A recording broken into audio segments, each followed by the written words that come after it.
This story follows Choi Kang-hyuk, a former Special Forces soldier turned personal trainer and fitness streamer, struggling to keep his gym business afloat during COVID.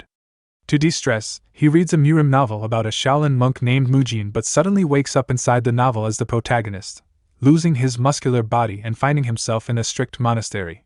Confused but convinced it's a dream, he decides to play along. However, as he faces harsh training and discipline, he starts to question whether he's truly dreaming or if he's trapped in this new reality. Let's start the recap. The manhwa starts inside of a fitness center in Seoul. Inside one of the staff room, we see a man named Choi Kang-hyuk live streaming. He goes by Best Gym Rat TV.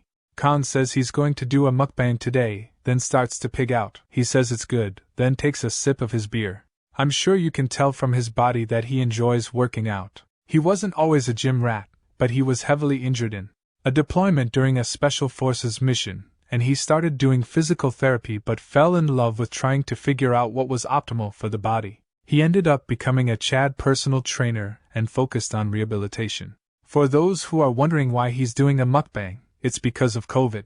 In order to keep up with the cost of the gym's maintenance, he ended up trying streaming, although the profits weren't good enough to maintain all 5 gym locations. He does his outro to all of them, saying to like and subscribe. He instantly sighs after he ends the stream. He says he's worried about tomorrow. He ate so many calories and he wants to work out, but it'll be hard because of the alcohol. He starts to wonder how things got like this. It jumps to a doctor telling him that he's balding due to a high amount of stress, which hurts him. The doctor says if he doesn't de-stress, his body will continue to break down. Kang asks what he means, and the doctor says he'll become bald. Kang doesn't want to turn into a Korean Johnny Sins, so that's why he's resting so much too. He says he doesn't know what to do. He starts to scroll on his phone and says, "Not this one." We see that he's looking at Murim novels. He grew up with his grandparents, and he would often go to the nearby bookstore and read them. He spots a familiar work from an author named Gaejiang, and that there's a new one about a Shaolin monk. He says this is unique, and the synopsis is that Mujin, the protagonist, martial artist. He clicks on it to start reading and instantly finds himself hooked. He says he really feels relaxed, and then he starts to wonder when the last time he relaxed like this was, saying it's like he was back to being a kid. He falls over saying that he's sleepy, and while he's laying there, his phone screen begins to light up. Then he hears someone trying to wake up Mujin for the morning workout. Kang raises up and looks up to see a bald head and a Shaolin in uniform as a little boy says they need to hurry up or else they'll be yelled at. Kang asks the kid how he got into his house and the kid asks what he means, saying he's older and bigger than him. Kang is 180 centimeters and 8% body fat, so he's confused. He asks the kid if his eyes are okay and looks around wondering why he's in his house, but he quickly realizes that he is not in his house and he's confused. Then he touches his head to see he's bald. He stands up wondering where the hell he is and why he's bald. Then he remembers the kid called him Mujin, and says it's the same as the novel he was reading. He wonders why he's here and why he had to lose his muscles. He quickly says it must be a dream. The kid says they'll really be late, and Kang, we'll call him Mujin from now on, stands up and says he's an adorable kid. They start to run off and he says he'll enjoy the situation since it's a dream. An older man yells, saying being late first thing in the day they need to be taught a lesson. He tells Mujin and the kid to take their places. Mujin says it feels so real for a dream. The man says they'll start with the horse stance first, and Mujin looks around to see everyone shaking like after a bad batch of Taco Bell. But he says they'll hurt their knees like this. Do proper exercises due to the rehabilitation training, so he understands how important the lower body and core are to bodily health. There were times he saw trainers teaching the wrong technique and that they would focus on the upper body and ignore the core, so he can tell their posture will lead to issues in the future. Their backs are too rounded and their legs are too spread.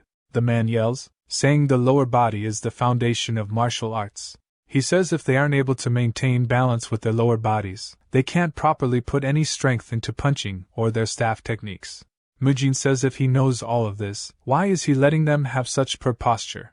He grits his teeth since it's a dream. He won't stand by. He yells, saying they don't know a single thing about proper exercise. The older men and all of the other students look in disbelief. The kid from earlier asks him what's wrong, then the older man asks why he's interrupting a training session with yelling. Some of the other older men too ask if he's doing this so he doesn't have to train, saying it's not befitting of a Shaolin disciple. Mujin says he wonders if it's because it's a martial arts novel, but he can feel their energy just from them shouting. Even so, he doesn't plan to back down, saying he just pointed out it was flawed and that it's way easier than having to deal with dumb members in real life. The man asks him if he's saying that the Shaolin training is wrong. Mujin says this dream is hell realistic, and he'll play along by speaking like a martial artist. He tells the man that if they keep training like they are, when they get older, the cartilage in their knees will be damaged. The man says it's an excuse made by the weak. Mujin asks what he means, saying that martial arts is for the weak to train their bodies and mind, but now he's saying it's not something for the weak to learn. Another man steps up, saying the way the Shaolin trains is different from what he said. They train in martial arts to achieve enlightenment. Mujin says he sees and asks if they are saying the Shaolin isn't a place where the weak can obtain enlightenment. The man quickly stammers, saying no, they train harshly to train their minds. The mind is weak, so they seek comfort in times of difficulty and evil, and the training is to make it easy to endure through this. Mujin says he guesses their minds only need to be trained while they are young is practically what they are saying to him, since what he's saying is that in order to train their minds, it's fine to damage their knees when they are young, since once they are old, they won't need to go through times like that. The other students start to chatter, wondering if this is all true. Then Mujin points at a much older man, saying he wonders how much he's gone through to still not have obtained enlightenment. The dude wonders why the hell this kid is so crazy to say that to the first class disciple Hai Yung. Then Hai Yung shouts and causes the students to cover their ears. Mujin says that's a lot of pressure.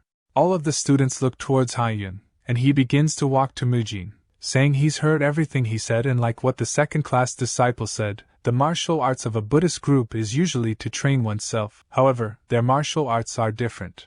Mujin asks how Hai Yung says their martial arts are used to rescue the masses. They use them to protect others from evil and the demons that harass them. Mujin sighs, asking if they are just damaging their knees to protect others. Hai Yung stares at him, saying if they leave him be, he'll be a bad influence on the other students, but that the grown-ups cannot punish a young monk personally, so there's one option left. He tells Mujin to prove it himself. He points forward, saying he wants him to win against those who learn from the Shaolin training method to prove his point. Mujin asks who he'll be fighting, saying surely not a first-class disciple. Hai Yung says it would only be fair if he fought someone who joined at the same time and gets Mugung to step forward. Hai Yung says if what he said is true, in 7 days from now, he will spar with Mugung to prove himself. Mujin says the guy is in a different weight class, saying this is just a mockery of it being called fair, and mockingly says that he's an honorable senior. He agrees to the conditions, saying he'll do that, as there's no way he'd lose to a kid. They'll see in 1 week. For now, Hai Yung says he's clearly taking the hard path. Amipa, it's a Buddhist saying. He tells the rest to get back to training. The kid from earlier asks Mujin why he's doing this, saying to just apologize. We finally learn the kid's name is Muyo. The other students stare at Mujin with annoyed looks, calling him impudent. Hai Yung says he'll see him in a week. Mujin starts to sweat while performing squats instead of doing the horse stance. A second-class disciple asked him why he was doing it, but he told him Hai Yung allowed him to. Hai Yung tells the man to leave him alone too. He smiles and continues squatting while telling the rest their knees are going to hurt a lot in the future. He says they are so young, asking who will take responsibility if their knees are damaged. Hai Yung gets annoyed but tries his best to remain calm and ignore the talking. Mujin trained for 2 hours, so now it's time to go munch on some protein. But he doesn't understand the issue he's about to face. He looks down at his food, asking if this is everything they are eating, as Shaolin monks are all vegetarians. While it's natural to be a vegetarian at the temple, he was puzzled since he didn't think about this. He wonders where the hell he'll get his protein. Then he begins to wonder why he can smell the food in his dream. He says it smells good, even though it's only vegetables. But in the end, it doesn't matter if that's all there is. He starts to shake, saying this is child abuse. They tell him not to talk but start to yap, saying this is too harsh to only provide vegetables. The second-class disciples tell him to stop talking during mealtime, saying this is disrespectful, and one of them says he'll teach him a lesson. Mujin wonders why the dude's angry since he's the one who should be pissed. They need protein. He grits his teeth, saying he won't let his training go to waste. A man opens the door and starts to laugh. Everyone looks up to see him, and the second-class disciple shouts, saying Hall Leader Hyunmun, he takes care of the food here. He looks at Mujin, says he must be hungry, and if the food isn't enough, he'll get more. Mujin says there's enough food, and Hyunmun asks if he wants more of the side dish. He decides to be generous and overlook his grumbling. Mujin then asks if he has any chicken breasts. Everyone is outraged, asking what the hell he's talking about. Muyul says he's been acting strange, asking if there's something wrong with his head. Mujin says that they need protein, they have to eat it. He looks at Muyul's eyes to see himself, and starts to realize things are strange. He gets tired from exercising, he can smell the food, he begins to wonder if this is reality. He quickly says he has to do something about the situation since if he's truly a young monk in the temple, he needs to think of something appropriate to say. Now he bows his head, saying he's acted weirdly since he's hungry. He just misspoke. Hyunmun says he must have just been tired from training. Mujin then asks if he can have more beans and mushrooms. Hyunmun is speechless, and says he's definitely crazy. Whether it's reality or not, Mujin knew he needed protein. It jumps to him messing with his brush in class, saying he can't believe they are studying Buddhist scriptures. He starts to think about the what if, saying even if he's in the world of the novel, how on earth will he get back home? Then he wonders if he'll get out when the story is completed. He says based on that perspective, it's not bad at all. He's the protagonist, so he has exceptional talent. The Shaolin Temple is the strongest among the Orthodox Alliance. While he's deep in thought, he spills his ink and screams. He realizes he was loud and looks up to see the other students in disdain. He says that it would seem like he's been marked by the others, but it's too late to change things. He'll just win the spar and get acknowledged. Then scene shifted to Ha-young asking Hyunmun if he's serious, and he laughs, saying he's a unique child. Ha-young apologizes on his behalf. Then Hyunmun asks what he thinks about Mujin. He says that they'll find out in 7 days if Mujin is correct or not. Hyunmun laughs, saying that's truly a great idea. They can't punish a disciple because of their thoughts, so they can just prove their point by testing it. He also says that he's heard that Mugung is one of the most competent disciples among the new disciples. The temple recruits hundreds of kids every year, but most drop out and they end up with only 10% of the original number, which is why the other disciples or elders don't generally know the names of the new monks. But Mugung was a rare case, as they all knew who he was. Ha-young says Mugung will teach him a good lesson. Then the scene shifted to both of them walking up to the middle of a platform as a week has passed since they agreed to spar. Ha-young tells both of them to get ready for the fight. It cuts back to Muyul asking Mujin what he's doing. He says that he's stretching. Muyul asks what that is, and Mujin explains it in martial arts terms, calling it tendons extension technique. Of course, we all know what stretching is in the modern world, but within the novel, it's not that well known, especially the benefits of the increased range of motion. Mujin says he should give it a try. Some other kids talk about it as Muyul starts to stretch under Mujin's guidance. Then they hear other kids talking about Mugung. Then they see him punching the air. The kids say he's incredible, and you can hear snapping sounds from his punches.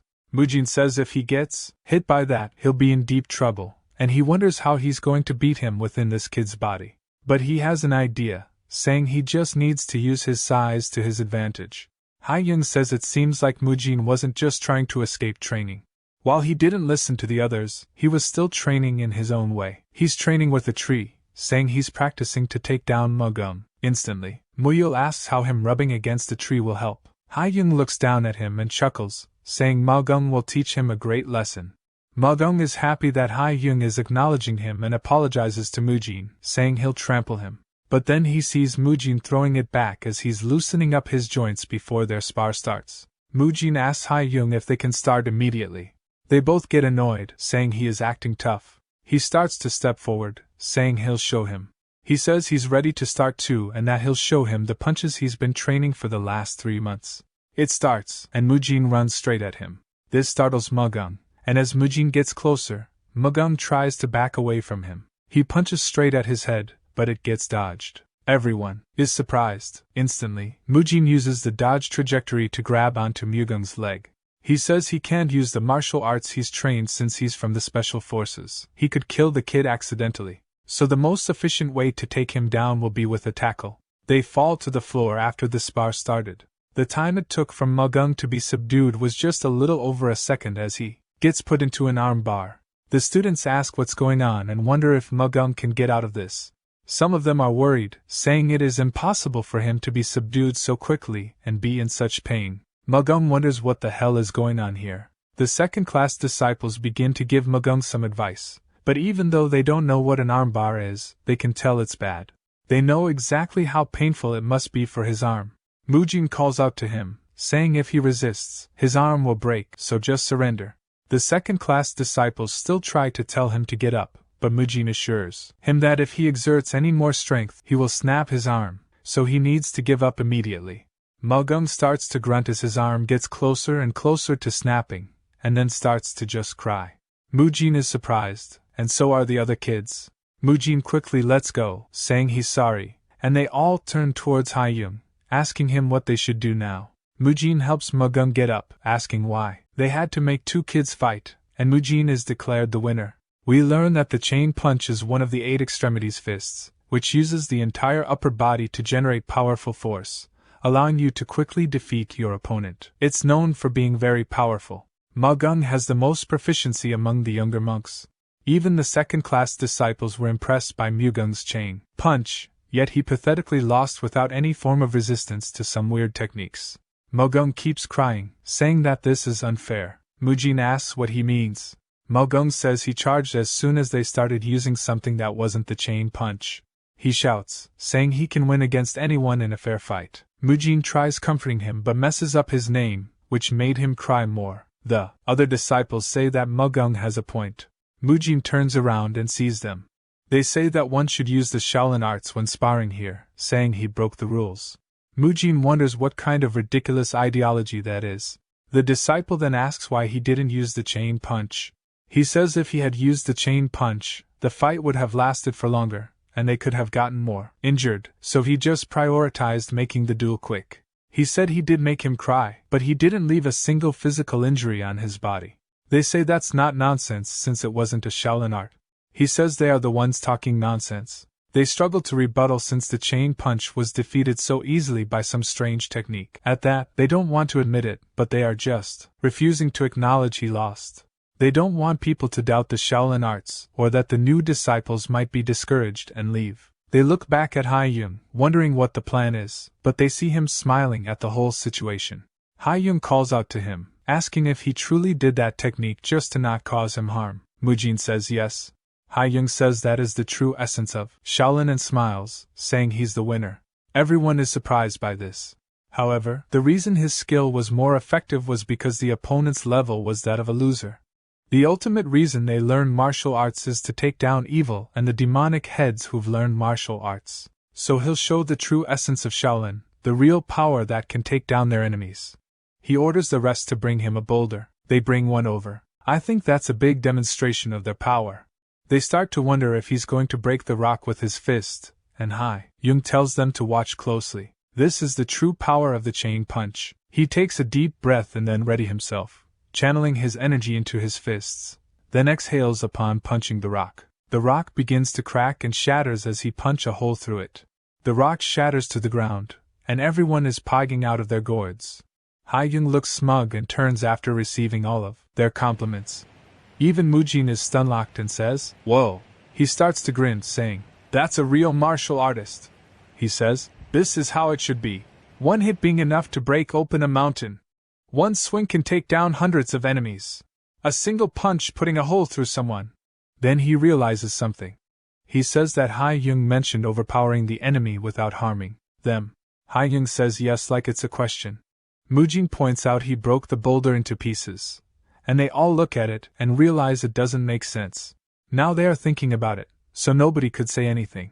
Later that day, we see another man named Hyun Sung talking about the fight with Haiyung. Then Haiyung says Mujin may be rather arrogant, but he trains his chain punch the most out of the students. He's worried though. Hyun Sung asks if he's worried that he's only training the chain punch to learn its weakness. He says yes, saying it could be bad if Mujin is a spy of one of the unorthodox sects, or the demonic cult. Of course, Mujin is just a modern-era gym rat. Hyun Sung says he probably isn't, and he wouldn't do something so eye-catching if he were. Haiyung suggests maybe it's reverse psychology, but Hyun Sung tells him not to worry. He's just a new disciple, and they'll find out over time if he's a spy or not. But he has an idea and says maybe he's from a martial family. Ha-young says it makes sense, as he doubts Mujin came up with those ideas by himself about the training. Hyun-sung says the greatest figure in a child's life is their father. Maybe he wanted to. But says since he defeated Mugum, he'll become more arrogant, wondering what to do about him. But then cooks something up, saying they can leave him to Byeob gang. Ha-young asks if he means the one in the discipline court. He says no, he's in the Arhat Hall instead. They agree it's a good idea. Then it jumps to some of the second-class disciples saying good night to one another. Then one of them spots something that shocks him. He says they should go somewhere else, and they look around to see what he's scared of. They see a man doing the horse stance, and we learn that it's none other than Byeob gang. They wonder what he's doing here. One of them says he's doing the horse stance, and the rest say no and ask why he's not at the training ground. They say he must have wanted to keep training without rest. They all start laughing, saying there's a reason he's called the Mad Dog. Dude is obsessed with training. They laugh, saying the discipline hall is a good fit for him. Then one of them tells him that he'll be moving to the Arhat Hall instead. He yells, asking why the hell he'd be doing that, and the other freaks out too, asking if they'll have to live with a mad dog again. He's always grilled the juniors ever since they were third-class disciples. But it turns out he wants to join all the halls and learn the differences in their rules before going back to the discipline court. They say it's expected, he's obsessed with the rules. Byeob gang has worked hard to be a role model for the rest. He also spent way more time training, and his knees were constantly under tension due to this. If he didn't use internal energy, he'd experience so much pain that walking would be tough. But he didn't care as he considered it to be part of his mental training. He chose to embrace the pain. He just finished doing the horse stance for 30 minutes. He's heard rumors of Mujin, and how he's a problem child, but says he'll teach him the correct mindset a disciple should have. It jumps to the next day with the disciples freaking out that Byeob gang is standing in front of them all. They ask, and he says he'll be joining them all today. Mujin sees him, and Byeob gang laughs, saying he's looking forward to working with them all. Mujin says he's absolutely diced to the gills. He notices the second-class disciples aren't happy about him being here, but the first-class disciples have no idea who the hell he is. Mujin quickly understood what's going on, and says he must be Byeob gang, almost like they haven't been saying it for so long. They start their morning training, and the first thing up is horse stance. Byeob gang says the first thing to do is find the root problem. If he knows the problem, he can solve it. He walks behind Mujin while saying all of this, then spots him saying his legs are spread wider than his shoulders. He comments on how his posture is different, and starts to mimic the way he's doing it. He starts copying the squats he was doing and says it's not any different, and he feels the same pain as from the horse stance. He gets angry, thinking it's just a trick, and goes to say something to him. Byeob gang asks what he means, and he tells him his posture is wrong. Byeob gang asks him to explain, and Mujin realizes he'll have to teach him so much, and says he doesn't know why he's copying him, but he can hear his knees screaming with every squat, and he can't ignore this. He thinks about how it would be beneficial to have him on his side and decides to win him over since he has authority here. He tells him that copying him will just make his knees worse and asks if he can trust him and listen to how he instructs him to move. We see Byeob gang in a lunge pose, and Mujin says it's good he's flexible and says that this technique loosens the muscles in his knees. If he does this before the actual exercise, he'll be able to exercise smoothly while reducing the pressure placed on his knees. He tells him to do it for a 30-second interval, and that'll make a set, and he just needs to do it 3 times. Byeob gang asks what a set is. Mujin says. He misspoke, then notices that his knees are shaking and quickly massages it, asking if he's feeling better, but he looks visibly pained. Mujin says this is bad. If just a light touch hurts his knees, it must be insanely damaged. Byeob gang starts to calm down, and says at first it felt like someone hit his knee, but now it feels refreshing.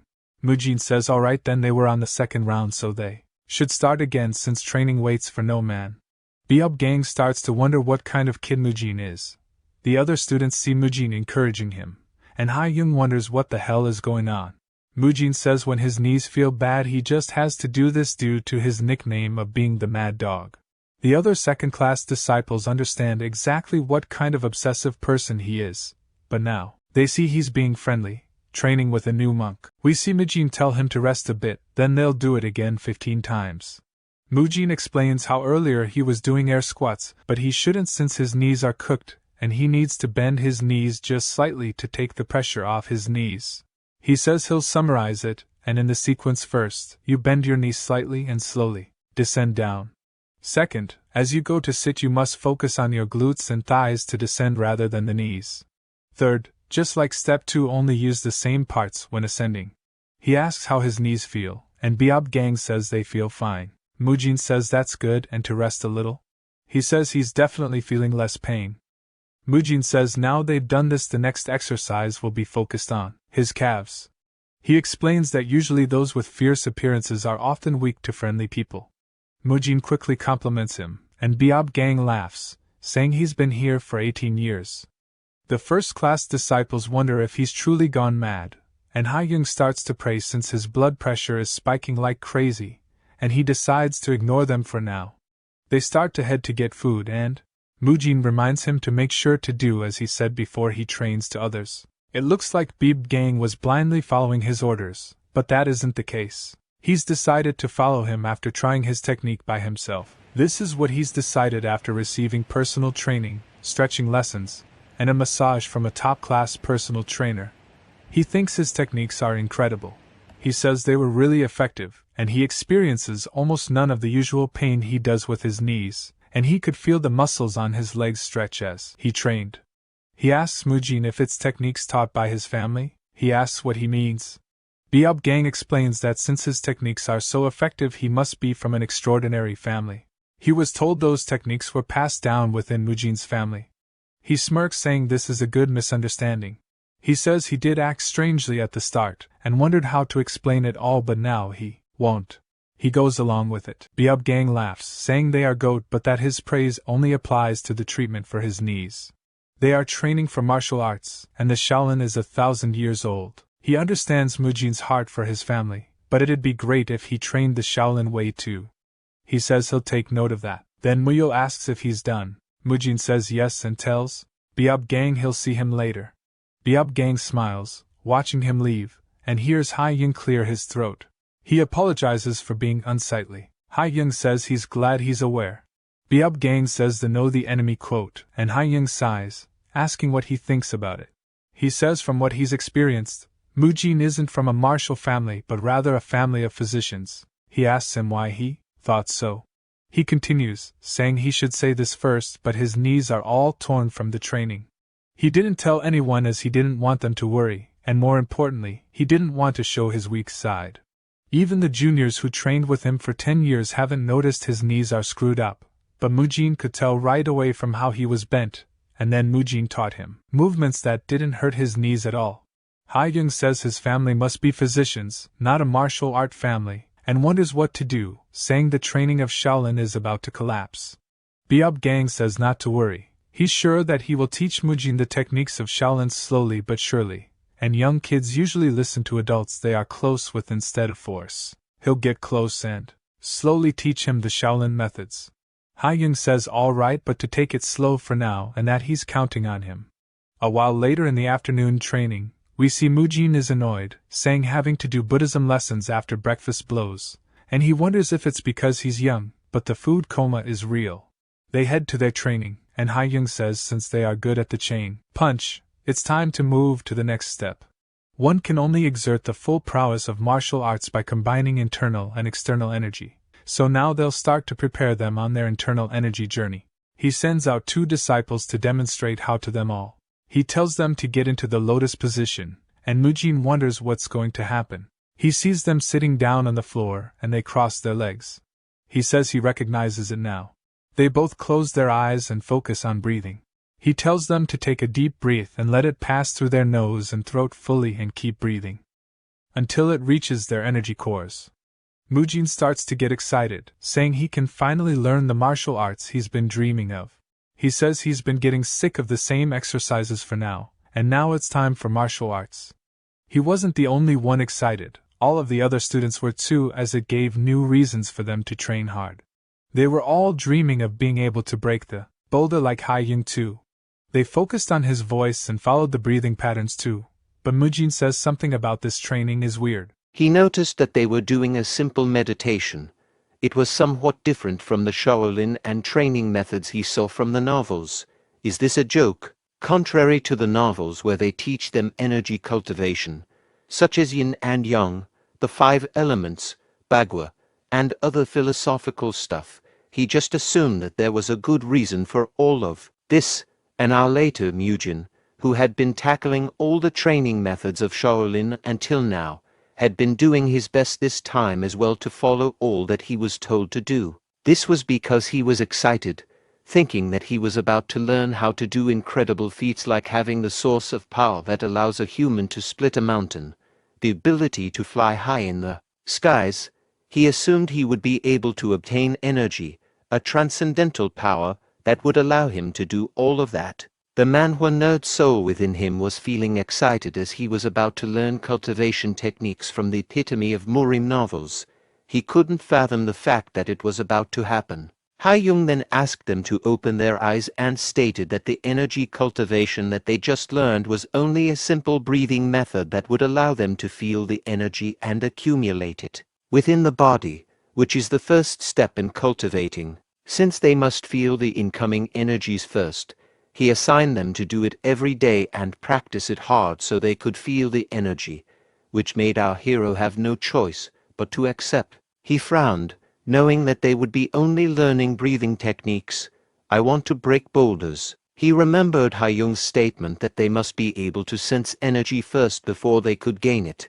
A senior then gave him a book. It was the book that the second-class disciples used, and it has images of human meridians. Haiyung informed them that there was no need for them to memorize the whole book, just memorize the meridians, which they could use when circulating energy and subduing opponents. Fortunately, Mujin had an idea about meridians, all thanks to his contemporary knowledge.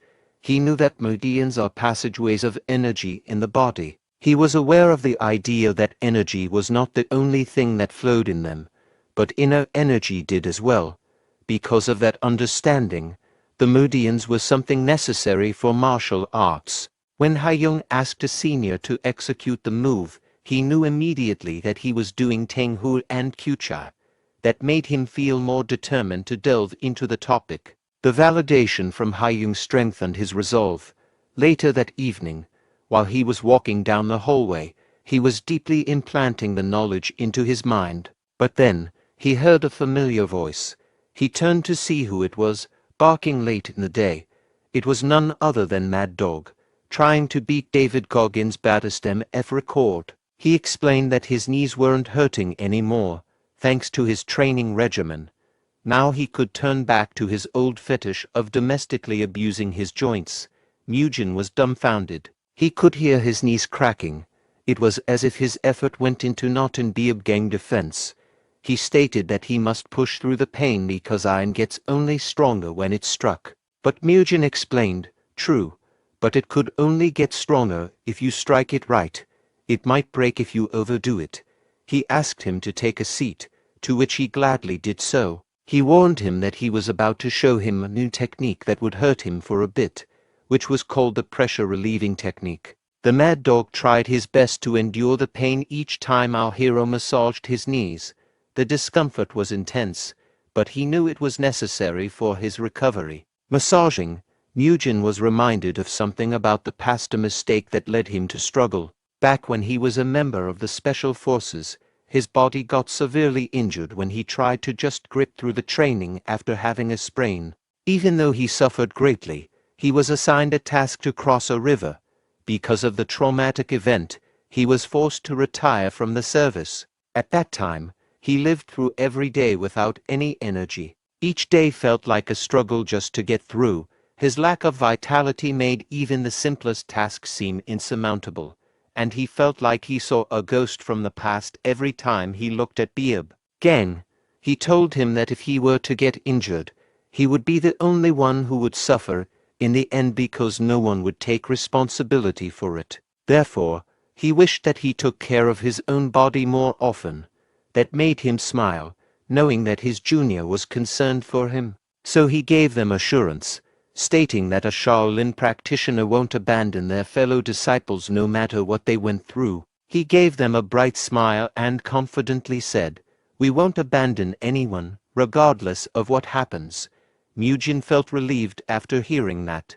Who would have thought that along with huge muscles, the mad dog also has a huge heart? Beabgang informed him that he should trust him with everything starting tomorrow and train in the ways of Shaolin. After feeling relieved, he asked, "By the way, where were you going?" He replied that he would be going back to his room to practice the energy circulation technique he learned earlier. That confused him, knowing that he came from a family of physicians. He should already be able to feel energy from the inner energy cultivation techniques that were taught by his family.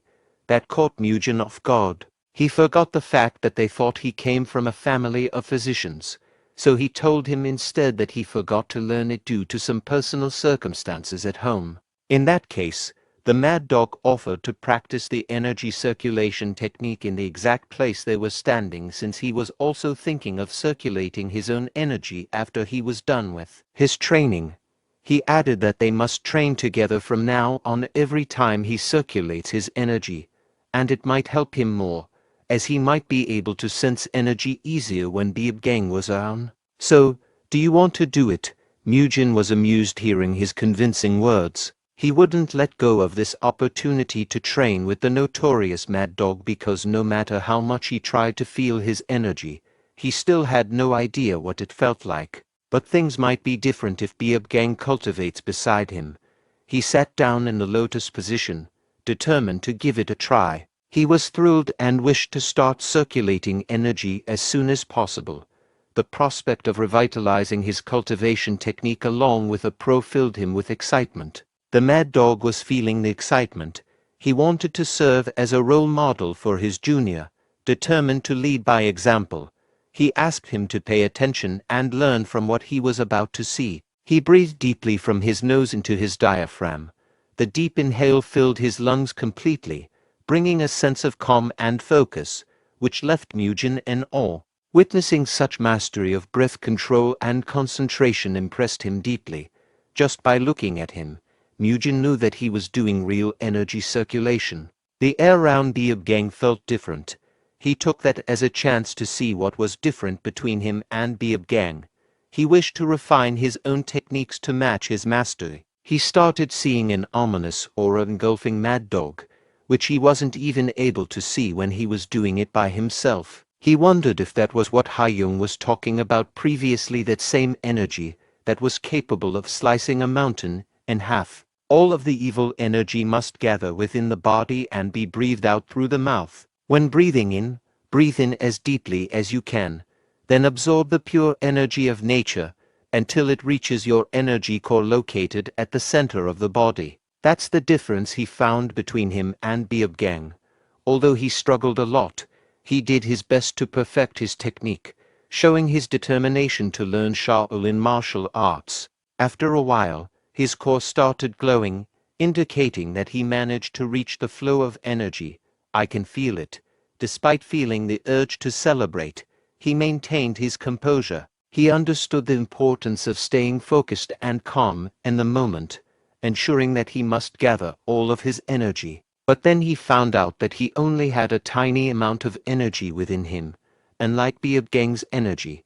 In fact, it was so small that it was even a miracle that he was able to feel it. But then he remembered that back in his world, people called the truffle chips despite only having 0.01% truffle. Meanwhile, we saw Beabgang's surprised face, as if he saw a monk breakdancing during morning meditation. He couldn't fathom the fact that our hero had already felt the energy, confirming that the master's assumption about Murim was correct. He was indeed a genius that could become a pillar that will hold up the 1,000-year history of Shaolin. Back to our hero, he was able to get a rough grasp of how to sense energy and store it. He was able to stabilize his breathing technique a lot thanks to his determination to learn. But then he suddenly felt a chill in the air. When he opened his eyes, it was already dark. Observing this, he noticed that Mad Dog was patiently waiting for him. exuding a sense of maturity and supportiveness to his junior. He apologized, admitting he didn't know it was already late. However, the senior didn't mind it and reassured him instead. He suggested that he should go back to his accommodation, asking him to take a rest. While Beobgang stared at him, he saw something different around him. This kid never fails to amuse me. There was an unusual aura or presence that hadn't been there before. This newfound energy or change in Mugen's demeanor intrigued him, as he had already exceeded the expected level of someone who just started sensing energy. He complimented him, saying that he would be able to learn the enlightenment cultivation technique of Shaolin from now on. So Mugen asked, "I don't need to memorize meridians anymore." Mad Dog replied calmly, "You came from a family of physicians. Shouldn't you know it all by now?" Knowing he was about to get caught red-handed, he just brushed his statement off as a joke. He then left, saying that there was no need to tell unnecessary jokes and that they must go back to the temple since it was already getting late. Mugen couldn't handle the stupid family of physicians setting. The constant pressure to lie and meet the expectations of the elders felt suffocating to him. Because of that, he was left with no choice but to memorize the whole meridians in a day. The next morning of training, Hayoung asked everyone who was able to memorize the meridians to step forward. He felt a sense of relief knowing that he was one of the people to step forward. But then he noticed that almost everyone was able to memorize the meridians in a day. He was shocked to know that sensing energy was simpler than he thought, seeing that there were quite a few young monks who had stepped forward. Mugen, supposed to be a genius martial artist, thought, "What's happening here?" Hayoung then introduced a book that contained the basics of Shaolin cultivation techniques, which could help them build a foundation. He opened the book with the intention of gently instructing the young monks, ensuring that they gained the necessary information. Meanwhile, the other monks who had failed to memorize the meridians in a day watched in amusement, especially his best friend, who was also feeling proud of our hero. When Mugen came back, he was immediately asked, "How were you able to memorize it in just a single day?" Our hero replied by saying that he could do it too since the basics weren't complicated. The innocent kid was dumbfounded when Bro started yapping about circulating energy and following a sequence. Although he didn't grasp a single thing, he was in awe of how intellectual his best friend seemed. So he instead told him once again that he could also do it, but for now, he must focus on breathing first. Mugen then continued memorizing the meridians and sequences until he got it perfectly. He memorized the book Hayoung had given previously. Thanks to that, he felt his energy filling up faster, even though it only lasted for a short time. He was proud of it. He found it unbelievable that he was finally delving into the study of inner energies, a topic he had only encountered in novels before, a perfect feat of a martial arts protagonist. His training progress went smoothly. Every second he spent training brought small wins. However, his concentration vanished as soon as Miyul called him. He asked, "Where did you go all this time?" When he turned around, he saw Miyul carrying a monk who appeared lifeless. He was taken aback and bewildered by the sight of Miyul carrying what appeared to be a corpse. He tried to figure out what had happened, knowing that Miyul wasn't capable of killing unless it was the last slice of spinach. Then all bets were off. However, Miyul quickly reassured him that the monk was not a corpse. This brought a sense of relief, mixed with lingering confusion about the situation. The wild monk he found was named Mukyung, and he had joined the temple earlier than him. Miyul also explained that he couldn't carry the monk, so he instead dragged him face first, as if the young boy's face were bulletproof. Our hero then noticed something that prompted him to rise from his seat. His gaze sharpened due to worry. "Are those bruises?" He carefully observed the poor monk, studying his condition with a mix of concern and curiosity. He noticed that the dirt on the monk's arm was likely caused by Miyul, but what disturbed him more were the bruises on his back. These marks hinted at something where someone must have done that to the poor child. Seeing the pattern of his bruises, he assumed that the monk had been beaten up. Every mark on his body looked like a footprint, which made him feel alarmed. knowing that there was a huge chance that Mukyung had experienced bullying. It suddenly dawned on him that the name Mukyung felt familiar. Mukyung, tall, scrawny, and gaunt unlike other kids, he looked like a scarecrow with sunken cheeks. Right now, that was the image that the novel Mujin remembered in passing. However, the memory that Kang Yuk knew was different. Despite not remembering his face, he knew that the name was familiar, as he had already heard that name somewhere. However, he couldn't remember, even though he tried his best to recall it. He just focused on the matter of why he got beaten up. Mujin was determined to figure out who bullied him. However, he didn't have a single idea of who it was, but he did have an idea that could help him track down the suspected person that Miyu looked up to, someone who had joined the temple before Mu Kyung, who could potentially hold clues on finding the perpetrator. It was none other than the person he sparred with previously, mugging, the middle-aged looking child. Their intent was clear, seeking clarification and understanding regarding the situation involving the poor monk.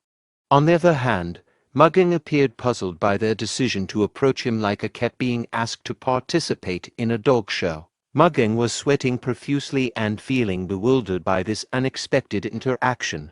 His confusion was evident as he tried to comprehend the reason behind their approach. But things went from serious to an 80s comedy show atmosphere when Muyul accidentally dropped the poor kid. It was like he used the finish him combo from Mortal Kombat on Mu Kyung.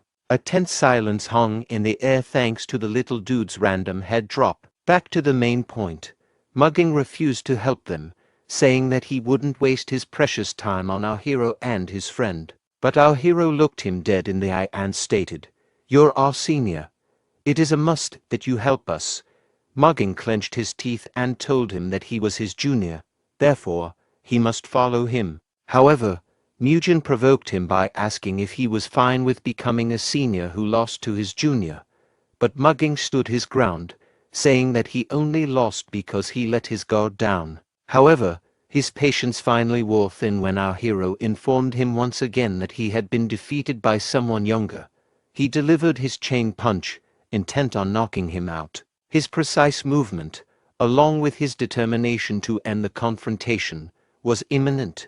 But once again, our hero ducked, dodging the punch. His reflexes were sharp, allowing him to evade the attack with ease.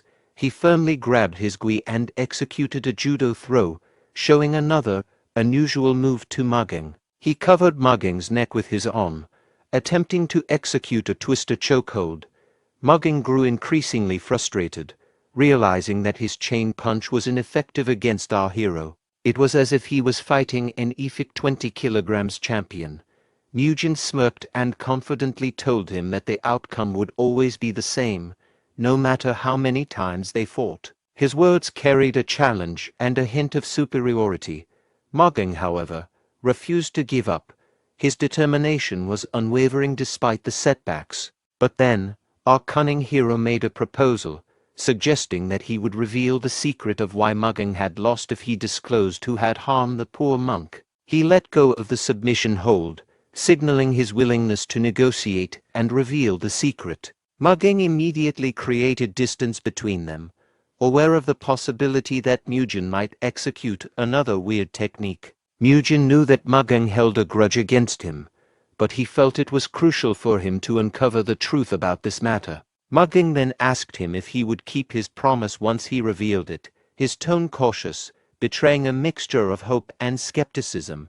He went straight to business and asked, why did they hurt him? Mugging revealed that the perpetrator was none other than Mutai, one of the outer sect disciples of Shaolin and the only son of the owner of the Seo Bull escort establishment. It turns out that Mu Kyung's father was a gatekeeper at the Seo Bull escort establishment. Senior Hai Mun was trying to recruit Mutai back then, but he also saw Mu Kyung's talent while he was there, resulting in them both being in the temple. Although it was a good opportunity for Mu Kyung, the problem was that Mutai thought he was trying to step over his head despite being the gatekeeper, so he started bullying him. It was a very unfortunate scenario for Mu Kyung, but they couldn't help it since his father was working for the Mutai family, and he couldn't afford to tell the truth and snitch on Mutai. Our hero was very frustrated after hearing the news. It would have been understandable if it had happened in a normal school, however. It happened in a Shaolin Temple where they teach the ways of Buddha. He wanted Mugging to take responsibility and act as a good role model since he was their senior. But Mugging defended himself, asking what he could do when he was just a kid. Mugen rebutted, saying that he was the strongest, therefore, he had the power to protect the weak. But Mugging stood his ground, asserting that he was outnumbered. This made our hero even more frustrated, and he pointed his finger at Mule, stating that according to his claim, he was the strongest. Both of them then looked at the innocent kid. Their gazes made Mule feel awkward. Mugging went into tomato mode after knowing that Mule looked up to him, prompting him to reveal that Mutai and his friends weren't taking the training seriously. He frowned when Mugging told him that since Mutai was a disciple from the outer sect, they naturally used the martial arts of the Shaolin Temple as a basis. He added that Mutai and his group had probably already learned the basics, and that's why they didn't need to take the training seriously. That reminded him that Mutai and his friends might be the same people who stepped forward back then.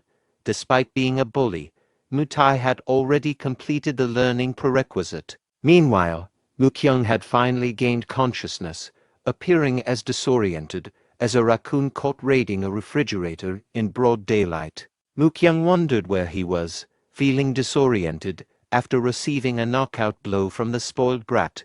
The moment he opened his eyes, a horrible sight greeted him. He found himself surrounded by 3 peculiar monks that looked like they were about to consume him. Looking at him, he felt empathy for Mukyung's situation. He understood that informing Hayoung about his bullying experience might cause more harm than good.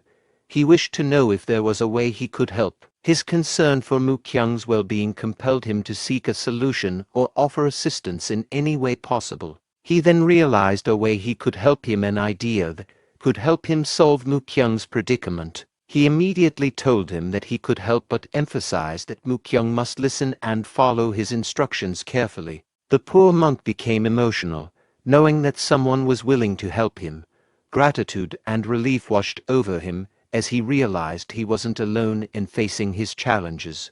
Our hero smiled confidently at him, saying they must first report the situation to Hayoung. That statement shocked him, but not in a good way, because if it were that easy, he would have already done it. However, Mugen stated that it was simple. They would be sorted out if he became a principal martial disciple. A principal martial disciple is someone who has been accepted into the main martial group and continues to train in the temple. Knowing that the disciples from the outer sect usually remain outside Shaolin, they won't be able to mess with him anymore once he gets inside the Shaolin Temple. However, that wasn't an easy task, because not everyone can become a principal disciple. Everyone realized Mugen's goal.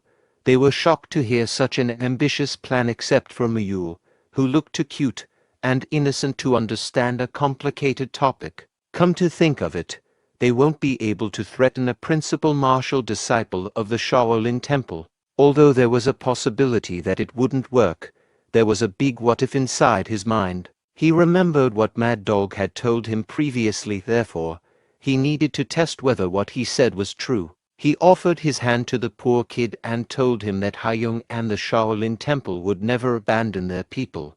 In a serious tone, he asked him again if he wanted to try his proposal. His gentle and kind demeanor softened the conversation, creating a reassuring atmosphere that he wasn't alone. A few minutes had gone by, and Mukyung still wasn't giving him a response. He wondered if it was because he wasn't confident that he could become a main disciple. His voice was shaking, revealing his skepticism. This hesitation was evident in his tone, suggesting uncertainty or doubt about the proposal. But then Mugen decided to be blunt and asked if he intended to make his father stay working at the Mutai household. That thought filled him with anxiety, his mind racing with worries and uncertainties, knowing that he would remain a laughingstock. He closed his eyes and thought deeply about the proposal, weighing its potential outcomes and implications.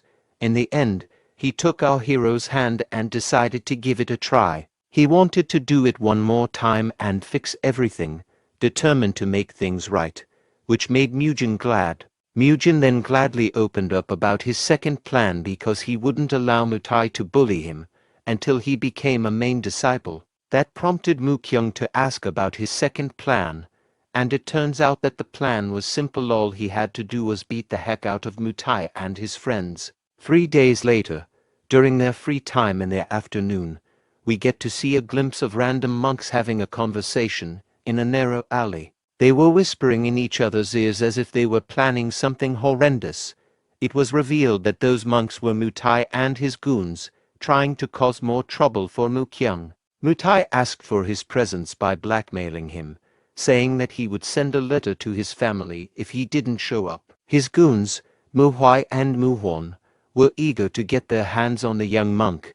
They wanted to beat him as soon as possible. News came to them that our hero Mugen and his best friend Mule had started hanging out with Mukyung, but further rumors had come saying that Mugging was also with them. They wondered why the gorilla-looking monk, who always acted like a role model, had started hanging out with them. However, that only gave them more excitement, as it would give them more practice targets. Mutai couldn't wait to put his hands on our hero, knowing that it had been quite a while since he wished to punch Mugen. The same goes for his minions. They noticed that Mugen had been acting way too out of place lately. They then proceeded to mock Mugging, saying that he was a crybaby after losing in a duel. Coincidentally, Mugging, along with his friends, arrived on the scene. They were shocked that the very person they were backstabbing was in front of them. The 4 of them were determined to fight these bullies and give them a lesson, especially our hero, who told these bullies not to run away. The bullies laughed like a malfunctioning car alarm, saying that they would never run just because he was able to beat a gorilla with no brain. That statement fueled Mugging's fury even more. He was eager to initiate the fight immediately to ensure that such a foolish remark would never be uttered again. Mohwon, with his large nose, stepped forward to face Mugging, while our hero chose to confront Muhwai. Our hero then reminded Mukyung about their deal. You know what to do. You'll deal with him. He reminded him if he still recalled what he had said, to which he assured that he did, therefore he must not worry. But that wasn't the case for Mukyung. He was skeptical about whether he could beat his bully. Mutai then provoked Mukyung, sarcastically complimenting him that he finally made a friend. The young monks stood facing each other, their gazes locked in a tense stare down, implying that an epic fight was about to come. Meanwhile, Mutai's intimidating presence had an effect on Mukyung, causing him to hesitate momentarily as he assessed his opponent's imposing demeanor. His body began to tremble at the sight of Mutai's menacing look, so Mutai took advantage, saying, "You know what would happen to you and your father if you were to hit me, right?" That statement caused Mukyung to hesitate momentarily, unsure of how to respond to the implied threat. He remembered how diligently his father worked for the Mutai family, and he didn't want to jeopardize that relationship. But then he remembered Mugen's statement, claiming that his father would remain in that horrible household if he kept being a coward. Moreover, if he wanted to alter the situation, he needed to teach them a lesson and strive to become a main disciple. Despite his tears of fear, he summoned the courage to proceed. He charged at Mutai, demanding that he leave his father alone and face him directly instead. However, Mutai managed to dodge the attack, sidestepping out of harm's way. He was shocked to see that the one he once thought of as a coward was now defending himself. He retaliated with a punch of his own and asked if Mukyung had lost his mind. On the other hand, Mugging effortlessly caught his opponent's hand, gripping it firmly and preventing any further movement. His opponent was impressed, realizing that Mugging had reacted swiftly to his punch, recognizing that he wasn't just a gorilla-looking kid. Mugging then strengthened his grip even more, to the point that his opponent had started asking why his mama brought him into the world. He couldn't fathom the sight of Mugging, who was now exuding a completely different vibe compared to before. Flashback. It turns out that Mugging had previously refused to join their forces. However, Mugen's statement that he was scared had triggered him to cooperate. He reluctantly listened to Mugin's proposal, his mind racing with conflicting emotions. But when our hero brought up the topic of why he lost to him, it piqued his interest. Our hero admitted that his chain punch was indeed strong, but that was actually all there was to it. Knowing that Mugging was still confused, our hero advised him that he would learn faster by experiencing it firsthand with his own body. He told him that he would be hitting him with his own chain punch and wanted Mugging to avoid it. Mugging's body got tense as he absorbed our hero's words. Determined to overcome his doubts, he decided to face the challenge head-on, hoping that the experience would bring him the clarity and strength he sought. He was able to easily dodge the first punch, his reflexes sharp and precise. Our hero asked Mugging to prepare himself again and try dodging his second technique. Our hero wound up his punch and channeled his strength, aiming to test Mugging's reflexes. Mugging was determined to evade the attack, his eyes locked on our hero's movements, his body tensed in anticipation as he prepared to dodge with all his might. But instead of a punch, our hero delivered a kick that caught Mugging off guard, and he failed to dodge it. Mugging screamed in pain, demanding to know why he had been deceived. However, Mugin offered him a revelation, saying, "That's precisely your mistake. You're too predictable." He explained that in order for an attack to work, one must deceive their opponent. That revelation sparked a realization in Mugging's mind, opening up a new understanding of combat strategy. He added that although he acknowledged that Mugging had a fast and powerful punch, he was able to dodge it simply by judging his posture. But Mugging refused to accept it. He explained that he just needed to be faster so his opponents wouldn't be able to dodge it, even though they knew it was coming. Mugin knew that he had a point, however. He needed to be the strongest in the world if he wanted that to happen. It turns out that he learned those techniques from all the novels that he had read, such as the unorthodox Tyrant Chronicles, where the blade techniques of the protagonist were considered the strongest in both unorthodox factions and in the world. In other words, if you were not the strongest, that knowledge wouldn't apply to Mugging. So until then, he suggested that he must deceive his opponent by winning the psychological warfare, just like in the game Rock, Paper, Scissors. Mugging was hesitant, but in the end, he accepted his advice, understanding the necessity of improvements as their senior. Back in the present, Mugging smirked at his enemy, thrilled to show his new knowledge. The bully agonized in pain with each passing second that Mugging firmly held his hand. Rage was evident in his voice when Mugging demanded that the bully dodge his chain punch at all costs. Our hero's advice echoed each time he fought the bully. He remembered the time when he contemplated whether to acknowledge the usage of deception. For him, using deception was a cowardly act. However, he couldn't justify why. In the end, he admitted that Mugin was right, and since he learned something new from him, he wanted to show him something. Mugging claimed that it would be dangerous for our hero to fight Mutai and his goons. At first, our boy thought that he was coping. What is this boy yapping about? Mugging revealed that there was a way for him to become even stronger, which he didn't use in their previous fights. He added that if it had been a real fight, he would have used the martial arts of his family. Mugging guided them to an empty spot in the temple, determined to demonstrate their family's martial arts prowess. Our hero asked, "Why did you bring us to such an empty spot?" But Mugging clearly stated that he didn't want to upset the elders by using their family's martial arts. He asked Mule to stay on the lookout, as he was about to execute something amazing. He closed his eyes and breathed deeply, and then an ominous green and yellow aura engulfed his body, followed by a menacing stare. Mugging prepared to showcase the formidable skills passed down through generations in his family. With all of his might, he demonstrated the art, showcasing the precision and power honed through years of practice. His fist looked as solid as a rock, reflecting the strength and intensity of his martial arts technique. Mugin was amused to witness such a powerful punch, which left him breathless and unable to formulate speech.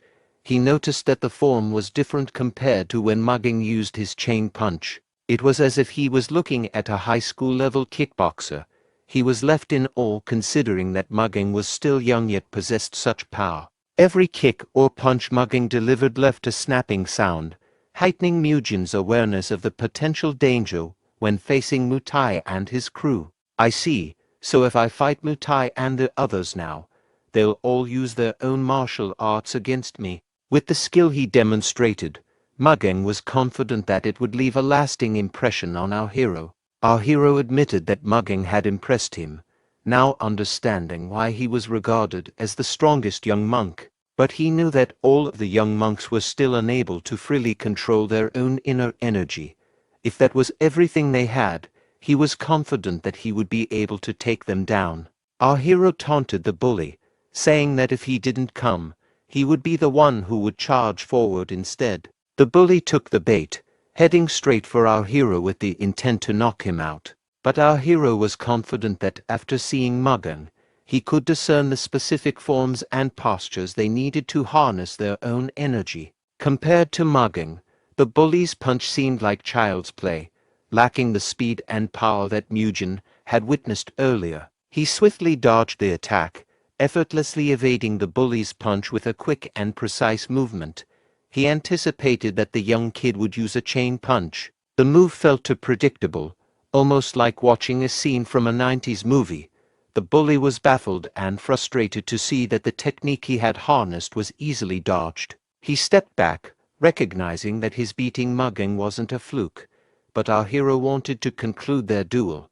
He charged forward like a madman, determined to end the confrontation decisively. He employed the iconic Dempsey roll to close the distance swiftly. That made the bully panic and flinch, allowing our hero to close the distance even more quickly. He noticed that the bully tried to defend his face, trying not to ruin the skincare routine that he had followed for years. So our hero instead punched the body, aiming for a vulnerable spot just below the ribs. The bully felt extreme pain as our hero's punch landed with precision. However, he mustered the courage to retaliate from the attack, only for him to leave himself wide open for a counter. Our hero tripped him, causing a huge bang that reverberated across the alley. When the bully opened his eyes, he saw our hero standing over him, looking like he had transcended from heaven. Our hero then punched the ground, sending debris flying in all directions. The punch served as a warning to the bully never to mess with him and his friends again. The bully started crying, realizing the mistake he had made. He reflected on the consequences of his actions, knowing he had crossed the line. When our hero realized that he had overdone it again, he made another kid cry. The bully started acting like a spoiled brat, threatening to tell his father about what had happened. He was left with no choice but to scratch his shiny head, contemplating his next move on what to do with this troublemaker. When he turned around to check on his comrades, Mugging had already incapacitated the opposition, leaving them unconscious on the ground. When he was able to confirm that Mugging was safe, he was horrified when he saw Mukyung, who mercilessly gave Mutai a beating to the point that he wasn't recognizable anymore. He pleaded with him to stop hitting him, as the fight was already over. That was when he remembered the name Mukyung, a name that had been bothering him for quite some time. Mukyung, the one who stained both of his hands with blood, eyes full of madness. He felt a chill run down his spine with the realization. In Shaolin Chronicle, author Go Kyung's first novel, there was a character in The Return of the Demon Supreme, and it introduces the most insane character of all time, Mukyung, also known as the Blood Monk. As always, the novel that our hero liked when he was young, he had forgotten it all as time passed by. But there was an illustration of a memorable character that was hidden away in a corner of his memories. This character would always say that all humans were evil, and that he would use blood to wash away the cycle of sins from them, a lunatic blood monk. As he witnessed this horrible scene, he was reminded of the madness and horror of the Mukyung that he had read about in the novel.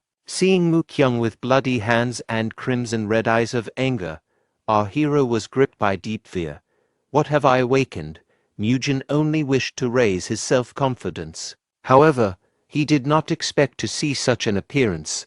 He quickly snapped himself back to reality and realized that he must stop Mukyung, or else he might kill Mutai. He and Miyu rushed forward as fast as they could to stop this soon-to-be madman. They tackled and locked his fist to prevent him from inflicting more harm, but Mukyung was persistent and shouted at them, saying that they must let him go because he had tried to bully his dad. Eventually, he fell to his knees and gave up, feeling frustrated that he couldn't punish his opposition more. Our hero noticed that Mukyung's strength was impeccable despite having the build of a scarecrow.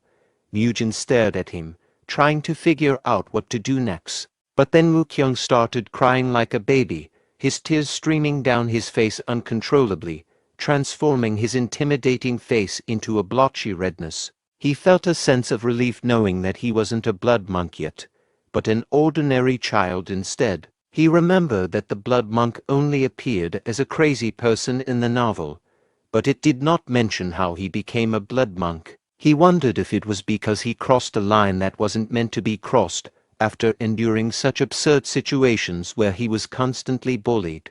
But then, Mad Dog arrived, spoiling the party and making these troublemakers anxious. Our hero immediately realized that they were in huge trouble because Mad Dog, of all people, was the one who saw them. Mad Dog was furious, demanding a good explanation for what had just happened. His eyes bore into them, conveying both disappointment and anger. It looked like there was no escape in such a situation. Bodies on the floor and one kid was grieving while crying. Mad Dog even noticed that mugging was involved, even though he should be a role model, not a subject of chaos. Our hero knew that the situation was perilous, and with each second they did not talk, the more Mad Dog was getting furious. He closed his eyes, debating whether to tell the truth or not. He approached Mukyung and put his hands on his shoulder. That action confused Mad Dog because he was expecting a reply, but rather Mugen approached Mukyung instead, like a homosexual enjoyer. His eyes widened from what he saw, a horrible sight that no human being deserved to experience, especially as young as Mukyung. Our hero asked Mad Dog to take a good look at Mukyung and grasp his pain. Mukyung's bruises were everywhere, marking his body with vivid evidence of the pain he had endured. Each contusion told a story of pain and struggle, highlighting the severity of Mutai's bullying. Mad Dog was disgusted. He demanded to know what had happened, his voice tinged with a mix of frustration and concern. "Tell me immediately what happened," he ordered. Our hero revealed that those injuries had been inflicted by his fellow monks, who had bullied him ever since he came to the temple. That's why Mugen decided to help him. Knowing they had called Mukyung once again to beat him up, Mad Dog became even more furious after hearing this news. He looked at the bullies, demanding to know if what Mugen had said was true. He asked the bullies to raise their heads and look him in the eye as they answered his question. Noticing that they wouldn't give him an answer, he approached them directly and warned them that there would be severe punishment if they lied. The other seniors then arrived, as late as cops in movies, and asked why they were hearing loud yells. The bullies, realizing they had no escape, cried out guilty for their sins. The seniors couldn't believe that such a thing had happened in the sacred monastery.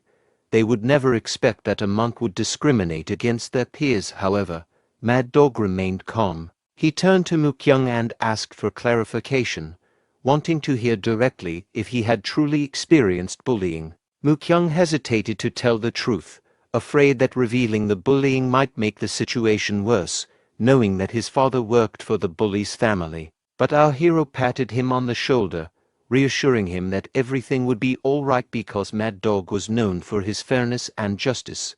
Therefore, Mukyung had no reason to be scared. He could be assured that his concerns would be heard and addressed with due consideration. Tears started dripping from his eyes as he prepared to recount his painful experiences. Mukyung broke down in uncontrollable tears, slowly recounting to the seniors what he had experienced over the past 2 months.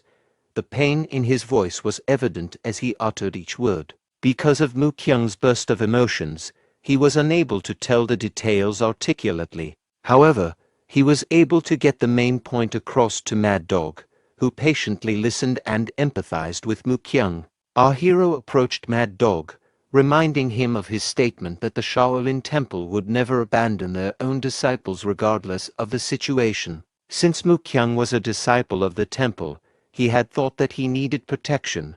Mad Dog reminded him that his actions were wrong because Mutai and the others were also a part of the temple. That triggered a switch in our hero, who asked if they would still consider them even though they had threatened Mukyang's life and his father's. He was beginning to feel skeptical about the temple's beliefs. The two of them stared intensely at each other, silence hanging heavy between them as both of them tried to make a point. Someone then interrupted, agreeing that our hero's statement was correct. However, it would only be true if he was telling the truth. He asked for time to conduct a thorough investigation right here, right now. In the meantime, they must wait for the result. The man was none other than Hyan's son, the Arhat Hall leader. He confirmed that if they were able to verify his statement, then those children would cease to be disciples of the Shaolin Temple.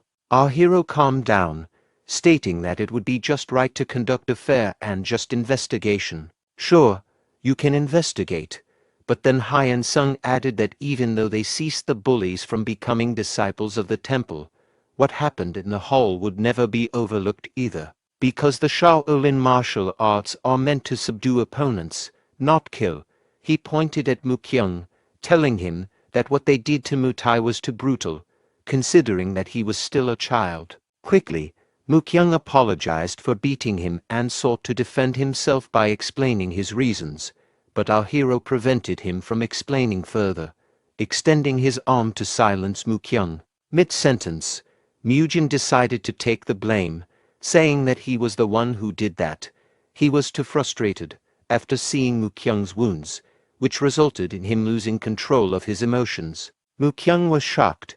He did not expect Mujin to take the blame, especially after everything he had helped him to regain his confidence. He started looking at Mujin with inspiration, seeing him as someone he could look up to for his courage and selflessness. It turns out there was a purpose for that action, as our hero knew that if Mukyang's belief was formed after shouldering all the unwanted responsibilities and being betrayed by the world, he must do everything to prevent that, to stop him from becoming the blood monk. Therefore, by trying to protect him from becoming the blood monk, he aimed to be the best comrade that Mukyang could ever have, a person that someone he could rely on.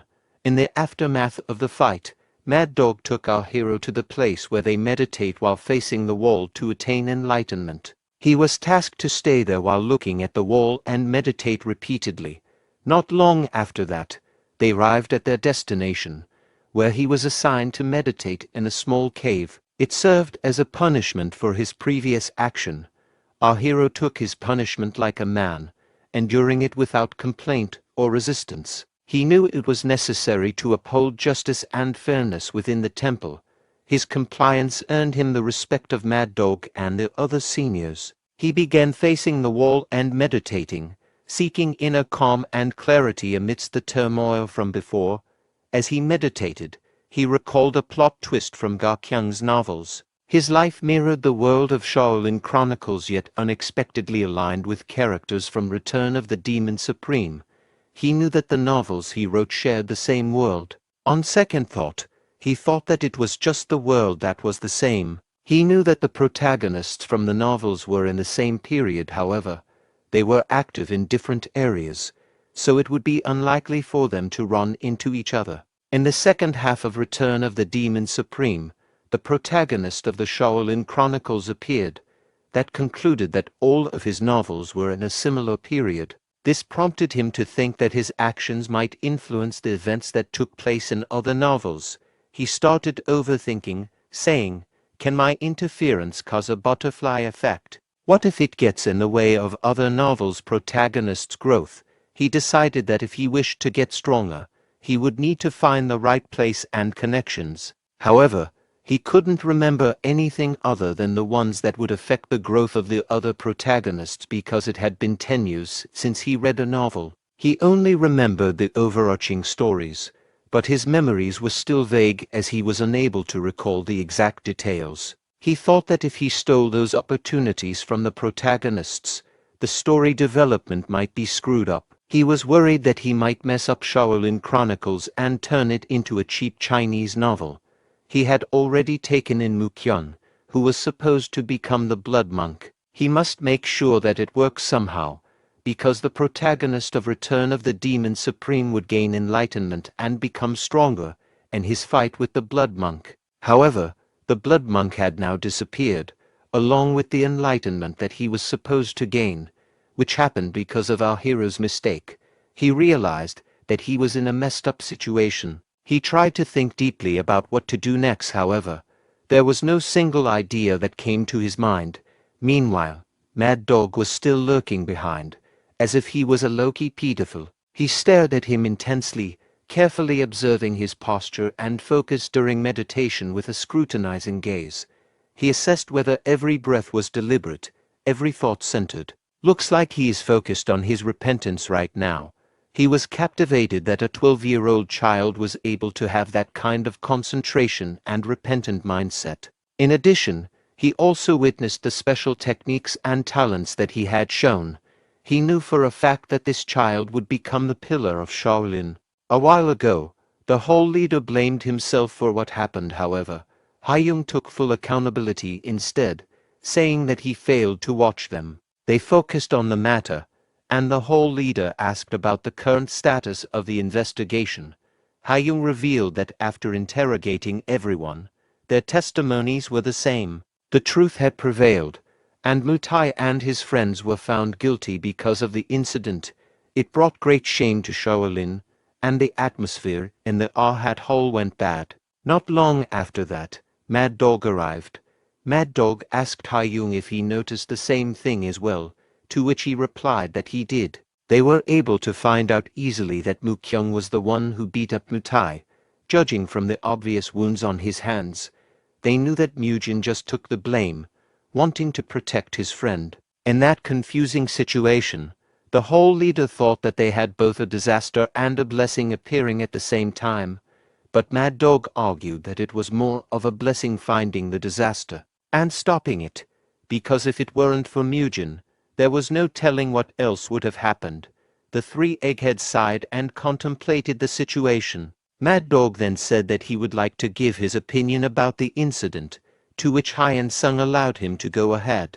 Whole leader, I think this incident isn't due to any certain individual's fault, but rather is the fault of everyone. Mad Dog knew that it would be better not to blame anyone but to focus instead on making sure it wouldn't happen again. Hyen Sung got his point and asked if he had an idea in his mind. Mad Dog furiously yet passionately stated that he believed the root cause of the issue was a lack of proper training. He argued that more rigorous and disciplined training was essential to prevent such incidents in the future. The whole leader thought deeply about Mad Dog's masochistic proposal, but Mad Dog wanted to confirm if he was allowed to proceed with that. Hyen Sung stood up, saying he would leave the matter to him and Haiyung, and he would be busy for a few days to wrap the matter up. Now that they knew the children were guilty, they must punish them accordingly. That's why he must go to the discipline court first. Mad Dog accepted and promised that he would do his best to guide the children, which he did as he was still observing our hero. Even though 2 hours had already passed, he was impressed that our hero hadn't moved in the slightest after 2 hours of meditating. He realized that there was no more point in monitoring him. Just by simply judging our hero's discipline, he left the scene using his movement art technique and promised that he would bring Mujin water and rice balls from time to time, so he doesn't need to worry and just focus on his meditation. Now back to our hero, who was close to being Buddha himself for cultivating for hours. He was glad that the creep had finally disappeared. He boasted that he was in the special forces for 7 years, and it wasn't for nothing. That was why he was able to sense that Mad Dog was nearby. He lay down, thinking about what he should do to kill time for his 7-day punishment. He was worried because he didn't have beans or mushrooms to give him the protein he needed for exercising. That was when he realized it had been ages since he last ate meat. He remembered that he ate fried chicken right before he got transmigrated to another world. He reminisced about the crispy skin that crunched with every bite, along with its tender meat that would make you forget your name. His stomach started growling, craving the taste of meat. He felt an intense hunger gnawing at him, making it hard to focus. He pondered where he could get meat, briefly considering if the monks would notice a missing chicken from the coop. He quickly stood up as he realized a brilliant idea. Since he was already in the forest, he decided he should go for a hunt.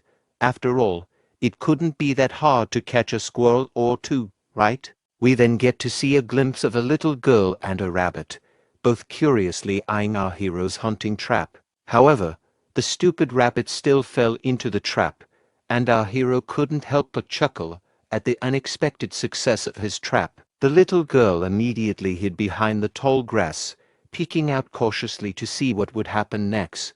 She watched as our hero approached the trap, wondering if he would notice her presence. Our hero shouted like a madman, exclaiming that protein had finally arrived. As a result, he instantly became a 0 out of 10 in the girl's eyes. His eyes started glowing, and his mouth began watering from the sight of the meat, like a carnivorous disco ball ready to party. The girl, however, patiently watched our hero's protein obsession. On the other side, in an area near Mount Songshan where the Shaolin Temple is, in a peaceful prefecture called Yucheon, the Shaolin disciples spread out in the area to gather information. They would talk to the people there and thus hear from them about what happened in the place.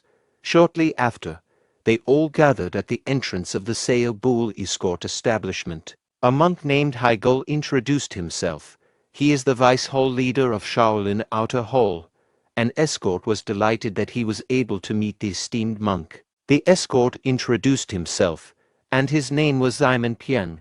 He was Mutai's father and the owner of Sao Bull establishment.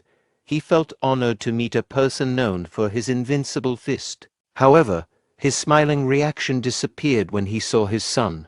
His son was barely recognizable from the bruises and injuries he received from Mu Kyung's previous attack. That angered Simon Piang a lot, and he demanded an answer as to why his son was trembling badly. However, the monk stood their ground. Haigul was determined to state the truth despite being against someone as powerful as Simon. He exclaimed that the reason for his son being in that state was due to his own wrongdoings, because rather than training his body and mind to be pure, he bullied his friends instead, causing conflict in the Shaolin Temple. Not only that, they also found out that there was an anomaly within the Yucheon prefecture. Hearing that made Simon panic, as his disgusting behavior was about to be revealed. It turns out that the Sao Bull escort establishment had been coercing money out of the people. Haigul was very frustrated. He couldn't believe that an outer sect that followed the Shaolin Temple would do such an evil deed. He immediately commanded everyone to take action so that these evildoers would never be able to use martial arts ever again. Panic arose in the prefecture. The escort commanded his private army to stop the monks in an instant, but the monks were determined to give justice. They knew that the outer sect deserved to be punished because they brought shame to the monastery. The fight between the bolds and the long hair was very intense. However, the less hair, the better you were in martial arts. In the end, the monks had successfully removed all of their martial arts, leaving not a single trace of their past skills or abilities. The second thing they must do was to take everything that the outer sect had taken unfairly from the common people and return it back to them. Meanwhile, Haiyung noticed that the citizens were panicking from the commotion. He realized that something had to be done quickly to restore order and calm the people, so he looked for Mr. Bang Jion, Mu Kyung's father. The man raised his hand and confirmed that he was the man they were looking for. He was shocked when he heard the news that his son was the one who got bullied. Haiyung did his best to apologize to the man. He took full responsibility for the bullying that his son had experienced and promised that it would never happen again. Still, the poor father couldn't believe that such a thing happened at the monastery.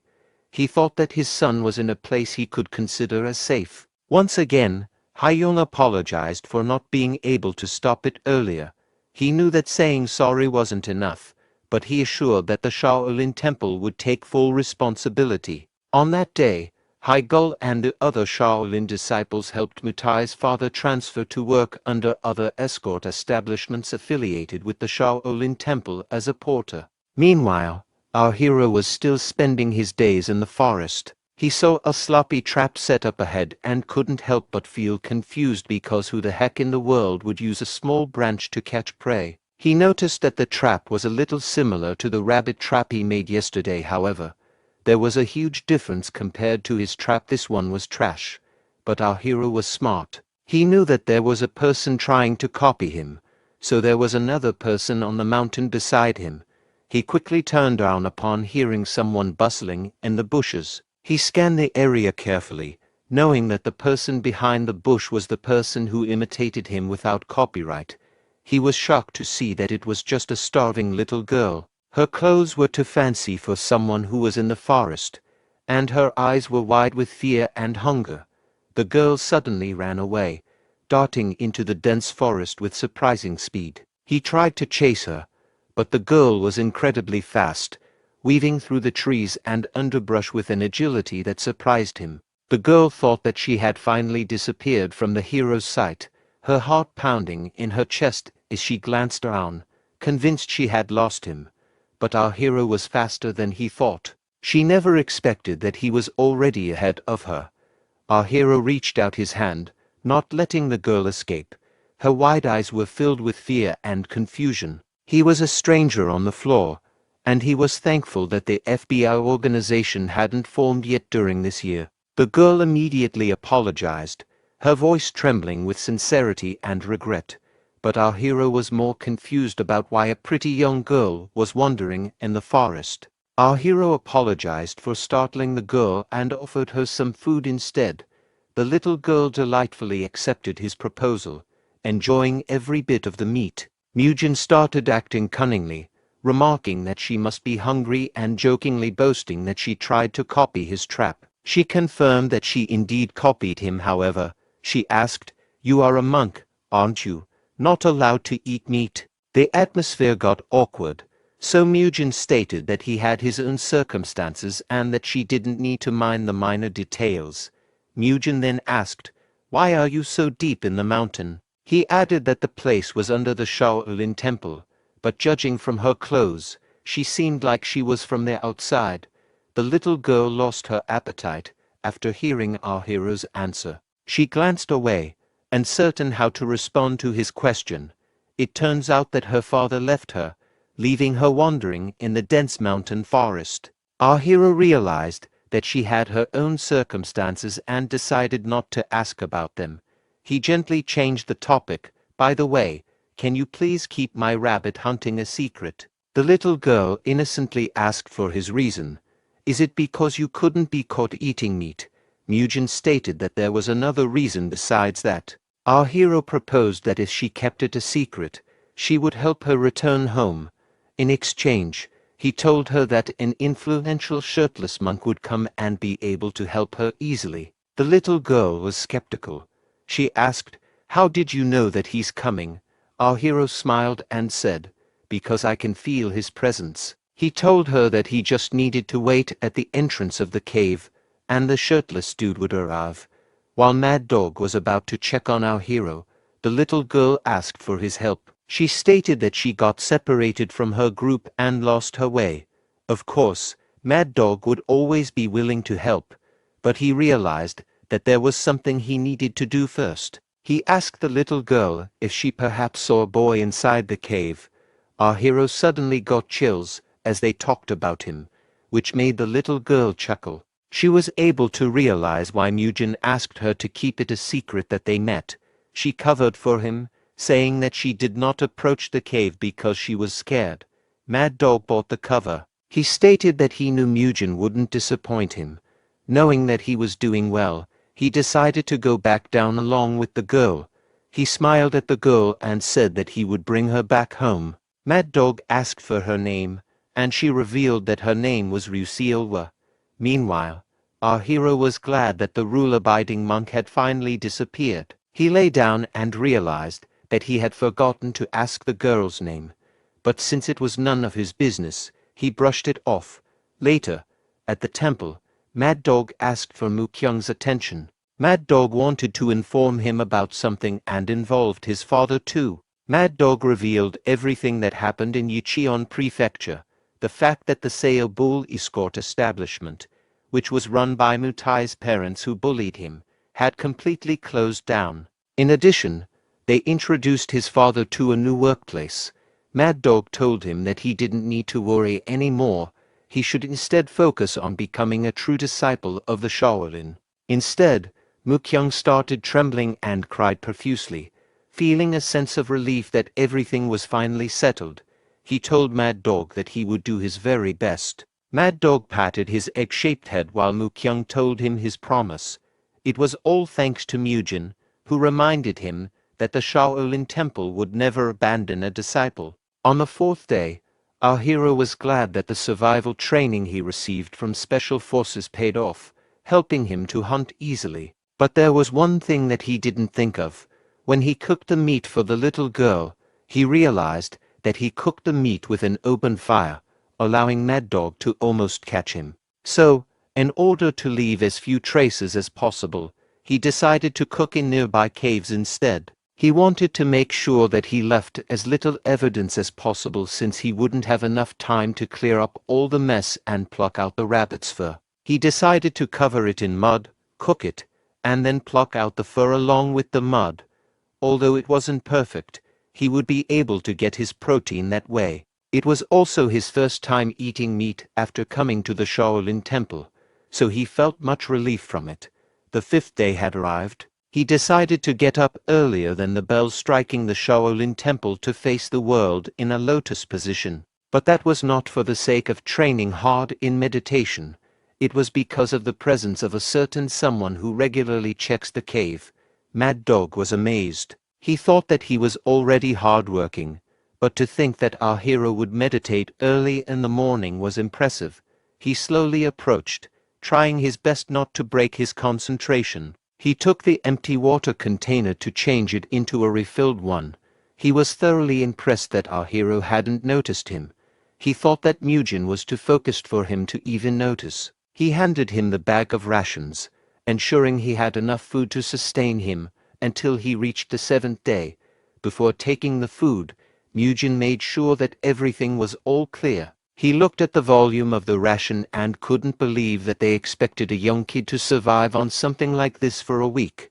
He found the punishment too harsh. He decided to eat the grain ball and drink the water that was given once a day. He also made up for the energy that he lacked during his hunt. At this point, we could say that hunting became a routine of his. On the sixth day, our hero proceeded with his workout routine in order to use the protein and energy he had consumed. But before doing so, he made sure that his body was warmed up as much as possible. As he kept moving his body, he realized something.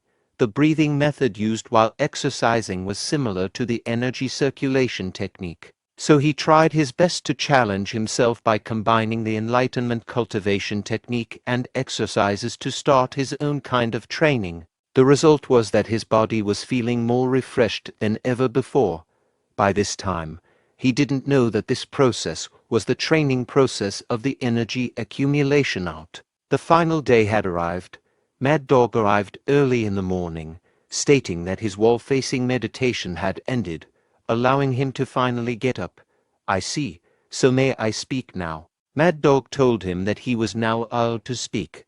He also added that he would be participating in today's morning training. While walking in the mountains, Mujin asked about how the incident had been handled. Mad Dog replied that after they investigated the Tai's family, they found out that their establishment had been committing numerous atrocious deeds in the village, so they destroyed the martial arts of everyone in that place and shut them down.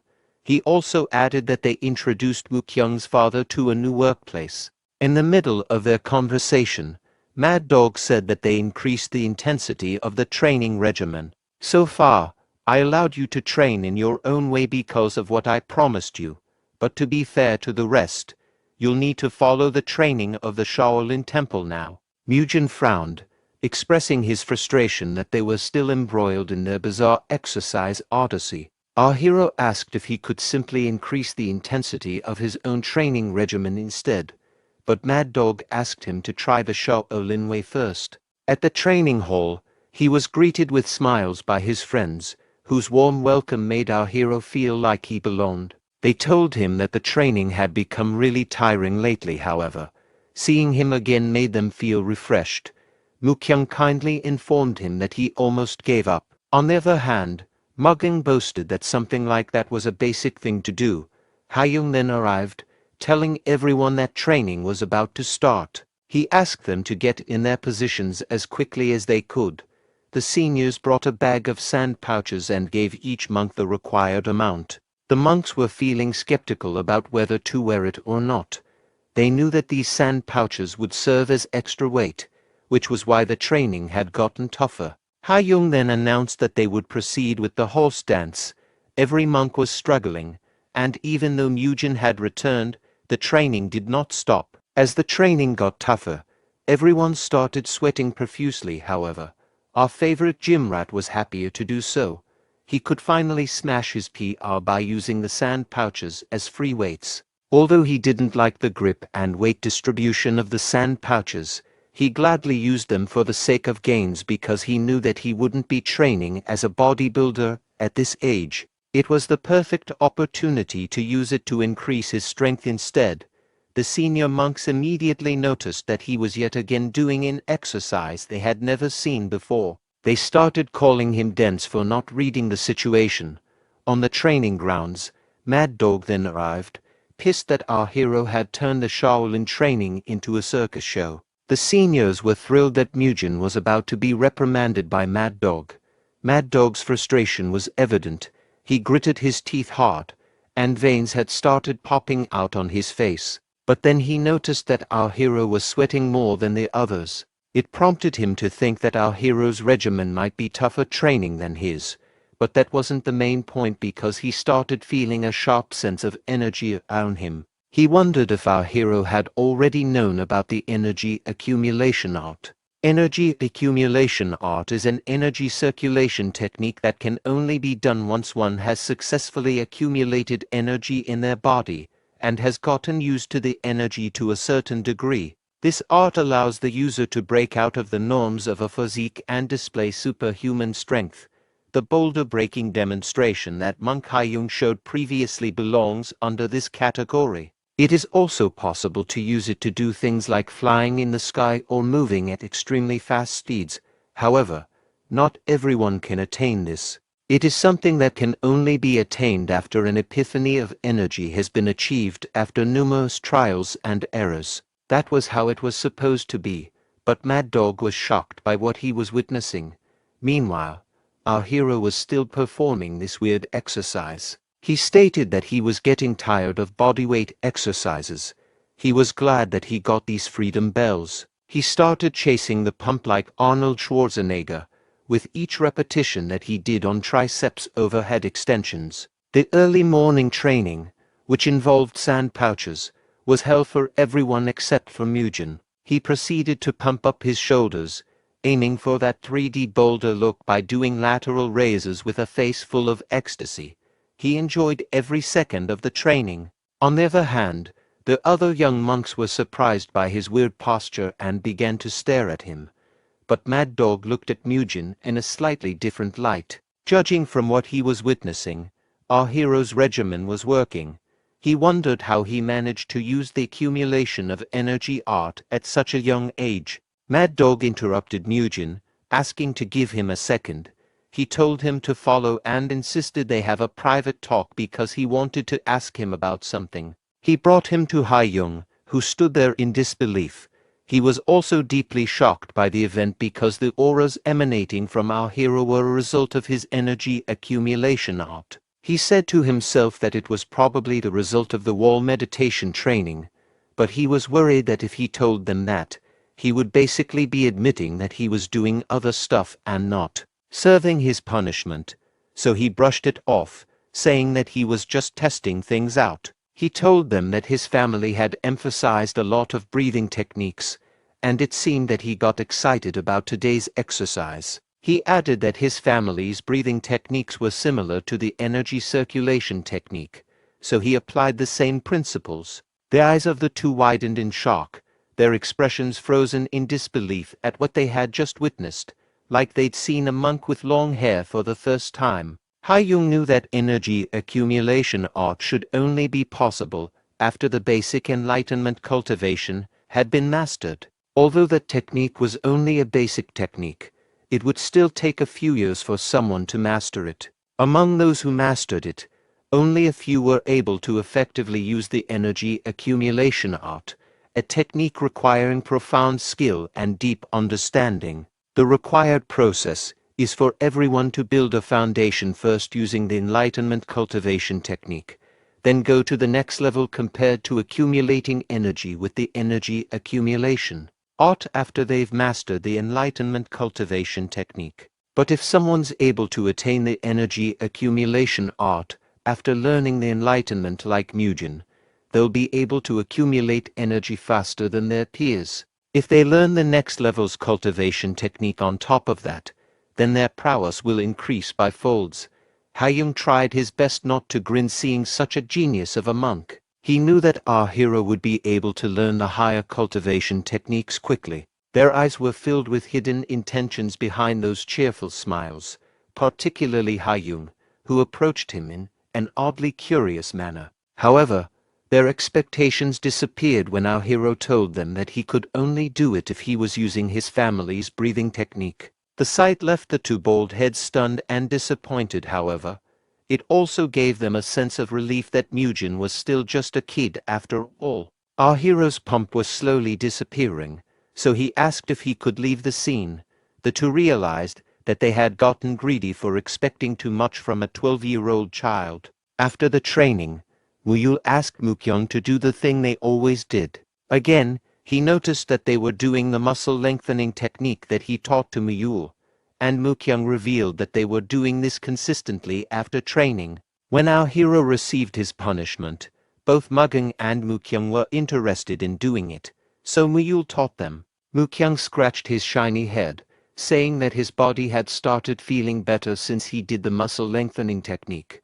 He was surprised to see that Muyul had started teaching others. He didn't think about him since he wasn't mentioned in the novel, but on second thought, he thought that Muyul was pretty good with his body. He wondered if the reason he wasn't able to become a martial master was because he was an idiot despite being talented. Meanwhile, we see Mugging looking gloomy. Our hero asked if he would also do the muscle lengthening technique. Muyul revealed that Mugging was unable to do so due to his stiff body. His face flushed like a ripe tomato, saying, "That's right, my body is stiff." Our hero sighed, saying that having a stiff body doesn't matter because that was precisely what the technique was used for. He didn't want to make fun of him because everyone was a beginner at some point. That statement made Mugging reminisce about his past. Everyone in the monastery was amazed by his amazing frame to the point where they wished they had a family like him. They assumed that since he came from a good family, he must be talented, giving him the motivation to push harder so everyone could look up to him. He also scratched his shiny head and said that he didn't expect our hero to say the right thing, that one must not make fun of those who work hard. With that, our hero offered that they must proceed to a muscle lengthening session. Mugging grimaced slightly as he did his best to endure the intense stretching session. On closer look, Murim noticed that Mukyung's body was also stiff, but not as stiff as Mugging's. He then looked forward to seeing Muyul's stretches, knowing that he was the one who taught the two. The four of them stood in a line and did a side bend exercise together, stretching their bodies sideways in unison. Mugging immediately received a nagging from our hero. Later on, they proceeded to do breathing exercises. He informed them that this one would be easier compared to before. Mugging knew that Muyul also possessed great physical prowess since he was hanging out with our hero from the start.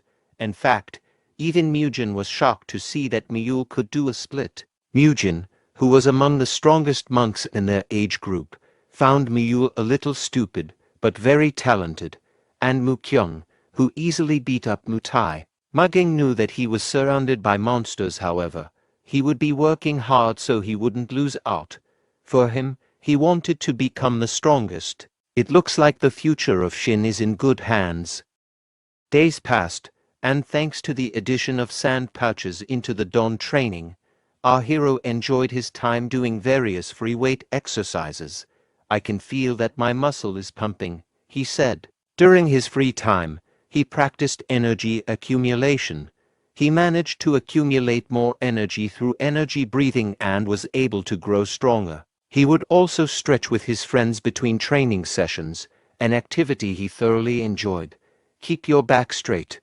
Don't lean forward while doing those sessions, he reminded them. He couldn't escape the glances of his seniors. Their eyes seemed to follow his every movement, and they couldn't help but notice how his body was getting swole. As the days went by, his shoulders, especially, had broadened and become more defined, a testament to his intense exercises. They wondered if his impressive gains were due to the special method he was training along with his friends. After 10 days had passed, a change occurred for the training sessions. From now on, each monk would begin to focus on learning the inner energy cultivation technique. As most of them had already mastered the enlightenment cultivation technique, this new phase in their training promised to unlock even greater potential within them. Ha-Young brought out his favorite students to demonstrate the feat to the young bucks. These were the very students who tried to gaslight Mujin after beating Mugging. The first move is the core punch. This is done by starting circulating energy and then pulling the accumulated energy in the core to go past the energy C point, the gastric cavity point, and the palace point. After those complicated Shaolin yaps, 70% of the energy will go by their right arm, pass by the breath vessel point, and then head to the shoulder bone point. The remaining 30% will go to the left arm. Our hero tried his best to apply those complicated techniques.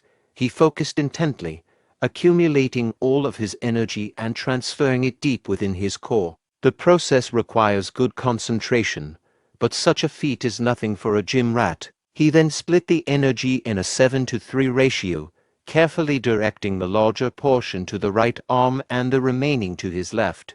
After that, he took his stance, ready to execute the chain punch. With a deep breath, he initiated the chain punch, and it created a spark-like eruption of energy. He was shocked by the result. Although it wasn't enough to break a boulder, the difference was substantial compared to his previous attempts. He knew immediately that the concept behind his breakthrough lay in the way a portion of his energy was being strengthened. As his acupoints were stimulated by his own energy, he understood that distributing the energy instead of channeling it all into one arm was to maintain his balance by dispersing the energy throughout his body. He ensured that his movements remained stable and controlled. However, he realized that as his energy continued to grow, this method might pose challenges, particularly for his left arm. He thought that he also needed to channel energy to other areas, such as his legs, to execute the chain punch properly without losing balance. He overheard Senior Ha-Young advising the other young monks to transfer energy to their legs as well, which confirmed his deduction. This confirmation from Ha-Young motivated him further to master the technique. He started spreading his energy across his legs as well, aiming to control his body as a whole. This approach allowed him to maintain a solid stance and foundation for his chain punch, but his experience wasn't enough to let him fully master the technique. He realized that the feat was harder than he had initially expected. He wondered how much training he would need to execute such a complicated step effectively in a real fight. Still, he was determined to face the challenge head-on. He was driven by a strong desire to gain the same power and mastery as the protagonists from the novels he had read before. But then he saw his best friend Mule performing some random dance moves as if he were engaging in a ritual dance to summon a legendary dragon. He knew for a fact that Mule would find the process complicated, as even he struggled with the daunting task of spreading his energy. But the vibe Mule was giving was the same as middle-aged white women doing anything except a normal workout. Mule's actions were enough to make him facepalm and say, "This guy is screwed." Concerned, he approached Mule in a calm and composed manner, trying to understand what was going on. Muyul looked up with a sheepish grin and admitted, "I can't remember what we were told to do." Our hero tried his best to be mature and asked, "Can you tell me what you can't remember?" He instantly regretted asking when it turned out that this egghead had everything upside down. Rather than starting from the energy sea, the palace point, and then to the gastric cavity point, he stated, "I think it goes from the energy core to the great palace and then to the gastric point." Even when it came to something as basic as the 70-30 energy distribution, he managed to get it entirely wrong. His understanding was so flawed that it became evident he had an attention span of a tick-tock. Muyul was deeply embarrassed by such a glaring mistake, especially after our hero took the time to correct him. Our hero, on the other hand, had an internal monologue, so that's why he was never mentioned in the novel. Despite being talented, he's too dumb. Our hero tried his best to explain the technique as simply as possible.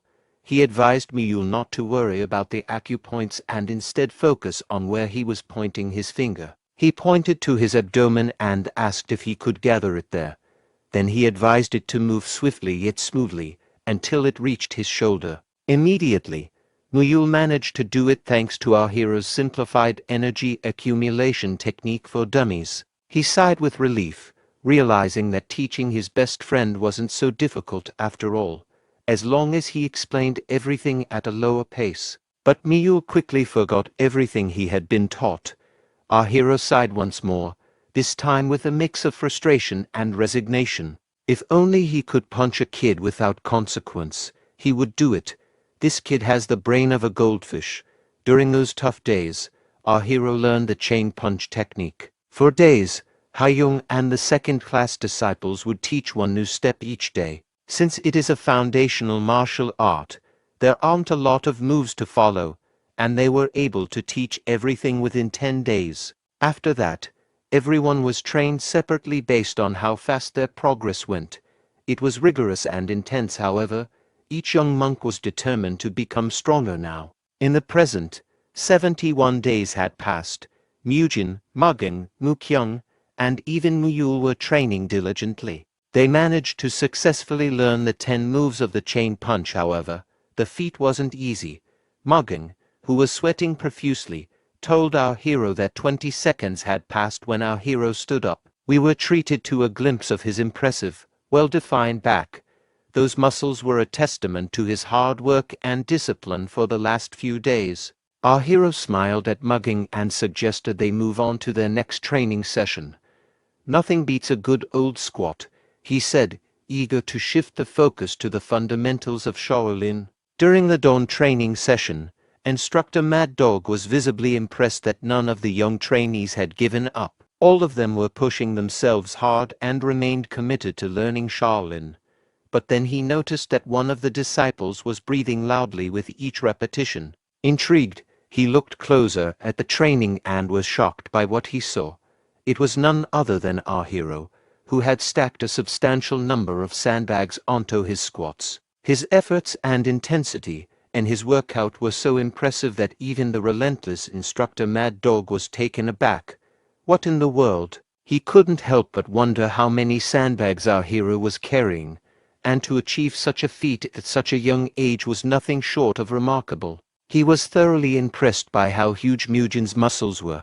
The size, definition, and vascularity of his physique were top-notch. If you put him beside any monks of his generation, it was very noticeable that he would mog them. The wittiness of his back alone was enough to set him apart from others. He achieved all that by his own strength in just 2 months.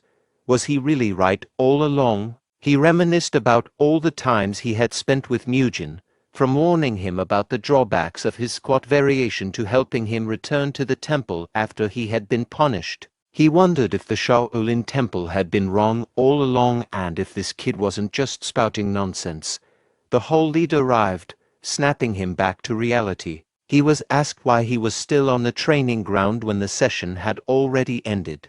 Mad Dog immediately stood up to show his respect to the whole leader, but the whole leader interrupted his apology, clearly more concerned about his well-being and the reasons behind his lingering on.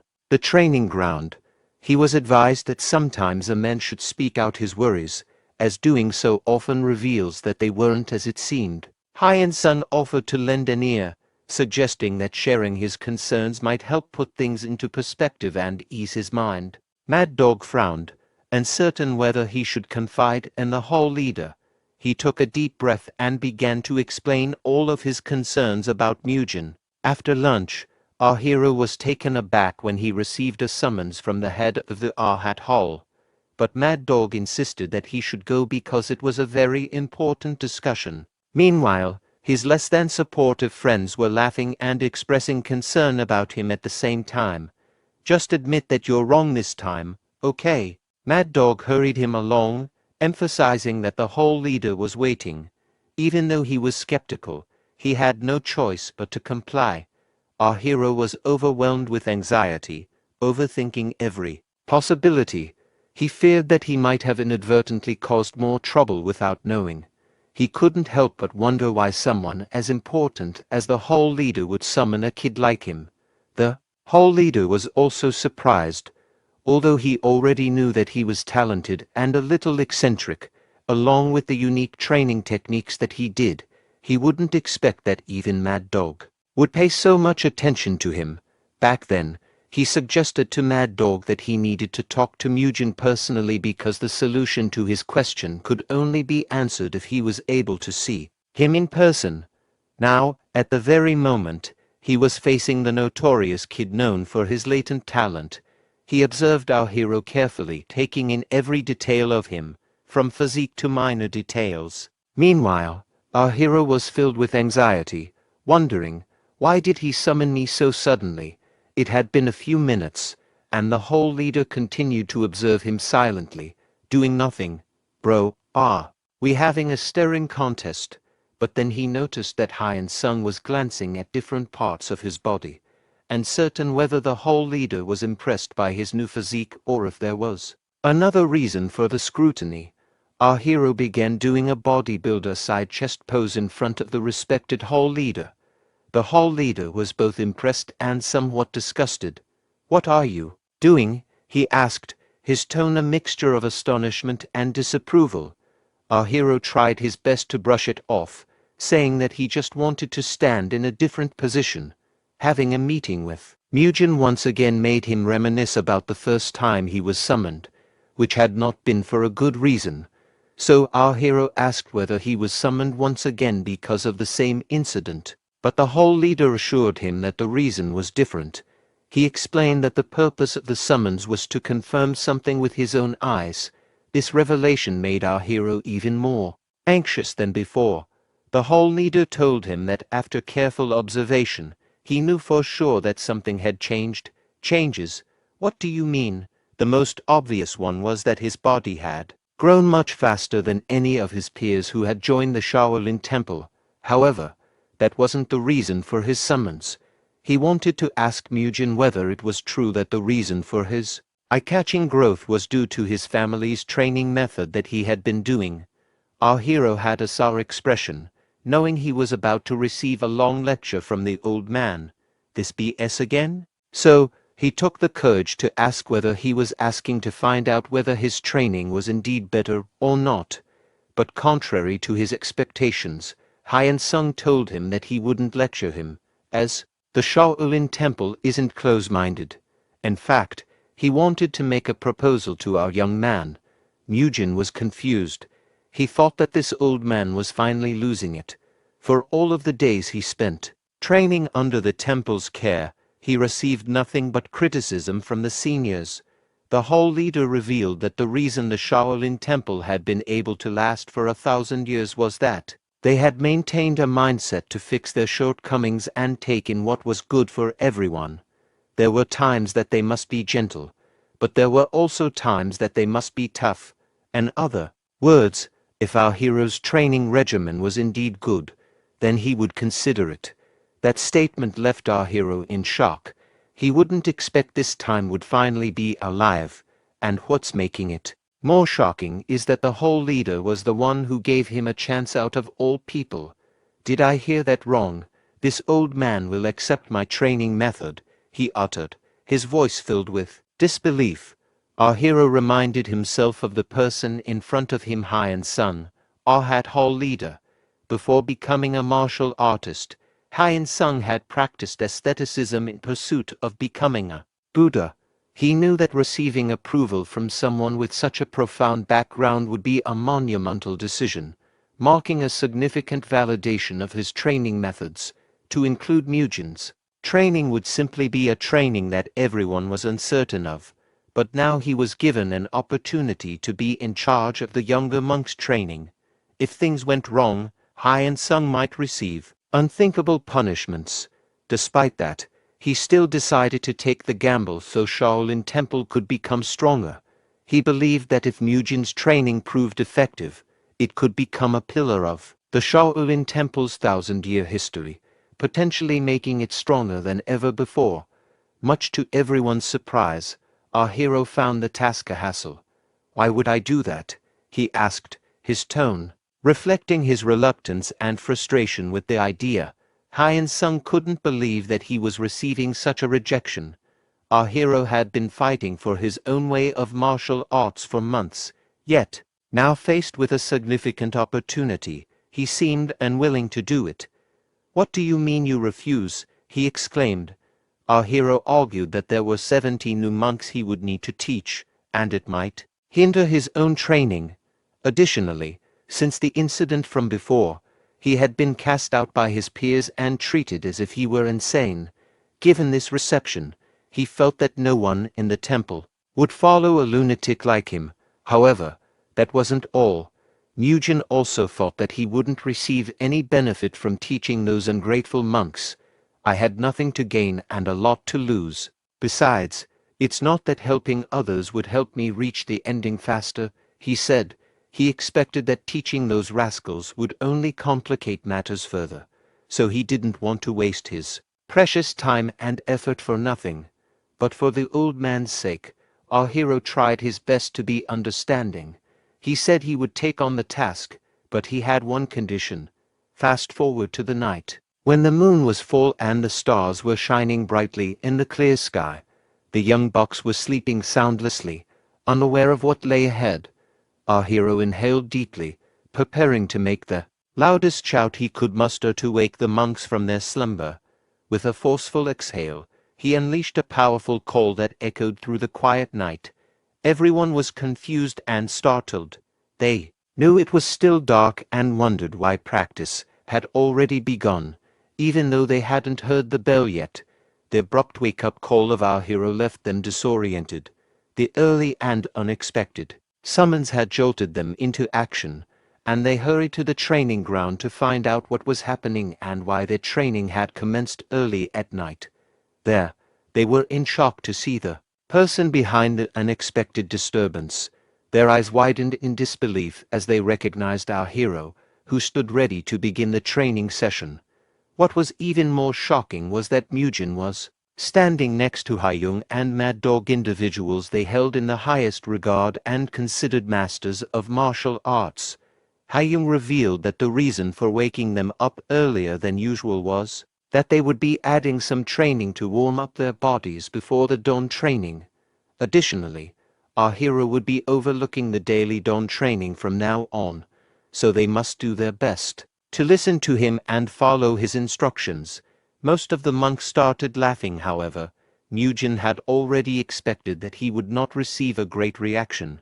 He knew it was inevitable for tongues to wag if a peer who had a lousy reputation was suddenly put in charge of training. However, now that he was in charge of this, he wouldn't let them underestimate him any more. He took a deep breath, asking everyone to keep quiet. His commanding voice echoed around the temple, honed by his military experience. It was made clear that our hero wasn't joking. With a commanding presence that even Mad Dog was left in awe, he stated that from today forward, he would be teaching the training methods of his family during the dawn training. During the training, he advised everyone not to treat him as a new monk like them. Instead, he wanted to be called instructor. His demand for respect and recognition was foreseeable. That made Haiyung even more impressed. Who would have expected that, besides his talent and shiny head, Murim also possessed the traits of a leader.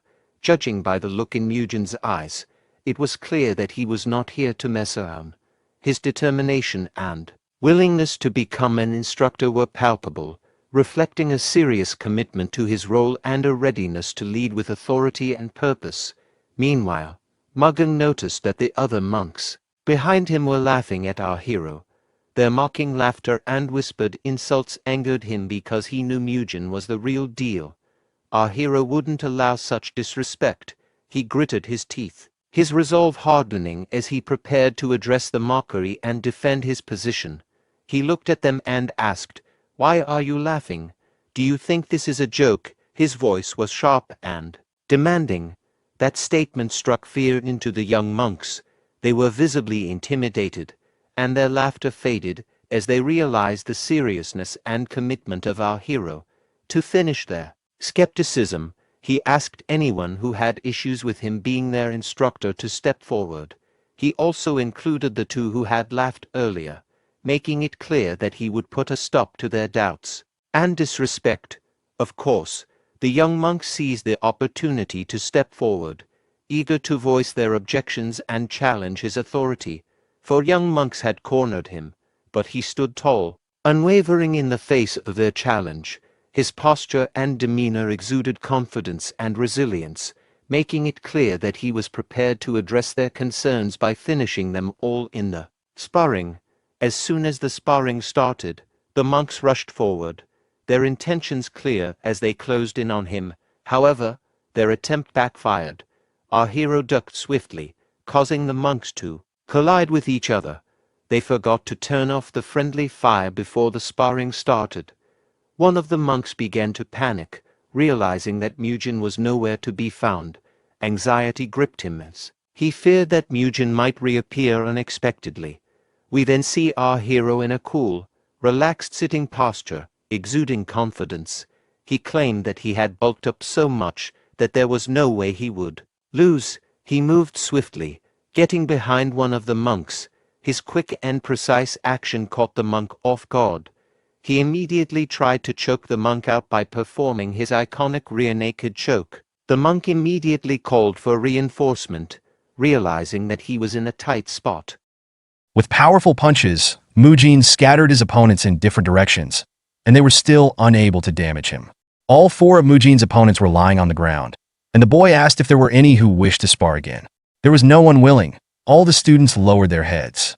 Murim said that from today onwards, he would be in charge of the training and should be addressed as mentor during their time. Now everyone, get into a supine position. The one whose belly touches the ground will have to do twice as much. On the count of 2, extend your arms and raise your body. Biob Gang watched the boy practicing and thought that he was acting like an experienced coach. Murim's method of training gradually developed, but he could not handle all the students alone. So he took some of his companions to help him, so they could train and supervise everything with him. The boys began their duties. Murim hoped that peer education would help him become more confident. Although Biob Gang was a monk, he was more like a soldier. Thanks to Murim, he had learned a training method that suited him perfectly. The children, who were so silly at training, obeyed all the commands without question. Murim would let them loose when necessary, but if they crossed the line, he would make them train harder. Biob Gang decided to try this method with his students. The effect of the training became apparent very quickly. Perhaps the reason for this was the age of the students. The physique and stamina of the boys grew noticeably. The senior monks, who were initially distrustful of Murim's training, eventually began to trust him when clear results appeared. They made, at Murim's request, what he had asked Hyun-sung for in exchange for agreeing to train: a barbell rack, a barbell and discs, a weight rack, and a bench press set. Murim was overjoyed when he saw all this. True, it was all made of wood, but it should be fine. The weight shouldn't be too heavy, and you can also use sandbags. In fact, even with 3 assistants, it was difficult to train 70 disciples. Murim didn't have enough time for his own training, so he asked for custom equipment to be made. He called it the 3 great exercises of the Murim. The monks wondered if the young monks would become even stronger with these things. Murim was sure they would. He was thrilled at the thought of how his muscles would grow. Now, 4 months later, through constant training, Murim's body had changed a lot. The total weight of the barbell and discs he was now lifting was 90 kilograms. Mujin, who was only 13 years old, was growing up fast and could do such a thing. He performed regular squats with a barbell, finally completing 12 lifts. Now the total weight for the 3 main exercises was 230 kilograms. Every day, he felt a sense of satisfaction by studying with other students and not neglecting himself. Mujin was finally living life to the fullest. It went on like this until the fall came, and when the first greens appeared. At that time, 20 young disciples left the Shaolin Temple. They were children who could not master the martial arts within a year. Ha-young noted in a conversation with Hyun-sung that significantly fewer kids had left compared to last year. Hyun-sung replied that it was all thanks to Mujin. Now, to deny the correctness of Mujin's method would be foolish. Hyun-sung became a supporter of the boy's method. He wanted to put additional bars and benches equipped for bench presses on the training machines. Hyun-sung hoped the simulators would be made in large numbers, but even in the great Shaolin Temple, there was a restriction of money. Fortunately, Hyun-sung found a way out. He had been practicing Buddhism for about 50 years and knew he couldn't rely on anyone's help. But he was very much looking forward to the exams. The mountain exam is the last test for beginning apprentices. It is also a test for the selection of permanent students. If this exam proves the results of the Mujin method of training, then the new equipment will not have to be worried about. 6 months later, Mujin had grown 10 centimeters and reached a total of 400 kilograms in the 3 major exercises in 12 approaches. He didn't build much muscle because it would interfere with his movements in battle. After all, he was a martial artist, not a fitness trainer, so he developed his muscles to a level that was good for their use. As a result, Mujin's body had transformed into the musculature of a martial arts master. Every muscle was developed differently than trainer Choi Kang-hyuk in his past life. While Mujin was busy practicing, Hyun-sung went somewhere. He came to see the Shaolin Temple's chief abbot to talk about the exam that would take place in 5 days. Word had reached the abbot that there were far more students left in the Hyun-sung Temple this time than in past years.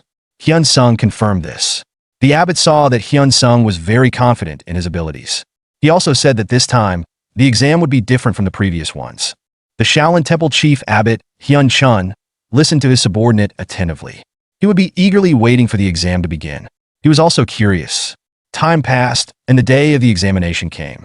All the high-ranking guests had gathered in Arhut Hall. Although there were usually far fewer guests for the final exam, this time, thanks to Mujin, 49 children made it to the test, not counting those who chose to become secular disciples. There were 42 children. Everyone wanted to see for themselves the veracity of such a large number of students. Of course, it wasn't without a lot of fuss.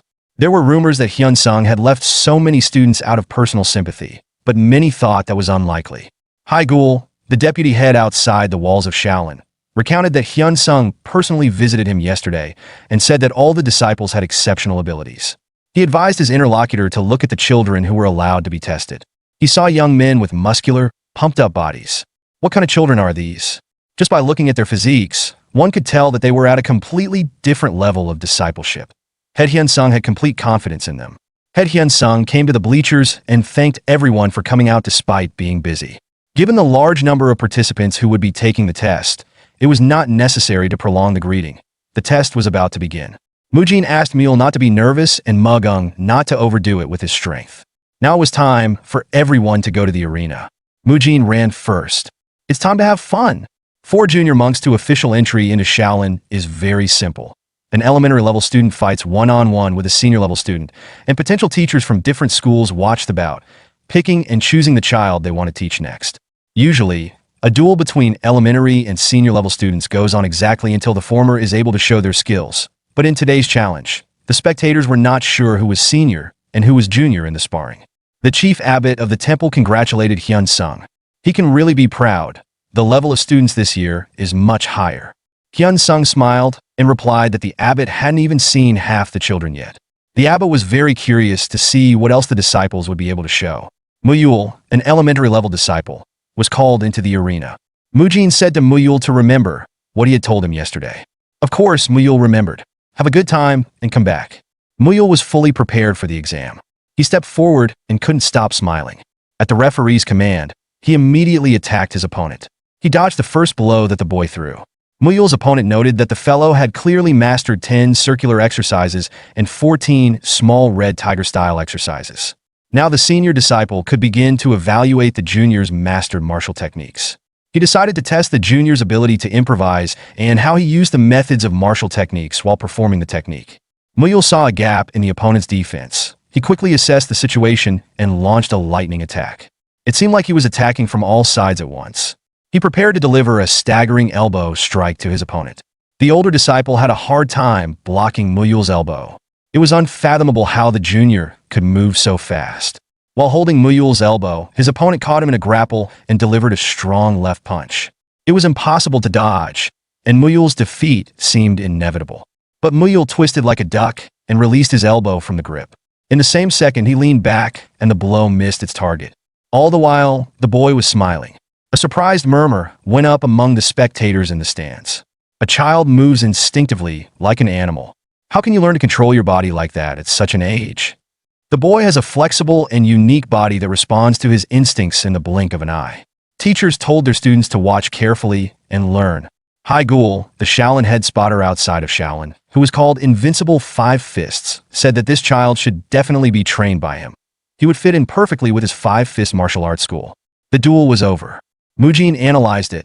Muyul's animal flexibility was undoubtedly innate, and Mujin had long thought about how to improve it. Muyul was confused about his arms and legs at first while concentrating on blood pathways and flows. Then Mujin advised him to train only the connections between techniques, ignoring the flows. As a result, he memorized the movements of the techniques and the flow of internal energy in his body. If you couldn't memorize with your head, you had to memorize with your body muscles. Muyul was thanking his opponent for his work in the fight. The head abbot asked Hyun Sung how he managed to raise the level of his students so much. Did he secretly hand out talismans to them? Hyun Sung was very pleased. Many more amazing things are ahead of them. An entry-level student, Mugung, was called into the ring. Mujin advised him to just stay calm. During this year, Mugung had turned into a mountain of steel muscles. He wasn't nervous at all. The bleachers erupted in shouts of bewilderment. This one is a junior apprentice. There's some kind of deception. Maybe they're hiding his age. Mugung's opponent looked up at him from below. How could a junior disciple grow to 186 centimeters? Mugung thought that for this day, he had endured the toughest training. There's no way he'll lose. The referee ordered the start of the sparring match, and Mugung rushed like a bulldozer to attack. Mujin recalled that despite his outstanding physique, Mugung's body was like wood, so they emphasized stretching and then built up muscle mass. His appearance added to that, and now Mugung was an impenetrable and attacking tank. Mugung's opponent barely had time to dodge the impact of the hammer's power. Although the elder was considered a referee for the younger ones, he thought that if he held back against such power, he would definitely end up in the other world. He decided to urgently increase his internal energy and continue the fight. His fist was enveloped in a cloud of power. He attacked Mugung, but Mugung dodged the blow and took a swing. The older student put up a defense, preparing to block his opponent's strike. Mugung loomed over him like a black rock. The teachers on the podium noted that the boy had incredible strength, but he attacked with intelligence and used strategy. So far, he was the only one fighting on equal footing with an older student. Teacher Haidam, a follower of the Buddha hand technique and the immovable diamond technique, was pleased with Mugung's sparring. He liked the student. The experienced teacher could see how the boy was trying to reduce the number of unnecessary movements. This was an indicator of his diligence. With this level, he had a chance of mastering the martial teachings of their hall. Mugung attacked again and was pleased that everyone was only looking at him. He rushed forward recklessly. His opponent saw a gap in his defense and immediately attacked. Mugung took a kick to the body with his foot. Haidam was very displeased. This disciple likes to show off because of the young blood boiling within him. He still has a lot to learn. Haidam decided that he would personally train Mugung. Mugung came back in a very depressed mood. Mujin cheered him up by saying that everyone makes mistakes, but the fight was fun. Mu Kyung was called to the stage. Next, Mujin remembered that the boy had never fully recovered from that fight with the other students.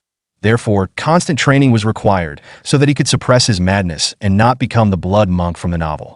But Mujin knew that Mu Kyung was much more dangerous than both Muyul and Mugung. The older disciple was analyzing Mu Kyung's fighting technique. 6 sun hands, diamond fist, stone stand, stone finger. He used an infinite number of techniques. The guy seemed to know absolutely every technique. The older student was reflecting them and couldn't go on the attack, but it occurred to him that this kid was a genius. Mujin watched the fight. Mu Kyung was a little scared at first, but then everything went well. What Mujin was worried about was that in long battles, Mu Kyung gets into a haze and can no longer stop in time. The referee yelled out that the match was over. Mu Kyung seemed not to hear this and continued to attack. His face contorted into a crazy smile. He thought he was having a lot of fun and continued to strike. Mujin was horrified to think that Mu Kyung had snapped again, just like during that fight. He remembered that it was with this exact expression on his face that Mu Kyung had beaten up Mu Tae. An aura of anger enveloped the boy's entire figure. Mujin mentally conjured him to come to his senses. A man sitting on the roof was watching the duels and drinking wine. He came here when he heard the noise and thought the abbot was having a feast, but it turned out to be just an exam for the novices. The first kid is good at dodging. The second kid is just a fool but strong. He'll probably like Mr. High Dam. And who's this wonderful boy? Look at the look in his eyes. The watcher on the roof was very interested in this student. He's going to take him in. He jumped off the roof. Even though the referee had stopped sparring, Mu Kyung didn't think of stopping. The older disciple had already been knocked down. Mu Kyung flew at the lying opponent and applied the 18 Commandments Dharma technique. Mujin was already shouting in his voice to stop. Chief Abbot and Hyun Sung looked anxiously around the arena. Mu Kyung's fist flew at his defenseless opponent. At this critical moment, a man appeared in the arena who did not stop drinking wine, grabbed Mu Kyung's hand, and stopped his movement. Many people recognized him as Hai Guan. Mentor Hai Dam shouted, "How dare the mentor drink during a duel? What kind of example is he setting for his disciples? After something like this, he dares to seek to enter the repentance hall." Hai Guan threw the jug onto the stand. Hai Dam was surprised to realize that the jug contained just water. He didn't deny Hai Guan's usefulness to the temple, but there had to be some limits. Hai Guan addressed the abbot's disciples and the rest of the audience. He apologized for getting into the middle of a fight, but he felt that he should be the one to take this young monk under his wing. Everyone agreed that young monk Mu Kyung's skills were amazing, but only Hai Guan, the head of the Demon Slayer's order, would be able to deal with his madness. He was the only one among Shaolin disciples who had gone beyond the law of "thou shalt not kill." A group of those who were willing to do anything to eradicate the most heinous evil. The head of the Demon Slayers is Hai Guan. The Shaolin Temple abbot also thought that it was a good idea if the boy started training under the guidance of Hai Guan, the one who confronted demons. Would he be able to take control of his madness? At this time, Hai Guan himself was stroking Mu Kyung's head and saying that the boy was simply made for their clan. Mu Kyung came to his senses and screamed. Hai Guan laughed and admitted that he was shocked. He never thought he would take on a student who was crazier than he was. Seeing Mu Kyung and being overjoyed by this discovery, Hai Guan left the examination venue as if he was not interested in what was happening at all. This situation agitated the audience a bit, but soon it subsided and the exam continued. Only one man was worried. He was as nervous as if he were about to be swept away by a tsunami. The senior apprentice conducting the trials thought, if the junior apprentices had turned out to be such monsters before, who would come out next? Mujin was called into the arena, and he stepped forward confidently. The senior apprentice appreciated that this guy looked like he had a good physique and not bad flexibility. At first glance, he looked like a normal guy. Hyun Sung recommended Mujin to the abbot as the best student of the entire school. If Mujin could be considered as the one who was able to collect and complete all the existing Shaolin martial arts, Mujin is the engine of martial arts progress. He, like all the guys, had undergone serious training. During his training, he would often ask his mentor, Gang, about his inner strength. He had already mastered the technique of quick feet and combat steps by then, and even achieved the ultimate mind liberation technique, which left Gang in utter amazement. But Mujin said he had difficulty with this technique. It usually goes smoothly, but sometimes it just doesn't work. For example, when he eats, drinks, or sleeps, the technique fails. Gang realized that the boy was a genius and went crazy on that basis. No one uses techniques when eating, drinking, or sleeping. He asked if the guy knew about the iron clothes technique. Mujin knew that it was a low-cost technique used by mountain Brins. Gang disagreed with him. This martial technique allows you to strengthen your body and protect yourself from metal weapon attacks. It was popular at one time, but then it became less and less common because it doesn't help much against masters who have reached a high level, as it is unable to protect against their swords and strong energy. But true iron clothing not only strikes the skin, hardening it and making it as strong as steel, but it also allows energy to be absorbed through the skin. This was a revelation to Mujin. Gang continued that the technique began to lose its former glory when the disciples who had not fully mastered it left the temple and distributed an incomplete version.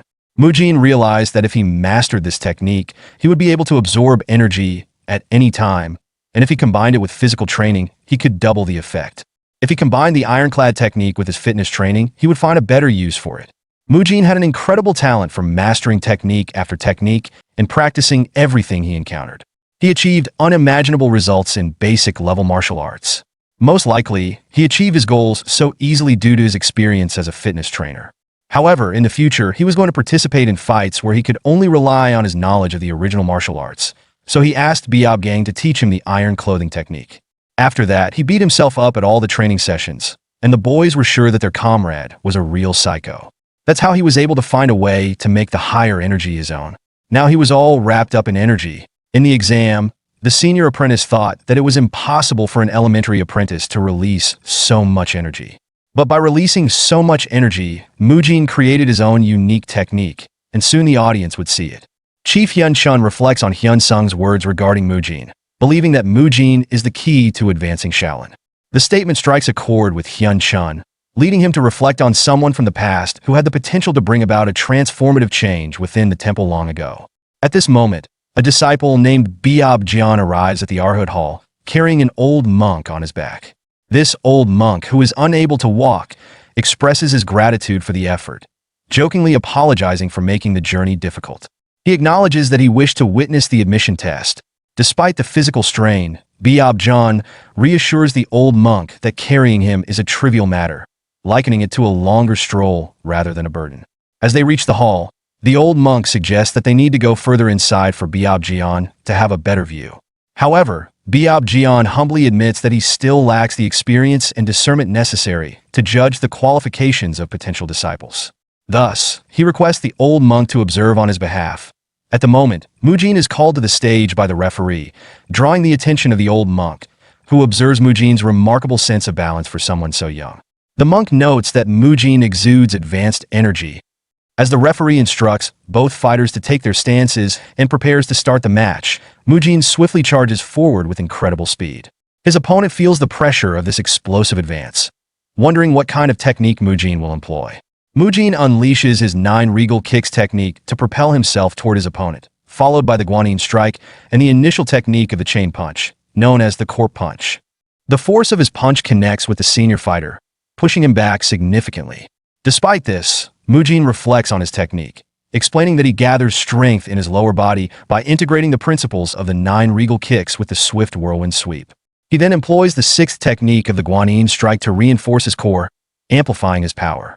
Finally, he adds strength to his shoulder through the first technique of the chain punch, creating a unique hybrid martial art style that combines various principles.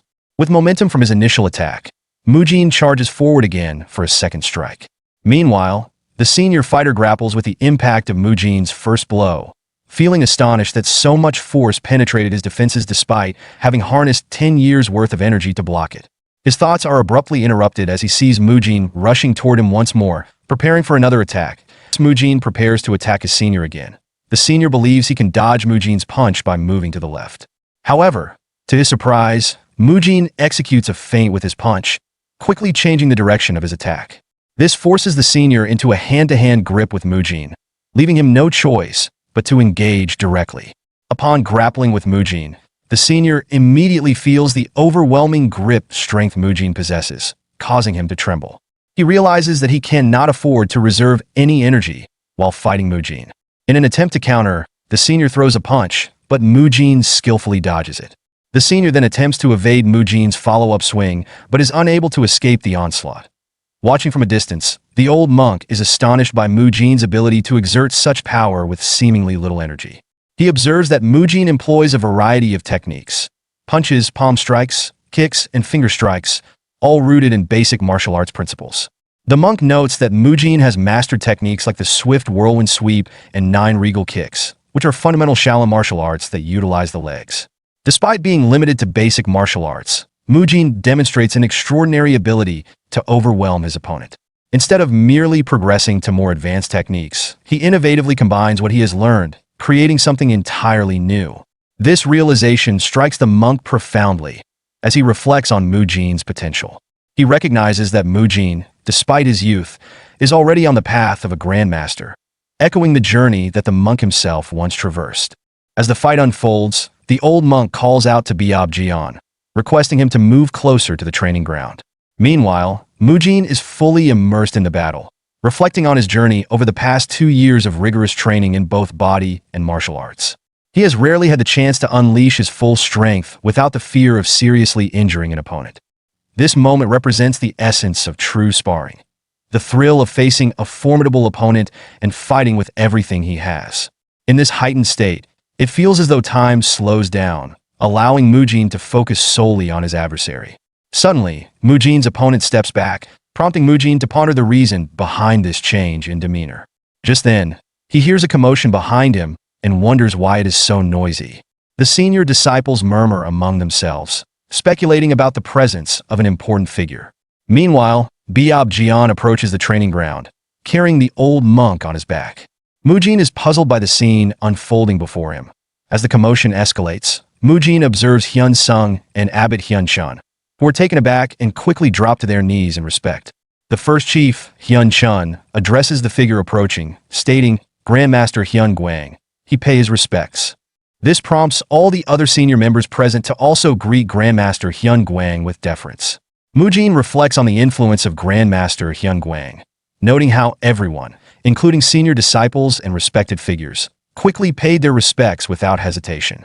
The atmosphere is thick with reverence as the Grandmaster addresses Abbot Hyun Chun, apologizing for disrupting the admission test. The abbot acknowledges this with an understanding nod, expressing that there must be a valid reason for the Grandmaster's presence. Grandmaster Hyun Guang then turns his attention to Mujin, directly stating that he has a question for him. This catches Mujin off guard, and he thinks, "For me?" The Grandmaster requests Mujin to lower his robe, which leaves Mujin puzzled. Although he feels somewhat unsatisfied with his own body, he reasons that there's nothing to be embarrassed about. Once Mujin complies, Hyun Guang observes him critically, noting that Mujin possesses a natural martial body. He then poses a question to Mujin regarding his fighting style, specifically asking if his body training was aimed at combining the 6 basic martial arts into a single form. This inquiry shocks Mujin, as he wonders how the Grandmaster figured out his approach to martial arts so quickly. The other senior disciples present are equally astonished, with Hyun Sung recognizing the connection between Mujin's fighting style and that of the Grandmaster himself. Abbot Hyun Chun inquires about Mujin's decision to focus on combining martial arts instead of learning a wide variety of styles that Shaolin has to offer. Mujin responds candidly, admitting he is not that smart. He explains that instead of complicating things by trying to learn numerous martial arts, he aimed to identify the ones that suited him best and concentrate on those. This approach was the result of a year of contemplation. Mujin recognizes that he is not the original protagonist of the novel Mujin and lacks the confidence of someone like Mu Kyung, who is exceptionally intelligent and capable of grasping advanced martial arts quickly. Thus, Mujin developed the concept of hybrid martial arts, which synthesizes basic martial arts. He understands that while this method is effective, it poses significant challenges. Properly utilizing this approach requires one to skillfully circulate their energy throughout their body in the correct proportions. Mujin explains that combining various martial arts amplifies their energies, which can place immense strain on the body. To counter this, he dedicated himself to training his physique, ensuring it could withstand the enhanced power resulting from the combined techniques. Essentially, he believes that as long as he maintains a strong body, he won't have to overthink the complexities of energy management. Grandmaster Hyun Guang, observing Mujin's physique and technique closely, notes it seems he also learned the Iron Guard. Mujin is taken aback by Grandmaster Hyun Guang's insight, wondering how the old man can discern so much about his training. Hyun Guang explains that by utilizing a body trained to its limits and harnessing the skin's power, Mujin can control the flow of excessive energy. This unique combination has led Mujin to develop his own martial arts style. In his mind, Mujin ponders the Grandmaster's true identity, realizing that Hyun Guang possesses a level of knowledge and skill that is extraordinary. Hyun Guang then surprises everyone by expressing his desire for Mujin to become the disciple of Biob Jian, which prompts Abbot Hyun Chun to clarify whether this means the Grandmaster will take on the responsibility of training Mujin personally. Later, in the Arhut Hall's leader room, Mujin reflects on the recent events and the significance of Hyun Guang's presence. He contemplates the Grandmaster's appearance. While he seems physically damaged, there is an undeniable aura of power about him. Mujin realizes that he has never encountered Hyun Guang in any of the novels written by the author, Ge Jiang. His thoughts are interrupted when Abbot Hyun Chun enters the room. Mujin stands to greet him, and the abbot inquires if Mujin is aware of Grandmaster Hyun Guang's identity. When Mujin admits he has not heard of him, the abbot takes the opportunity to explain the significance of Hyun Guang. Abbot Hyun Chun recounts the illustrious past of Grandmaster Hyun Guang, referring to him as the world's greatest martial talent. He explains that at a time when all second-class disciples were given names with Hyun Guang had already achieved extraordinary feats by the age of 32. He had surpassed the abilities of seniors who bore the title Kong, and was widely believed to be on track to become the strongest martial artist in the world within 10 years. Intrigued, Mujin inquires about how someone with such promise could have ended up so physically damaged. The abbot reveals that Hyun Guang's injuries are a result of the invasion by a demonic cult. This revelation makes Mujin nervous, prompting him to ask for more details about the cult. Abbot Hyun Chun explains that during his own time as a second-class disciple, the demonic cult launched an attack on the peaceful Central Plains. The Shaolin Temple, adhering to its principle of protecting lives, decided to engage in the conflict to stop the cult's advance. However, the older monks prohibited Hyun Guang from participating in the war because of his vital role in leading the next generation of Shaolin monks. Instead, it was the seniors with the Kong and GM designations who were sent to the battlefield. Few days later, during his practice, he heard the frantic cries of junior monks and rushed to investigate. Upon arrival, he discovered that a demonic cult had invaded the Shaolin Temple with the intent to kill Hyun Chun and the other junior disciples. In a courageous act of self-sacrifice, Hyun Guang intervened, blocking the cult's attacks aimed at his fellow monks and his body. Unfortunately, his heroism came at a steep cost, as he sustained numerous severe injuries in the process to save each and every one of his juniors. Reflecting on this, Abbot Hyun Chun muses that even if they had all perished that day, Hyun Guang's survival might have drastically altered the course of events. Mujin then questions the extent of Hyun Guang's current condition, prompting Abbot Hyun Chun to confirm that the injuries he incurred during the attack were the root cause of his current state. Mujin, eager to assist, proposes a treatment for Hyun Guang, expressing confidence in his ability to help. This surprises Abbot Hyun Chun, who doubts anyone, even the renowned divine physician or the powerful revitalization pill, could successfully treat Hyun Guang. Mujin clarifies that while he cannot restore Hyun Guang's inner energy or fully heal him to his former state, he believes he can help him regain the ability to walk independently. He stated Abbot might have heard this from monk Hyun Sung, but even monk Biob Gang's knees have improved as evidence of his capability. Just then, Hyun Sung enters the room, having overheard the conversation. He inquires whether Mujin's methods could also benefit Hyun Guang. Abbot Hyun Chun, intrigued by this exchange, presses Hyun Sung for more details about the events that transpired over the past 2 years. Hyun Sung explains how Biob Gang's knees recovered and highlighted Mujin's significant improvement in the training methods for the new monks. Abbot Hyun Chun, taken aback by Hyun Sung's claims, asks for confirmation about the training success. In response, Mujin references the results of a recent admission test, which demonstrated the improved physical capabilities of the new monks, thereby substantiating his claims. Curious about the implications for Hyun Guang's condition, Abbot Hyun Chun inquires whether Mujin's training methods could be applied to help him. Mujin explains that while his methods were beneficial for monk Biob Gang, Hyun Guang's injuries are far more severe, making it unlikely that the same approach would yield results without additional requirements. This prompts Abbot Hyun Chun to slam his hand on the table, expressing urgency and seriousness about finding a solution for Hyun Guang. He emphasizes that the Shaolin Temple is willing to do whatever it takes to help him. The abbot reflects on the broader quest among martial artists to enhance their physical abilities, noting how various martial groups have historically experimented with diverse techniques. These methods have included acupuncture, tonic medicines, and even dubious or dangerous practices aimed at altering the physique of young practitioners. The abbot also recounts the numerous attempts made by the Shaolin Temple to treat Hyun Guang's condition. Unfortunately, these efforts have often resulted in failure, worsening his condition due to the stress and extreme side effects inflicted on his body. Mujin's approach to healing and enhancing physical abilities is characterized by a focus on gradual and stable transformation, contrasting sharply with traditional methods that often sought immediate results. His training regimen, which was recently showcased during an admission test, has proven effective in developing the physiques of the new monks, garnering respect and validation from Abbot Hyun Chun, who witnessed the improvements firsthand. This observation instills confidence in Abbot Hyun Chun that Mujin might indeed be able to help Hyun Guang recover from his severe injuries. Contemplating the lengths he would go to aid Hyun Guang, Abbot Hyun Chun resolves to offer the great revitalization pill and is even willing to make significant sacrifices, reminiscent of the second abbot, Hai Jie, who was known for his extreme dedication. He is prepared to give up a limb if necessary. However, Mujin has different needs in mind that Abbot Hyun-chun does not yet understand. In a surprising turn, Mujin inquires whether the Shaolin Temple possesses martial arts related to controlling lightning energy and developing an extreme yang physique. This question puzzles both Abbot Hyun-chun and Hyun-sung, leaving them confused about the relevance of such techniques. Shortly thereafter, two senior monks arrive at Abbot Hyun-chun's call. One is Hyun-gong, the leader of the discipline court, and the other is Hai-dam, who is recognized as the successor of the unmovable invincible body art and Rulai divine palm strike. As they arrive, Mujin recognizes Hai-dam, the successor of the unmovable invincible body art and Rulai divine palm strike, as the one who previously took Mugung in for training. Hyun-gong acknowledges that he is aware of the situation as he approaches. Mujin recognizes Hyun-gong as the senior monk who trained monk Biab-gang. Both Hyun-gong and Hai-dam express their readiness to assist in any way possible to help Grandmaster Hyun-gwang. Mujin makes a specific request.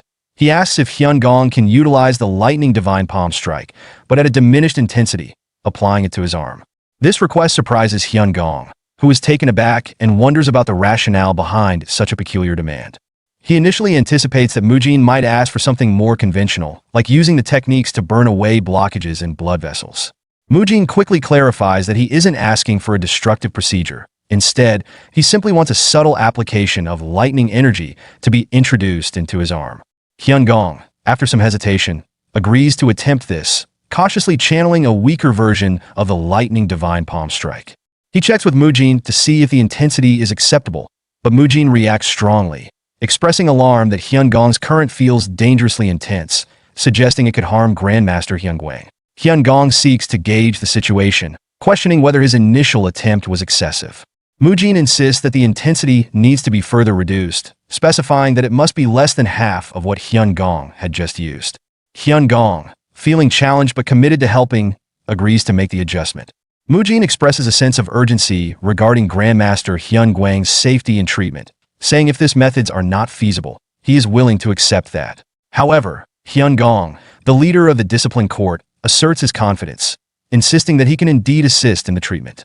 Mujin thinks Hyun-gwang will require physical therapy equipment for his treatment. However, such equipment is not available in this worldview. While Biab-gang responded well to treatment due to his youth, Hyun-gwang's situation is different because he is older and weaker.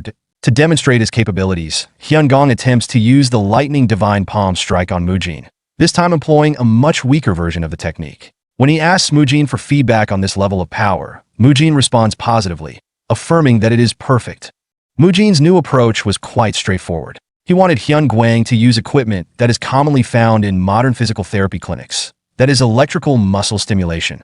Hyun-gong, intrigued by Mujin's proposal, asks if the goal is to send electricity directly into the muscles.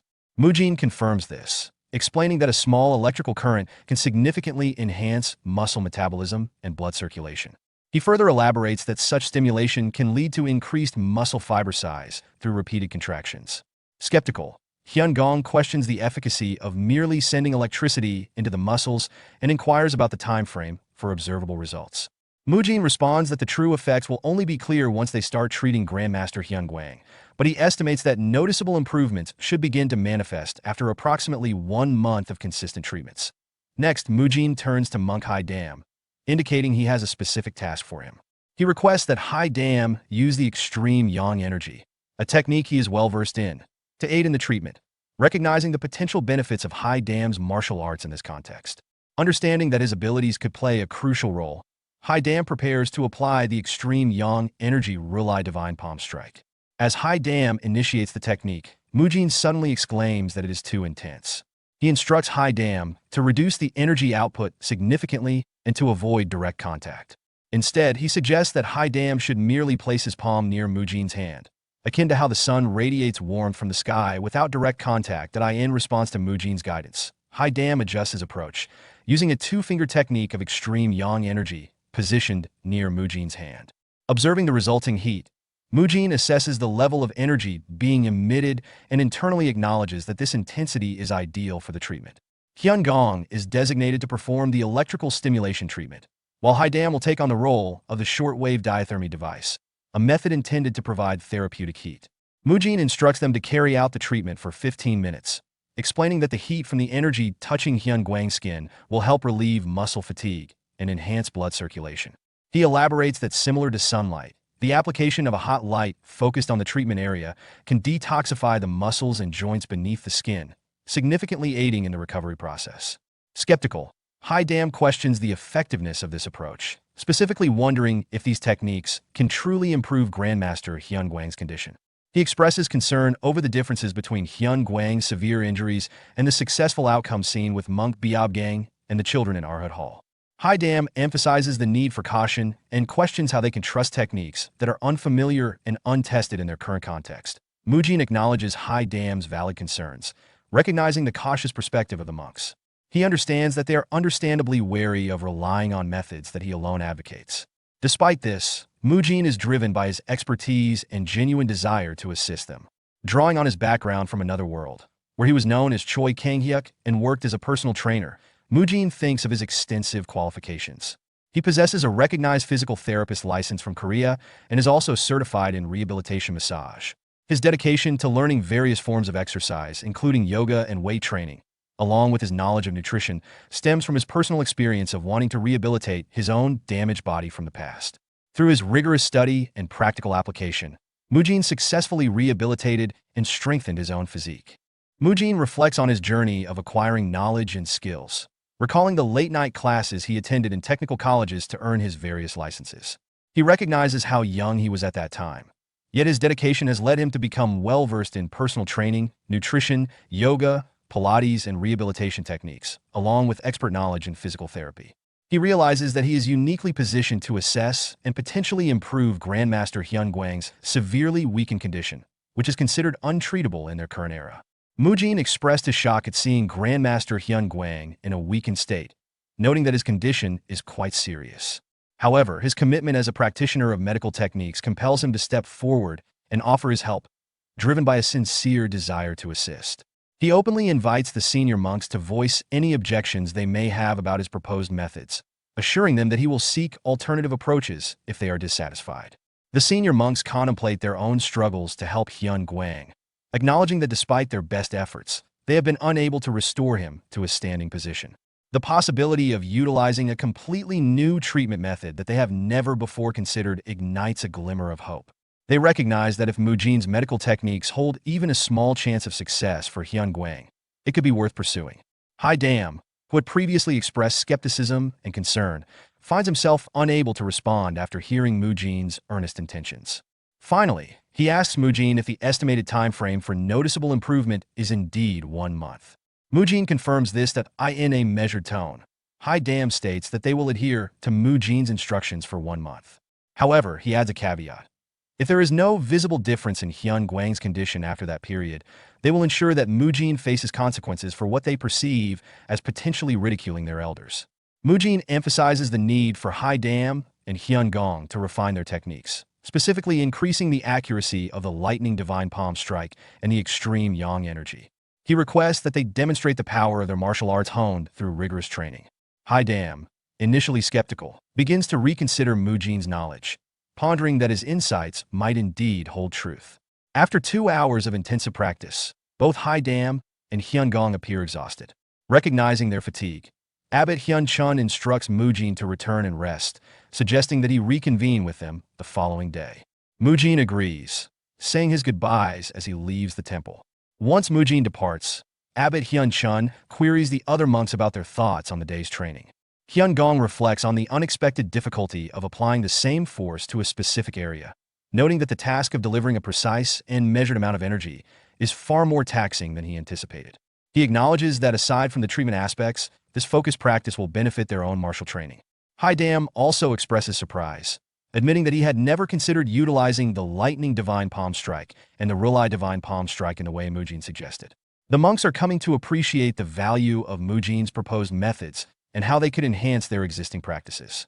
Abbot Hyun Chun then elaborates on a deeper philosophical understanding of the martial arts, explaining that most techniques involving extreme yang energy are typically combined with other energy types.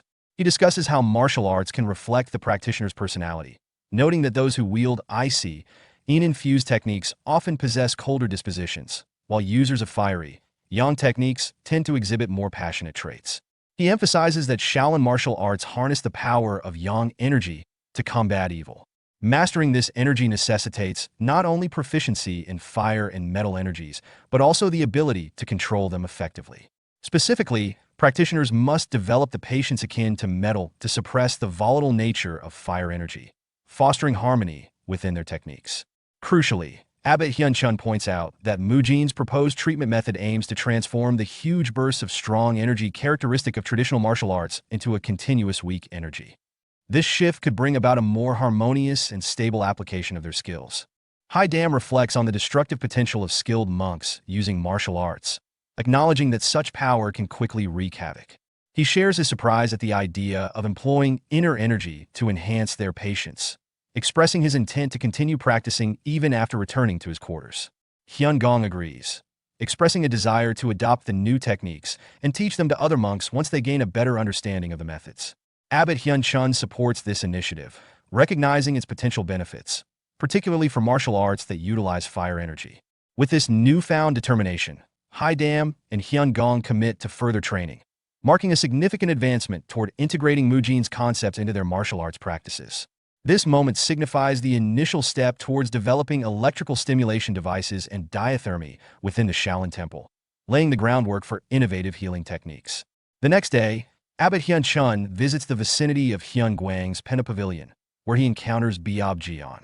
Upon arrival, Biob Jian expresses gratitude for their visit, but inquires about the purpose of their gathering. Abbot Hyun-chun explains that they have come to see Grandmaster Hyun Guang, and more importantly, that Mujin might be able to assist in healing him to some extent. Surprised, Biob Jian exclaims that Mujin can accomplish such a feat, inadvertently waking Hyun Guang. Abbot Hyun-chun then takes the opportunity to inform both Hyun Guang and Biob Jian about the events in the Arhut Hall and the various contributions Mujin has made thus far. With preparations complete, Mujin states that they are ready to commence the treatment. As Mujin closely examines Grandmaster Hyun Guang's body, he is taken aback by the extent of the deterioration. He notes the alarming lack of muscle in Hyun Guang's calves, remarking to himself that the condition is far worse than he initially anticipated. It raises questions about how long Hyun Guang has been carried around in such a frail state, leading Mujin to wonder about the toll it has taken on his body. Mujin begins to physically assess Hyun Guang's leg and instructs him to vocalize any pain he feels. As he touches Hyun Guang, the Grandmaster starts to tremble, indicating he is in significant pain. This reaction flusters Mujin, who reflects on the seemingly stoic nature of Shaolin monks. He recalls similar experiences with monk Biob Gang and contemplates why they suppress their pain rather than express it openly. Determined to proceed, Mujin announces the start of the treatment. He explains that they will first apply a warm, damp towel to Hyun Guang's body to warm him up, followed by acupressure techniques aimed at relieving tension. Mujin outlines the initial focus on stretching, particularly targeting Hyun Guang's legs and ankles, which have become contracted over time. He recognizes the fragility of Hyun Guang's body, likening it to delicate pottery that could easily shatter if not handled with utmost care. Mujin understands that precise control over strength is critical during the treatment, requiring considerable mental fortitude. Despite the challenges, he remains resolute and dedicated, demonstrating remarkable focus for the entire 2-hour session. Those present observe his unwavering commitment, noting his wide-open eyes and unyielding concentration on the task at hand. However, beneath his composed exterior, there is an undercurrent of desperation in Mujin's gaze. This desperation stems from his thoughts of his grandfather, fueling his determination to succeed. He is driven by a deep-seated desire to heal Hyun Guang and also reflecting a personal commitment that extends beyond professional responsibility. As Hyun Guang observes Mujin's sad expression, he contemplates the weight of anguish that such a young monk must carry toward such a sorrowful demeanor. This moment highlights Hyun Guang's sensitivity to the emotional states of others, revealing his wisdom and empathy despite his own dire condition. After some time, Mujin informs Hyun Gong that his part in the treatment has come to an end, signaling the transition to the next phase of care. Hyun Gong acknowledges this and prepares to begin the diathermy and electrical stimulation treatments, which proceed smoothly, adhering to the methods they practiced the night before. Once the treatment concludes, Mujin officially becomes Biob Jian's disciple and moves his belongings from the Arhut Hall to Hyun Guang's pavilion. As he settles into the new environment, Mujin reflects on his situation with a hint of irony, thinking he had escaped the close quarters and sweat-smelling bald monks, but finds himself sharing a room with others again. He resigns himself to the necessity of staying close to Hyun Guang for care, despite his initial hopes for a private space. He mentally prepares for the busy day ahead, acknowledging the Grandmaster's severely deteriorated condition, which serves as a poignant reminder of his grandfather's struggles and his longing for him. Mujin's thoughts drift back to his childhood, recalling a tender moment when he was massaging his grandfather's leg, asking if it felt better. His grandfather's warm response, expressing gratitude for Mujin's care and reassuring him that the pain was subsiding, reflects a deep bond between them. Mujin reassures his grandfather during their tender moment, promising to work hard to alleviate his pain. His grandfather expresses pride in Mujin, encouraging him to continue his studies with anticipation for what he will achieve.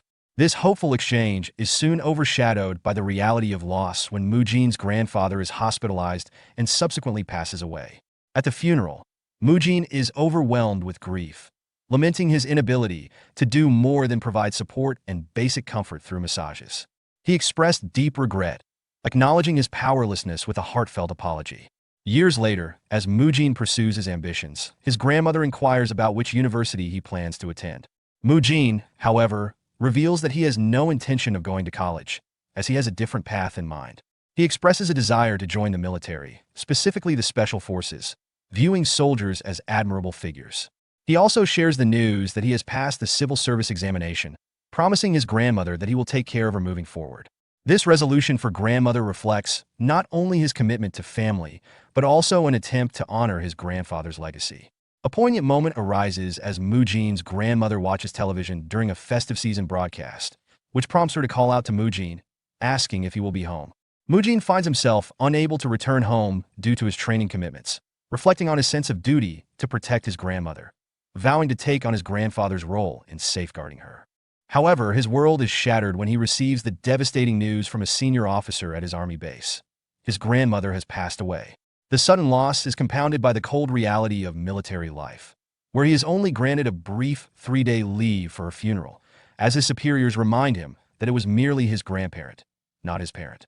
Following the funeral, he is ordered to return to his unit swiftly due to an impending top-secret mission.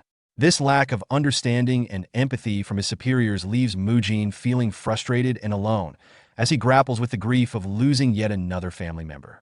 As Mujin embarks on his mission, the weight of his losses bears heavily on him, and he is consumed by regret, lamenting over the significant effort he had invested. But the result of that was me losing every family member I had. His internal turmoil manifests physically when he injures his foot during the mission, but continues to push through, consumed by thoughts of his failures in caring for his grandparents that I in a moment of distraction. As he takes a step while climbing a steep cliff, he loses his footing and falls. The impact knocks him unconscious, and he finds himself in a dreamlike state where he sees his grandfather and grandmother. In this ethereal reunion, he expresses regret for not being able to care for him sooner and offers a better massage to help him feel better. In Mujin's dream, his grandfather praises his magically healing hands, expressing guilt for not allowing Mujin to rest. As Mujin tries to reassure him, his emotions spill over, and he begins crying despite denying it. In reality, Biao Jian and Grandmaster Hyun Guang wake up and overhear Mujin, who, still asleep, expresses his longing for his grandfather. Observing this, Hyun Guang realizes that Mujin is burdened by a deep emotional debt, likely explaining his intense commitment to helping him. Later, during a treatment session, Hyun Guang unexpectedly asks Mujin to call him grandfather and treat him casually.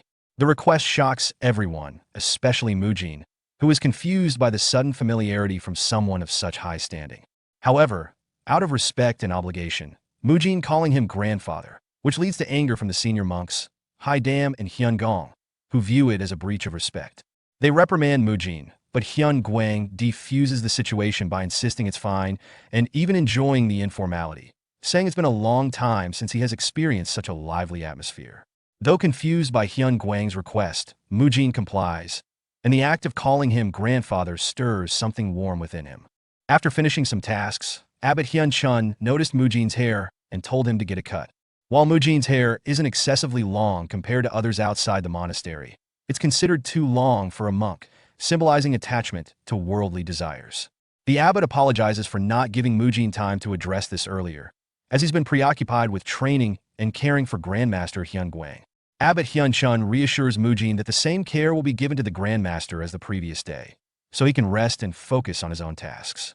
Mujin is distressed, reflecting on his attachment to his long hair and his failed attempt to find justification for keeping it in the books he was studying.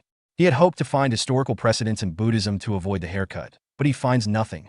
He laments the time it took him to grow his hair and struggles with the idea of cutting it, feeling a strong attachment to it. He also recalls asking Abbot Hyun-chun earlier why monks must cut their hair so short. The abbot explained that cutting one's hair symbolizes severing ties with worldly desires, serving as a constant reminder of the monk's dedication to their spiritual path. Mujin continues his internal conflict over cutting his hair. He recalls a conversation with Abbot Hyun-chun, who explained that cutting hair is a symbolic act for monks, following the example set by Buddha Dharma and Buddha Rulai. It serves as a way to sever ties to worldly desires and embrace the teachings of Buddhism, which the abbot praises as a great teaching. However, Mujin is dismissive of this reasoning, internally mocking it as old-fashioned. He reflects that he didn't voluntarily join the Shaolin Temple. Instead, he had been reading a novel, fell asleep, and inexplicably woke up in the temple. As he tries to remember how he ended up in this world, he recounts his past life. He went to the hospital, the gym, started a stream, and later read the novel Shaolin Chronicles before falling asleep. His concern about his hair is rooted in a previous diagnosis of telogen effluvium, a condition causing hair loss, which made him particularly sensitive about his appearance. The doctor had warned him to be careful about hair loss, joking that he might struggle to find a girlfriend if he became bald. This adds a personal layer to his reluctance to cut his hair, amplifying his frustration. Mujin feels as though he's desperately trying to avoid the haircut, similar to a soldier looking forward to being discharged from military service. Mujin reflects on Abbot Hyun-chun's teaching that cutting hair symbolizes cutting ties to worldly desires, and he dismisses it as unnecessary. He believes there are other ways to demonstrate detachment from such desires without becoming bald. Inspired by this idea, Mujin devises a plan to create a hairstyle that he thinks will meet the spiritual requirements of the temple while maintaining some of his hair. He is confident that his modern solution will be acceptable. The next day, when he returns for training, everyone is shocked by Mujin's appearance. Abbot Hyun-chun asks why Mujin hasn't cut his hair despite being given a razor and scissors. Mujin insists that he has, explaining that his new hairstyle still symbolizes his commitment to being a monk. He argues that his hairstyle, which includes an engraved swastika symbol representing Buddha, should be enough to signify his dedication. He claims that this creative approach honors Buddha's will and shows a deeper level of understanding. However, the others are perplexed by his unconventional look, with some dismissing it as a hipster thug hairstyle. Abbot Hyun-chun and Biob Jian are left speechless, unsure how to respond to Mujin's interpretation of the teachings. Grandmaster Hyun Guang finds Mujin's unconventional hairstyle amusing and acknowledges that the meaning behind actions is more important than strictly adhering to rules. This lighthearted approval contrasts with the reaction of Hyun Gong, who arrives and becomes furious at Mujin's appearance, criticizing his strange hairstyle. Hyun Gong reminds Mujin that cutting hair is a symbolic act in Buddhism, representing the rejection of worldly desires and commitment to spiritual practice. Mujin defends his hairstyle, saying it reflects his attempt to honor Buddha's teachings and cut ties to worldly desires, even mentioning that Hyun Guang approved of it. Hyun Gong, however, insists that leaving any hair untouched shows that Mujin hasn't fully let go of those desires. Flustered, Mujin argues that Buddha Rulai didn't just cut his hair, but intended to cut away vanity altogether. He provocatively suggests that if the goal is to eliminate the agony of wanting to look good, monks should shave all body hair, including eyebrows and beards. This remark hits close to home, as both Abbot Hyun-chun and Hyun Gong sport beards, making them uneasy and unsure how to respond. Mujin continues to defend his unconventional hairstyle by pointing out that even in the portrait of Buddha Dharma, the founder of the Shaolin Temple, he only shaved the top of his head, leaving the sides and back untouched, and kept his eyebrows, mustache, and beard. Mujin argues that what's important is not the appearance, but the symbolic cutting of ties to worldly desires. Both Abbot Hyun-chun and Hyun Gong are momentarily swayed, realizing that Mujin's observation about Buddha Dharma's hairstyle is accurate. Mujin's hairstyle, with the swastika symbol engraved, is indeed unattractive by worldly standards, supporting his claim that it represents detachment from vanity. Mujin notes that this era does not have styles like the modern mohawk with two blocks that he is referencing. Grandmaster Hyun Guang finds the situation amusing and challenges Hyun Gong to decide. Although Hyun Gong is reluctant, especially since he doesn't want to cut his own beard, he ultimately allows Mujin to keep his hairstyle as long as it doesn't grow any longer. Mujin accepts the decision respectfully. The next day at dawn training, Mujin's fellow monks and Biob gang are shocked by his new look. When asked about it, Mujin casually explains that the discipline court leader, Hyun Gong, gave him permission, leaving the others surprised. Biob gang is surprised that the discipline court leader, Hyun Gong, allowed Mujin's unconventional hairstyle. While it seems unbelievable, he accepts it and instructs Mujin to join the training. Mujin's fellow monks, particularly the younger ones, see his unique hairstyle as a sign of individuality, and it starts to inspire them, especially those in their rebellious phase or seeking attention. Mugung is particularly interested and asks Mujin how he managed to get approval for such a hairstyle. Mujin, however, doubts Mugung will be able to use the same excuse successfully. Mugung later tries to convince his own in-charge masters that keeping some hair still honors the will of Buddha and demonstrates commitment to Buddhism.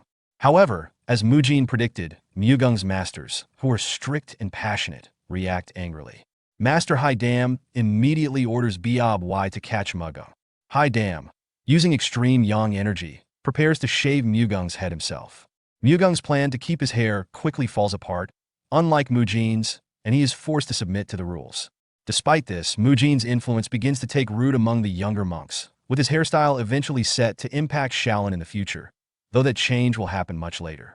Mujin continues administering treatment to Grandmaster Hyun Guang, whose body is in a severely deteriorated state. Each part of Hyun Guang's body requires attention, but treating everything simultaneously would be overwhelming and counterproductive. To avoid this, Mujin carefully plans the treatment like a workout routine, focusing on different regions of the body on different days. For instance, one day he works on the calves and feet, the next on the thighs, and so on. His treatments are coordinated with the electrical stimulation and diathermy treatments provided by Hyun Gong and Haidam. Despite playing a significant role in Hyun Guang's recovery, Mujin's primary position in the Shaolin Temple is that of a third-class disciple, not a medical practitioner. Even so, his dedication to both the treatments and his training remains strong. One day, after finishing his work with Biob Jian, Mujin tells the Grandmaster that he's going out to train. Hyun Guang encourages him to take his time, and Biob Jian reassures Mujin that he will take care of the Grandmaster in his absence. Mujin reflects humorously on the situation, comparing the scene to parents sending their son off to school. As he leaves for training, it reminds him of eating bread on the way out like a typical student. A while later, the leader of the Arhut Hall, Hyun Sung, mentions that the hall has received additional funding, thanks to the abbot. Mujin inquired whether they would be obtaining additional exercise equipment. Hyun Sung explains that the administration hall approved the budget because they recognized and valued Mujin's unique exercising methods. This news fills Mujin with pride, as his once-dismissed methods are now acknowledged and accepted. However, Mujin quickly realizes that this also means he may be expected to teach his methods to others in the Arhut Hall. When he asks if he has to instruct everyone, Hyun Sung reassures him that he will only need to teach the second-class disciples how to use the new equipment, which Mujin finds manageable. Hyun Sung then hands Mujin some papers, prompting Mujin to wonder about their purpose. Hyun Sung asks Mujin to write down the additional equipment and its details on these papers. Mujin enthusiastically agrees, thinking about how the new equipment will allow for even more modern exercises, filling him with excitement. Before concluding their conversation, Mujin has an idea and asks Hyun Sung if he can also include suggestions for additional equipment intended for other areas outside the Arhut Hall. Hyun Sung asks Mujin for clarification about which additional places he is referring to for the new exercise equipment. Mujin explains that he wants to order specialized equipment for Grandmaster Hyun Guang, which surprises Hyun Sung.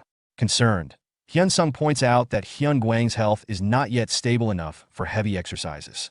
However, Mujin assures him that the equipment he has in mind will be specifically designed for therapeutic use and will differ significantly from the regular exercise gear. Mujin's idea centers around Pilates, which is commonly perceived in the modern world as an exercise primarily for women to maintain their bodies. However, Mujin recalls that Pilates was originally developed for war prisoners and injured soldiers as a form of rehabilitation, making it ideal for Hyun Guang's current condition. Recognizing the therapeutic nature of Pilates, Hyun Sung agrees that the administration hall would likely approve the budget for such equipment and instructs Mujin to write it down. Excitedly, Mujin thinks about what Pilates equipment he can specify including foam rollers, resistance bands, spine correctors, and reformers. However, he realizes that materials like rubber, styrofoam, or plastic are scarce in this era, prompting him to brainstorm alternatives. Mujin decides that iron can be used for frames and thick leather can fill in gaps where other materials would typically be used. He acknowledges that the estimated cost for these materials might be high, but he considers that an issue for the administration to handle. After 2 hours of discussing his plans with Hyun-sung, Mujin finishes the meeting and exits the room. His friends, including Muyul, are waiting for him, with Muyul expressing relief that he is finally out of the meeting. Mugung suggesting that the group go eat, and Mu Kyung comments that he is late today. Mujin affectionately teases the younger monks, calling them cute little rascals, and playfully asking Mugung why he is bald. Mugung seems hesitant as he begins to respond, and Mujin reminds him that he previously offered valuable advice on handling a situation, implying that he should have followed it. Mugung is currently training under Manhwa Dam and admits to feeling a bit suffocated, leading him to sniff, prompting Mujin to encourage him to hang in there. Mujin then shifts his attention to Muyul, asking how his training has been going. Muyul replies that he is doing well, but there's a concern. When pressed by Mujin for more details, Muyul reveals that monk Haigul often sighs heavily when Muyul starts his training. Mujin begins to suspect that there might be an issue, but Muyul interrupts his thoughts, mentioning that Haigul has been looking for Mujin that day. The narrative then transitions to an earlier scene featuring monk Haigul, who is feeling frustrated. He reflects on how he brought back what he thought was beneficial, but he finds Muyul's learning process disappointing. Haigul feels exasperated that every time he teaches Muyul something, the boy seems to forget twice as much. He worries that if this continues, the Shaolin 5 Punch, a foundational technique, may not be passed on to future generations. Haigul approaches Muyul, who greets him with a bright smile. Haigul, despite his frustration, thinks that Muyul's kindness and good nature make it difficult for him to be harsh with him. He then inquires how Muyul managed to learn martial arts despite being a new addition to Shaolin.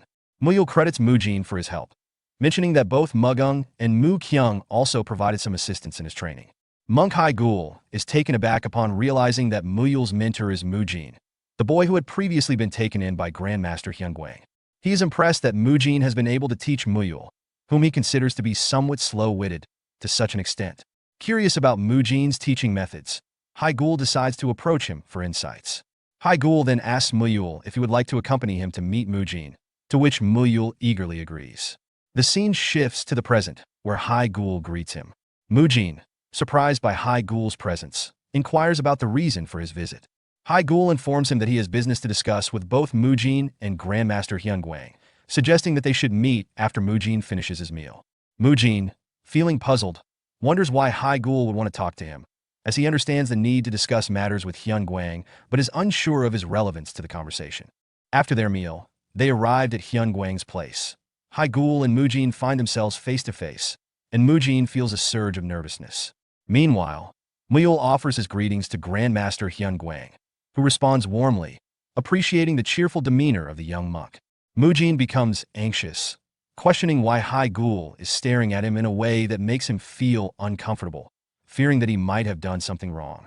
Grandmaster Hyungwang acknowledges the visit and expresses openness to receiving guests, but he hints that there must be a significant reason for Haigul, who is typically busy, to come all this way to see him. Haigul then clarifies that his visit is indeed to discuss matters concerning Mujin. Grandmaster Hyungwang inquires about it. Haigul leans in closer and reveals that he is struggling to teach Muyul, as the young monk is having difficulty grasping even the basic steps of the Shaolin 5 Punch. Haigul hopes to seek Mujin's assistance, as he has heard that Mujin helped Muyul significantly in the past. While this conversation unfolds, Muyul excitedly offering Mujin some ants he has brought with him, asking if he wants to eat one. Mujin declines, maintaining his composure despite the oddity of the offer. Hyungwang then turns his attention to Mujin, asking him to demonstrate how Muyul managed to officially join the Shaolin Temple. Mujin responds affirmatively, calling Hyungwang Grandpa, which surprises Haigul, who is taken aback by their familial term of endearment. Hyungwang asks Mujin if he can duel with Muyul, to which Mujin agrees, stating that they often dueled during their training days. He reassures Muyul that it will be a fun and playful experience, instructing him to enjoy the moment while reminding him that they should go outside for the duel. Haigul is left puzzled by Mujin's suggestion that the duel would be about having fun and playing. He contemplates the meaning behind Mujin's words, unsure of how play can be integrated into training, and questions the appropriateness of such an approach in serious martial arts practice. As Mujin and Muyul step outside, preparing for their sparring match, Haigul remains perplexed by Mujin's earlier comment to have fun and play. Despite the odd phrasing, Haigul resolves to observe closely, hoping to learn something new from Mujin's unconventional approach. The sparring begins with both Mujin and Muyul rushing toward each other, exchanging strikes and saying, "It's been a while, let's have some fun." Their lighthearted energy contrasts sharply with the serious atmosphere surrounding Shaolin martial arts.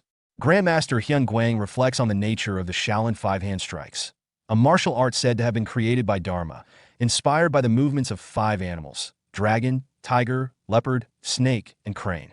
Unlike most Shaolin martial arts, which emphasize patience and penance, the 5-hand strikes focus on random, carefree movements, echoing a Taoist philosophy of energy flow. Hyun Guang notes that although this martial art differs significantly from other Shaolin practices, it still aligns with the Buddhist goal of freeing oneself from anguish and worldly attachments. However, the Shaolin 5-hand strikes are on the verge of being forgotten, with only Haigul left as its sole practitioner. Haigul bears the responsibility of preserving its legacy. This burden explains Haigul's anxious demeanor. Watching Muyul's unorthodox mannerisms and unusual behavior, Hyun Guang realizes that Haigul is likely wondering if he made the right choice in selecting Muyul as his disciple.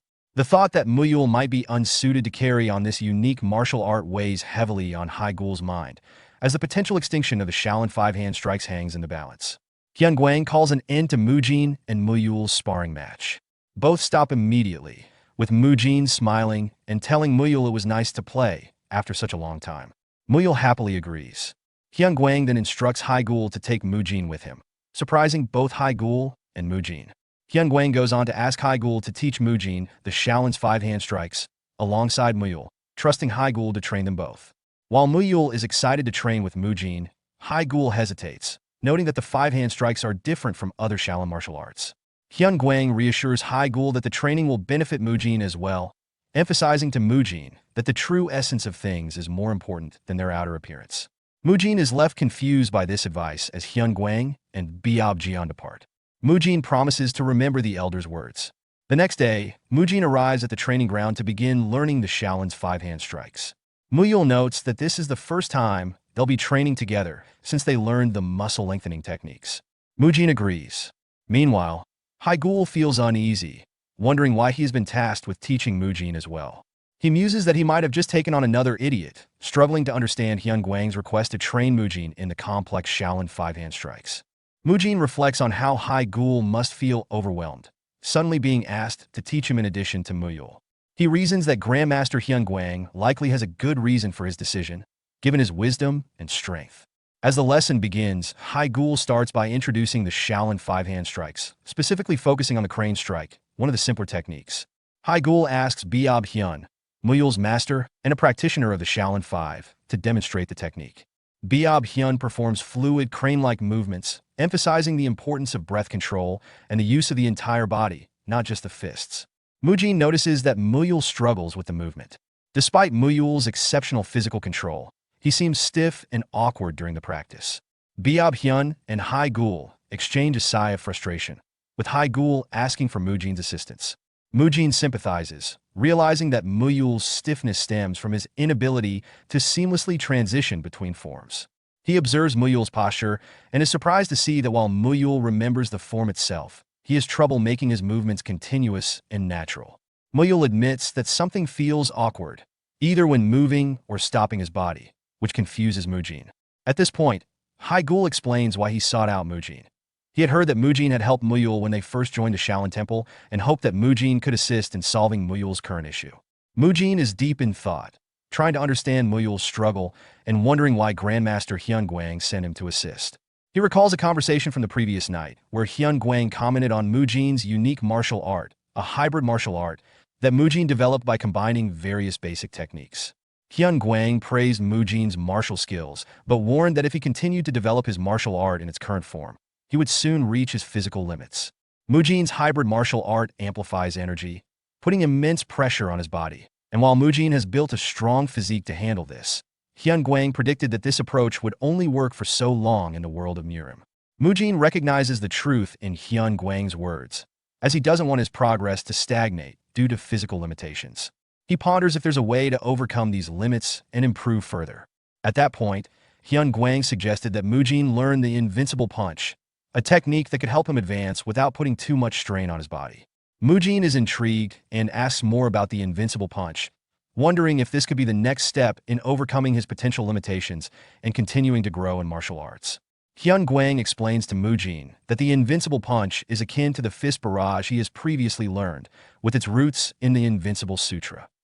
He emphasizes that it includes instructions to control powerful strength, and advises Mujin to focus particularly on the third, sixth, and eighth moves of this technique. When he recites the third move, he quotes a poetic reflection on the ephemeral nature of the world. View this fleeting world a star at dawn, a bubble in a stream, a flash of lightning in a summer cloud, a flickering lamp, a phantom, and a dream. Mujin is surprised by Hyun Guang's sudden recitation, indicating how deeply the Grandmaster is engaged in the subject. Bang Jian interrupts, calling Hyun Guang's attention back to the discussion, prompting Hyun Guang to summarize that the essence of these moves is crucial for Mujin's understanding. He reiterates his earlier teaching that the true essence of things is more important than the outer appearance. As Mujin reflects on Hyun Guang's words, he realizes that he has heard this wisdom before. He starts to ponder what the true essence of the crane punch might be. Recognizing that the technique mimics the graceful movements of a crane, he suddenly has a revelation. This moment of insight sparks a significant understanding within Mujin, suggesting he is beginning to grasp the deeper meanings behind the martial arts techniques he is learning. When Mujin asked Muyul if he had ever seen a crane, Muyul replied that he hadn't and even wondered if a crane was something edible. This exchange triggered a deeper realization for Mujin. The Shaolin five-hand techniques were modeled after the natural movements of 5 animals, each representing a style where all movements are interconnected. Mujin found it odd that Muyul, despite his impressive flexibility, couldn't follow the technique's flow. This led Mujin to think that Muyul's problem wasn't physical, but a fundamental misunderstanding. Mujin shared his insight with Biob Hyun and Hai Gul, explaining that Muyul's difficulty likely came from trying to imitate a crane's movement without ever having seen one. Biob Hyun, feeling flustered, asked if Muyul was struggling because the movements felt awkward to him, but Mujin clarified, saying it wasn't about Muyul's form. Instead, Mujin noted that the crane strike was derived from the natural movements of an actual crane. Since animals move naturally according to their own forms, humans attempting to mimic them are, at best, imitating through a human perspective. He pointed out that teaching Muyul solely through written manuals wouldn't work, as Muyul was blindly following the motions without understanding their essence. Mujin suggested that Muyul needed to internalize the idea of flowing naturally, moving as his own body dictated, rather than rigidly imitating a crane he'd never seen. His insight left Biob Hyun and Hai Gul surprised, and Mujin asserted that Muyul needed help to grasp this basic concept, so he could let his body lead him into the form intuitively rather than mechanically copying it. Biob Hyun questioned if they should let Muyul move according to his natural instincts. Mujin confirmed, explaining that Muyul couldn't learn the crane strike by following rigid forms or manuals. He needed the freedom to interpret the movements on his own. Both Biob Hyun and Hai Gul were surprised by this suggestion, doubting if Muyul could manage it alone. At that moment, Hai Gul realized the purpose behind Grandmaster Hyun Guang sending Mujin. Mujin's open-minded approach contrasted with their own adherence to structure. Reflecting on this, Hai Gul recognized how he had lost sight of the true essence of the free-spirited Shaolin five-hand techniques, becoming too focused on rigid forms instead of the art's fluid nature.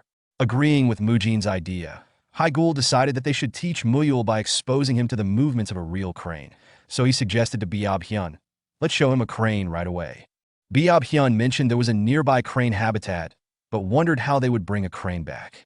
The next day, Mujin arrived at the training ground after finishing a late treatment session with Grandmaster Hyun Guang, only to find the area empty. Confused, he called out for Muyul and monk Hai Gul, thinking it might not be a training day. As he moved further inside, Mujin heard Hai Gul's voice instructing Muyul. Nervous about what might be happening, he cautiously approached. He overheard Hai Gul asking Muyul if he knew what he was looking at. Curious, Muyul asked what it was, and Hai Gul directed his attention to a bird in front of him. Noting Muyul's interest, Hai Gul continued, "Take a good look at this bird, Muyul." Both Hai Gul and Biob Hyun then pointed at the bird and said, "This is known as a crane."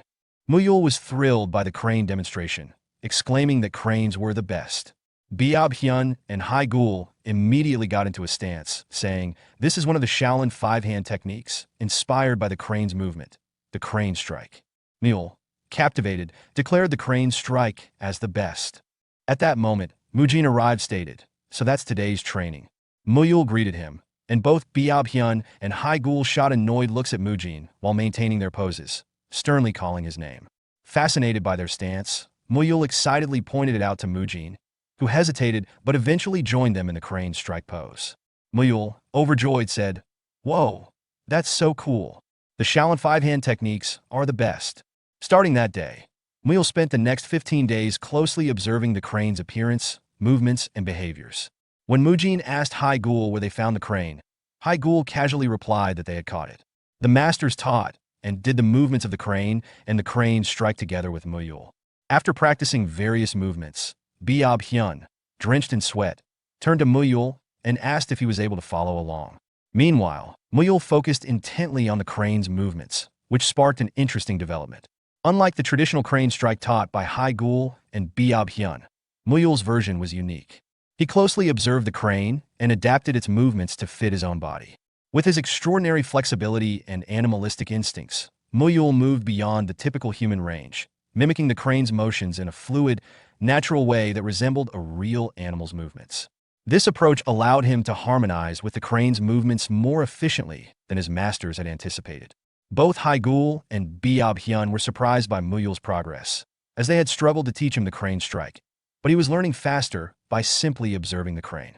However, since Muyul's movements were newly developed, they lacked full refinement and strength.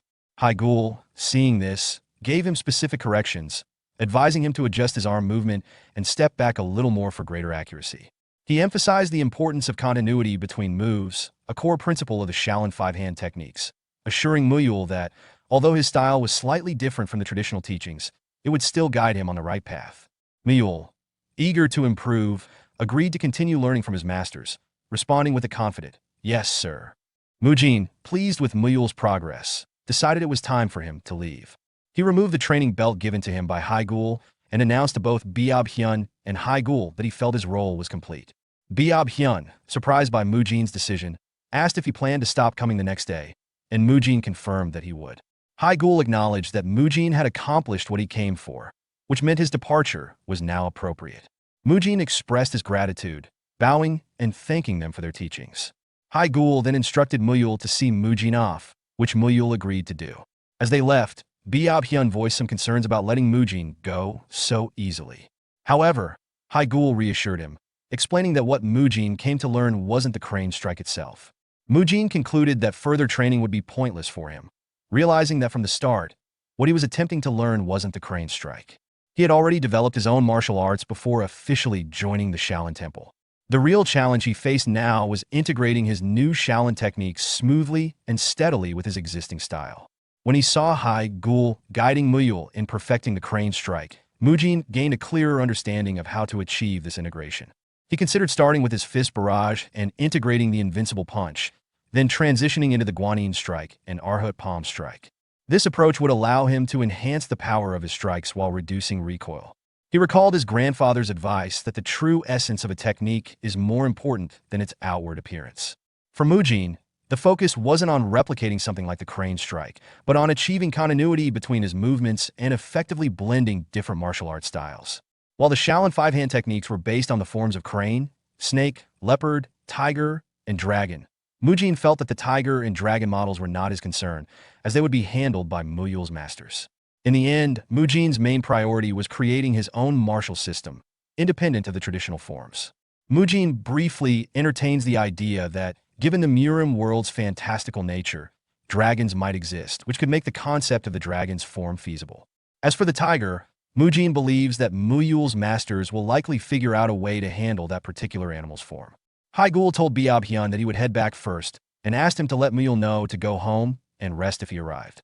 Biab-hyun agreed, and in that moment, both Haigul and Mujin realized something unexpected.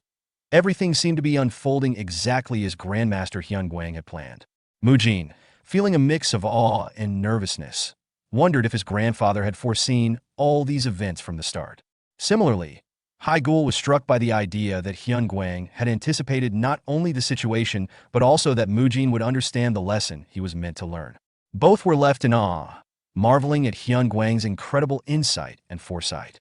As Mujin returns to his room, he reflects on the progress of his grandfather's treatment. It's been a month since he started, and while his grandfather no longer suffers pain from simple movements, he hasn't fully recovered. Mujin is confident that his condition can improve further, but hesitates, considering whether he should use a more intense treatment. He realizes, however, that special circumstances demand bold actions and concludes that he must take the risk, muttering to himself that it's the only option left. Meanwhile, as Hyun Gong and Hai Dam head towards the abbot's quarters, they discuss Mujin's dedication to the treatments. Hyun Gong wonders aloud when Grandmaster Hyun Guang will fully recover, to which Hai Dam responds that the Grandmaster already seems more cheerful than before. Hyun Gong teases Hai Dam, reminding him of his earlier comment about making Mujin pay if there were no improvements within a month. Embarrassed, Hai Dam admits that he only said that as a way to motivate Mujin. Hyun Gong urges Hai Dam to hurry, so they won't be late. Meanwhile, at Hyun Guang's place, Mujin is preparing to start a treatment section when Abbot Hyun Chun arrives, curious about why he was called. Mujin, focused on Hyun Guang, asks the abbot to wait a moment until he's finished. To the abbot's surprise, Hyun Guang, with a bit of support from Mujin, manages to move from lying down to sitting up. Hyun Guang, amused, asks if Mujin is working on his back since he did his legs the previous day. Abbot Hyun Chun, shocked by this progress, anxiously asks if it's safe for him to move so much. Hyun Guang chuckles, noting that he feels much better than before, even though he's only moving a bit. Abbot Hyun Chun reflects on the remarkable progress in Hyun Guang's health, recalling how even slight movement once left him breathless and in pain. His body, nearly lifeless, was unable to move without severe discomfort. Yet now, with some support, he managed to sit up on his own. Later, in a nearby room, Hai Dam and Hyun Gong arrive, shocked by the abbot's confirmation of the treatment's effectiveness. Hyun Gong asks if the treatments are genuinely working, and Hai Dam also inquired in surprise if Mujin provided some support. Hyun Guang was able to sit up mostly by himself. Abbot Hyun Chun acknowledges the results, noting the visible improvements within a month, just as Mujin had predicted. Hai Dam, still surprised, admits he was skeptical of using unfamiliar techniques, yet the treatment is indeed proving effective. Outside the door, Mujin arrives and, feeling nervous, overhears their conversation. Hyun Gong suggests that, since they were summoned right after Hyun Guang's treatment, they should ask Mujin for further details once he arrives, and Hai Dam agrees. The older monks have quickly gained trust in Mujin due to the visible improvements in Hyun Guang's health, but Mujin himself isn't fully satisfied with the progress. He thinks that the real challenge begins now. His goal is to help Hyun Guang regain enough strength to walk independently. Mujin has been guiding Hyun Guang's treatment and rehabilitation, helping him practice sitting up to strengthen his abdomen and supporting him as he stands and takes a few steps, similar to physical therapy for a recovering patient. Although Hyun Guang's joints and ligaments have partially healed, his years of immobility have led to severe muscle atrophy. Mujin realizes that without building up his muscles, further treatment would be ineffective, like filling a pot with a hole at the bottom. To prevent potential joint issues from re-emerging, Mujin knows it's critical to help Hyun Guang regain muscle strength swiftly. Realizing an important point about Hyun Guang's treatment, Mujin enters the room and announces that he needs to discuss his grandfather's progress. Abbot Hyun Chun, Hai Dam, and Hyun Guang, who had seen positive signs in Hyun Guang's health, express concern, asking if there's an issue despite his improvement. Mujin explains that while Hyun Guang's recovery is progressing, a complication has arisen in the next phase of his treatment. Mujin clarifies that although Hyun Guang is gradually regaining strength, his joint cartilage has deteriorated significantly due to age. Ideally, the solution would be to build muscle around the joints to support the cartilage. However, in Hyun Guang's current weakened state, any excessive movement intended to strengthen his muscles could risk placing too much pressure on his joints, potentially leading to injury. Abbot Hyun Chun, trusting Mujin's skill, encourages him to share his solution openly, while Hai Dam praises Mujin's competence and assures him they will listen without doubt. As they press him for an answer, Mujin finally states that his grandfather must eat meat to recover properly. This response shocks the monks, darkening their expressions as they look at Mujin in anger, as eating meat goes against Shaolin principles.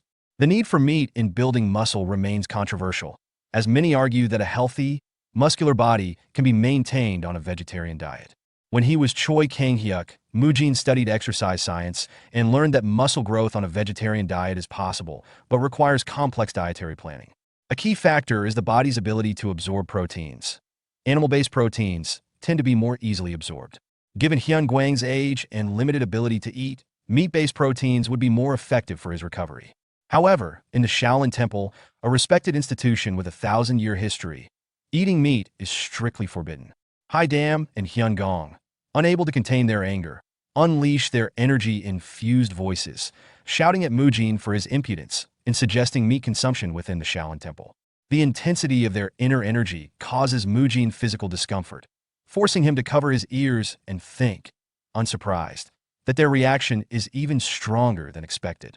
Abbot Hyun Chun, remaining calm, asks why Mujin insists that meat is necessary for muscle gain, pointing out that Mujin himself achieved a muscular physique without eating meat.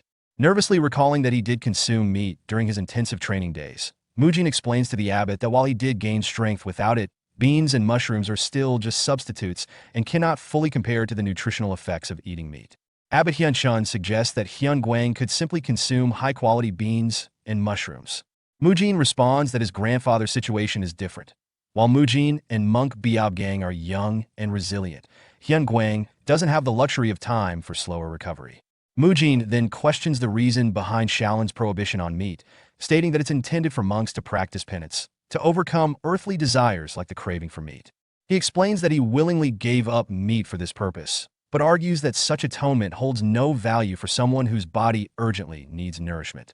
Determined to convince them, Mujin reflects that failing to persuade the monks could mean Hyun Guang's death, a loss he's unwilling to face again.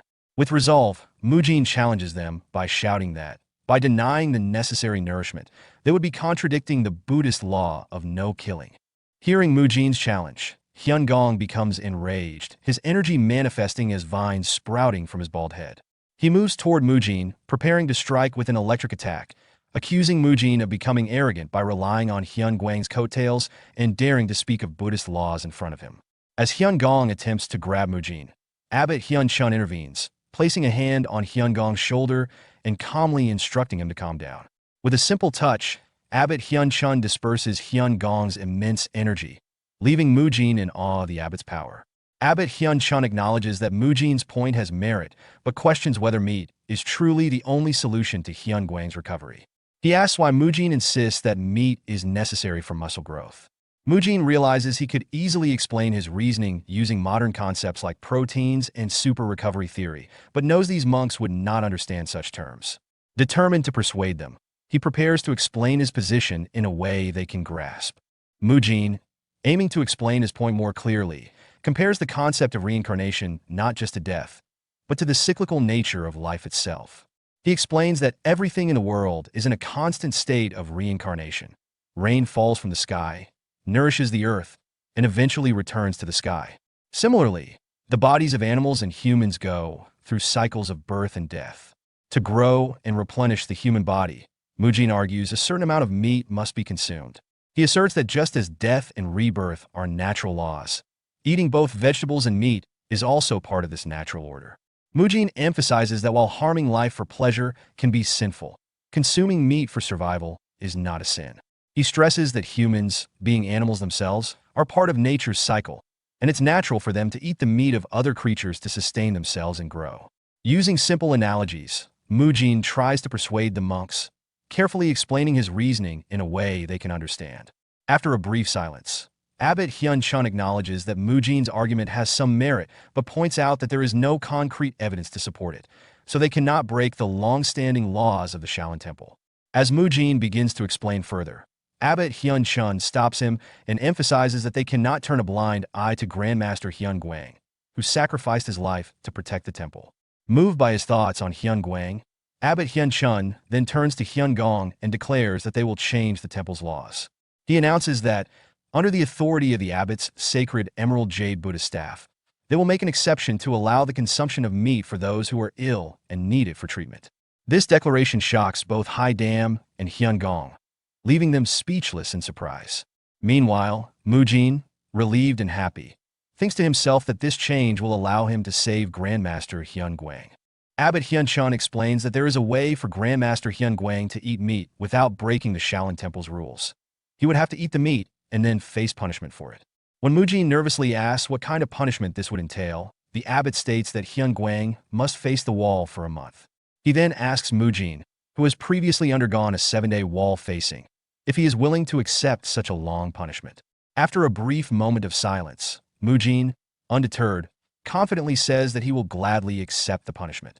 Haidam and Hyun-gong look nervously at the abbot, questioning whether this is truly the decision. Abbot Hyun-chun reassures them, stating that this isn't a matter of whether it should be done, but rather the necessity of it for Grandmaster Hyun-guang's recovery. He then concludes the meeting. The next day, Abbot Hyun-chun explains the decision to Grandmaster Hyun-guang at his abode. Grandmaster Hyun-guang expresses his understanding of the events that took place the previous night.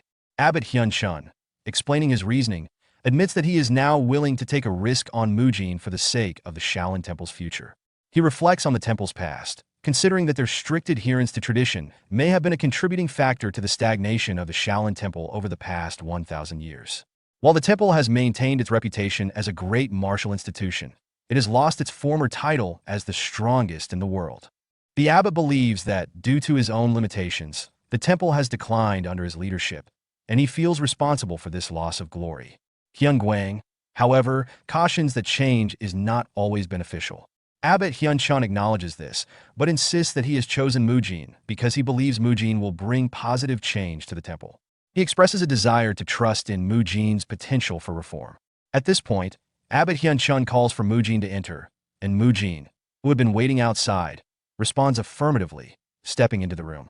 Mujin enters the room carrying a bowl of soup, which Hyun-guang immediately recognizes as containing meat. The porridge has a small amount of meat, considering Hyun-guang has not eaten any for decades. Initially, Hyun-guang hesitates to eat, but after reflecting on the efforts of Abbot Hyun-chun and the risk Mujin took to challenge the temple's rules, he decides to eat. The mixture of regret and resolve fills his heart, and after offering a prayer over the food, he eats meat for the first time in many years. Meanwhile, Mujin spends 7 days teaching Biab-jian the treatment process, focusing on the methods that don't involve the electrical and heat treatments, which are handled by Hyun-gong and Haidam. By the time Biab-jian has memorized everything, Hyun-guang is able to eat boiled meat without difficulty. Thanks to Mujin's treatments and the restorative properties of the meat, Hyun-guang begins to show significant improvement in his condition. On the day of his promised wall-facing punishment, Mujin reflects on how he really didn't want to return to the cave, the place where he was previously forced to do his punishment. He resigned himself to the fact that he must follow the higher-ups' orders. While he had planned to focus on training, hunting, and eating meat as he had in the past, he finds himself confused and flustered about why he's back in this situation. As he stands at the entrance to the cave, Abbot Hyun-chun, who is behind him, instructs him to go inside. The reason for Hyun-chun's presence is revealed. Earlier during the meeting, the abbot had decided to accept the punishment alongside Mujin, stating that this wasn't just a matter of whether it was right or wrong, but that he would take responsibility and accept the same punishment imposed on Mujin by the discipline court. Hyun-gong asks Abbot Hyun-chun if he is really going to take the wall-facing punishment alongside Mujin. Hyun-chun confirms that he will, stating that it's for the sake of changing one of the rules. In the present, as Mujin faces the wall, he reflects on the situation and feels trapped. He thinks to himself that he's screwed because the abbot has already settled into a lotus position and is chanting Buddhist scriptures, making it hard for Mujin to move or even shift his toes. Mujin wonders if it's even allowed to speak during wall-facing punishment, and notices that the scriptures Hyun-chun is chanting seem off. Mujin eventually realizes that the abbot is intentionally mixing up the chants. Mujin realizes that the incantations Abbot Hyun-chun is chanting are not random, but are connected to the martial arts techniques he's learned. He notices the pattern. Each incantation corresponds to a specific move in his martial arts training. Hyun-chun begins chanting different sutras in sequence, like the Diamond Sutra, Lotus Sutra, and Buddhavatamsaka Sutra, and Mujin starts to recognize the martial steps hidden within these chants. As he focuses more, he imagines how the martial arts techniques flow with each chant, connecting the words to specific movements in his mind.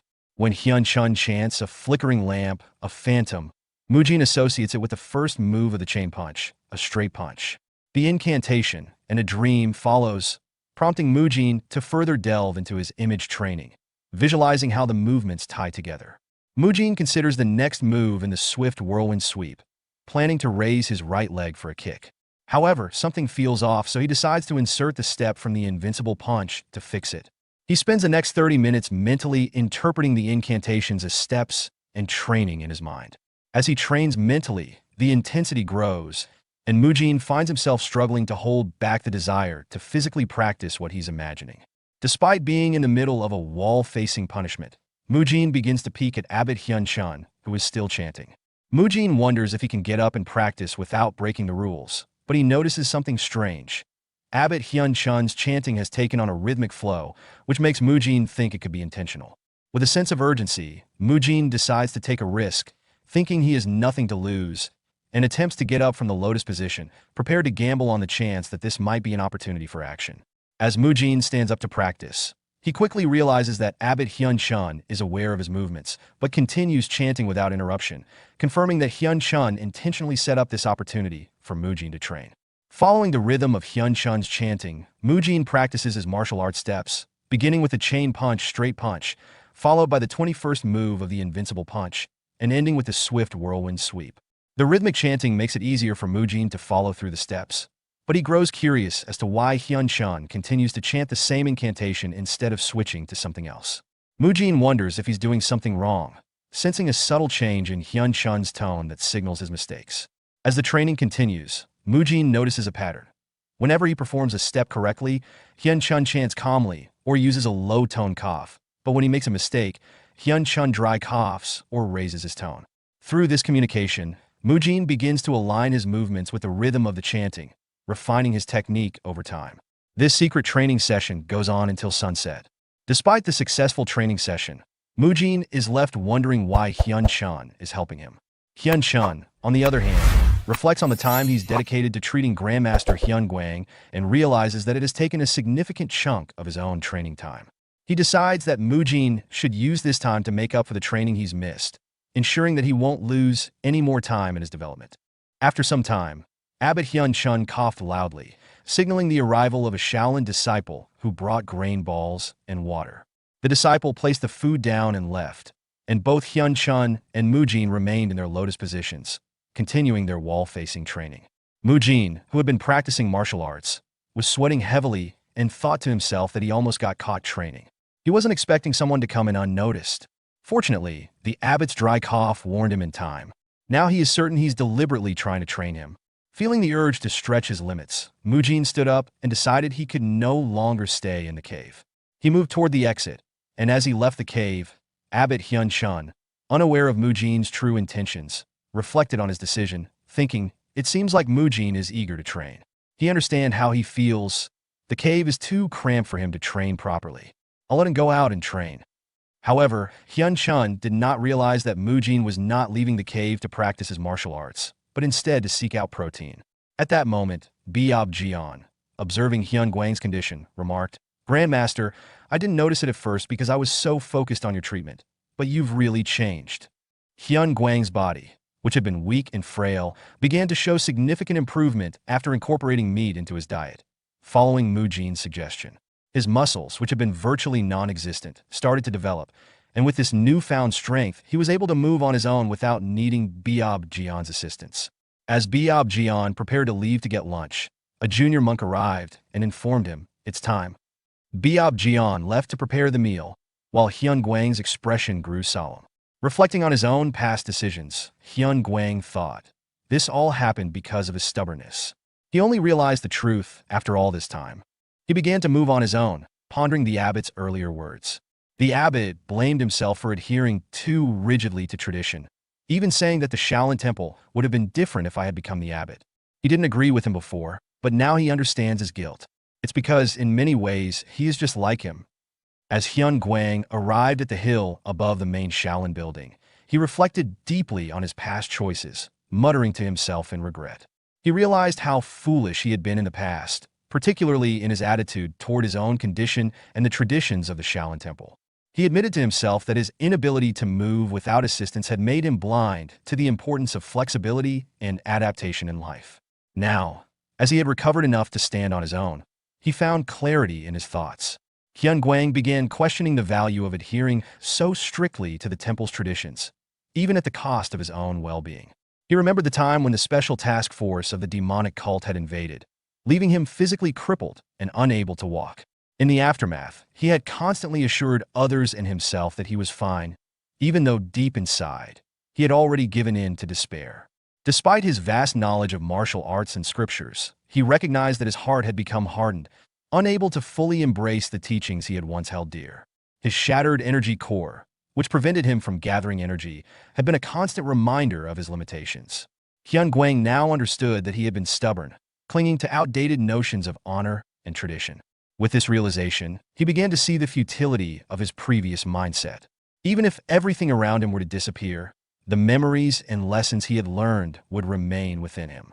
He reflected on the philosophical concept of form and emptiness, recognizing that things exist in both tangible and intangible forms, and that the true essence of life transcends mere physical presence. Hyun Guang, now sitting in a lotus position atop the hill, began chanting deeply, reflecting on the enlightenment he had just achieved. He understood that everything in the world, including feelings, perceptions, mental formations, and consciousness, was interconnected, and he decided to integrate this new awareness with his previous knowledge.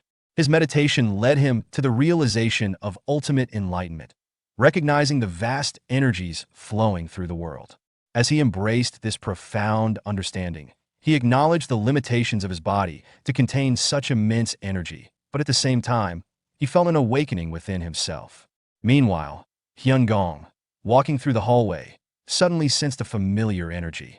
Intrigued by its intensity, he rushed toward it using a mobility art, muttering to himself, "That's definitely Grandmaster Hyun Guang's energy, but something's different. What's with that unfamiliar flow?" Upon arriving at the hill, he saw Hyun Guang enveloped by his own powerful energy as he meditated. Stopping below the hill, Hyun Gong, along with other students who had gathered to watch, was shocked by the sight. As Mujin observed Hyun Guang more closely, he grew increasingly concerned, wondering if the Grandmaster was in the process of achieving perfect enlightenment, as his energy seemed to be bursting like an explosion. Hyun Guang's energy surged powerfully into the sky, creating a brilliant beam of light that pierced through the clouds, causing the rain to cease. The sunlight broke through, illuminating the surroundings in a warm, merciful glow. The students of Shaolin, witnessing this remarkable phenomenon, began to murmur amongst themselves in awe. "The rain has stopped. That light, that energy, I'm certain of it, that's Grandmaster Hyun Guang's energy." Even those who were not familiar with energy could feel the overwhelming presence. The energy was so intense that it hurt to look at, yet it was also soothing and filled with warmth, radiating a sense of peace and enlightenment rather than fear. It was a divine and otherworldly sight. The realization settled upon them. Hyun Guang had achieved nirvana. The Shaolin disciples, filled with deep respect, get into respective pose and chanted a reverent mantra, acknowledging the sacred moment of enlightenment. Gone, gone beyond, gone completely beyond enlightenment, hail. Form has emptiness, while emptiness also has form. Overwhelmed by the spectacle, Hyun Gong nervously approached and, with trembling voice, asked, "Grandmaster, has he finally achieved enlightenment?" Hyun Guang chuckled and explains that what he had previously understood in his mind has now been fully realized in his heart. Hyun Gong, still processing the gravity of this realization, questions why Hyun Guang hasn't attained Buddhahood despite reaching nirvana. Hyun Guang responds calmly, acknowledging his attainment of nirvana but revealing that his path is not yet complete because there are unresolved matters. He credits his achievement to Mujin. Hyun Guang then inquires about Mujin's current situation, revealing concern over his absence. Hyun Gong nervously informs him that Mujin has been enduring wall-facing punishment, along with the abbot for the past 18 days. Hyun Guang reacts with visible displeasure, expressing discontent with the punishment and directing his anger toward the students around him. His strong reaction surprises Hyun Gong and the other Shaolin disciples present. Soon after, a junior disciple rushes to the cave where the abbot and Mujin are still undergoing punishment, urgently calling for them to end the punishment and return. Abbot Hyun Chun opens his eyes and calmly reminds the junior monk that there are still 10 days remaining in their sentence. The junior monk, however, delivers unexpected news. Both Abbot Hyun Chun and Mujin have been ordered to return immediately. Abbot Hyun Chun, taken aback and incredulous, questions how such a thing could happen during their punishment, expressing disbelief at the notion of someone daring to interrupt it. The junior monk, however, calmly explains that the order to cease the punishment comes directly from Grandmaster Hyun Guang. This revelation shocks both the abbot and Mujin. Abbot Hyun Chun, still in disbelief, asks for clarification, unable to understand why Grandmaster Hyun Guang would give such an order. Mujin, equally confused, speculates that something might have happened to Grandpa. Hyun Gong questions Grandmaster Hyun Guang about why he is eating a certain food, to which Hyun Guang responds with a lighthearted chuckle, assuring Hyun Gong that he can hear perfectly well without him raising his voice. Hyun Guang then explains that he is trying the food because he heard it is beneficial for the body and notes that it was Hyun Gong who had changed the rules to help strengthen his weak body. Hyun Gong, a bit puzzled, asks whether someone aiming for nirvana really needs to focus on strengthening their physical body. Hyun Guang, amused, teasingly implies that Hyun Gong disapproves of him eating the food, prompting Hyun Gong to quickly deny it, clarifying that's not his concern. At this point, Abbot Hyun Chun and Mujin, guided by the junior monk, arrived outside the room. However, Hyun Guang continued by remarking with a hint of sarcasm that the reason he locked away Mujin in the cold cave must be due to his efforts in saving him. Before Hyun Gong can respond, the junior monk announces their arrival, and Hyun Guang warmly welcomes them. Mujin notices a calm atmosphere and observes that his grandpa, Grandmaster Hyun Guang, seems to be in good spirits. Relieved, Mujin comments to Abbot Hyun Chun that their hasty return seemed unnecessary, and it appears they were overreacting. However, Abbot Hyun Chun, though reassured by the atmosphere, still wonders what exactly is going on. As Mujin opens the door, both he and Abbot Hyun Chun are taken aback by the strong smell of meat inside. Hyun Guang, in a lighthearted mood, remarks that he never imagined he would experience such worldly pleasures and jokingly expresses that he doesn't think he will easily abandon all of this enjoyment to attain Buddhahood. He directs the comment to Hyun Gong, calling him the disciplined court leader. Hyun Gong, clearly uncomfortable with the remark, chooses not to respond further and turns to leave. Hyun Guang, still in a relaxed and slightly playful mood, thanks him for understanding and then turns his attention to Mujin, inviting him to come in. Mujin and Abbot Hyun Chun, still stunned by the sight of Hyun Guang eating meat, are visibly shocked by the unexpected behavior. Mujin, unable to hold back his confusion, asks his grandpa what is happening. Hyun Guang responds calmly, explaining that he is strengthening his body. Mujin, irritated by his grandfather Hyun Guang's smug expression, thinks to himself how annoying that look is. He turns to the disciplined court leader, Hyun Gong, seeking an explanation. Hyun Gong, avoiding eye contact with both Mujin and Abbot Hyun Chun, explains that it was Grandmaster Hyun Guang who insisted on eating all the food. He himself hadn't touched any of it. Hyun Guang then defends both Mujin and Abbot, explaining that despite his inactivity, he already feels the benefits of eating meat. He emphasizes that neither Mujin nor Abbot Hyun Chun has done anything wrong and states that this is why he summoned them back. He couldn't bear to leave those who had helped him confined in a cave. Abbot Hyun Chun, still cautious, seeks confirmation and asks if that's truly the case. Hyun Guang affirms it, saying everything is fine now that they've returned. He then directs Mujin to resume his training and invites the abbot to stay and chat, adding that Hyun Gong has no interest in speaking with him. Abbot Hyun Chun, however, politely declines, citing his mounting workload and suggesting that Mujin remain instead. Before he can finish, Mujin quickly excuses himself, and Abbot Hyun Chun, surprised, asks where he's off to. Eventually, Mujin learns the full story behind the situation from Biob Jian. Mujin was stunned, muttering to himself that Hyun Guang had been so close to reaching nirvana but was derailed by his attachment to the taste of meat. He decided to let go of his thoughts for the time being, realizing not everything that happened was negative. Biob Jian then informed him that he'd brought the equipment Mujin had requested from the Arhood Hall leader, which Mujin was pleased to hear. As they arrived at the training grounds, Biob Jian confirmed that Mujin could start strength training there. Mujin was surprised to see monks training with dumbbells and various exercise equipment, marveling that such a scene was unfolding in the Shaolin Temple of this era. Just before leaving, Biob Jian mentioned some equipment they weren't sure how to use, asking Mujin to teach the others. Excited, Mujin agreed, his enthusiasm growing as he examined the training gear. He thought, this isn't quite like the gym I used to have, but it's great, it brings back memories. A place to work with iron and sweat to build up strength. Mujin's focus is interrupted when he overhears Muyul asking Mugung for guidance on using a piece of equipment. Mugung suggests they wait for Mujin to arrive, prompting Mujin to approach and greet them. Noticing that Mu Kyung is absent, Mujin asks if he's training elsewhere. Mugung explains that Mu Kyung found the training difficult and is likely practicing on his own. Muyul, seeing Mujin, teasingly asks if he's finally out of jail. Mujin, brushing off the comment, responds, "Don't call it jail." Noticing a piece of equipment, Mugung asks Mujin if it's also meant for exercise and how to use it. Mujin recognizes the item as a tire and, with a bit of humor, corrects himself by calling it a rubber wheel. Preparing to demonstrate, Mujin explains that the exercise involves lifting one side of the wheel and flipping it repeatedly. He mentally draws a parallel to the modern tire flip exercise, feeling a sense of accomplishment at incorporating an innovative training method using the temple's limited resources. Mujin, after testing the weight of the rubber wheel, estimated it to be around 150 kilograms. He explained to Mugung that using this for exercise would train not only the lower body, but the entire body, helping with strength distribution. Offering Mugung a turn, Mujin asked if he wanted to try it out. Mugung, feeling challenged, asked if Mujin thought he couldn't handle it. Mujin warned, jokingly, that he would strike his head 10 times if he used inner energy, to which Mugung insisted he wouldn't cheat. At that moment, Muyul interrupted, calling for Mujin's attention with a question.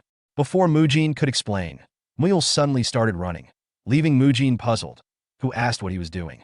Muyul replied that he was playing around with the equipment, testing if he could use it in this way.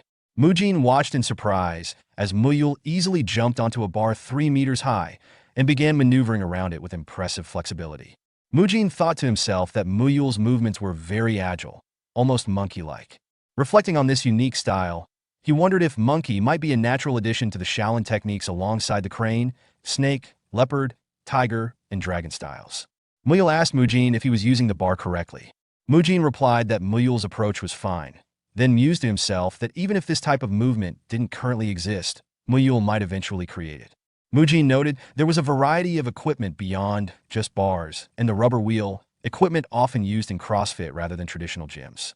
This setup was ideal, as it allowed him to train strength, flexibility, and coordination without overdeveloping his muscles, which could hinder martial arts performance. Mujin was excited about becoming a martial master and discovering the ending to this novel journey he was part of. Mujin's path at the Shaolin Temple was progressing, but he was aiming for more than just physical prowess. He was cultivating a balanced strength that served his martial arts.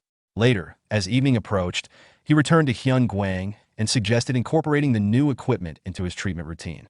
Hyun Guang, noticing the new equipment Mujin had brought, asked if it was the same gear he'd requested from the Arhut Hall leader. Mujin confirmed, introducing it as the reform roller, explaining that in modern times it's known as a foam roller used for stretching muscles. He demonstrated how it could be rolled under various body parts, such as the scapula, thighs, and calves, to release tension and improve flexibility. Mujin warned that Hyun Guang would likely feel some pain initially due to muscle stiffness, but assured him that regular use would make his body feel lighter. Hyun Guang, using the roller, grew serious and expressed his intent to introduce it to the other Shaolin disciples. He realized they could avoid many unnecessary hardships by using tools like this in their training. Mujin was initially confused, thinking that Hyun Guang's actions might make him seem like an apostate for disagreeing with Shaolin teachings. However, Hyun Guang shifted the conversation and asked about Mujin's martial arts progress. Mujin confirmed that his training was going well. Hyun Guang remarked that Mujin's energy had become more stable and settled since their last meeting.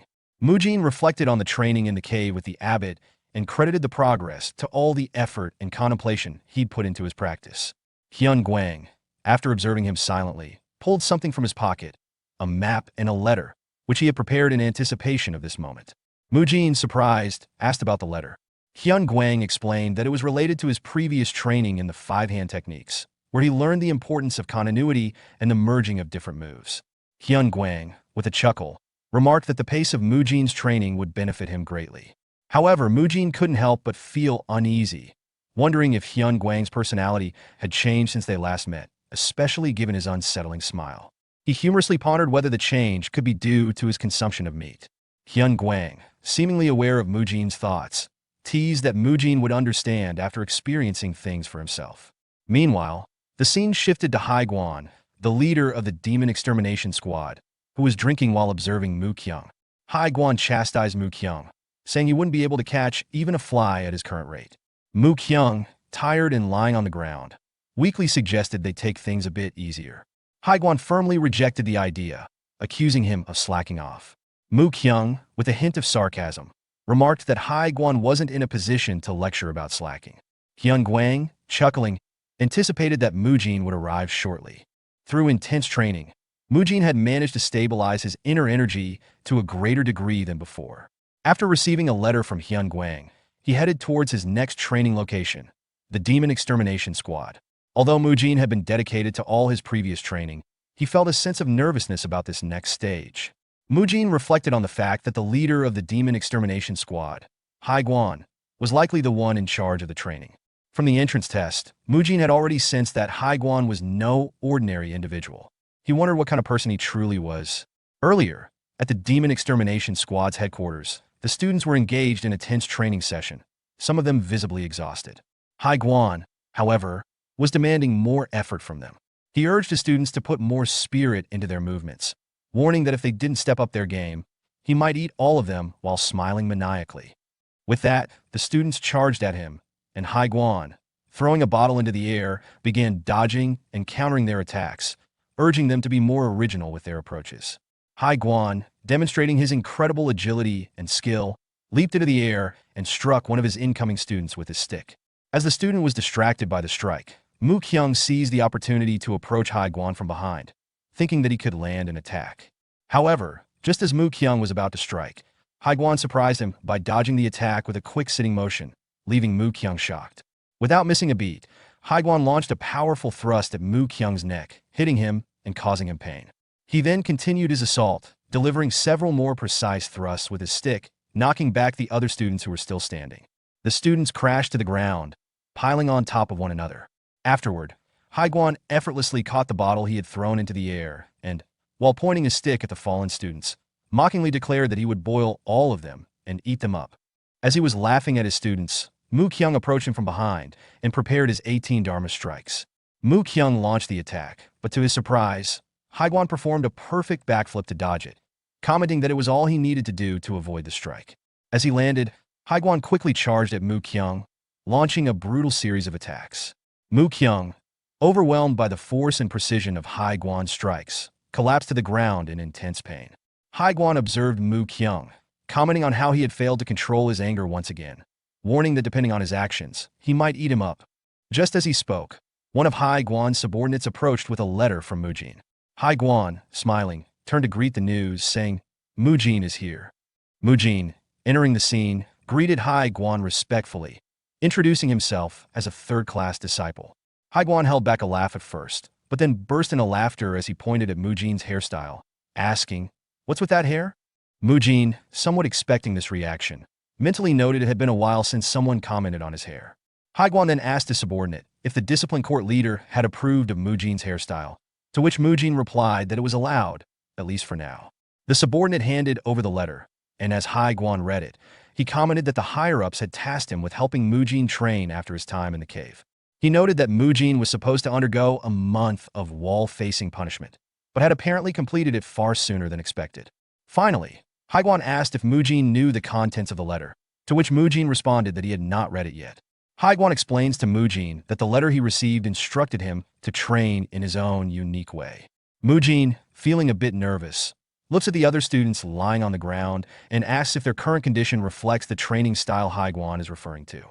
Mu Kyung, one of the students on the ground, greets him and welcomes him to the training. Hai Guan, laughing, confirms that his training is designed to closely mimic real combat through sparring. He emphasizes that the Demon Extermination Squad, which they are a part of, deals with ruthless individuals who show no remorse, making their battles life or death. He warns Mujin that if he does not take the training seriously, he will die. No exceptions, not even for someone as important as Grandmaster Hyun Guang. Mujin expresses his willingness to engage in the training, but before he can continue, Hai Guan suddenly swings his stick at him. Mujin narrowly avoids the blow by bending backward. Hai Guan laughs and tells Mujin that there's no need for further words, as the sparring has already begun. As the fight intensifies, Hai Guan continues his swift and relentless attacks.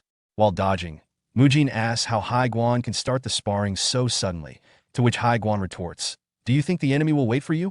Mujin, now determined, decides to attack seriously and throws a punch infused with his energy.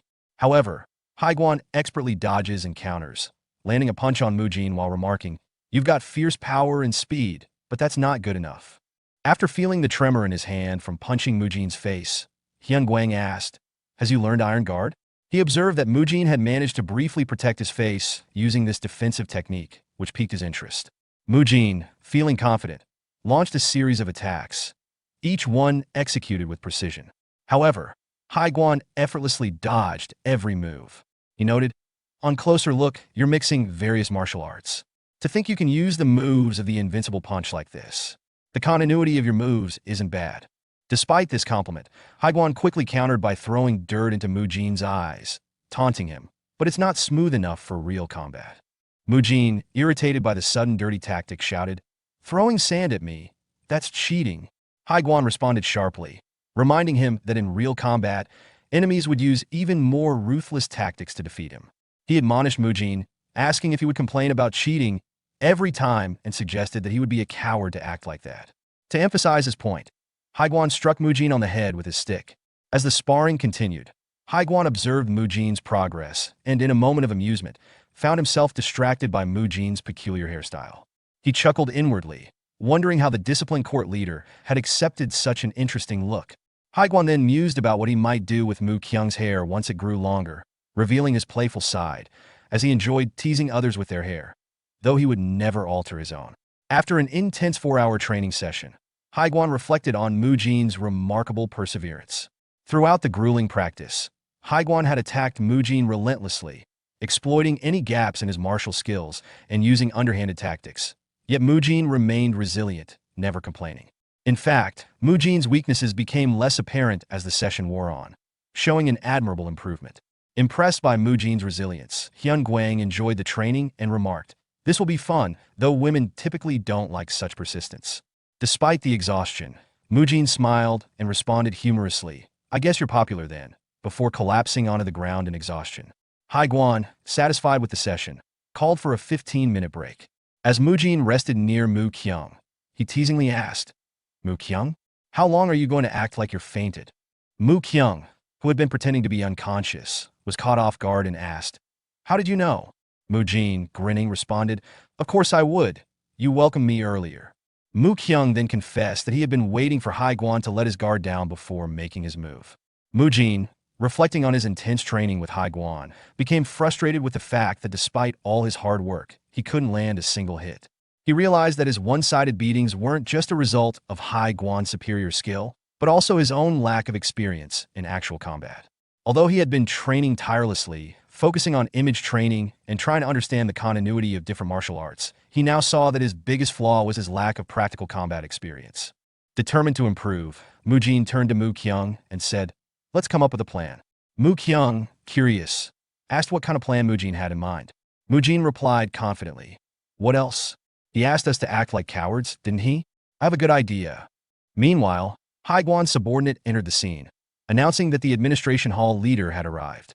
Haiguan inquired about the reason for the visit. His subordinate explained that the hall leader had come to discuss the distribution of funds within the Shaolin Temple.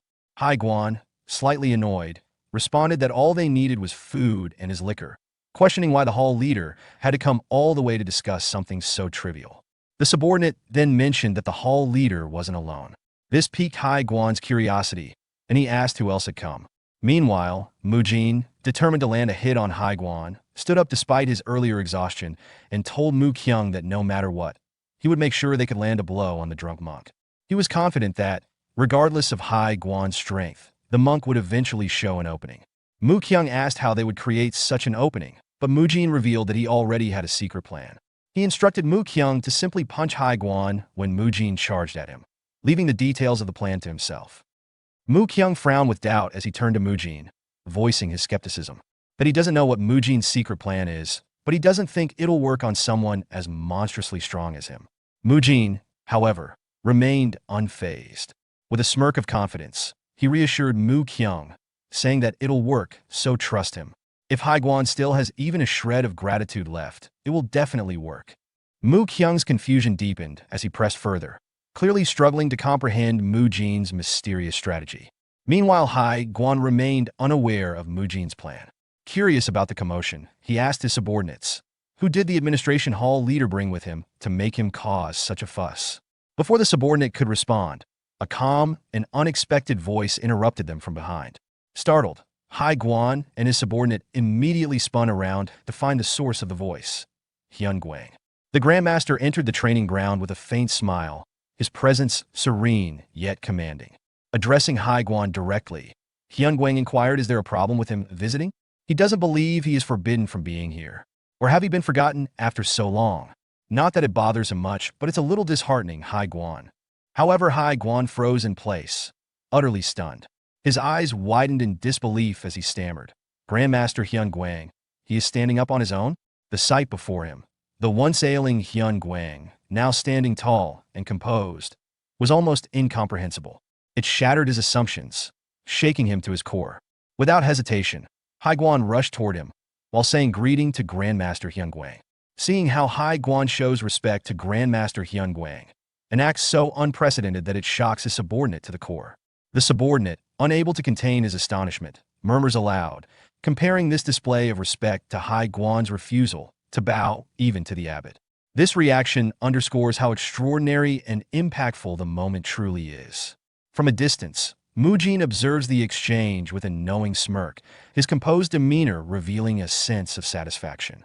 His internal monologue reveals that he had anticipated this reaction from Hai Guan, reinforcing his belief in the unfolding plan.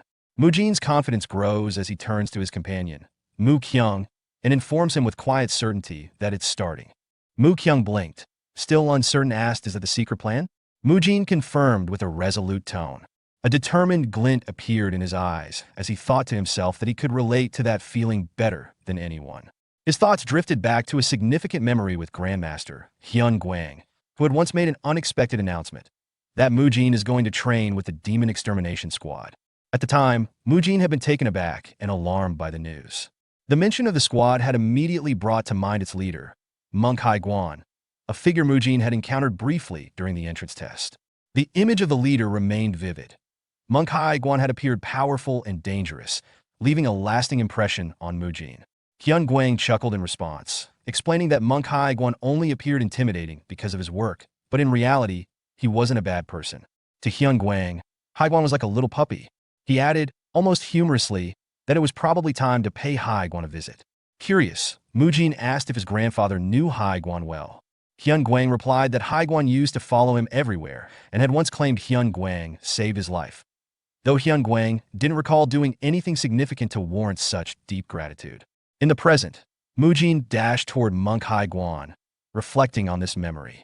He thought to himself that he didn't care how childish Hai Guan may have been in the past because, at this moment, Hai Guan was rushing to his grandmaster, just like Mujin had as a child. Mujin vividly recalled running to his grandfather, shouting excitedly about catching a rhinoceros beetle. Now, Hai Guan sprinted toward Hyun Guang with excitement. He exclaimed, Grandmaster, you've finally recovered.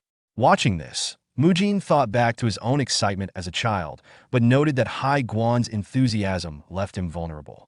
Seizing this opening, Mujin prepared to act.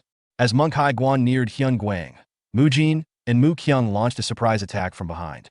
Hai Guan, taken aback, turned to see Mujin on his right, preparing a combination of chain punch and an invincible punch, while Mu Kyung stood on his left, readying his 18 Dharma strikes. Mu Kyung, smirking, teased, doesn't he tell them to act cowardly, then now take a punch from them? As both of them launched their attacks at Hai Guan. However, to their shock, Hai Guan effortlessly blocked both of their attacks. Both Mujin and Mu Kyung were stunned. They cursed to themselves, and frustrated that their attack had been blocked. They realized the leader of the Demon Extermination Squad was much stronger than they had anticipated. However, Hai Guan's expression darkened when he noticed that his wine jar had been shattered during the scuffle. With sarcasm, he remarked that was such a good ambush. He is truly moved. In the blink of an eye, he moved behind them, grabbed their heads, and slammed them forcefully into the ground. With a stern tone, he declared, but that won't ever work, not in 100 years. After the confrontation, Hai Guan stepped away from Mujin and Mu Kyung, instructing them that they don't get lazy just because he is not around. Keep sparring with one another. Both of them groaned, but obediently agreed. Later, as Hyun Guang and Hai Guan sat a short distance away from the training ground, Hyun Guang expressed concern about Hai Guan's harshness, stating they're still children. Doesn't he think he's being too hard on them? Hai Guan, wincing as he pressed the wounds from Mujin's attack, responded with a stern tone. He argued that if he went easy on them, they would only regret it later when they faced real danger. He explained that they couldn't predict when war might come, and that they needed to be battle-ready. If he didn't push them now, they would become lazy, and by the time they realized the consequences, it would be too late. Haiguan fondly remembered his childhood and recalled a moment when he proudly told Hyun Guang, Grandmaster, he worked hard and became a third-class disciple. Hyun Guang smiled warmly, stating, "You've finally become an official disciple here, Haiguan?" To which Haiguan eagerly affirmed that. With a gentle pat on his head, Hyun Guang praised him, saying, "I knew you could do it. Keep growing, and one day, become a pillar of the Shaolin Temple." Haiguan reflected on the grueling training he had endured, hoping to become strong enough to contribute. However, his dreams were interrupted by the day of the demonic cult's invasion. Surrounded by cult members who taunted him with, "Does he think he can run away, rat?" Haiguan found himself on the brink of being attacked. Just then, Hyun Guang arrived, saving him and many others. But in the process, Hyun Guang's energy core was destroyed, leaving him crippled. Haiguan's resolve was solidified on the day of the demonic cult's invasion. The trauma of witnessing Hyun Guang's injury and the cult's cruelty fueled his vow to never forgive them. He swore to kill them all with his own hands, a determination that led him down the path of demon extermination, a path he followed without regret. In the present, Hyun Guang noticed Haiguan's somber expression and asked, "Is he all right?" Haiguan, somewhat confused, responded, "What does he mean?" Hyun Guang clarified, "Just with everything." Haiguan smiled faintly, answering, "Is life's bearable?" Hyun Guang then pointed toward Mujin and asked, "Could he look after that child from time to time?" Haiguan suggested that it might be better if Hyun Guang taught him instead, but quickly realized Mujin was still too young for that.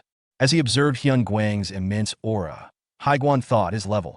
He can't even begin to fathom it. Before he could reflect further, Hyun Guang interrupted, asking that aside, "Haiguan, can he have a drink?" Haiguan initially responds eagerly to Hyun Guang's request for liquor. However, upon remembering that monks are forbidden from drinking, he becomes alarmed and asks if Hyun Guang truly wants alcohol. Hyun Guang, with a playful tone, references a previous time when Haiguan had said it's a water inside this jar during a test. Haiguan, still uneasy, hands over the liquor jar, insisting that this time it's real alcohol. Despite Haiguan's concerns, Hyun Guang drinks from the jar without hesitation, leaving Haiguan shocked. He asks if Hyun Guang is okay, and Hyun Guang, seemingly unaffected, smiles and describes the liquor as delicious water, to which Haiguan feels relieved, thinking Hyun Guang has recovered. Then Hyun Guang offers Haiguan a drink, and Haiguan, now comfortable, gladly accepts. Meanwhile, Mujin and Mu Kyung are sparring in the training ground, engage in a physical display, while Hyun Guang and Haiguan enjoy a quiet moment, pouring drinks for each other. The atmosphere is calm and serene, almost like a beautifully composed painting, though this tranquility is unusual for the typically disciplined Shaolin Temple. The peaceful scene is disrupted when Hyun Myung, the administrator of Shaolin, sitting beside them, visibly troubled. He reflects on the temple's financial struggles, worrying that the budget is too tight to provide enough food for the disciples during the upcoming winter. Worse yet, he fears they may not be able to accept new monks the following year. Looking at Mujin and Mu Kyung, he silently blames them, thinking that their actions are contributing to the temple's financial difficulties. After Mujin and Mu Kyung finish their sparring session, Mu Kyung compliments Mujin, saying he's gotten much stronger, to which Mujin responds by acknowledging Mu Kyung's own strength. Mu Kyung credits his improvement to his hard training since joining the Demon Extermination Squad. Mujin agrees, noting that the intense training, which feels like real combat, would naturally lead to increased strength. As the two continue talking, Mujin noticed Hyun Myung and immediately became aware that something was off.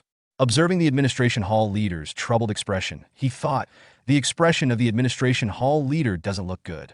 Did something bad happen? Mujin quickly deduced that the sigh Hyun Myung had let out, coupled with his gloomy demeanor, indicated trouble. As the hall leader in charge of budgets, his mood clearly reflected a problem. Drawing from his past experience managing several gyms in his previous life as Choi Kang-hyuk, Mujin recognized the signs of financial or operational distress and understood exactly what Hyun Myung was going through. Mu Kyung, noticing Mujin's change in expression, asks what's going on. The Shaolin Temple is in financial difficulty right now. The 1,000-year Shaolin Temple, one of the reputable great martial groups, of the 10 great martial groups, was also known as the North Star of Mount Tai. They've lived a life cut off from the secular world while focusing on meditation and training. However, no matter how cut off they are, it can't be helped when it comes to food, clothing, and shelter. They receive donations from believers and funds given by the outer sect groups. That was how they had been able to somehow manage their current lifestyle. That is, until a few problems appeared. The scene shifted to a Shaolin disciple who dropped a coin, prompting another monk to scold him that he needed to pick it up before they lose it. Even a single coin is important to the administration hall right now. The disciple knelt to retrieve the coin, muttering he knows their financial situation isn't great, but to think they did be this desperate over one coin. Another monk, observing Mujin cleaning nearby, pointed at him and explained, "It's because of that kid." A fellow monk, confused, asked, "Is he saying it's all Mujin's fault?" The monk responded, "Well, there are other complications, but what he said isn't entirely wrong." The monk went on to explain the situation. It all began when Mujin saved Mu Kyung from being bullied by outer sect disciples. In retaliation, the temple punished the wrongdoers severely, destroying their energy cores and ending their ability to practice martial arts. This included members of the Seobol escort establishment who had been extorting people for money. As a result, they were forced to return everything they had taken. However, this caused trouble. Other outer sect groups began to feel uneasy. They thought, if the temple shut down the Seobol escort establishment so easily, what if they are next? Fearing for their own positions, many of these groups left the temple and joined other martial groups, cutting off their donations. As a result, nearly half of the outer sect groups abandoned the temple, worsening its financial situation. The temple's financial strain was further exacerbated by the additional expenses for specialized equipment, including yoga and Pilates gear for Hyun Guang's rehabilitation, as well as specialized training tools for Mujin's unique methods. These costs fell squarely on the administration hall, and many began to view Mujin as the demon that devours money. Mujin, observing the situation, reflected he'd get it. They probably don't have a good impression of him now, but it's thanks to him that the other disciples are seeing better results, and Grandpa's health has improved. They're being too harsh. Mujin then thought about his daily routine, that he has been fulfilling his duties as a third-class disciple, just like Grandpa and Master Biao Jian wanted. He trained his stamina, studied scriptures at dawn, practiced martial arts, cleaned the temple, and welcomed visiting guests. He couldn't help but feel like he had been demoted to a regular grunt, recalling his past life as a medic. As Mujin was reflecting on his routine, a fellow disciple approached him and asked, "Mujin, is he done with cleaning?" Mujin replied, "Yes, he finished it." The monk checked the time and said, "It's almost 1 p.m. Let's go receive the visiting guests." Mujin agreed, but as they walked, he thought to himself, even though H is doing the same trivial tasks as the other third-class disciples, Grandpa probably set this up so he could spend more time with his peers. At the gate, the Shaolin monks warmly greeted their guests, guided them along the paths, and thanked them for visiting the temple. Mujin, assisting for the first time, commented to a fellow disciple, "Receiving visitors isn't as hard as he thought." The other monk agreed. Mujin reflected that it was similar to how he used to welcome gym members in his past life. However, his thoughts were interrupted when he heard a labored breath. Looking down the long staircase leading to the gate, he spotted an elderly woman struggling to climb the steps. Turning to his fellow disciple, Mujin said that he is head down for a moment. The fellow monk asked, "What's going on down there?" Mujin replied, "Someone needs help," and descended the stairs. He approached the elderly woman, who was clearly out of breath, and greeted her. The woman looked up at him and smiled, replying, "Hello, young monk." Noticing her fatigue, Mujin stated she seems quite tired. "What brings her all the way here?" The woman explained that she came to pay her respects to Buddha. Realizing she was heading to the Mahavira Hall, Mujin offered, allow him to carry her there. When the woman initially declines his offer to carry her, she thanks him, saying there's no need for him to trouble himself. Despite her polite refusal, Mujin, displaying determination and care, insists that it's no trouble. He reassures her by mentioning his physical training, subtly emphasizing that he is strong enough to help her. As Mujin carries the woman on his back up a set of stairs, he remains humble and reassures her once more, telling her not to be so formal with him and reminding her that he is just a child monk. His statement surprises the woman, leading her to ask if he is not a teenager. For Mujin, the act of helping the woman is not motivated by any sense of moral obligation or ethical duty. Instead, it comes naturally to him, driven by an ingrained respect for the elderly. This respect was cultivated through his past life as Choi Kang-hyuk, where he was raised by his grandparents. Their care and guidance have shaped his instinctive nurturing behavior, which he now applies in his life as a monk. The respect and care he offers the elderly woman are akin to the way he feels about Hyunguang. After the woman finishes her prayers at the Mahavira Hall, she expresses her gratitude for Mujin's help, thanking him before preparing to leave. Mujin, still focused on her well-being, asks if she has any other plans for the day. The woman stops and turns to look at him. The scene unfolds in Hunan Province, specifically in Dangfeng County, where the Heavenly Merchants, one of the most powerful merchant factions affiliated with the Shaolin Temple, reside. The Heavenly Merchants' manor is a grand structure, filled with luxury and opulence. At the heart of this wealth is Ryu Jiguang, the leader of the Heavenly Merchants and one of the 5 wealthiest merchants in the world, who is currently facing a mounting crisis. Inside his office, Ryu Jiguang is overwhelmed by a series of reports. His frustration grows as he slams his hand on the table, angry at the actions of a rival faction from Sichuan. He accuses them of scheming against him, which has caused significant problems, particularly concerning suspicious activities at his business's countryside branches. This ongoing issue is adding to the stress of managing such a vast empire. In an attempt to alleviate some of the pressure, he wonders whether he should recruit more people for his elite group, the Azure Gold Squad, to deal with the complications. Despite this, he realizes that simply reviewing the reports is exhausting, and he feels the need for a break. Just as Ryu Jiguang is contemplating his next move, a servant enters to announce the return of his mother, Yun Gehe. Upon hearing this, Ryu Jiguang is surprised and somewhat frustrated, asking whether his mother had gone out again. The servant confirms that she had, and specifically mentions that she returned on an 8-man palanquin. Immediately, Ryu Jiguang leaves his office to meet his mother. Upon finding her, he asks if she had visited the Shaolin Temple again, which seems to be a regular activity of hers. Yun Gehe greets her son with a smile, appearing somewhat nonchalant and expressing that she wasn't expecting him because he is so busy these days. Ryu Jiguang expresses deep concern for his mother, Yun Gehe, who has not been feeling well. He earnestly implores her to take care of herself and questions how she could have traveled such a distance while unwell. His tone is filled with worry as he genuinely cares for her well-being. Yun Gehe, who is revealed to be the elderly woman that Mujin helped earlier, reassures her son with a chuckle, telling him not to worry about her on this occasion. She reveals that she received treatment at the Shaolin Temple, which piques Ryu Jiguang's curiosity.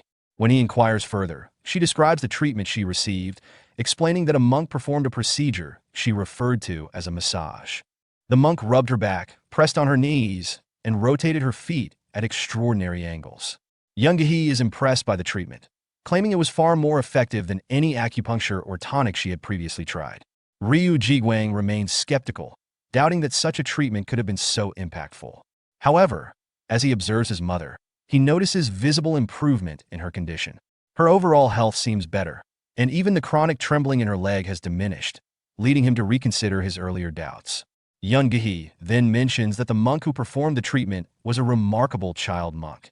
Intrigued by the monk's skill, Ryu Jiguang decides he must meet him in person and insists that he will accompany his mother to the Shaolin Temple the following day.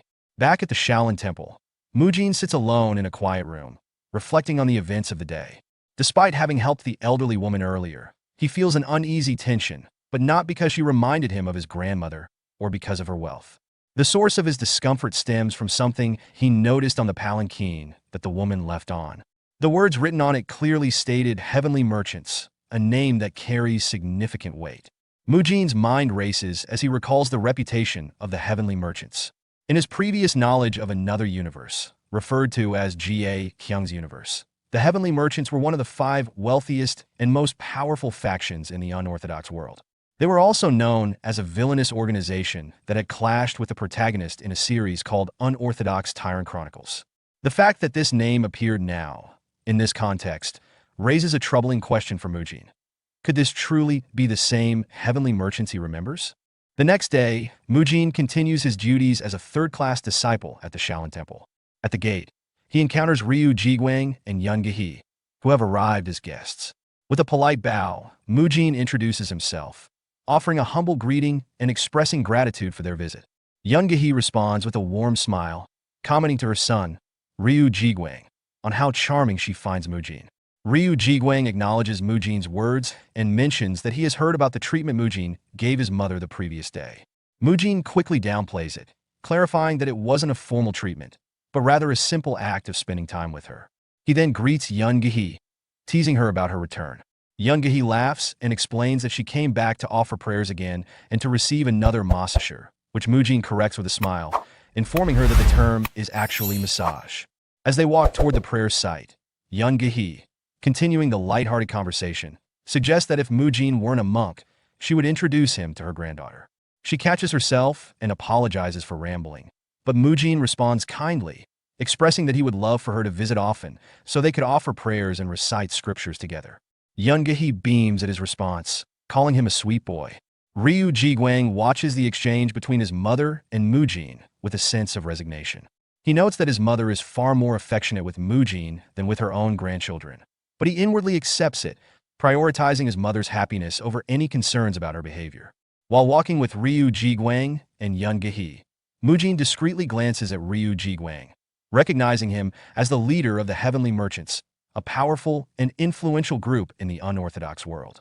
Although Ryu Jiguang is still the current leader, Mujin wonders if this is the same person he remembers from a previous universe, as he associates the Heavenly Merchants with criminal activities such as illegal drug trade and human trafficking. Despite these dark associations, Mujin recalls that the Heavenly Merchants also had ties to unorthodox forces, and he considers the possibility that the organization had not yet fallen fully into corruption at this point in time. He resolves to observe Ryu Jiguang more closely to understand how the Heavenly Merchants became involved in darker dealings. As Mujin continues his observations, Ryu Jiguang notices him staring and, feeling puzzled, asks if there is something on his face.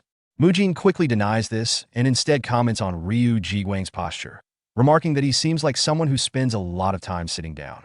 This observation catches Ryu Jiguang off guard, as he wonders how Mujin could know this. Ryu Jiguang admits that he does indeed spend much of his time seated, reading letters, and mentions that it has been a while since he last climbed a mountain, implying that his lifestyle has made him physically sedentary. Mujin, continuing to observe Ryu Jiguang, notes that his posture shows signs of someone who has been sitting for long periods, with a crooked pelvis and slightly hunched back. He concludes that Ryu Jiguang's physical condition reflects the consequences of prolonged office work. Inspired by the idea of helping him, Mujin proposes that Ryu Jiguang receive the same treatment as his mother, suggesting that it might benefit him as well. Ryu Jiguang, intrigued, raises an eyebrow and expresses curiosity about the treatment, agreeing to give it a try to see how effective it is. Mujin, smiling, invites him to follow him, revealing that another person will be receiving treatment alongside his mother, indicating that Mujin has planned this encounter intentionally. Mujin's internal thoughts reveal his strategy. By keeping Ryu Jiguang close and offering to help him, he hopes to gain further insight into the leader of the Heavenly Merchants and, ultimately, learn more about their descent into corruption. Later, at Hyun Guang's residence, Biob Jian greets Mujin, Ryu Jiguang, and Young-gi at the door with surprise, questioning what they are doing there and who the visitors are. Mujin explains that his guests have come to offer prayers and are not feeling well. He suggests that they could all receive treatment together, asking his grandfather, Hyun Guang, if the treatments for Ryu Jiguang and Young-gi could be done alongside his own. Hyun Guang agrees without hesitation, expressing his willingness to accommodate Mujin's request. Mujin then takes charge of the situation, telling his grandfather and Young-gi that he will handle their treatments while asking Master Biob Jian to assist Ryu Jiguang. Biob Jian agrees, and Mujin turns his attention to Ryu Jiguang, explaining his treatment method. He clarifies that while he called it an acupressure technique for Young-gi, the treatment is actually a muscle lengthening technique. He uses special tools that provide targeted stimulation by rolling across the body. Mujin then shifts to Hyun Guang and explains that today's treatment will focus on tendon reformation. He demonstrates how to use the tools, instructing his grandfather to place one foot on a specific spot, lock the other in position, and push backward while holding a handle. Hyun Guang, though unfamiliar with the tool, follows the instructions carefully and immediately begins to feel the stimulation, confirming the technique's effectiveness. Next, Mujin moves on to Young-gi, telling her he will assist her with a spine corrector, a tool designed to align the spine and strengthen the core muscles. Young-gi responds with a smile, expressing her trust in Mujin and indicating that she is counting on him. Mujin instructs Young-gi on how to position herself for treatment, asking her to sit slowly on a block and then lie down, ensuring her buttocks are placed where the block is hollow. Young-gi follows his instructions and comments that it seems quite simple. Mujin encourages her to relax as much as possible, but Young-gi sighs, explaining that even lying down is uncomfortable due to her body aches. Hyun Guang, observing the treatment, chimes in and asks if Young-gi is managing all right, noting that the process seems more challenging than it appears. Yoon-gi reassures him, smiling confidently, saying she's fine because she trusts Mujin and believes he would never harm her. Hyun-gwang, agreeing, adds that he has been receiving treatments from Mujin for a while and has seen positive results. Curious, Yoon-gi remarks on how healthy Hyun-gwang looks and wonders if he really needs treatments. Hyun-gwang laughs and explains that he wasn't always in such good condition, admitting that his health has significantly improved over time, as he was once in terrible shape. Yoon-gi chuckles and acknowledges that this improvement proves Mujin's skill, calling his hands miraculous. As Mujin watches the light-hearted exchange between Hyun-gwang and Yoon-gi, he internally reflects on the scene, humorously thinking to himself that it feels more like an elderly rehabilitation center than the Shaolin Temple. Later, Byeop-jeon asks Ryu Ji-gwang about his experience with the muscle lengthening technique, and Ryu Ji-gwang responds positively, saying he feels much better now. Though he privately reflects that the treatment was initially painful, the discomfort eventually eased, leaving him feeling refreshed. He thanks Byeop-jeon for the excellent treatment. Byeop-jeon humbly dismisses the praise, explaining that this was his first time performing the technique, which he learned from Mujin. He admits he was worried about making a mistake but is glad it helped. Ryu Ji-gwang is momentarily taken aback, realizing that Mujin had taught Byeop-jeon the technique. He then recalls the name Hyun-gwang, which had come up earlier, and his thoughts trail off, trying to connect the dots. Meanwhile, Hyun-gwang turns to Mujin with a smile and notices his fidgeting, guessing that Mujin has something new he wants to try. Mujin confirms, saying that although Yoon-gi has made great progress, he still needs to stretch his stiff muscles further. Hyun-gwang, with his curiosity piqued, asks if this new method involves the heat and lightning techniques, which have greatly contributed to his improvement. He feels confident that he could start performing the tasks on his own. He then used his energy to generate both heat and lightning techniques in his hands, and asks for feedback, wondering what Mujin think about it. Mujin is amazed by Hyun-gwang's mastery and realizes that Hyun-gwang has reached such a level of martial skill that he can now use his internal energy to create natural energy and manifest it in his hands.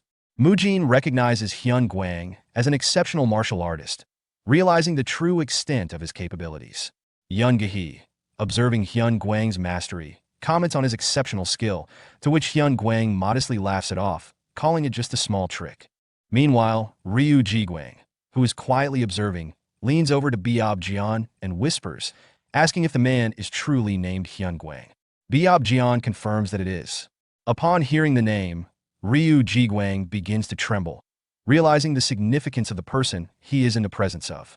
He recalls that Hyun-gwang is the legendary figure who single-handedly drove away the demonic cultists that had invaded the Shaolin Temple decades ago, a story known across the land but rarely spoken of in detail after the invasion. As Ryu Ji-gwang reflects further, he remembers that Hyun-gwang was supposedly left crippled and had lost all of his martial arts abilities after the incident. Yet, here he is, using the muscle-lengthening technique and recovering his strength. Ryu Ji-gwang is amazed by the skill Hyun-gwang exhibits, particularly his ability to use energy effortlessly despite the supposed loss of his strength. This reinforces Ryu Ji-gwang's realization that Hyun-gwang is not only an extraordinary martial artist, but also someone who has far surpassed the expectations of ordinary warriors. Ryu Ji-gwang further realizes the potency of the muscle-lengthening technique, which he now sees works as promised, and he recognizes that it was taught to Byeop-jeon by Mujin. This deepens his respect for Mujin's abilities, and he concludes that the boy's skills are genuine. He also senses that this is an opportunity he cannot afford to let slip by. As the treatment session concluded, Yoon-gi expressed her gratitude to Mujin. Mujin graciously replied it was his pleasure. He enjoyed it too. Though internally, he thought the experience had felt almost like watching an episode of elderly romance, noting the warmth between Hyun-gwang and Yoon-gi. Turning his attention to Ryu Ji-gwang, Mujin advised him, "The roads can get quite dark later. It's best to head back home soon."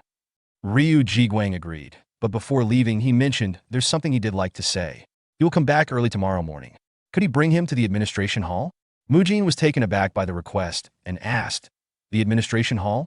He can guide him there. But may he ask why he'd like to go?" Ryu Ji-gwang gave a faint smile and replied, "He has some business there. He'll explain everything tomorrow. It involves something that requires his presence. He'll be counting on him to lead the way." Although a bit puzzled, Mujin agreed and said, "He'll let them know you'll be visiting." As they parted ways, Mujin couldn't shake the feeling of curiosity about Ryu Ji-gwang's plans. wondering what he was up to and why he had asked for Mujin's assistance.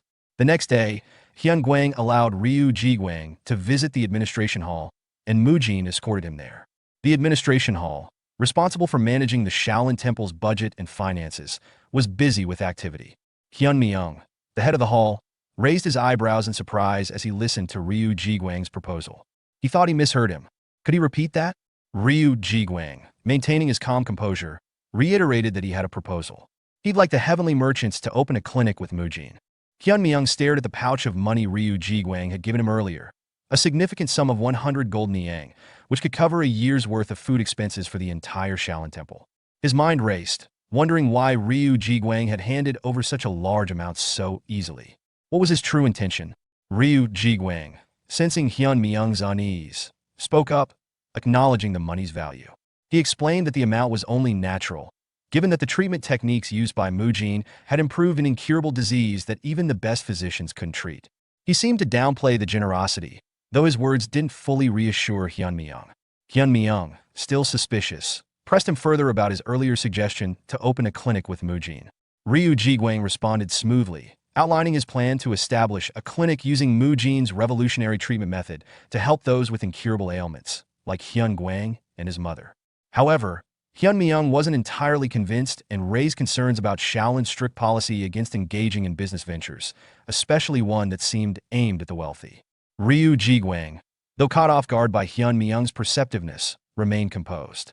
He acknowledged the truth of Hyun Myung's concerns, but internally, he thought about the potential profitability of such a venture. As the leader of one of the 5 great merchant guilds, Ryu Jiguang was no stranger to strategic thinking.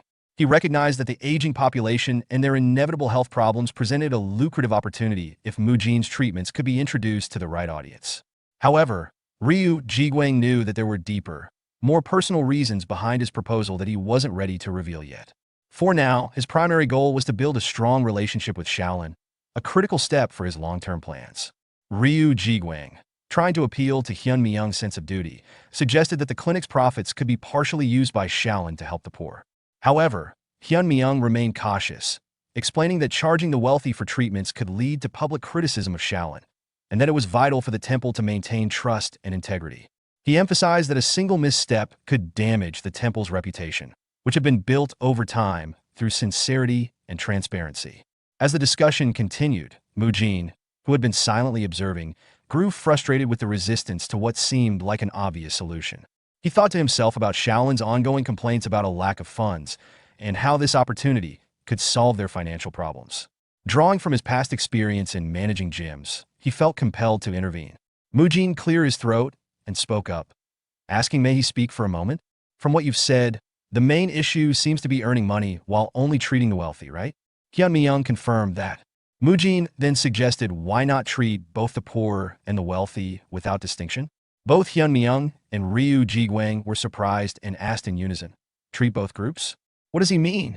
Mujin explained, "Simply put, if they charge a set fee for treatments, poor people won't be able to afford it, which would decrease demand and make the effort pointless. Instead, why not divide the facilities into 2 businesses? Both of them inquire about it." Mujin elaborated, one facility would be free, while the other would cater to the wealthy. Ryu Jiguang then asked, "Wait, so only the wealthy would pay for the treatments?" However, Hyun Myung urged Mujin to continue. Mujin continued, "The wealthy might complain about fairness, questioning why they're the only ones paying. To address this, the free facility could provide treatments on a rotating schedule, focusing on different parts of the body each day. For example, one day could be leg treatments and the next could focus on the pelvis. Meanwhile, the paid facility would offer more comprehensive care, including basic treatments alongside advanced techniques, like combining heat and lightning therapies, which we specialize in. This way, the wealthy would get more advanced care, and the poor would still receive treatment." Mujin reflected to himself, "That's how large gyms operate. They offer cheaper memberships for general gym use while charging additional fees for personal training sessions." Confident in his idea, he said aloud, "Also, he knows merchant leader Ryu will understand this well." Ryu Jiguang tilted his head and thinks with mild surprise, "They could do it that way too, but is this really something a child came up with?" Mujin continued, "The wealthy love to spend on luxury. They'll always prefer expensive tea like Longjing tea over something cheap, even if the difference is minimal. Vanity and pride will definitely come into play. Ryu Jiguang's eyes lit up in agreement. He understands what he is saying: free facilities that can be used by everyone and paid facilities reserved for premier individuals. The wealthy would naturally gravitate toward the paid facilities to satisfy their vanity and pride. Mujin nodded. Well, isn't that exactly what the wealthy want? Meanwhile, Hyun Myung, the head of the administration hall, listened to the conversation with increasing frustration. His veins visibly pulsed on his bald head as he fumed internally. And then he shouted at Mujin, how could a disciple of Shaolin openly speak of vanity and using it to earn money? Seeing Hyun Myung's irritation, Mujin confronted him, asking what is he so afraid of? Taken aback, Hyun Myung retorted sharply. Mujin calmly explained, when you suggested using money earned from the wealthy to help the poor, you were afraid people might criticize Shaolin for being obsessed with money. But with this proposal, they can treat the poor while also using the contributions of the wealthy. Is he truly that afraid of what people might say about Shaolin? Hyun Myung gritted his teeth in frustration, snapping, how dare he insult Shaolin? Remaining composed, Mujin replied, he is not insulting Shaolin. Let him clarify something. He says Shaolin's reputation might suffer because they're earning money by catering to the wealthy? Well, you're right. That could happen. He too worry about what people might say. But he is in far greater anguish when they can't help those who truly need it because they are too afraid of criticism. Mujin's tone turned resolute as he continued. And so what if people don't understand them? What matters more is the truth, that Shaolin is working hard to help the world. That truth is far more important than strict adherence to rules and the fear of baseless judgment. Hyun Myung experiences a moment of deep reflection as he notices an uncanny resemblance between Mujin's words and demeanor and those of Grandmaster Hyun Guang. The memory of Hyun Guang appears to strike a chord, causing Hyun Myung to momentarily drift into thought and murmur the Grandmaster's name. Mujin, snapping out of his own focus, is startled and politely asks for clarification. Hyun Myung quickly composes himself, seemingly brushing off a slip, and acknowledges Mujin's input. He concedes that Mujin's idea holds merit, but he emphasizes the need for official approval. Hyun Myung explains that they must consult internally and gain the abbot's permission before moving forward. He assures Mujin that they will convey the decision to Ryu Jiguang in due time. Hyun Myung acknowledge Mujin's proposal, but they will need the abbot's permission for this. They'll first discuss internally and update Ryu Jiguang on the results later. Hearing this, Ryu Jiguang thought to himself with excitement, it worked, and expressed his gratitude aloud, thanking him for his decision to consider it. Meanwhile, Mujin, though outwardly calm, felt frustrated. He reflected, he really gave his all to convince him and barely succeeded. The higher-rank monks here are always unpredictable. Despite his frustration, Mujin saw the situation as an opportunity. With this, they will be able to build a closer relationship with the heavenly merchants. Even if they later become the dark forces of the unorthodox Tyrant Chronicles, he will use their business relationship as an excuse to investigate their internal workings. He will also uncover what happened with the countryside branch of the heavenly merchants.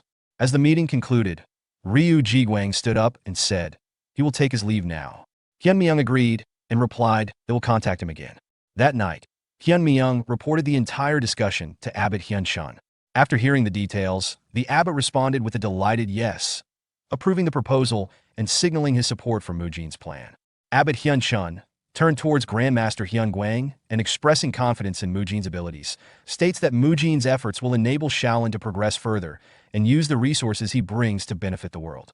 Grandmaster Hyun Guang, recognizing Mujin's achievements, suggests that Mujin deserves a reward for his hard work. Curious, Hyun Shun asks what kind of reward Hyun Guang has in mind. Hyun Guang immediately proposes giving Mujin an elixir. Surprised and uncertain, Hyun Shun questions what kind of elixir Hyun Guang is referring to. Hyun Guang responds with slight impatience, implying it should be obvious, as they're discussing a significant reward. Hyun Shun, visibly nervous, begins to understand the implications and hesitantly asks if Hyun Guang is referring to that elixir, implying it is something rare or special. The next afternoon, after the day's training, Mujin is summoned by Grandmaster Hyun Guang. Mujin, curious and slightly wary, asks why Hyun Guang wanted to see him and questions the mysterious item in front of him. Hyun Guang casually presents the reward, a lesser revitalization pill, an elixir from Shaolin. With a mischievous tone, Hyun Guang jokingly admits that he stole it, though he quickly covers up by saying he acquired it fair and square from Mujin's achievements. Seeing the elixir, Mujin's nervousness grows, and his internal thoughts reveal his apprehension. What on earth is he giving him? The revitalization pill is a legendary elixir often featured in martial arts novels and period dramas, alongside other renowned items like snake tonic, azurite essence, and tuber fleece flower. These elixirs are celebrated for their immense, condensed energy, granting incredible power to those who consume them. Among them, the revitalization pill of Shaolin is particularly famous in the Murim world, considered a rare and highly sought-after treasure, rarely seen even by the most esteemed martial artists. Hyun Guang explained to Mujin that the pill was a reward for his recent accomplishments. Actually, Hyun Guang admitted, I wanted to give you the greater revitalization pill, but I was told it's not the right time yet. The abbot suggested giving you the lesser revitalization pill instead. He's so stingy. Isn't giving it a good thing? Mujin, puzzled, thought, I'll just act like I didn't hear that, and asked, what do you mean by it not being the time yet? Hyun Guang smiled and reassured him. You'll understand after you consume the lesser revitalization pill. The timing is perfect. How about consuming it right now? I'll assist you. Hearing this, Mujin grew excited and shouted, I'll do it. His thoughts raced with anticipation. There's nothing to think about. A precious treasure like this has come to me on its own. Of course, I'll consume it as soon as I can. Mujin and Hyun Guang arrived at a secluded pavilion deep within the mountains. Hyun Guang explained, this place is rich with nature's energy, which will help you during the process. Mujin looked around in amazement. I never knew there was a pavilion hidden so deep within the mountain. Hyun Guang continued with a serious tone. Absorbing energy from an elixir is different from using a cultivation technique. When cultivating, you breathe through your nose and mouth, slowly absorbing energy. But when consuming an elixir, the energy rushes directly to your stomach. Mujin asked for clarification. Are you saying I should focus on the energy of the elixir entering my body instead of my breathing? Hyun Guang know that. Exactly. Each breath you take will cause some of the elixir's energy to dissipate. However, if you hold your breath out of greed to retain it, you'll fall into energy deviation. You must be very careful. Mujin nodded, understanding the gravity of the situation. I think I get it, he said. He's never been this serious before. That means I really need to focus and be cautious, Mujin thought. With determination, he threw the lesser revitalization pill into his mouth and began consuming it. Taking a stance, Mujin thought, I can feel it, the power of the lesser revitalization pill. To absorb this pure energy, I'll use the Great Path cultivation technique I learned. Let the energy flow from my mouth to my stomach and spread it throughout my body, following my blood vessels. Now I understand why the protagonists in martial arts novels are so desperate to obtain such treasures. I must absorb as much as I can, just like Grandpa taught me. For the next 30 minutes, Mujin focused intensely on channeling the overwhelming energy from the elixir. However, frustration began to set in as he realized how challenging it was to contain the immense power. Damn it, he thought. This is why he warned me not to get greedy. I've used breathing techniques, the energy accumulation technique, and even the Great Path cultivation technique, but I'm still losing so much energy. My vessel is just too small to absorb this much energy at once. I'll have to end this process soon before I lose control. Mujin recalled Hyun Guang's earlier advice. With every breath you take, you lose some of the elixir's energy. Determined to make the most of the situation, Mujin thought, I'll discharge the excess energy that I can absorb by exhaling, and then focus on absorbing what's left when I inhale. With a steady rhythm, he began the process of controlled breathing. Inhale, exhale, repeating the cycle to stabilize the energy within him. After some time, Mujin opened his eyes and thought, did I absorb around 30%? This is already incredible. I'm not even bothered by what I couldn't absorb. What I've gained is beyond my expectations. He turned to Hyun Guang and said, Grandpa, I kept reminding myself not to get greedy, but I guess I got a little too greedy without realizing it. The power of the lesser revitalization pill was far greater than I imagined. Hyun Guang, observing him, thought to himself, that's to be expected. Mujin, you've actually absorbed the entire lesser revitalization pill. What Hyun Guang didn't reveal immediately was that this outcome wasn't solely Mujin's doing. It was a miracle created by Hyun Guang's intervention. As Mujin exhaled, the energy from the lesser revitalization pill that he couldn't absorb began to escape. Hyun Guang, using an advanced and nearly impossible technique, wrapped the escaping energy with the natural energy from the surroundings to prevent it from dissipating. Then, without Mujin realizing it, Hyun Guang sent the energy back into his body during each inhalation. This method required immense skill and precision, far beyond the capabilities of ordinary martial artists.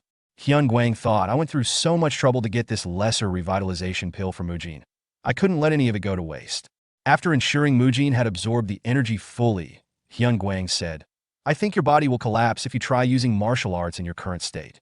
Mujin, feeling overwhelmed by the sheer power coursing through him, asked, Grandpa, is this immense energy really just from the lesser revitalization pill?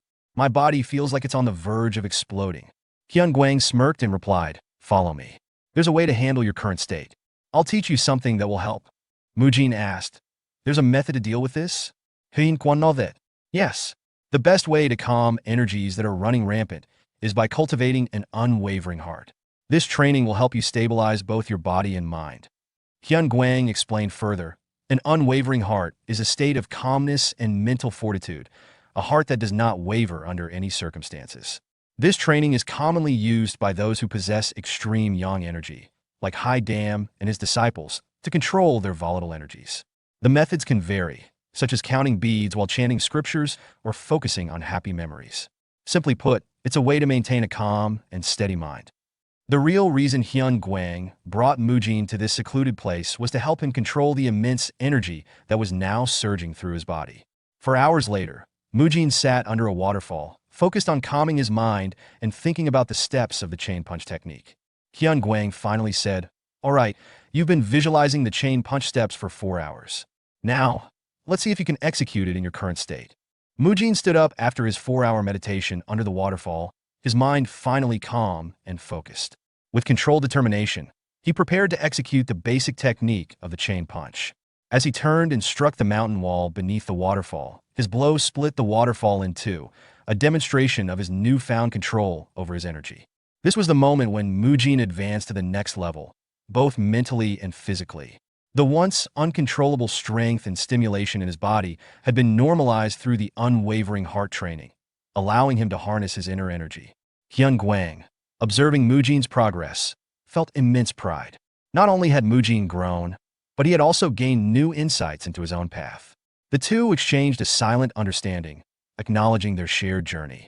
2 days later, at the Shaolin Gate, Mujin stood ready to depart, accompanied by the 5 second-class disciples assigned to him.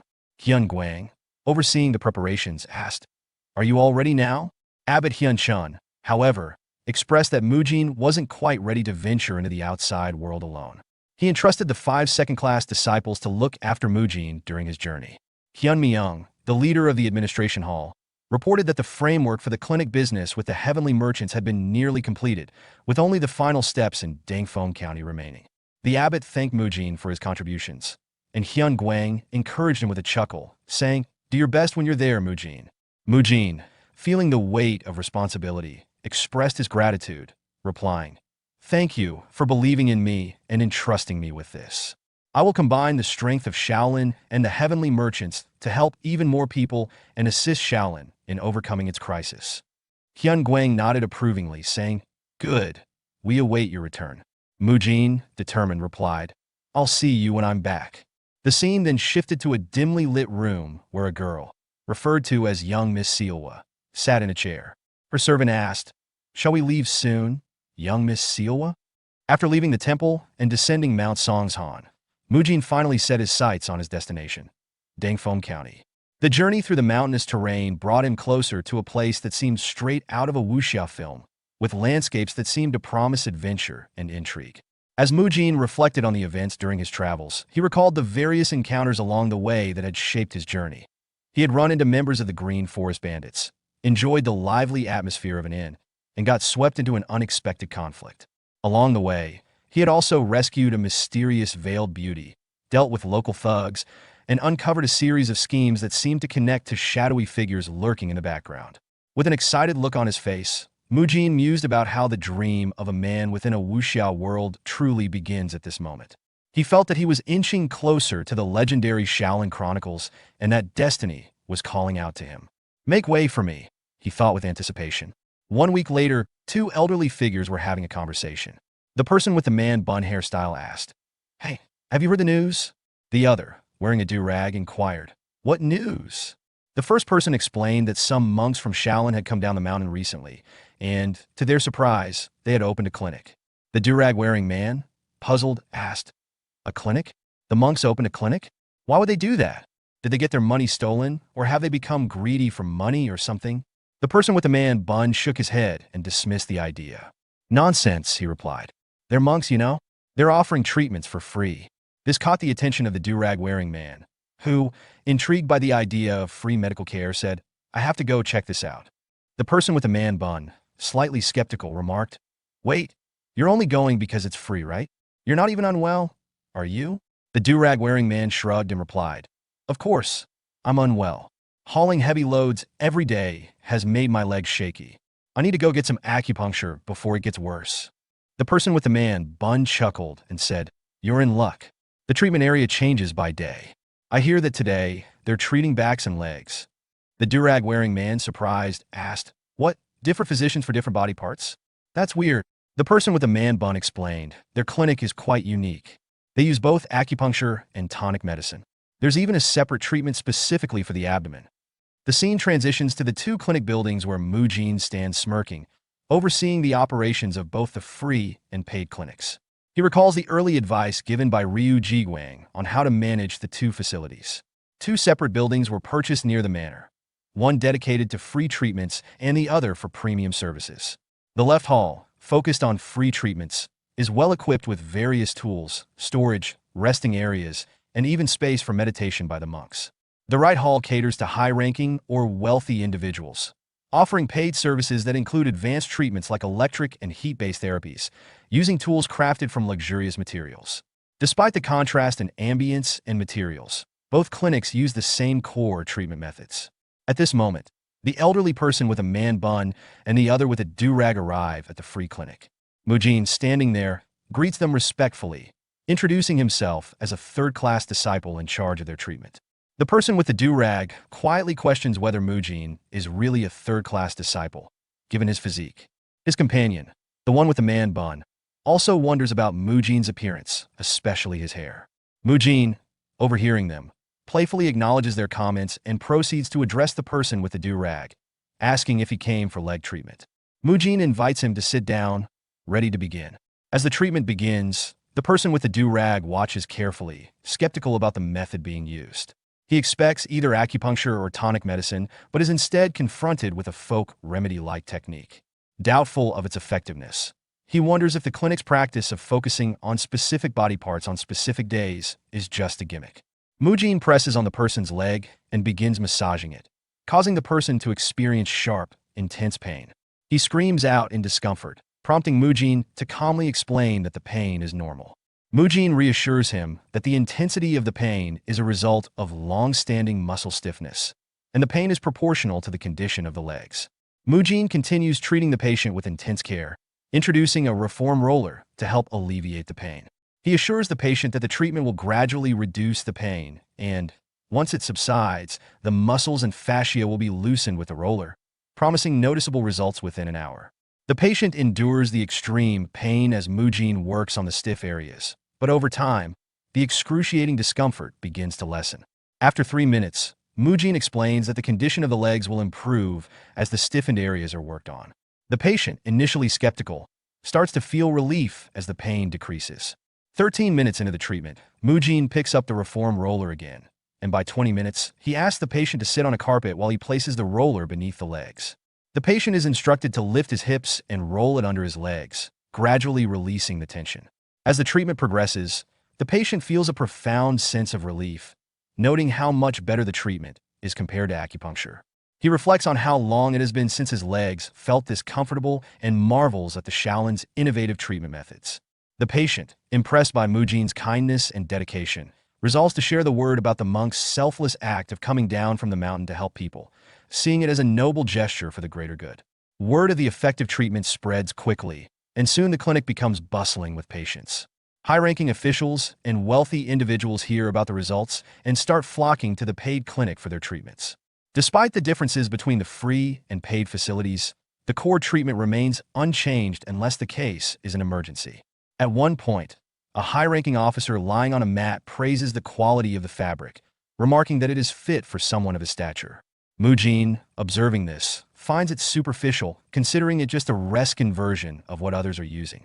Nonetheless, no one is bothered by the distinctions in the clinic, perhaps due to the monk's genuine dedication to treating everyone or their ability to meet patients' needs. As an emergency patient arrives, Mujin directs the treatment with the help of Monk Biob Gang, who assists with the electric-based therapy, and Monk Biob Y, who handles the heat-based treatment for an elderly patient. Mujin takes charge of the muscle-lengthening treatment for others. His tireless and unbiased care for all patients earns him the title of the Blessed Monk, as people believe his healing abilities are touched by divine hands.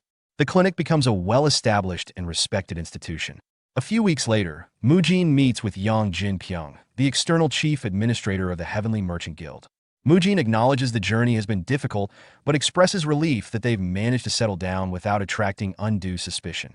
Yang Jinpyong responds, thanking the Shaolin monks for their hard work and assistance, expressing the Heavenly Merchant Guild's gratitude. Mujin, however, counters, saying that it's the Shaolin who owe thanks to the guild for their invaluable support, especially considering how close Shaolin came to financial ruin without their help. Mujin notes the growing success of the clinic, commenting on the long line of people waiting outside, something he hadn't expected. He also mentions it's time for Monk Biob Gang to switch shifts. Before Yang Jinpyong can respond, Monk Biob Gang arrives, signaling the shift change. The two exchange pleasantries, and Yang Jinpyong expresses surprise at seeing Biob Gang again. The monk reveals that they have met before, during the time when Mujin was meditating in isolation.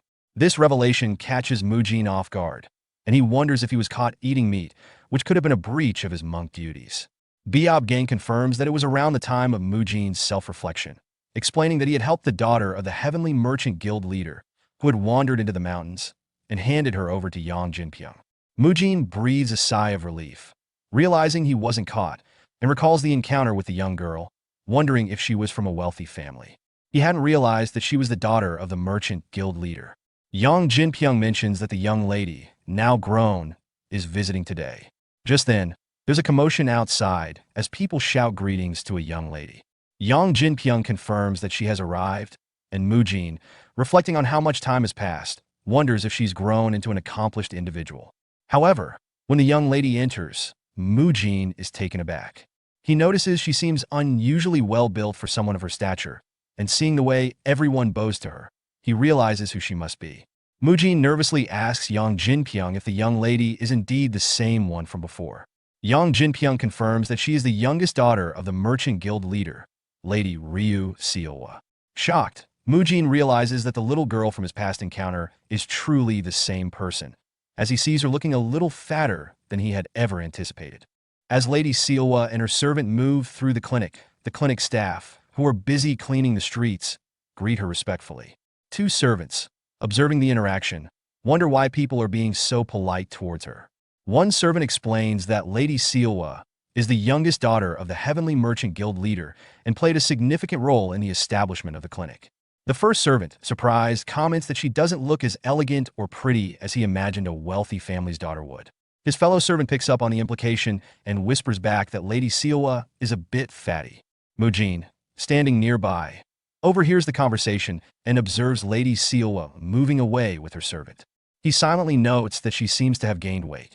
Mujin then enters the free clinic where an elderly man wearing a do-rag greets him warmly, calling him the Blessed Monk and expressing concern for his well-being.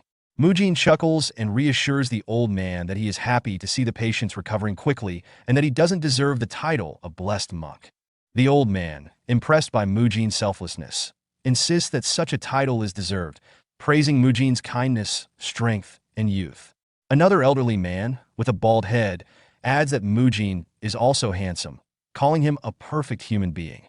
The old man in the do-rag jokingly says he hopes Mujin will meet his granddaughter. The bald-headed old man responds, suggesting that he will be the one to introduce Mujin to his granddaughter instead. The old man in the do-rag grumbles in response, but the conversation lightens as Mujin laughs along. He thinks to himself about how many elderly people are using the free clinic and reflects on how expensive specialized medical care would have been in this era. He wishes he could have provided such treatments for his own grandparents.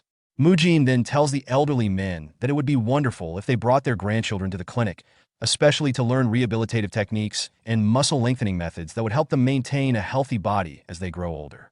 The old men praise his thoughtfulness. As the conversation continues, Mujin reflects on his role and the way he needs to act. He He considers how, if it weren't for the senior monks watching him, he might have already taken the elderly men's proposal seriously. However, as a monk, he feels the need to maintain distance and discipline, thinking to himself that once he becomes stronger and able to leave the temple, he will escape from the responsibilities that come with his position. Mujin observes Ryu Seilwa once again as she passes by, and he recognizing her as Ryu Seilwa. Though her appearance is drastically different from the character he knows from the novel Unorthodox Tyrant Chronicles. In the novel, Ryu Seilwa is a key figure in the corrupted Heavenly Merchant Guild, where she is responsible for the human trafficking operation. Her character is depicted as severely obese, with layers of fat covering her body, and she secretly kidnaps beautiful women to torture and kill them, possibly driven by an inferiority complex about her own appearance. However, the Ryu Seilwa Mujin encounters now is a complete contrast. She is a timid, chubby, and shy young girl, without the hidden madness that characterized her novel counterpart. This stark difference confuses Mujin, leading him to wonder if something significant happened to her that caused her to change, potentially tying into the guild's corruption. Mujin's thoughts are interrupted by an old man's voice, greeting someone and expressing surprise at the presence of the merchant guild leader, Ryu Jiguang. The old man humorously comments that the guild leader must have time for something besides clinic business. Mujin listens carefully, considering the possibility that Ryu Jiguang, the guild leader, might not be the source of corruption after all. He concludes that an external party must be involved, prompting him to begin investigating the guild more thoroughly. With his growing influence, Mujin feels empowered to investigate the situation and starts to form plans to identify potential suspects.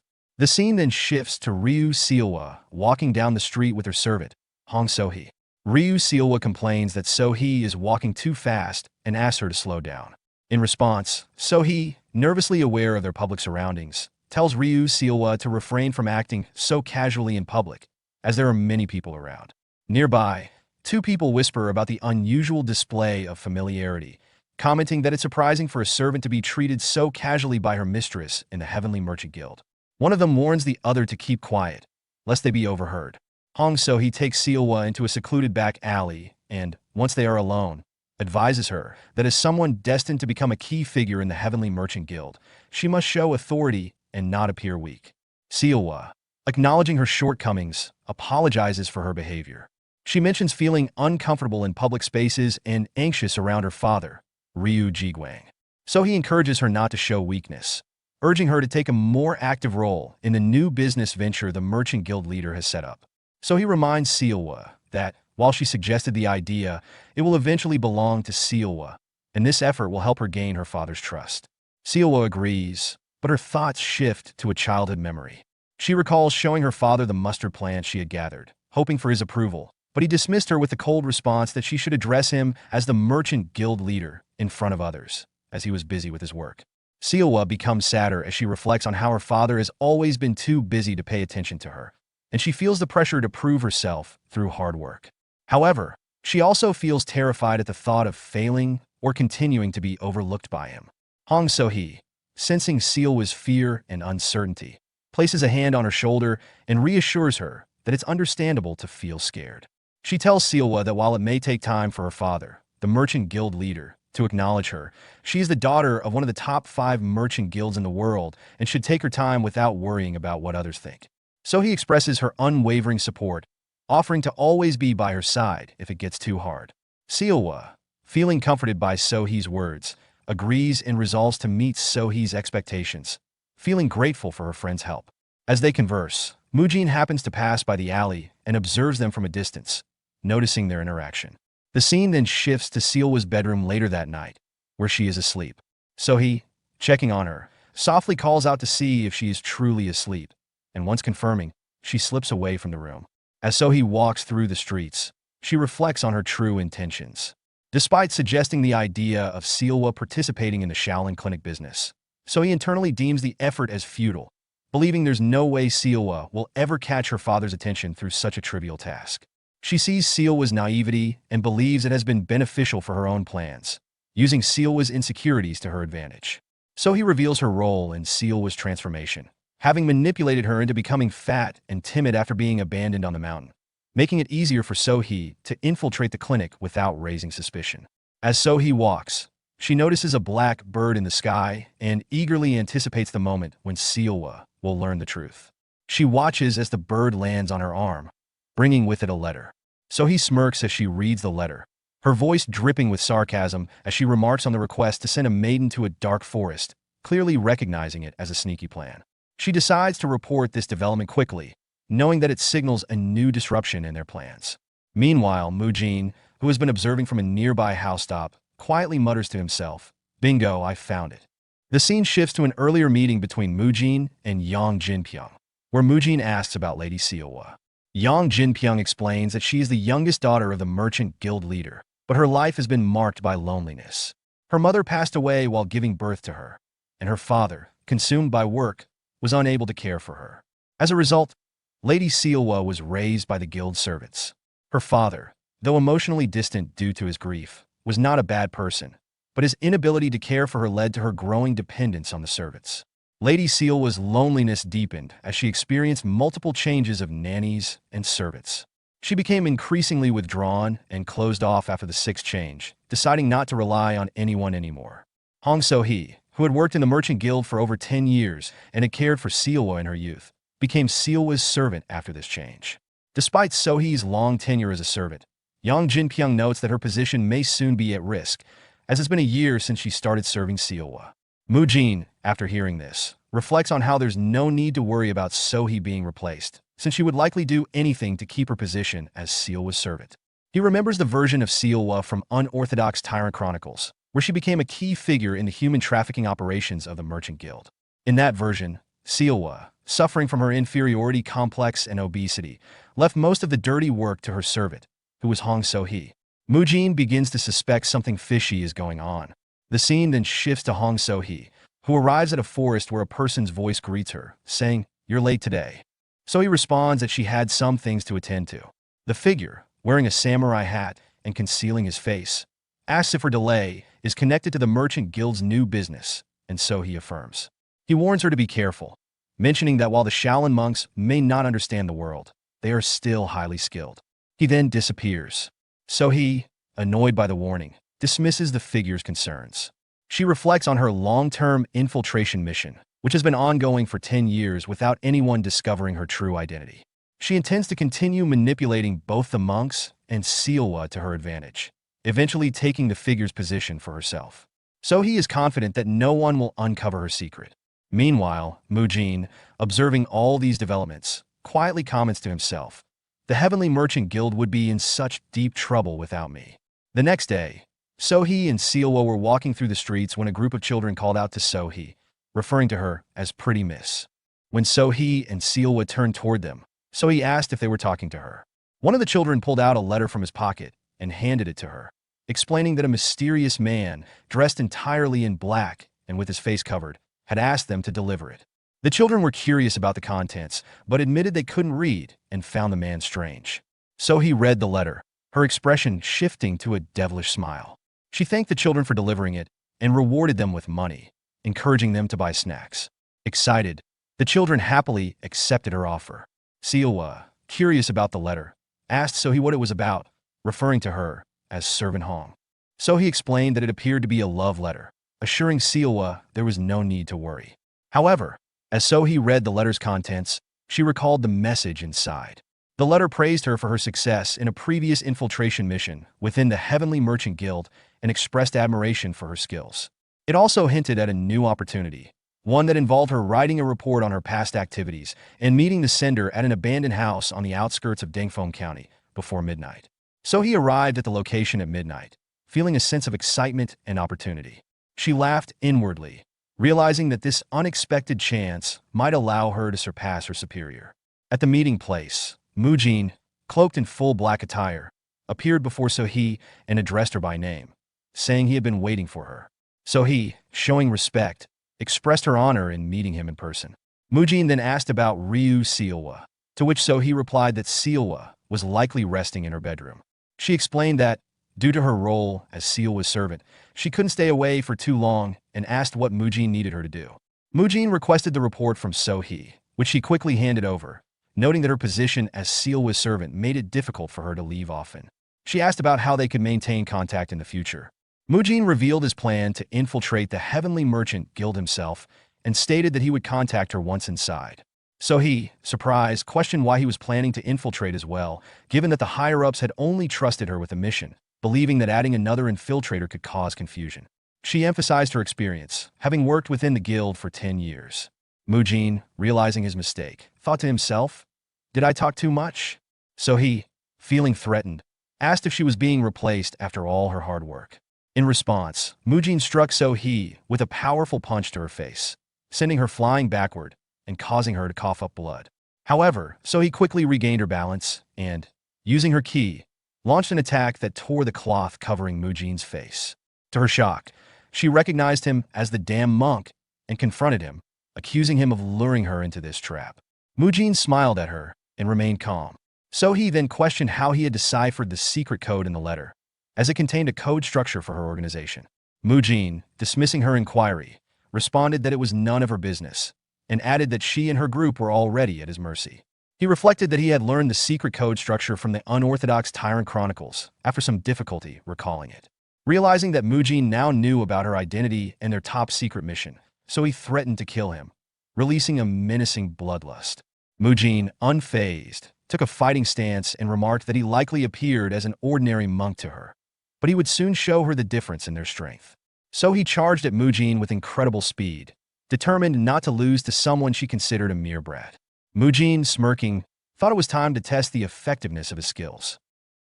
Mujin knew that if he didn't give this fight everything he had, there was no doubt he would be the one to die. His opponent was not holding back, and hesitation meant death. He took a deep breath, forcing his mind to sharpen. This was his first real battle, and his life depended on it. So he, her energy gathered and condensed in her left hand, lunged forward, aiming a precise and lethal thrust toward Mujin. However, in a moment of shocking speed, Mujin caught her wrist mid-strike. Before she could react, his other hand gripped the collar of her robe, and with a powerful twist of his body, he executed a flawless judo shoulder throw. So-hee's body arced through the air before slamming onto the ground with crushing force. A sharp gasp escaped her lips, followed by a splatter of blood as the impact shook her entire being. Lying on the ground, her body trembling from pain and the sheer disbelief of what had just happened, So-hee's mind raced. How did he manage to throw me like that? She thought, gasping for air. I've never seen that kind of technique before. Could there be a martial art like this within the Shaolin Temple? Her dazed state barely lasted a second before she noticed something, a looming shadow. Her eyes darted upward, just in time to see Mujin's fist descending like a hammer toward her. Without thinking, she rolled to the side. The ground where she had been moments ago cracked under the force of Mujin's strike, splintering in all directions like a spiderweb. As she tumbled backward, she kept her palm skimming the ground, gathering loose sand in her fingers. Mujin's sharp eyes immediately caught this, but his thoughts remained resolute. I'll use every trick necessary to win, he decided. Let's see how much she complains about underhanded tactics when she's the one using them. So he didn't hesitate. She swung her hand in an arc, releasing the sand directly at Mujin's face. However, instead of recoiling or flinching, Mujin raised his tattered cowl, an item she had torn from him earlier, to shield himself from the attack. The grains bounced harmlessly off the fabric, dissipating into the air. So-hee's eyes widened in shock. He used the very cowl I ripped off? She thought. Would it even grab it? And more than that, he had the composure to use it effectively? But then, a slow, sinister smile curled across her lips. So what if he blocked it? He let his guard down. Just as she had planned, Mujin had to momentarily obscure his own vision with the cowl. In that instant, she lunged forward with lethal intent, energy surging into her palms. Her grin widened as she whispered, I'll start with your abdomen. She drove her glowing, reinforced fingers toward his midsection, convinced she had outmaneuvered him. Pain, a searing, unexpected agony shot through her hands. Her fingers felt as if they had struck solid iron, and before she could register what had happened, blood began to trickle from the cracks forming along her fingernails. She barely had time to stagger back before the pain overwhelmed her as she collapsed onto the ground. Her vision blurred from the shock, and her mind struggled to comprehend what had just happened. What? What did he do? She thought in a frenzy. She let out a scream, both in frustration and agony. My hands! What did you do to my fucking hands? Mujin didn't answer. He simply grabbed her by the head, his grip firm and unrelenting. His voice was cold, almost indifferent. Now, then, time to put you into the ground, you damn spy hag. With a swift and forceful motion, he slammed her head against the dirt. The world spun for So-hee, her consciousness fading into darkness. Time passed before awareness began to creep back in her mind. A throbbing ache pulsed through her skull. It hurts, she thought groggily. What happened? Did I faint? That monk. The muffled sounds of voices reached her ears. The noise grew louder, more distinct. Then a sharp, alarmed realization hit her. No, this can't be. Her eyes snapped open. A voice boomed in the room. Are you asking us to believe what you just said? Someone turned to Ryu Jiguang and insisted. Sir, I am certain Monk Mujin is wrong. Ryu Jiguang, standing at the center of the commotion, raised a hand in a calming gesture. Let's not jump to conclusions just yet. The accuser, his expression resolute, pressed on. She's been working with us for over 10 years. There is no way she's a spy. Monk Biab Gang, his brow furrowed, turned to him. Are you suggesting that Mujin is lying? Are you questioning the integrity of a Shaolin disciple? At that moment, So-hee coughed, drawing all eyes to her. Despite the pain, she smirked. You're finally awake. I guess it's time I explain things, huh? Internally, however, she seethed with fury. I will kill this little bastard. Mujin turned to Ryu Jiguang and calmly began. After finishing my duties at the clinic last night, I was on my way back to rest when I saw her walking alone. That struck me as odd. She's Lady Sielwa's servant, yet she wasn't with her. I followed her and ended up witnessing something shocking. A man dressed in black met her in an abandoned building. They spoke of the clinic's business and confirmed she was operating as a spy.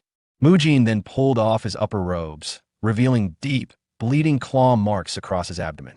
Would an ordinary servant be capable of this? If I hadn't learned Iron Guard, she would have impaled me. I would be dead. As the room absorbed his words, he produced a letter. And here's more proof. A mission report she handed over to the man in black. It's her handwriting. So he felt her stomach drop. That report. That damn monk tricked me into writing it. Silence stretched before Yang Jinpyong finally spoke. The handwriting is indeed hers, and her hand size matches the wounds on Monk Mujin's body. Moreover, she hasn't provided a single counter-argument, only protests. Realization rippled through the gathered people. The tide had shifted. Ryu Jiguang's expression darkened. I understand this request may be unorthodox, but could you leave this matter to us? As this is the Merchant Guild's internal issue, we would like to handle her personally. So-hee's blood ran cold. No, no way. Mujin nodded. I understand. I overstepped, and I apologize. Ryu Jiguang gave him a firm nod. Thank you. You'll be rewarded for this. With a final command, Ryu Jiguang ordered, imprison that servant immediately. As So-hee was dragged away, her desperate screams filled the halls. That monk set me up. Why don't you believe me? Sielwa, watching from a distance, remained frozen in place, trembling, silent tears rolling down her cheeks. Sometime later, the scene shifted to the Heavenly Merchant Guild estate, specifically to the Shaolin monks' accommodation. After the intense events that had just unfolded, Mujin finally stepped inside, rolling his shoulders and rubbing his neck, exhaustion evident in his posture. He exhaled deeply, his mind still racing, but he reassured himself, fortunately, this matter ended well. Time to get some rest. Just as he took another step forward, a towering figure loomed before him, blocking his path. He instinctively looked up, and his stomach dropped when he saw who it was. Standing there, with arms crossed and an unmistakable fury burning in his gaze, was Monk Biabgang. His expression was stone cold, but his eyes were practically searing into Mujin. Mujin swallowed hard, his pulse quickening. Right, he's here too. Gritting his teeth, his face red with barely contained anger, Biabgang spoke in a firm, demanding voice. Mujin, we need to talk. There's a lot we need to discuss. Why did you act alone without consulting any of us? As the weight of those words pressed down on him, Mujin felt a bead of sweat trickle down his temple. His mind scrambled for an answer, but all he could think was, I can't tell him the truth, that I was the man in black who tricked Hong So-hee to get evidence. If he knew, it would cause an even bigger mess. With this, the matter should have been settled, or at least, that was what I thought. Meanwhile, in the depths of the Heavenly Merchant Guild's prison, where Hong So-hee was confined, a heavy silence filled the dimly lit cell. Bound and unable to speak, due to the cloth gag tied around her mouth, she sat against the cold stone wall, her breathing shallow. Then, the silence broke as footsteps echoed down the corridor. A figure entered the cell, their presence looming over her like a shadow. Without hesitation, they reached down and untied the cloth, pulling it away from her mouth. Finally, I can speak, gasping slightly, so he quickly gathered herself and spat out, "Sir, I swear, I didn't do it. It's Mujin. That demonic monk deceived all of you." The man standing before her remained unshaken. His tone was sharp as he asked, "How exactly did he deceive us?" So he clenched her fists, anger flaring in her chest. "That's right. That demon," she hissed through gritted teeth. "He's the one in black. He was the man who asked to meet with me that night." At that, the man's eyes narrowed. He tilted his head slightly and then, in a measured voice, said, "Let me ask you something else then." He took a step closer, his shadow stretching across the floor. "Why did you hand over that letter to Monk Mujin when he asked to meet with you?" The question struck her like a lightning bolt. Her breath hitched. How does he know about that? That damn monk never mentioned it. So how does this man know? Seeing her reaction, the man's expression darkened. His next words were slow and deliberate. "Tell me, does Mujin still believe I'm just another member of the Heavenly Merchant Guild?" His eyes bore into her. "Answer me. What is the 3 rules of being a spy?" Sohee's throat ran dry. Instinctively, the words surfaced in her mind, ones that had been drilled into her since the beginning. She swallowed hard and replied, "The first rule is to only follow the information and instructions that we are given. The second rule is to commit suicide without hesitation if our identity is exposed." She hesitated before muttering the last one. "The third rule," her voice dropped to a whisper, "we are everywhere." A sinister smirk played on the man's lips. "Good," he said. "You know them well." And then, in an instant, his eyes turned blood red, glowing like those of a demon. His voice, now a deep, menacing growl, roared through the cell. "So why didn't you commit suicide?" Her body went rigid as pure terror surged through her. Her breathing turned erratic, her muscles trembling uncontrollably. Then came the sound of flesh being struck. A blood-curdling scream ripped through the prison halls, followed by the sickening splatter of blood. The scene shifted back to Mujin, who stood before Biob Gang with a solemn expression. Pressing his palms together in a respectful gesture, he lowered his head slightly and apologized. "It was really urgent, so I went ahead alone to resolve it first." His voice was steady, yet there was a tinge of regret in his tone. Biob Gang remained silent for a moment before stepping forward, placing both hands firmly on Mujin's shoulders. "That's not why I'm scolding you," he said, his voice calm but weighted with something deeper. Mujin's eyes flickered with confusion. He had expected anger or reprimand, but this response threw him off. He met Biob Gang's gaze, searching for an explanation in his expression, but found only unwavering seriousness. Biob Gang exhaled, his tone carrying both concern and warning. "You were lucky this time. You survived. But the world is far bigger than you think, Mujin. There are countless people out there, people with abilities beyond your comprehension. Some are strange, some are abnormally strong. What would you have done if that woman and the black-clothed individual had been highly skilled fighters? If that had been the case, you wouldn't have escaped unscathed." Mujin's mind raced as he processed Biob Gang's words. "I never thought I'd get scolded over something like this," he mused to himself. He opened his mouth to respond, but before he could, his breath caught. His eyes instinctively focused on Biob Gang's expression, and the words died in his throat. There was something in the older man's face, an unspoken concern that made Mujin hesitate. "I hope you'll trust the adults next time," Biob Gang finally said, his voice softer now. Mujin swallowed his pride and nodded. "I'm Soda. I'll make sure to do that." Despite his calm reply, Mujin had to suppress the emotions stirring inside him. Biob Gang had always been someone who followed the rules strictly, rarely allowing sentiment to cloud his judgment. But right now, the way he looked at Mujin, it reminded him of his grandparents. The same deep worry, the same unspoken fear of losing someone precious. For a brief moment, Mujin saw past Biob Gang's strict nature. There was genuine concern in his voice, a protective instinct that Mujin had never fully recognized before. Looking up, he met Biob Gang's gaze once more and said, this time with unwavering sincerity, "I really will make sure to ask for help next time." As dawn's first light seeped into the grand office of the Heavenly Merchant Guild, Mujin sat across from Ryu Jiguang, who wore a troubled expression. Ryu Jiguang took a deep breath before delivering the news. Hong So-hee died last night in her prison cell. Mujin's eyes widened slightly at the revelation. "She's dead?" His voice held a trace of disbelief. "What happened?" Ryu Jiguang leaned forward, his fingers interlocked as he spoke. "Early this morning, Just as I was on my way to interrogate her, I was informed that she had suddenly died. The timing is suspicious. I believe there's someone inside the merchant guild who is either assisting her or monitoring her movements. Mujin's brows furrowed in thought as he listened carefully. Ryu Jiguang continued. Even after deciphering the letter you handed me, there was nothing particularly unusual about its contents, just records of what she had done.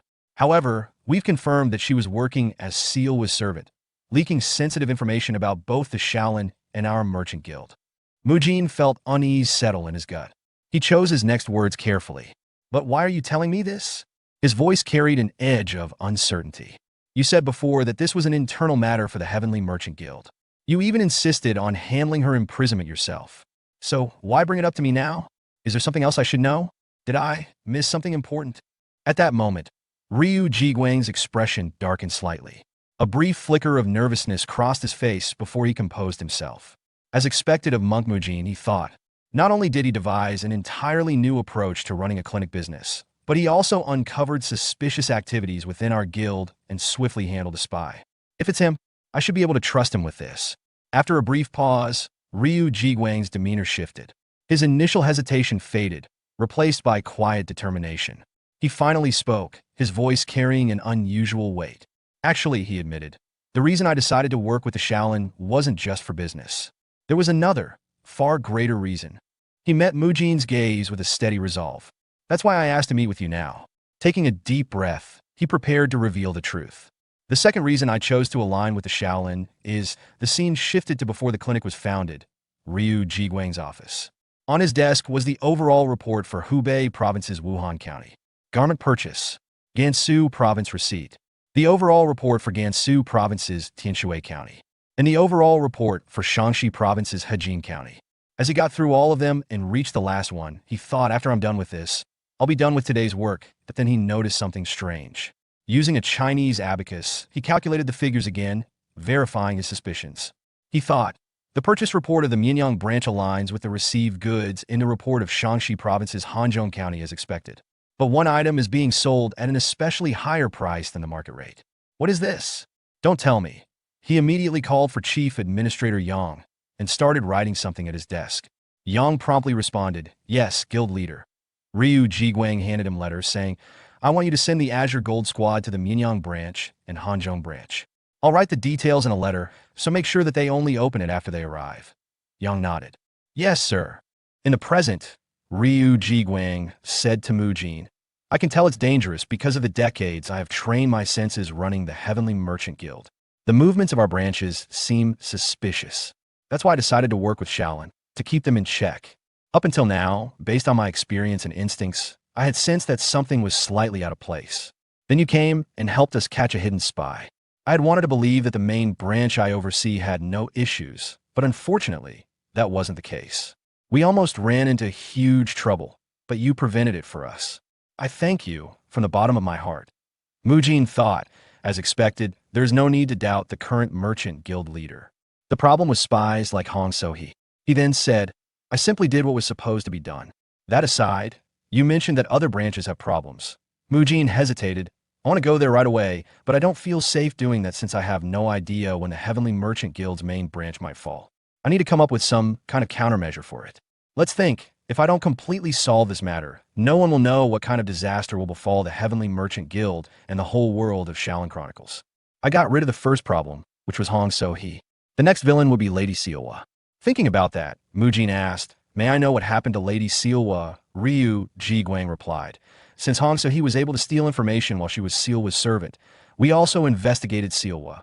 Mujin asked, Were they in cahoots together? Ryu Jiguang shook his head. Not at all. But Sealwa is under room confinement now. I can't believe she didn't even know her own servant was scheming against our merchant guild. That deserves to be punished. Mujin thought. Yeah, I guess, Ryu Jiguang then asked. But is there a problem? Why are you suddenly asking about Sealwa? Mujin replied. There's something I'd like to propose to Lady Sealwa. Have you noticed a problem with our clinic facility? I realized it after an incident that happened recently. As he was treating a patient at the clinic, a man had asked, Monk Mujin, I have a question.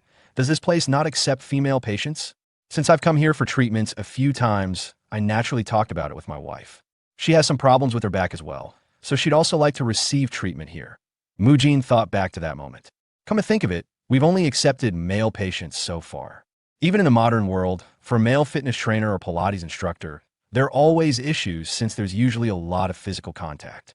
But in this martial arts world, they take the idea that men and women should not sit together after the age of 7 very seriously.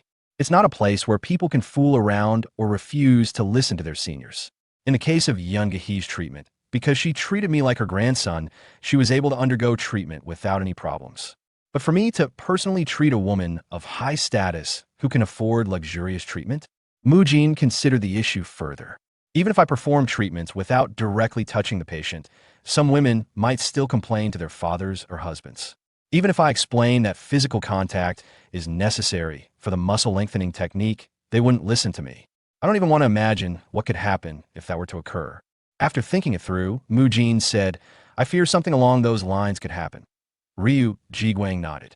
Even though you're a Buddhist, there will still be women who feel uncomfortable with a man treating them. At this rate, it's true that it would be difficult for the clinic to accept female patients. That's indeed a huge problem. But you said you realized something just now. May I ask if you found a solution for it? Mujin answered, Yes, I did. The solution would be to ask Lady Sealwa to learn my treatment methods. That way, she can treat female patients instead of me. I heard that even though she's under room confinement, she can still take lessons.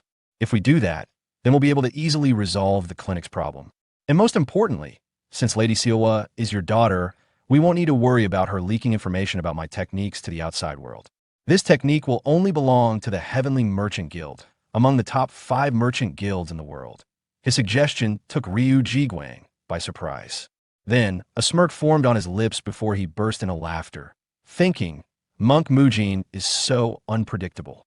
Then Ryu Jiguang called out, Chief Administrator Yang, are you outside? Yang immediately responded, Yes, sir.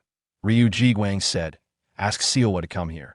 Sometime later as Sealwa arrived, Ryu Jiguang looked at her and said, You must hate me for confining you to your room. Sealwa replied, Father, I don't blame you for that. Ryu Jiguang continued, Since you've been to the clinic a few times, you know what kind of work Monk Mujin does, right? Sealwa nodded. Yes, I do. Ryu Jiguang turned to Monk Mujin. Please take over. Mujin stood from his seat. Yes, Merchant Guild Leader. He then walked towards Sealwa and said, Lady Sealwa, after discussing with your father, I'd like to propose something to you. Would you be willing to learn my treatment methods and exercises and then help out with female patients? Sealwa looked startled. That came out of nowhere. I'm still under confinement. How could I do that? Mujin reassured her. I'm not asking you to help the clinic immediately. First, I'll need to teach you my treatment methods during your confinement. You've watched how I do it every time you visit, haven't you? I think you'll be able to learn it easily. Hearing this, Sealwa began to tremble. But then, as she looked at Mujin, she saw the same gentle smile she remembered from the time they had first met, when he had saved her at Shaolin Temple Mountain. Mujin spoke again, his voice soft and reassuring. It's all right. This isn't something you have to think about too seriously. You can feel free to reject me. Would you like to help us? Sealwa's trembling stopped as she realized. This monk before her was the same one who had saved her back then. Mujin smiled. You can just think of it as us playing together like we did back then. Some time later, Sealwa retreated to a quiet room, seeking solitude to gather her thoughts. As she sat there, reflecting on everything that had happened, Mujin's words from earlier echoed in her mind. Aren't you going to treat the sick and save the world? I'll stay by your side to help, so that you can accomplish that. A wave of doubt washed over her as she lowered her gaze. She let out a soft sigh and whispered to herself, Can I really do it? I've only been to the clinic a handful of times and merely observed what was going on. If something goes wrong, what if I make a mistake? What should I do? Meanwhile, outside the room, her father, Ryu Jiguang, happened to overhear her anxious murmuring. Concerned, he turned to Mujin and asked in a serious tone, While those are noble intentions, are you certain this is the right decision? I can't help but feel that this might be too overwhelming for Sealwa to handle right now. Mujin, however, remained confident. He gave a knowing smile and replied, She's your daughter, isn't she? She's more than capable of handling this. Deep down, he thought to himself, this is actually the perfect opportunity. Right now, Ryu Sealwa is struggling with self-doubt, largely because of how Hong So-hee manipulated her, fattening her up and gaslighting her into losing confidence in herself. But if she learns about exercise, its principles, and how to apply them, she'll gain a sense of achievement and start regaining her confidence. And besides, it wouldn't be a bad thing for me to get closer to the daughter of a wealthy family. On the first day of her education, Mujin started by teaching Siwa the fundamental theories behind physical training and the changes the body undergoes when engaging in proper exercise. He also introduced concepts that were not typically practiced in Shaolin, such as meat consumption for protein, something she had never considered before. Alongside that, he explained the importance of a balanced diet, breaking down various nutrients and their effects on the body. Understanding that she was new to all of this, Mujin took extra care to simplify complex medical and fitness terminology, making sure the concepts were easy to grasp. He also used engaging analogies to help her visualize the ideas more clearly. To his surprise, Siwa absorbed the information remarkably fast, processing it with an eagerness he hadn't expected. At one point, as they were discussing nutrition, Siwa suddenly recalled something from their past encounter. Her expression shifted as she looked at Mujin and said, "So, that's why you were eating meat back then." She was referring to the time they had met on the mountain. Mujin's face stiffened slightly. He waved a hand dismissively and muttered, "Please just forget about that." By the fifth day, Mujin had moved on to teaching her stretching techniques and Pilates exercises. Although she was still technically under confinement, her father allowed her to leave the estate for educational purposes. This led them to visit the clinic where she could gain hands-on experience. To assist with her training, Yoon-gi joined them, offering herself as a practice subject for Siwa to work on. Since Mujin couldn't physically guide Siwa by touching her himself, Gehi stepped in to help demonstrate certain techniques. At first, Siwa was visibly nervous, her hands hovering uncertainly before making contact. But as soon as she followed Mujin's instructions and applied what she had learned, her movements became more precise and fluid. She quickly grasped the principles behind postural therapy and acupressure, steadily improving with each session. Seeing her abilities develop so rapidly, Mujin thought, once she starts receiving recognition for her skills, the confidence she gains will be beyond words. By the ninth day, something about Siwa had changed. Her eyes no longer held the same hesitation they once did. It was as if she had discovered a new purpose, one that was no longer solely about fulfilling expectations from the merchant guild or her father. This time, it seemed like she was doing it for herself. Observing this shift, Mujin speculated, "I think I have an idea of what her goal might be, but I shouldn't assume. Talking about a woman's weight is a delicate matter, after all. For now, I'll just keep watching and step in only when necessary." His expression darkened slightly as he thought about the injustice she had endured. She's been manipulated all this time by a spy who intentionally led her down this path. That's what caused her to gain so much weight in the first place. I suggested personal training under the guise of education, and not once did she refuse it. If anything, she's shown an unwavering determination to improve. She's serious about this. I just hope she achieves the results she's hoping for. I want to see a Ryu Siwa of strength and resolve, not the version I read about in the novel. By the 20th day, Siwa had mastered most of the stretching and Pilates techniques Mujin had taught her. Although she had learned fewer techniques compared to what he had previously taught Biobji, she had achieved remarkable stability in her form. Now, she was capable of incorporating them into her daily routine. Her dedication was evident. She never slacked off, not even once. For someone aspiring to be a professional trainer, that was an excellent start. Given that she was still in her growing years, as long as she continued to push forward and refused to give up, she would succeed in losing weight. Mujin reflected, even for adults, dieting and fitness regimens can be brutal. Yet despite how timid she was in the beginning, she's undergone a complete transformation. That alone is incredible, and I'm not the only one who thinks so. Standing at a distance, her father, Ryu Jiguang, silently observed his daughter. Seeing how different she had become, how she had gone from being withdrawn and depressed to someone driven and focused, he murmured to himself, "I can't believe she's changed this much. She's nothing like how she was before." The sight of her determination moved him deeply. So much so that, in a rare display of emotion, he discreetly handed Mujin a sum of emergency funds, ensuring that his senior officials wouldn't notice. At first, Mujin hesitated and declined, his expression unreadable. "Are you trying to buy me with money? Do you think I would accept such an offer so easily?" But faced with the sheer amount he was being offered, resisting became increasingly difficult. In the end, he accepted it, though not without a lingering thought in the back of his mind. One day, I'll use this money to buy myself some protein to eat. Training her had gone smoothly, but that was only a step toward my larger objectives. Mujin turned to Ryu Jiguang and said, "Merchant Guild Leader, I believe she's ready." Ryu Jiguang raised an eyebrow. You think so too? Mujin nodded. I've been considering expanding our operations to the countryside. You don't want the clinics to be limited to Dangfeng County, do you? If we establish additional branches, we can provide medical aid to more people and, in the process, generate additional revenue. I mean, contribute to the well-being of even more individuals. Yet beneath those words, Mujin harbored another thought. This expansion will also give us an opportunity to investigate the suspicious activities of certain countryside branches. Ryu Jiguang pondered for a moment before asking, where do you plan to establish the first branch? In Jiangxi province, specifically in Nanchang, Mujin answered confidently. Ryu Jiguang appeared intrigued. Nanchang? Why there? Luoyang or Zhengzhou are much closer options. Mujin explained, the Shaolin Temple holds significant influence in Dangfeng County, making expansion into nearby regions relatively easy. However, if we push outward too aggressively, other sects will start to raise complaints. That's why my target is a neutral area, Nanchang. It's an unclaimed territory, untouched by any major faction. If we successfully establish a branch there, we'll be able to extend our reach and help even more people in the future. Ryu Jiguang leaned back, impressed.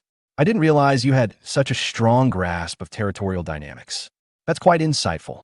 But you do understand that conducting business in Nanchang won't be easy. Mujin acknowledged the challenge. It's still preferable to setting up shop in a region dominated by a rival group. And if you look at the map, Nanchang is the closest neutral area to us. Though his reasoning was logical, Mujin's true motive lay elsewhere.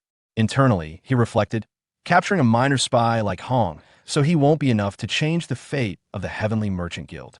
The real mastermind remains hidden. According to my knowledge, in the near future, Nanchang will fall under the control of an unorthodox faction, the Tyrant Blade faction. This faction serves as the enforcer of the corrupt Heavenly Merchant Guild, overseeing illicit activities such as drug production and human trafficking. These dark dealings generate the majority of the guild's profits, ultimately leading them down a path of no return. If I want to alter the course of history, I need to act now. I must uncover their plans before they take root. Later, while discussing the expansion with Hyun Myung, the topic of leadership arose. Hyun Myung asked, I understand why you want to go there personally, but who will manage things here in your absence?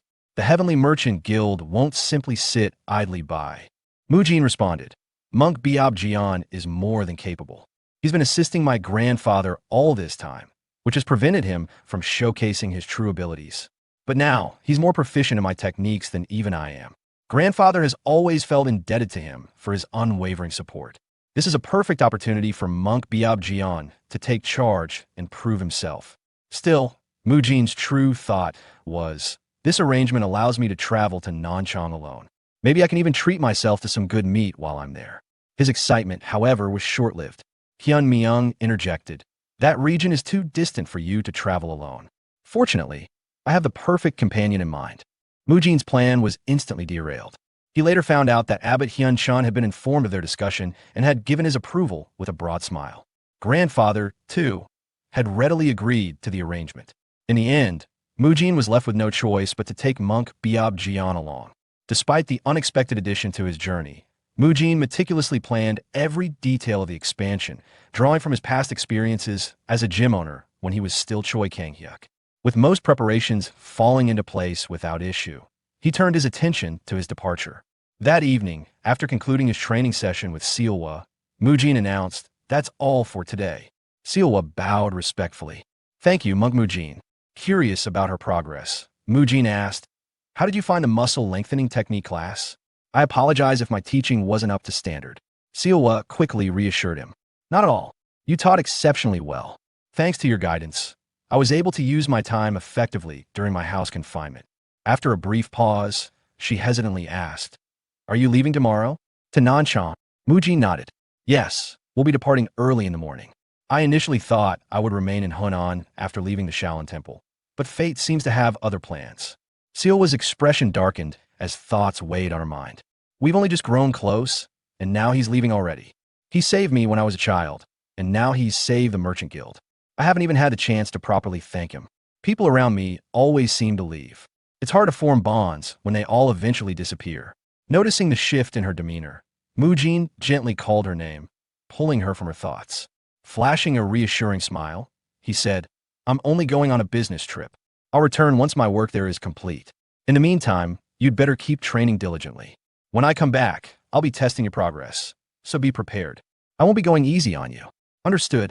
Siwa gave a firm nod, sealing her promise to continue training. With that, Mujin had provided her with the final push of motivation she needed. Now that everything was set, the journey to Nanchang was about to begin. Early the next morning, as they set off on their travels, Mujin turned to the coachman and asked, "How long will it take to reach Nanchang?" The coachman replied, "If all goes smoothly, we should arrive in approximately 4 days." Mujin nodded. "Understood. We'll be counting on you." The coachman assured him, "Rest easy. I'll get you there safely." As the journey commenced, Mujin's mind remained preoccupied. Now that Hong So-hee has been eliminated, the enemy organization will undoubtedly take action. If possible, I want to confront the Tyrant Blade faction directly and cross paths with that individual. Ryu Sealho, the second son of Ryu Jiguang. According to Gay Kyung's novel, Unorthodox Tyrant Chronicles, he will play a pivotal role. Meanwhile, in a distant office, Ryu Sealho was meticulously reviewing a stack of documents when a servant entered and respectfully informed him, "Branch leader, guests from the Merchant Guild Leaders faction are en route to see you." Ryu Sealho's gaze sharpened. "From main guild? What kind of guests?" The servant replied, "They are from the Shaolin Temple." Upon hearing those words, Ryu Sealho immediately turned his head, his crimson eyes narrowing as he focused intently on the messenger. The scene shifted back to Mujin, who was seated inside a carriage as it made its way toward its destination. The rhythmic clatter of horse hooves filled the air, and the gentle swaying of the carriage signaled that they were nearing their stop. The coachman, holding the reins firmly, turned his head slightly and addressed Mujin in a respectful tone. "Blessed monk, will be arriving shortly." Mujin's gaze shifted towards the horizon, his eyes narrowing as he spotted a city emerging in the distance. His voice carried a note of curiosity as he asked, "That place we see ahead, is that Nanchang?" The coachman gave a small nod and responded, "Yes, please prepare to disembark." Mujin took another look at the approaching cityscape, its bustling energy already palpable from afar. He leaned slightly to the side, glancing nervously into the dimly lit interior of the carriage. As his fingers absent-mindedly tapped against the wooden seat, a thought crossed his mind. "That's my second place of business, Nanchang. It would have been better if I had taken this trip alone." Pushing those thoughts aside, Mujin straightened up and spoke, "We've arrived. Please wake up." Just as the words left his lips, a sudden, sharp impact landed on his head. The dull thud echoed inside the carriage, and pain shot through his skull. Startled, he clutched his head and looked up to see the culprit, a wooden stick held in the firm grip of an old man. "You little brat," a gruff voice snapped at him. "Did you not hear what the coachman just said? He clearly told us, we'll be arriving shortly, didn't he?" The one wielding the stick was none other than Haiguan, the head of the Demon Slayer's order.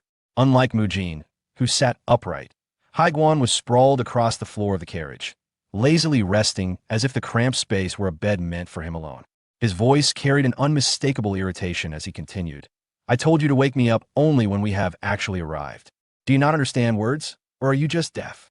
Mujin, still rubbing the sore spot where the stick had landed, shouted back in frustration, "No one would understand what you mean if you say it like that." Haiguan yawned, stretching his arms before rolling over dismissively. "In any case, I'm going back to sleep," he muttered. Mujin clenched his jaw, his teeth grinding together as he tried to contain his irritation. Why did it have to be this old man? He thought, barely restraining himself from kicking Haiguan out of the carriage. The scene shifted to a discussion that had taken place 2 days prior, within the halls of the Heavenly Merchant Guild. Mujin stood before Hyun Myung, his brows furrowed in disbelief. "What? You want me to travel with Monk Haiguan?" he asked, his tone betraying his reluctance. Hyun Myung nodded and explained, "Yes.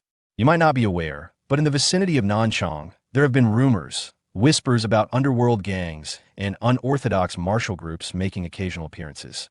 While these are merely rumors, I'm not comfortable sending you there alone.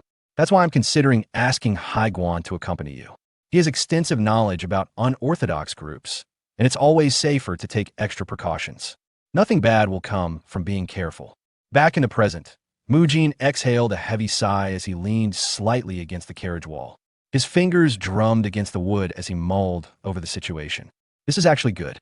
My main goal on this trip is to deal with the Tyrant Blade faction, a group that does the dirty work of the corrupted Heavenly Merchant Guild. That means there will be fighting.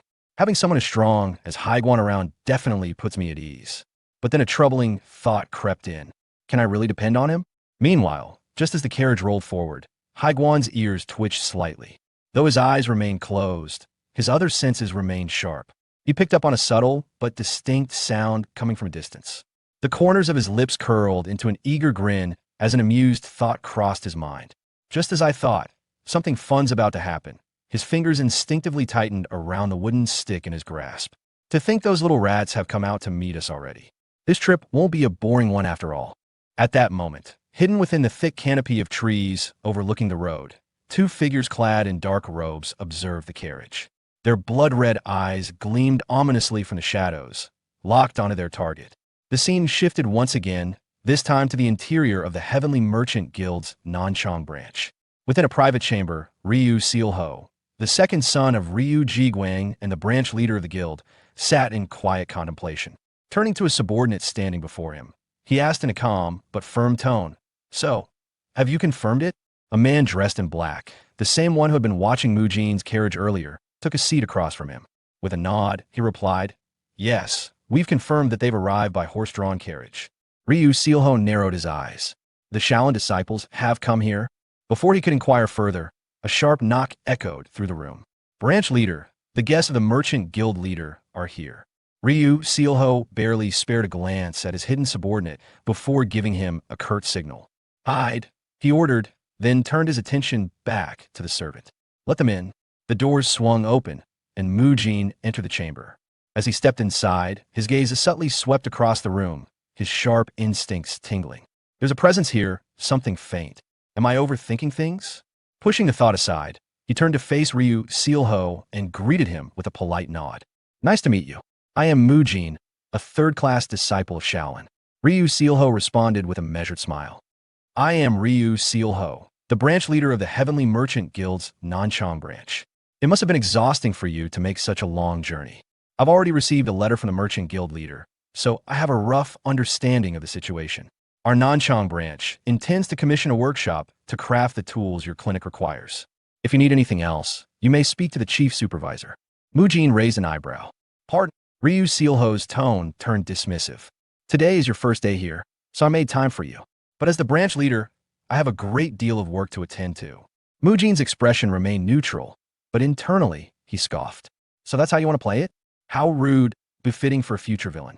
With a polite but insincere smile, he said, "May I take my leave now, branch leader?" Ryu Sealho gave a small nod. "It'd be nice if you did. I have a lot of work to do. Please take your leave." Without hesitation, Mujin turned and exited the office. As soon as the door shut behind him, the black-clad figure reappeared before Ryu Sealho. Ryu Sealho smirked. Even though he wasn't entirely sure, "I can't believe he managed to sense your presence." The figure nodded. "He's certainly no ordinary monk." Ryu Sealho leaned back in his chair, his fingers steepled together. "Underestimating him could disrupt our plans. The merchant guild leader must have had a reason for praising him so highly. I suppose I'll have to test it myself." The figure tilted his head. "And how exactly do you plan to do that?" Ryu Sealho's lips curled into a knowing smile. "I just recalled an incident where a large number of Shaolin Outer Sect disciples left. The world is a place that reacts sensitively to rumors, as long as they sound interesting. Spread that rumor." The figure bowed. "Yes, sir." As the scene shifted back to Mujin, he was busy unloading supplies from the carriage with the assistance of a local disciple. The two worked efficiently, transferring various packages and equipment into the temple in the area. Wiping a bead of sweat from his forehead, Mujin turned to his helper and expressed his gratitude. "Thank you so much for helping with the luggage. I really appreciate it." His helper, a man named Mak Jaihyok, offered a warm smile in response. He was an outer sect disciple under the Jiangshi Buddha Fifth sect leader. "I was also once a Shaolin disciple," he revealed. "We should all help each other out whenever we can. When I was still a disciple, my Buddhist name was Hai Shin." Mujin took a moment to reflect on this. He had been under the impression that monk Hyun Myung was deeply concerned about the security of Nanchang.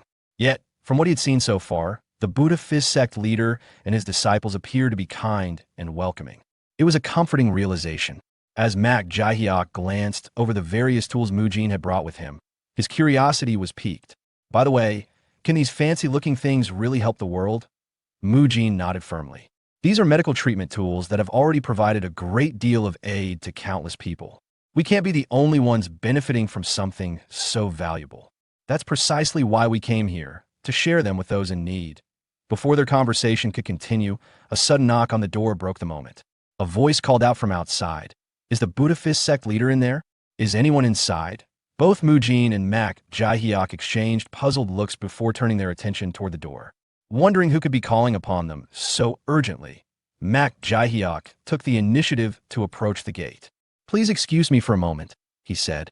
It seems we have an unexpected visitor. As he pulled the door open, his eyes widened at the sight before him. A large group of people had gathered just outside, their expressions tense and confrontational. Immediately, he addressed them. Why are there so many of you here? What is the matter? From within the crowd, someone spoke up in a sharp tone. We have something to say to the person who came from Shaolin. We've heard some troubling rumors. Mak Jaehyuk's brows furrowed. What rumors? He asked cautiously. Mujin, observing the assembled individuals, quickly assessed the situation. These people, they seem to be representatives of the local sections, but they don't appear particularly strong. Just then, an older man with silver-white hair stepped forward. His presence commanded attention. This was none other than Kong Taigu, the leader of the Jiangxi Tai sword sect. His voice carried a stern edge as he demanded, is it true that the noble Shaolin disciples, who have supposedly cut off all worldly desires, are attempting to conduct business using medical techniques? His accusation stirred murmurs of discontent among the onlookers. Soon, others joined in, voicing their displeasure. The Shaolin Temple is getting involved in business now. Is it because you're struggling financially after so many outer sect disciples left? I thought Shaolin monks were above such things. Never imagined they'd be corrupted by money. Mak Jaehyuk, remaining composed, responded calmly. As you can see, this place is intended to serve as a clinic. It exists solely to provide medical treatment for those who are suffering, but the dissenters were unmoved. Then do it for free, one of them shouted. Even if you monks are struggling financially, how can the Shaolin Temple justify expanding its influence under the guise of business? You should return to your mountain at once. Mujin clenched his fists. His patience was wearing thin. Internally, he seethed. These fools are really overstepping their bounds. Stepping forward, he interjected, his voice unwavering. Pardon me for interrupting your discussion, but we, the Shaolin disciples, have only just arrived here. We were in the middle of unloading our supplies. Tell me, how did you know that we intended to use medical techniques? His words cast a brief silence over the crowd. Individuals exchanged uncertain glances before one of them hesitantly spoke up. Didn't you say it yourself? No, another voice countered. I heard it from the Tai Sword Sect leader. Kong Taigu, Tai Sword Sect leader, now under scrutiny, simply crossed his arms. Only heard about it through rumors. Mujin's eyes narrowed. So that's how it is, he thought. The only person capable of rallying all these minor sects in one place, it has to be Ryu Sealho. That cunning fox. He's trying to manipulate public opinion against me. Aloud, Mujin declared, I think I understand why you've gathered here. Let me make something clear. I traveled a great distance, fully prepared to dedicate myself to helping others. My goal is to aid the people of this city. So to hear ridiculous accusations like Shaolin has become obsessed with money is something we fully anticipated. Kong Taigu remained unmoved. Even so, Mujin pressed on. Even so, are you truly saying you don't want the people of Nanchang to have access to better healthcare? Kong Taigu scoffed. That claim is far-fetched. Mujin smirked. Far-fetched? Let's be honest here. Why would the Shaolin Temple need your permission to open a clinic? Unless, of course, there's another reason behind your opposition. Do you really take us for fools? His gaze sharpened. You're all just Ryu Sealho's pawns. Just then, a younger man stepped forward, his expression filled with irritation. I can't listen to this any longer. Why does a mere young monk from Shaolin talk so much? Father, allow me to deal with this. This was Kong Jiawan, the eldest son of the Tai Sword Sect leader. With a smug grin, he issued a challenge. I'll personally teach you the proper mindset a Shaolin disciple should have. Let's settle this the orthodox way, with a duel. The gathered crowd erupted into cheers of approval, their excitement palpable. Mujin smirked, cracking his knuckles. Judging by their reaction, that means everyone agrees, right? Fine, then. He shifted into his fighting stance, his gaze unwavering. Don't just stand there. Come me already. Some time later, as the duel between Kong Jiawan and Mujin commenced, the atmosphere was thick with tension. The spectators watched with bated breath. Their eyes locked onto the two warriors. Kang Jiawan, his body covered in bruises and cuts, hesitated to continue the fight. His breathing was ragged, and his muscles trembled from exhaustion. The crowd, unimpressed by his reluctance, began shouting at him. "Why aren't you giving it your all?" Someone jeered. Gritting his teeth, Kang Jiawan's thoughts raced. Is he really just a teenager? He wondered. I heard he was only a third-class disciple. How did he manage to survive Dangfeng County? There must be a reason. But how is he so strong? Before he could gather himself, Mujin rushed forward again with blistering speed. Kang Jiawan reacted instinctively, lifting his leg to deliver a swift kick. However, Mujin dodged it effortlessly, his movements fluid and precise. There it is again. That strange technique. Kang Jiawan thought, his mind struggling to comprehend Mujin's unpredictable footwork. In a split second, Mujin seized the opportunity. He grabbed Kang Jiawan's extended leg with one hand while simultaneously gripping his robe. With a swift, calculated motion, he executed a powerful leg hook, sending Kang Jiawan crashing onto the hard ground. The impact rattled his body, and as he lay there, blood trickled from his forehead, mixing with the dust beneath him. His limbs felt heavy, his mind clouded by fatigue. Mujin stood over him and scoffed. Your attack was so predictable that even a child could have dodged it, he remarked coldly. I've won. Don't make any more trouble. And don't even think about going back on your word. Act like an orthodox martial artist should. Meanwhile, perched atop a nearby rooftop, Haiguan observed the fight with mild amusement. Watching Mujin's win, he muttered under his breath, I didn't even have to step in. That was reckless, but it looks like things worked out in the end. He let out a small sigh, then shook his head. But how foolish. He's already left a terrible first impression on the locals. From the very start, he's done nothing but make enemies here. Kid, what's your next move? As night fell, the streets of Nanchang were bustling with life. Lanterns cast a warm glow over the roads, illuminating the throngs of people who moved about, engaged in lively conversation. Dressed in a disguise, Mujin blended seamlessly into the crowd, his steps careful and deliberate. His altered appearance kept him from drawing unwanted attention, at least from those who weren't particularly observant. A small group of women nearby caught sight of him and began whispering among themselves. My, he's so handsome. One of them gushed, her eyes sparkling. Look at his physique, another murmured. Even through his clothes, you can see how toned his muscles are. And that hair so thick and flowing. The third one giggled and called out playfully. Handsome man, want to have some fun tonight? Oh my, don't be so shy.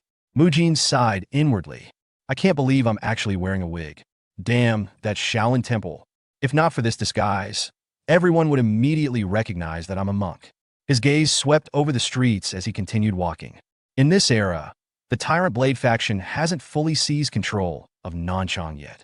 I need to gather every scrap of information on them, no matter how insignificant it may seem. As he passed by an inn, the rich aroma of roasted meat filled the air, stopping him in his tracks. The scent was intoxicating, making his stomach tighten in protest.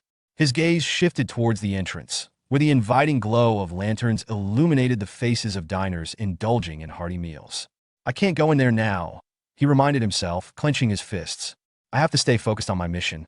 That's why I went through the trouble of disguising myself in the first place. Sweat formed on his brow as he struggled to suppress his desires. Calm down, he told himself. My priority is tracking down the Tyrant Blade faction. I need to find Ryu Sealho and the other villains and deliver a devastating blow to them. But his stomach twisted with hunger. For the past few months, the only protein I've had has come from mushrooms and tofu. Shaking his head vigorously, he scolded himself. No, Mujin, snap out of it. I need to focus on gathering information, not meat. At that precise moment, a deep, rumbling sound echoed through the street. Mujin froze. People around him stopped and turned their heads. I think I just heard thunder, one man said, looking up at the sky. No, another man whispered. That sound came from that young man's stomach. A third person hushed them. Sure, how can you be so tactless? Mujin's face burned with embarrassment. Some time later, he finally gave in and entered the inn. As soon as he sat down, he ordered several meat dishes and wasted no time devouring them. Nothing is more important than filling your stomach first, he murmured between bites, his mouth full. This is the perfect time to use the money I received as a gift. It's been ages since I've had high-quality protein. The last time I had a proper meal was during the wall-facing punishment. He stuffed more food into his mouth.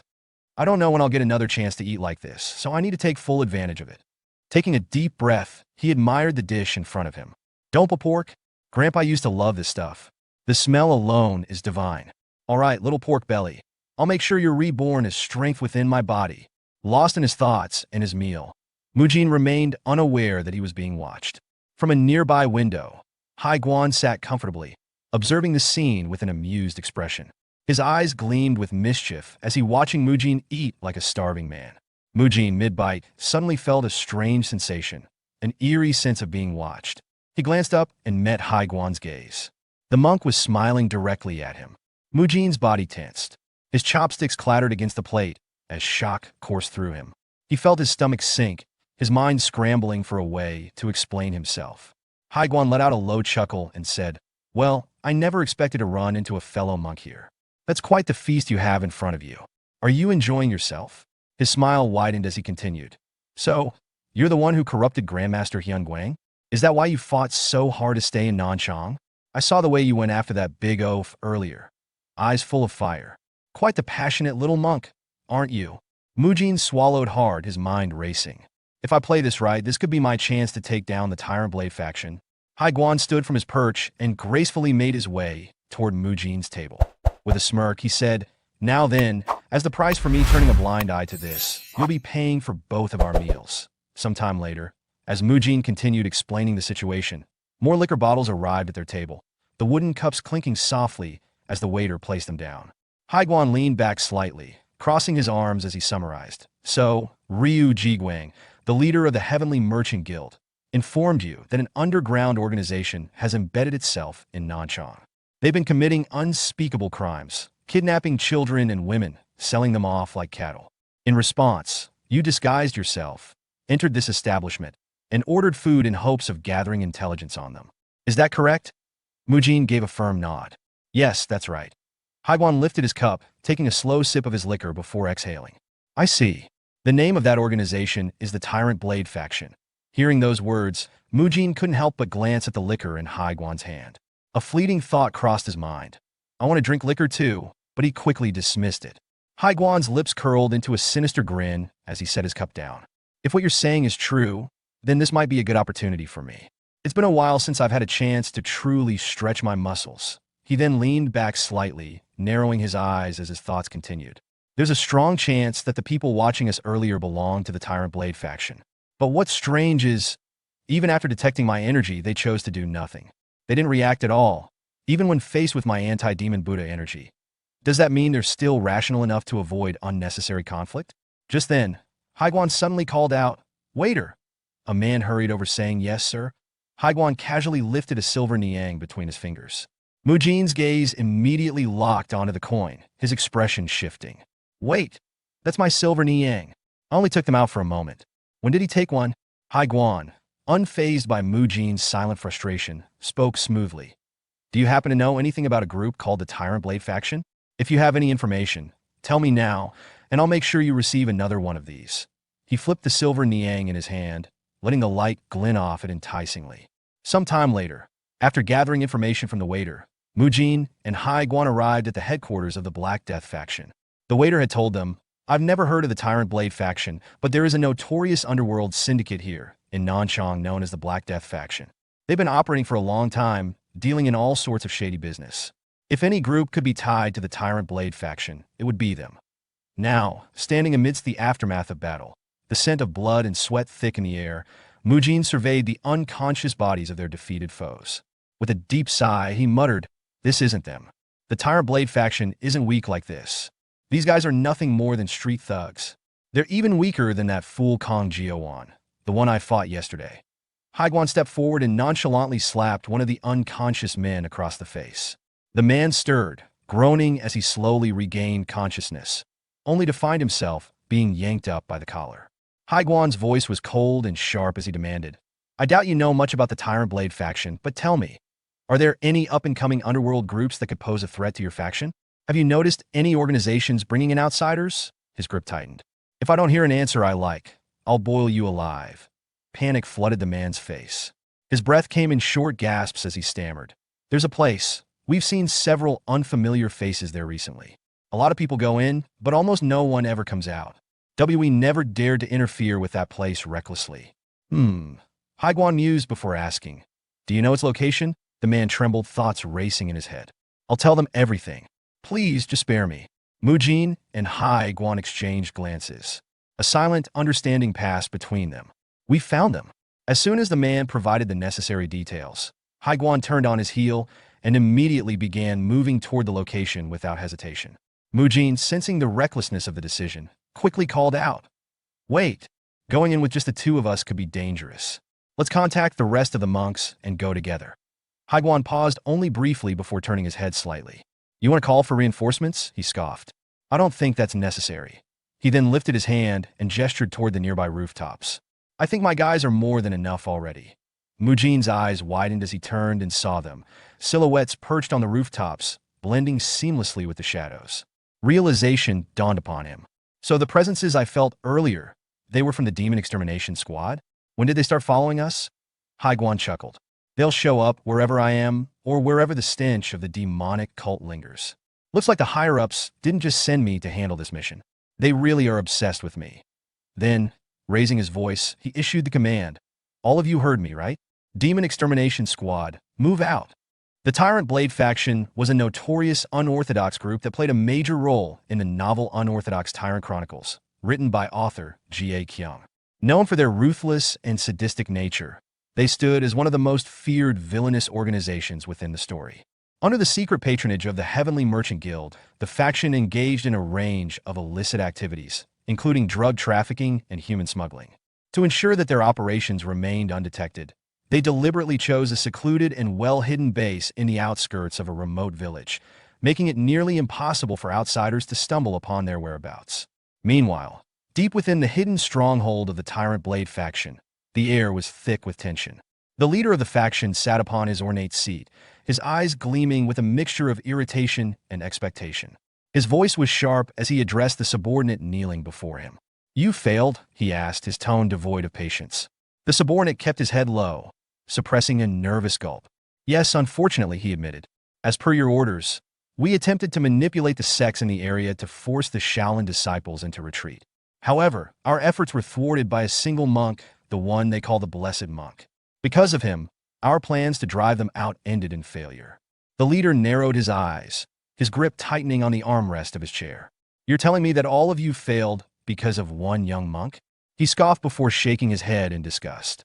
This is exactly why I despise the Orthodox factions. Those self-righteous hypocrites can't even stand on their own without clinging to their so-called morality. They're dead weight, yet somehow you still lost to them. The subordinate hesitated for a moment before voicing his concern. But will this really be fine? If the rumors are true and Haiguan, the demon exterminator, is accompanying the blessed monk.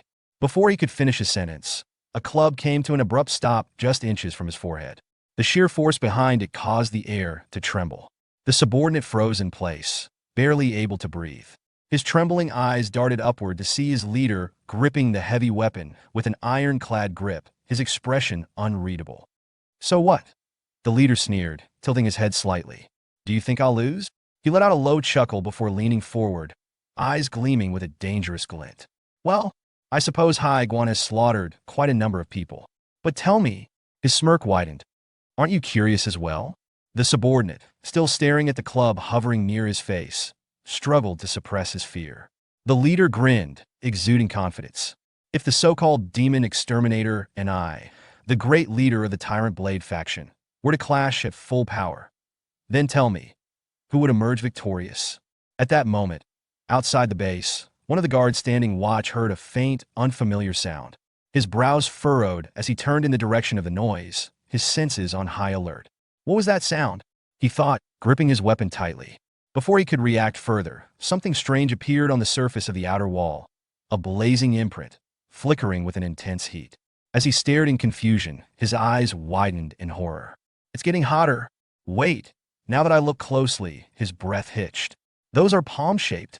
Before he could even process the revelation, the entire wall was obliterated in an instant. A massive explosion of force sent debris flying in all directions as a devastating palm strike crashed through the barrier. The sheer power of the attack sent the guard hurtling backward, his body colliding with the ground in a violent tumble. Standing amidst the wreckage was a lone figure, Biao Bui. His outstretched hand still crackled with residual energy from the Rilai Divine Palm Strike, the very technique that had just torn through the fortification as if it were paper. The guard, despite his injuries, forced out a desperate shout. An enemy ambush from the east. Get everyone out here now. No sooner had he called for reinforcements than another explosion erupted from the opposite side of the base. This one was different, charged with brilliant, crackling electricity. The stunned guard barely had time to think. The other side, too? From the midst of the chaos, a voice rang out, calm yet mocking. "TSK, you're making a big fuss over nothing," Biob Gang remarked as he stood amidst flickering arcs of lightning. "That little attack wasn't enough to kill you, was it?" From within the fortress, alarmed voices began to rise. "They're all Baldies," someone shouted. "The intruders are from the Shaolin Temple. We're being ambushed from both the east and the west at the same time." Before the panic cries could spread further, another loud crack echoed through the battlefield. Haiguan had stepped onto that shouting enemy's face. "You should really pay more attention," Haiguan taunted, his tone dripping with condescension. "We're coming in from the front too. You guys are so incompetent.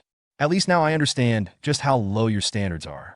With that, he grinding him into the ground with a force that made the earth beneath them fracture, forming spiderweb-like cracks. Rising to his full height, Haiguan scanned the battlefield with sharp eyes. Then his voice rang out, unwavering and full of authority. "Unorthodox martial artists who have plagued the world with your atrocities, today marks your end." Lifting his weapon, he called out to his allies. "Demon Extermination Squad, move out." The battlefield erupted into chaos as the battle raged on. The monks of the Shaolin Temple unleashed their overwhelming strength, cutting down their enemies with precision and expertise. The unorthodox warriors who had once terrorized the region were now being swiftly and mercilessly dismantled. Mujin, observing the battle from a short distance away, felt a shiver run down his spine. "I never realized it until now, but the older monks, they're unbelievably strong. They're barely even trying, yet they're mowing down the enemies like it's nothing." His gaze swept over the battlefield, watching as seasoned Shaolin monks dispatch foes with effortless efficiency. Is this the true power of the Shaolin Temple? The so-called world's strongest guiding light? Before he could contemplate further, a voice called out to him. "Mujin!" It was Biob Gang. He turned his head just in time to see the older monk pointing forward. Monk Haiguan went on ahead, Biob Gang said firmly. "Leave this place to us and catch up to him." Mujin gritted his teeth and muttered, "All right," before breaking into a full sprint toward the interior of the stronghold.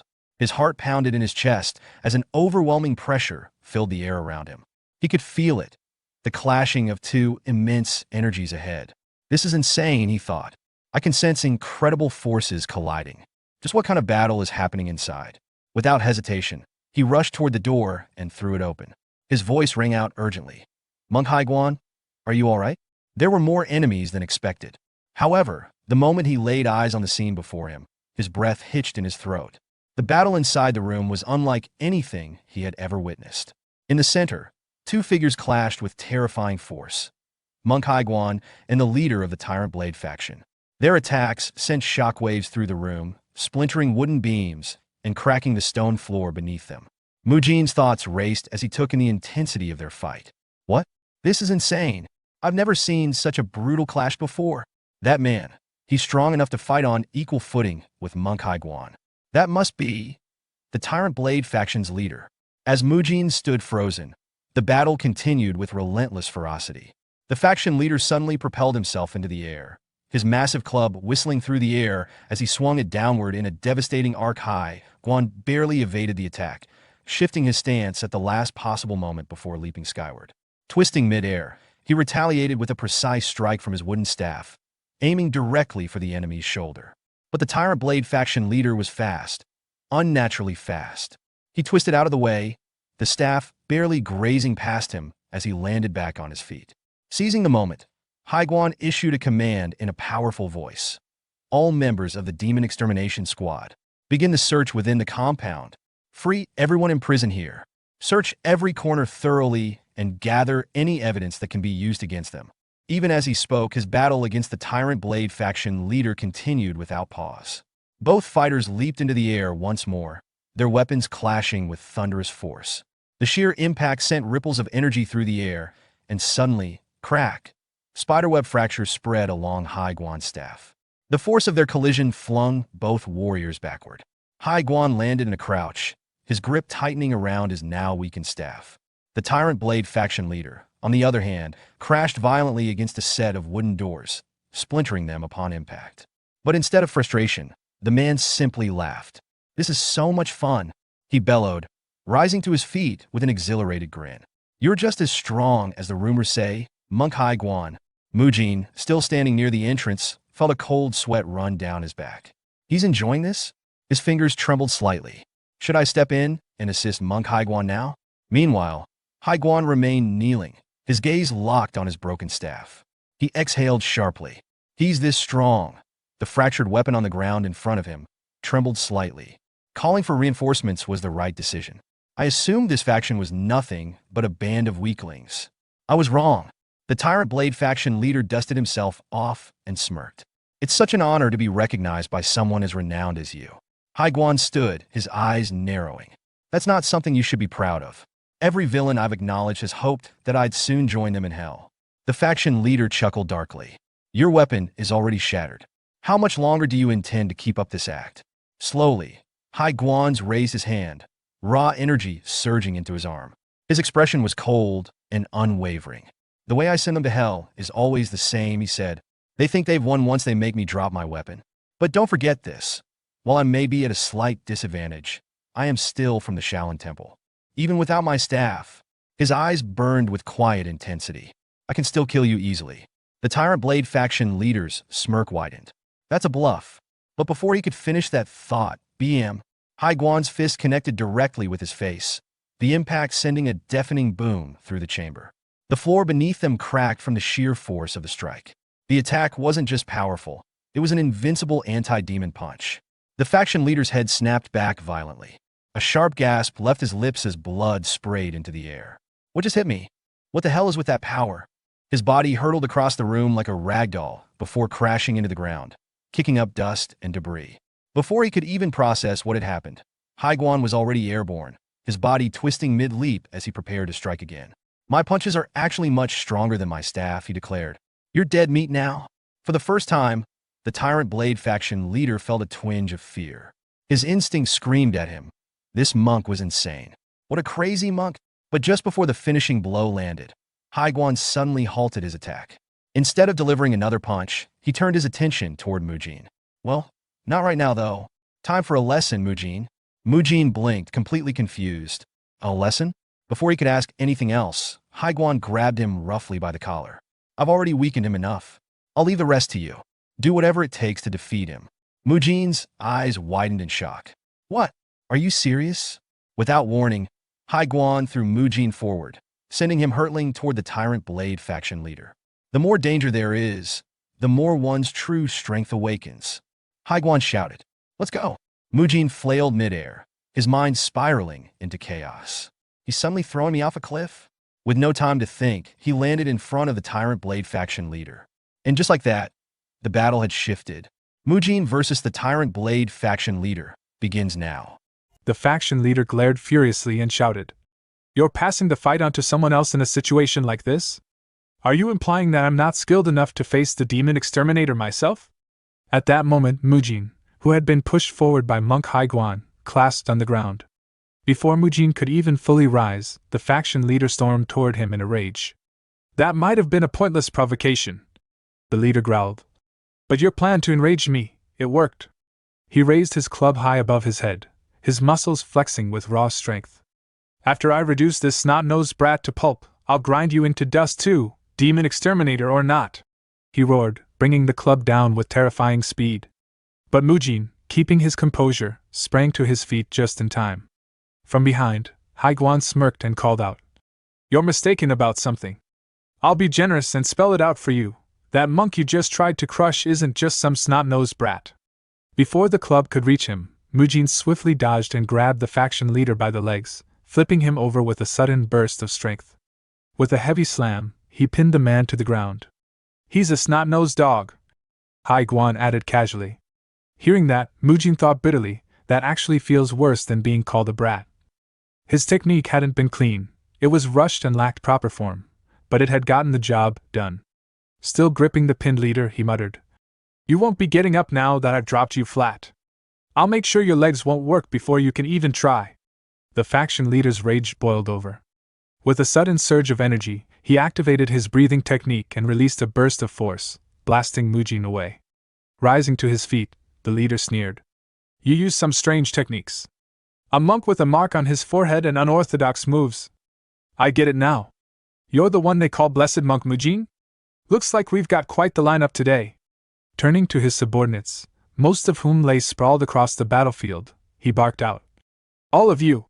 While I deal with this monk, exhaust the demon exterminator as much as you can. His men scrambled to their feet and surrounded Haiguan. Watching the mob form around him, Haiguan scoffed. So I don't even get to watch in peace, huh? Fine by me. Meanwhile, the faction leader faced Mujin once more. I hear you're quite talented in healing techniques. Let's see if those same skills can keep you alive. He taunted as he lunged forward. Not that you'll get the chance to use them before I kill you. Time passed as the battlefield filled with chaos. Haiguan was effortlessly mowing down the Tyrant Blade faction soldiers, using only his fists, while still managing to keep an eye on Mujin's battle. That's it. You're doing great, he called out, noticing Mujin raising his left leg to absorb an incoming blow. Blocking the club with his leg, Mujin gritted his teeth and snapped back. I don't need you telling me what to do. The faction leader, staggered by Mujin's counter, charged again in disbelief. You little piece of...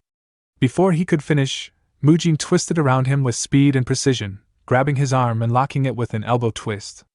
The faction leader was slammed to the ground again, grinding his teeth in frustration. This bastard? Another weird technique? It's all fake, hasn't he learned that already? He snarled, discharging another burst of energy that knocked Mujin back. Flimsy tricks won't work on me. Staggering back to his feet, Mujin thought, how many times has this happened? No matter what I try, he keeps getting up, even weakened, the gap between our levels is too wide. Am I just wasting my strength here? Determined, he sprinted toward his opponent. If martial arts are the only way, then fine. A tooth for a tooth, an eye for an eye. Both combatants entered their respective zones. The faction leader unleashed a frenzied barrage of club strikes, while Mujin countered with a blend of arhat palm strikes and rapid chain punches.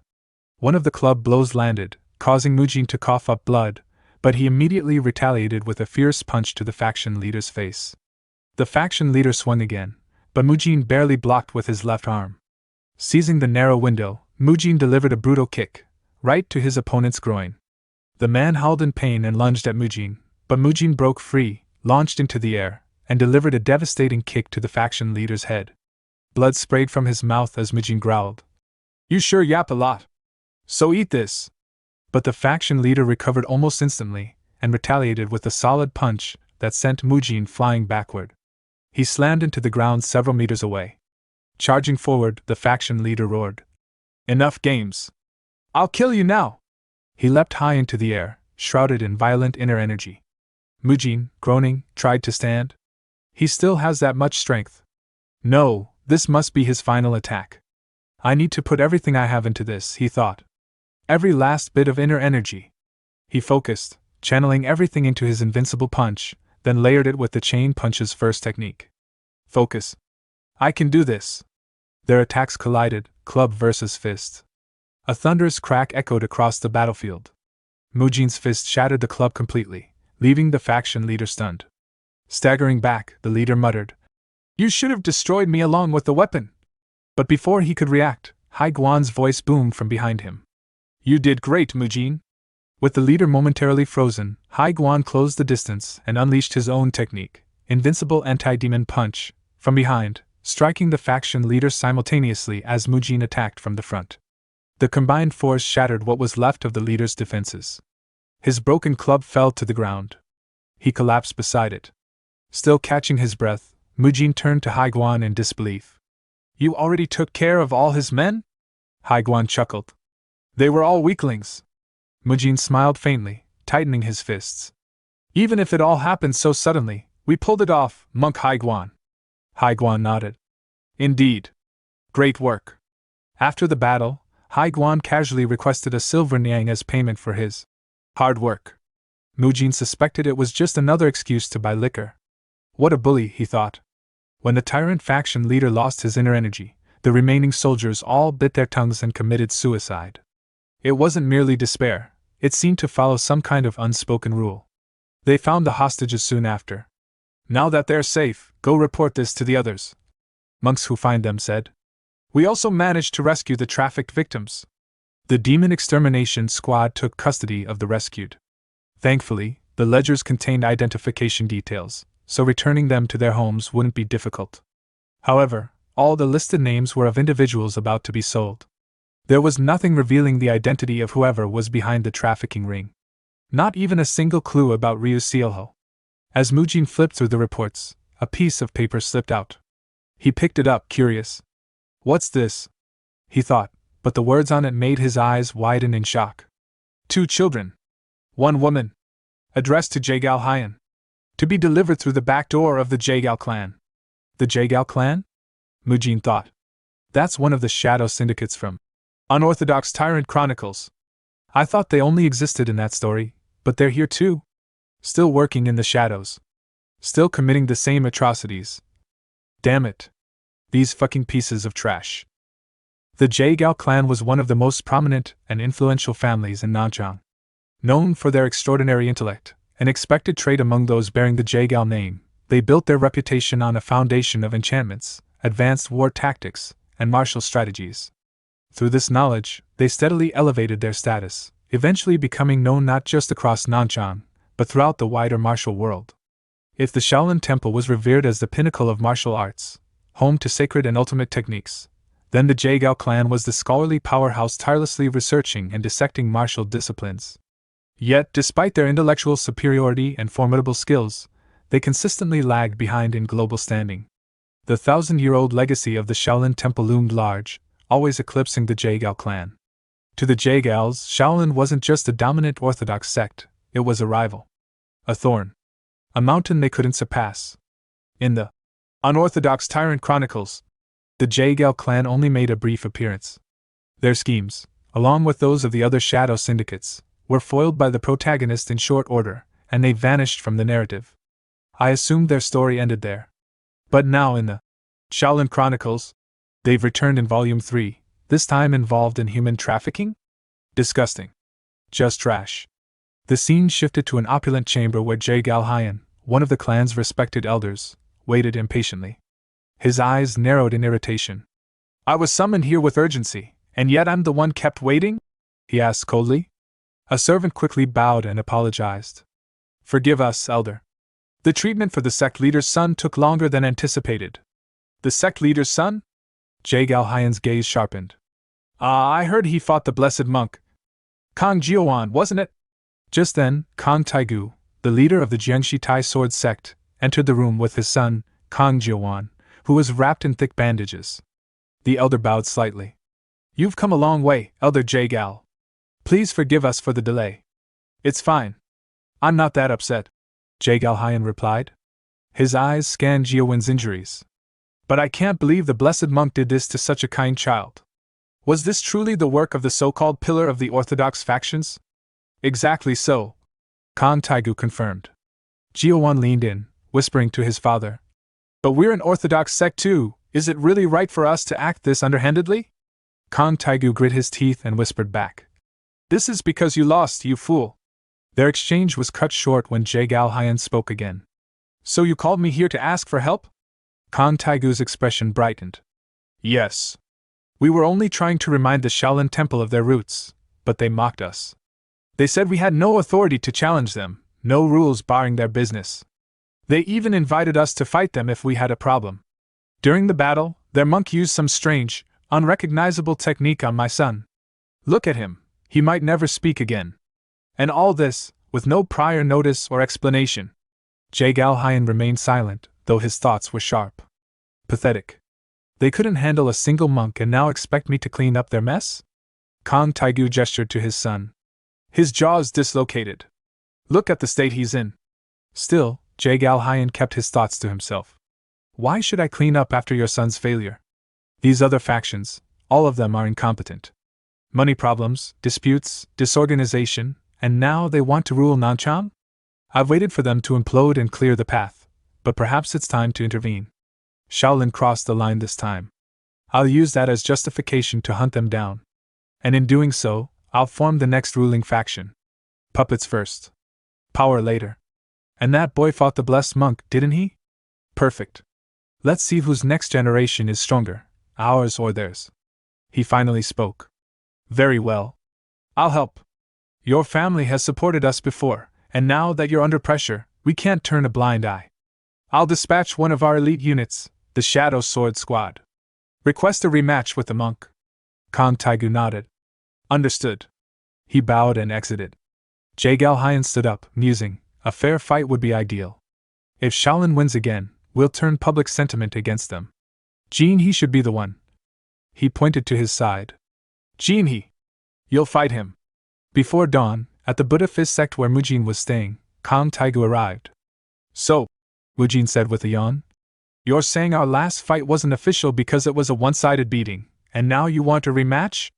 Kong Taigu, trembling with rage, replied. Yes. It was an unsanctioned fight, held in the streets, with no judge. And how dare you yawn while speaking to an elder? You're shameless. Mujin shrugged. Didn't the crowd cheer for us to fight? That's as good as agreement.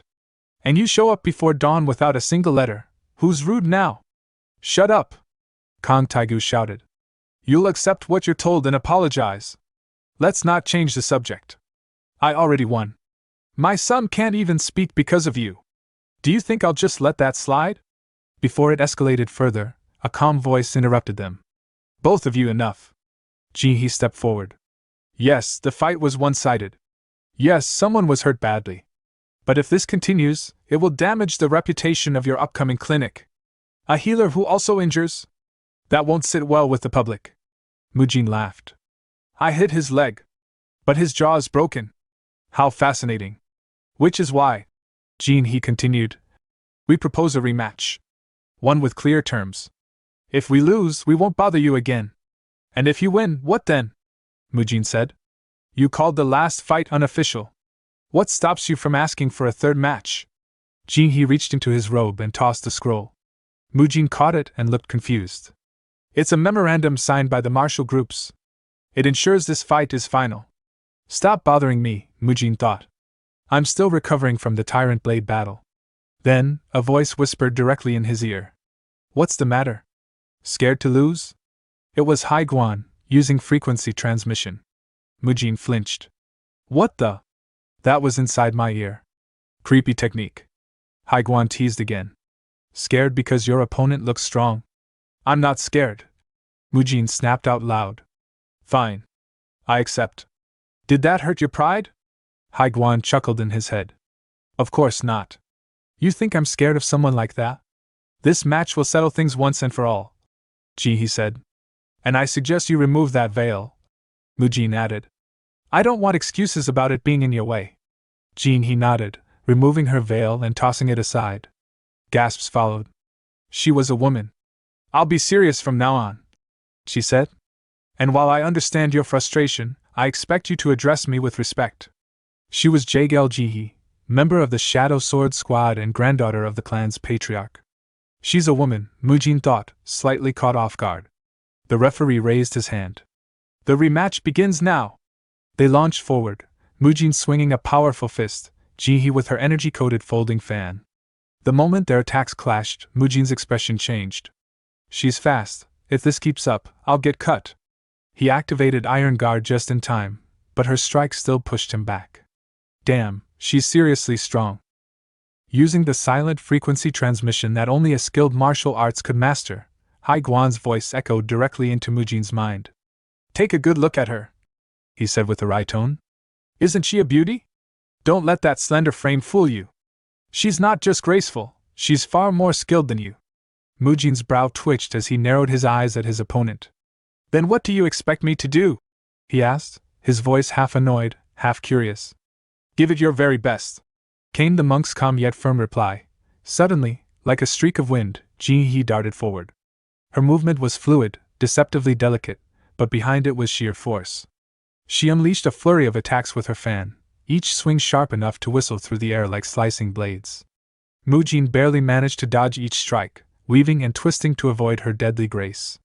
A fan? As a blade? Mujin thought to himself in disbelief. I've never seen anyone wield a fan like that before. As the battle escalated, Hai Guan's voice slipped into his thoughts once again. I'll give you a strategy to defeat her, he advised. Stick close, closer than comfort would allow. Get up in her space. Think like a shameless flirt, cling to her like a playboy would. Very, very closely. Mujin almost lost his balance, not from an attack, but from the absurd suggestion. Are you kidding me? Right now? His cheeks flushed slightly from the awkward idea. But he shook it off quickly. No time to hesitate. I'll switch to combination techniques. He centered himself, his feet rotating like gears in motion, and propelled into the air. He spun through a sequence, a spiral kick infused with inner energy followed by a sweeping whirlwind attack aimed directly at Ji-hee. Yet to his shock, she met the assault head-on. Her fan wasn't just a fan, it was reinforced, battle-hardened. It clanged against his kick, absorbing the force before she was finally pushed back by his sheer strength. Ji-hee tumbled backward, but landed with flawless grace, using a palm press against the ground to absorb the momentum.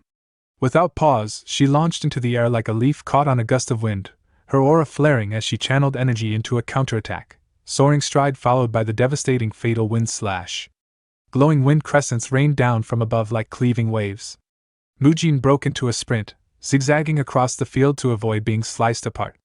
She really launched wind slashes, with a fan? What kind of technique is that? He thought, panting between dodges. Sword, shield, hidden weapons, she's a master of all of them. Monk Haiguan wasn't exaggerating. She's truly on another level. Still, he found a sliver of hope. I may not match her in technique, but my brute strength is on a different scale. I've already forced her back once. Compared to that monster from the Tyrant Blade faction, she's manageable. Alright, let's see if that ridiculous monk's suggestion works after all. With sudden determination, Mujin dashed toward her. I'll stick to her like glue. He could feel the tension from earlier begin to fade as he adjusted to her style. She caught me off guard at first with those unfamiliar weapons, but not anymore. If I stay close, she won't be able to build momentum for her ranged slashes. Each gust she sent at him was dodged with tight footwork as he closed the distance. Jinhee's eyes narrowed. What is he doing? He's just charging straight at me like an idiot. But then came the shout. How long are you going to float around up there like a goddess? Does the air up there taste that good? Mujin roared as he propelled himself high into the air, twisting mid-air to grab her ankle mid-flight. Come down here, let's fight on the ground. With a grunt, he hurled her downward. The impact shook the battlefield as her body crashed against the earth with a loud thud. Ji-hee gasped in pain, rolling instinctively, but Mujin was already upon her. His fist came crashing down, but struck only dirt as she barely managed to evade. She pushed back, sliding across the ground, but Mujin didn't give her a moment to breathe. He stepped in again, his face stretched into a grin. Where do you think you're going? I'm not letting you escape now. He launched a barrage of fists, each blow coming harder than the last. Ji-hee blocked as best she could, parrying with her fan. Her thoughts raced. Why is he sticking so close? In close combat earlier, I was in control. Has he figured out my movement patterns? Or does he have something else in mind? This pressure, this energy, I've never had someone press me like this before. Who is this monk? Just as her mind hesitated, Mujin saw his opening. His hand shot forward, grabbing her fan and twisting it from her grip. Then, without warning, his other hand wrapped around the back of her head. Her eyes widened in confusion, and then suddenly she blushed. What is it? What are you trying to? Crack. He slammed his forehead against hers with brutal force. The headbutt was swift and precise. Jinhee's eyes rolled back as she slumped to the ground, unconscious. Mujin exhaled and turned toward the stunned group of martial leaders, including Kang Taegu. His voice rang loud and confident. You all saw it. That makes 2 wins in a row. Don't even think about causing more trouble now. The gathered leaders exchanged uneasy glances. Kang Taegu's face was flushed with frustration, and the others fumed in silence. From a distance, Jae-gal Hyen clenched his fists, unable to contain his rage. This can't be. The Jae-gal clan lost again? To Shaolin? How? Every single time we lose to them. And with that, the rematch came to a decisive end. From that day forward, the martial groups of Nanchang ceased interfering with the Shaolin-led clinic's operations. The Jae-gal clan, who had initiated the duel, humbled themselves. They even offered to assist in the clinic's business, saying things like they had misjudged Shaolin's intentions. They broke ties with lesser martial factions and claimed they were entering a period of reorganization. Not my concern, Mujin thought. They're probably just trying to repair their public image. But even as they offered help, he didn't forget. They were involved in human trafficking. He thought coldly. I'll accept their support for now, but I'll never trust them. And thus, the long-delayed opening of the Nanchang branch finally became a reality. With the interference out of the way, the team could finally prepare. Mujin gathered everyone. The building restorations and cleaning are complete. Once the treatment tools and final equipment arrive, we'll be ready. Let's prepare to open the clinic. Mak Jaehyuk and Biob Gang both let out long, tired sighs of relief. Finally, 1 month after arriving in Nanchang, the clinic was finally about to open. Unseen by anyone, Ji-hee peeked out from behind a door, her eyes fixed on Mujin. Her cheeks pinkened, and a quiet smile tugged at her lips. Found him, she whispered. That's my blessing, monk. As she stood there, Ji-hee twisted Mujin's words, the ones where he told her she was incredibly strong. I've got you in my arms, and I won't ever let you go. Come with me, let's leave this all behind. Let's fight together on the ground. If I'm with you, I don't mind getting dirty. The memory made her face flush crimson, and before she realized it, she was laughing to herself. He was basically confessing to me in public. Unbelievable. Jean, he murmured. Strong, focused, and hard-working. Should I try talking to him again? Just then, a man approached her brusquely. Young lady over there. We're very busy right now. What are you doing here? Annoyed, Ji-hee turned to face him with a haughty glare. How dare you speak to me like that? Remove yourself from my sight. But as she turned away, she suddenly paused, eyes widening in surprise. Wait a second, aren't you the famous demon slayer's leader, Haiguan? A short while later, Haiguan brought her into the clinic, peering inside as he explained. She said she had some business with you, so I brought her along. Mujin, caught off guard and clearly flustered, raised his voice. Why would you bring her here now? We're in the middle of work, and I'm not even wearing a shirt. I wanted to make you uncomfortable. Haiguan replied dryly. Jean, he gave a short bow. Sorry for barging in like this. No, that's not what I meant. Mujin quickly responded. Moments later, Mujin hastily put on a shirt, speaking as he did. Sorry for appearing like this. I took off my clothes because there were only men around. I'll get dressed properly now. Jean, he smiled gently. It's fine, really. Inwardly, her thoughts betrayed her calm demeanor. Even if you weren't wearing anything, I think I'd be okay with that. At first, she had simply been amazed by his solid, muscular build. But now, she understood, those muscles weren't for show. They were forged through countless battles, each scar a lesson earned. That was the source of his strength. I've spent so much time mastering martial arts, but I neglected the cultivation of my mind. I was so focused on technique. I didn't see the bigger picture. I was like a frog trapped in a well. Turning to Mujin, she asked, Blessed monk, what do you think of me? He blinked. What do I think of you? She quickly corrected herself. Not me, my martial arts. Mujin chuckled. Ah. In that case, to be honest, I was overwhelmed when I saw the way you fought. The range of techniques you used and your determination left a deep impression. If we're just talking about technical ability, you're definitely ahead of me. Jean, he looked down thoughtfully. So, I still lack experience in real combat, not necessarily. Mujin said. It could be seen as a lack of battlefield experience, yes, but your adaptability is extraordinary. You responded quickly and parried my attacks in multiple creative ways. That kind of instinct. It's beyond what I can offer. I'm not in a position to criticize your skills at all. Hearing that, Jean, he couldn't help but let out a soft chuckle. He praised me. Mujin, watching her, thought to himself, she looked so down not long ago, and now she's smiling like this. She's surprisingly transparent with her emotions, despite the first impression she gave me.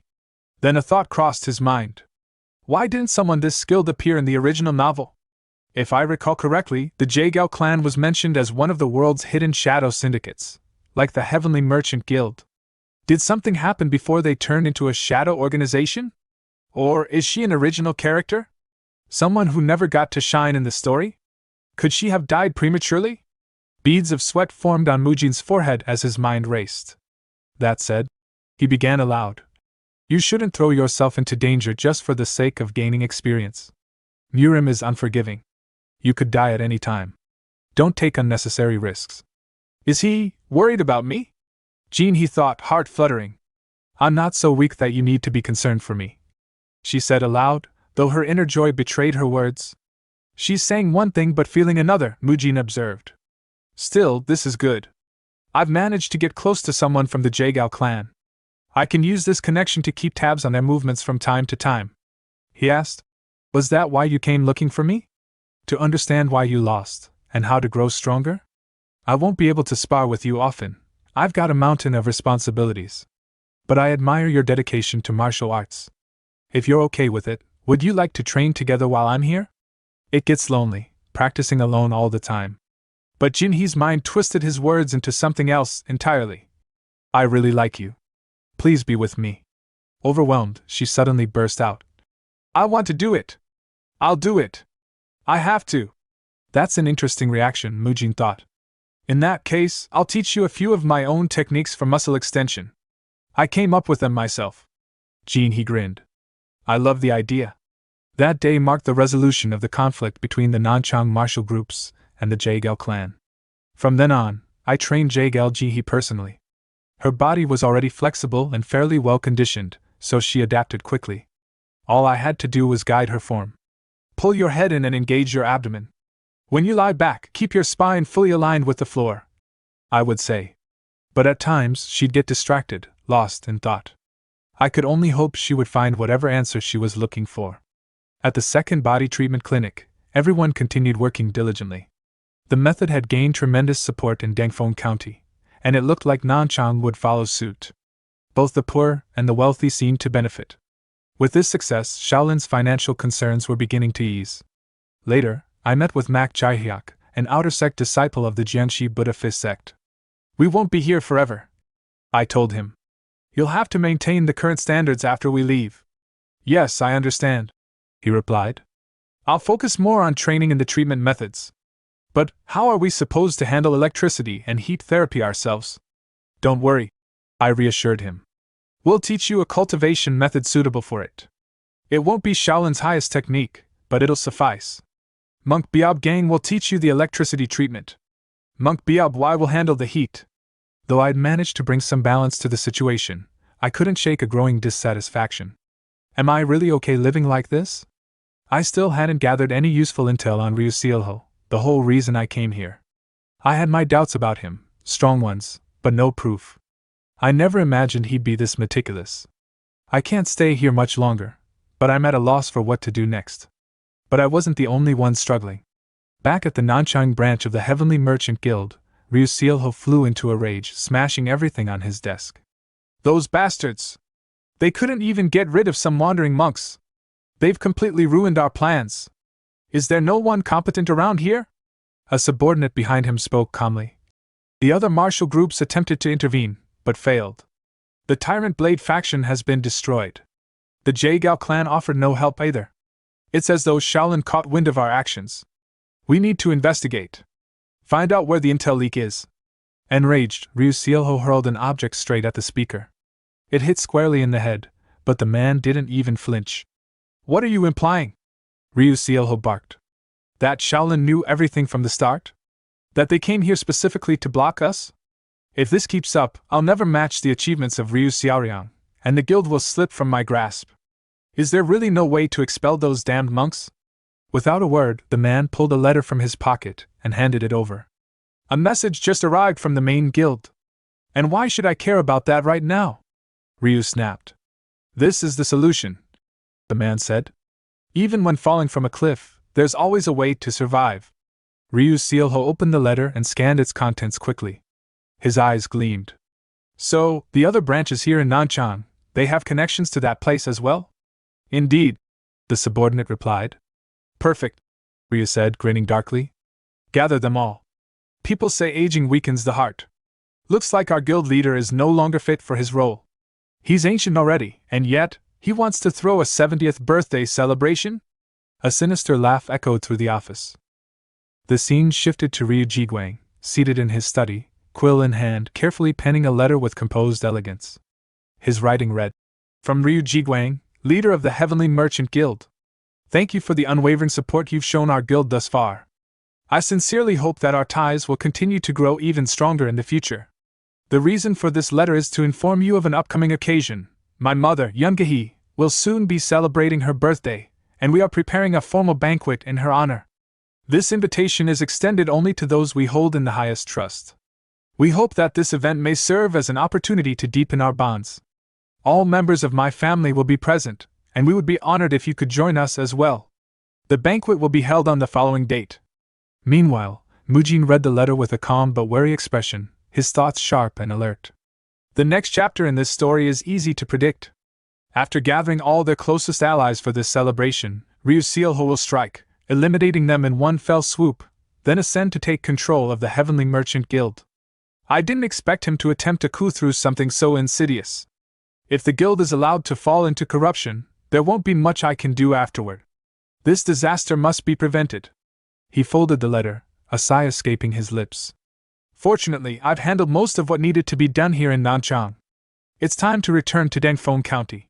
Just then, Ji-hee approached him, sweat still glistening on her brow. I've finished 2 full sets of push-ups, she reported. That means I rest for 15 minutes now, then do 3 more rounds, right? Muji nodded with approval. Correct. You remembered it well. And how's the muscle lengthening technique working for you? Jinhee's eyes gleamed with a quiet pride. It's helping me a lot.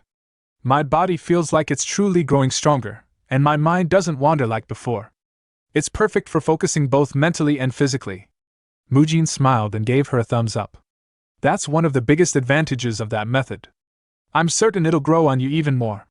Frankly, I've never seen someone make this much progress in just a month. You're incredible. Honestly, I don't think there's much more I can teach you now. You're leaving soon, right? Jinhee nodded. Yes. My elder says there's nothing left for us to do here in Nanchang. Mujin thought to himself. Well, I did dismantle all the foundations their clan had laid here, after all. Jinhee suddenly spoke again, a determined glint in her eyes. I have something I want to say. Mujin's expression stiffened slightly. Did she figure out it was me behind it all? But then Jinhee raised her voice with fierce energy. I'll become even stronger and come back. When I do, please duel with me again. Relieved and amused, Mujin grinned. I'll always welcome that. I'm glad you now see it as a goal and not just a target. I'll grow stronger too, and I'll be waiting. I look forward to our next match. The two clasped hands firmly. But as they did, Jinhee's thoughts veered in a direction even she didn't expect. He's holding my hand and saying all that.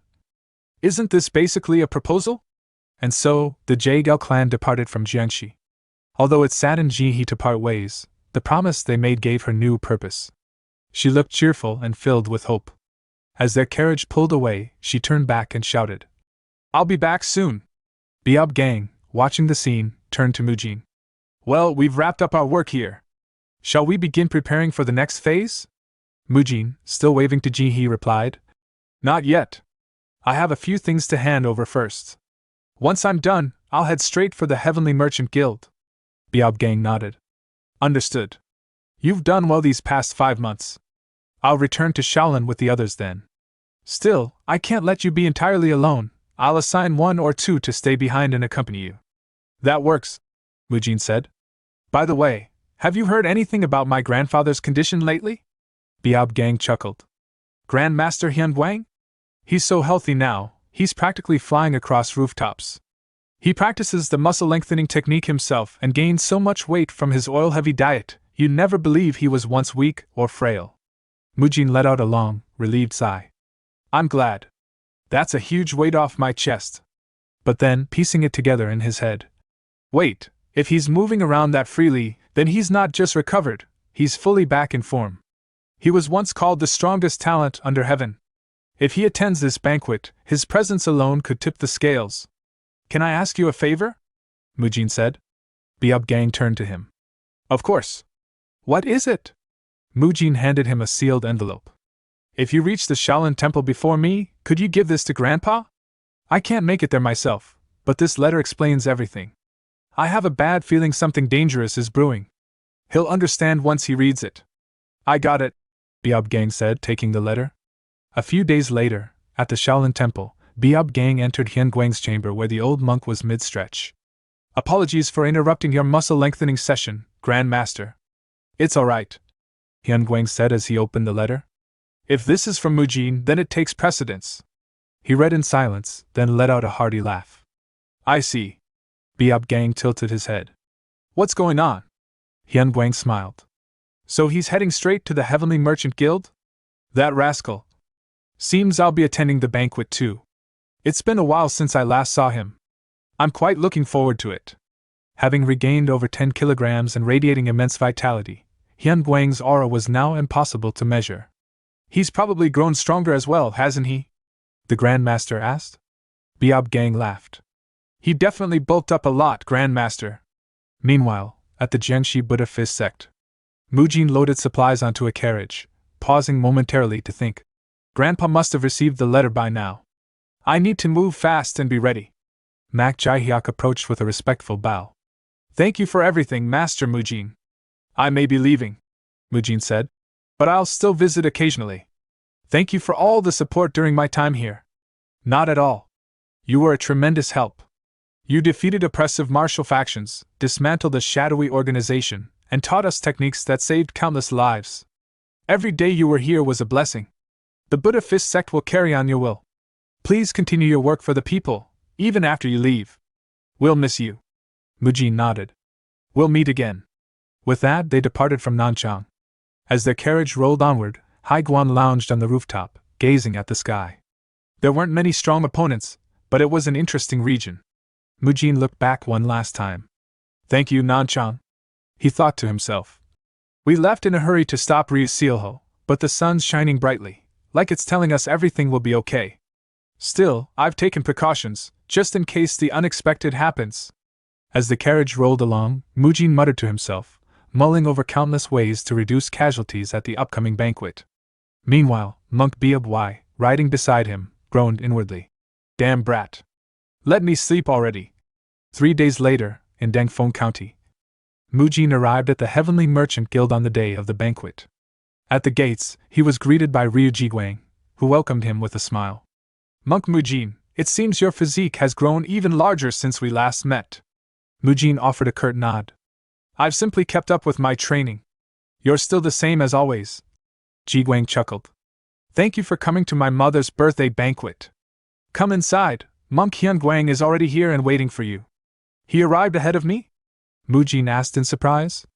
As Mujin walked in, he glanced around and noted the attendees. Everyone here has close ties with the Heavenly Merchant Guild. This is the perfect setup for Ryusealho to stage a massacre. I must prevent any bloodshed from happening. Just then, a familiar voice called out.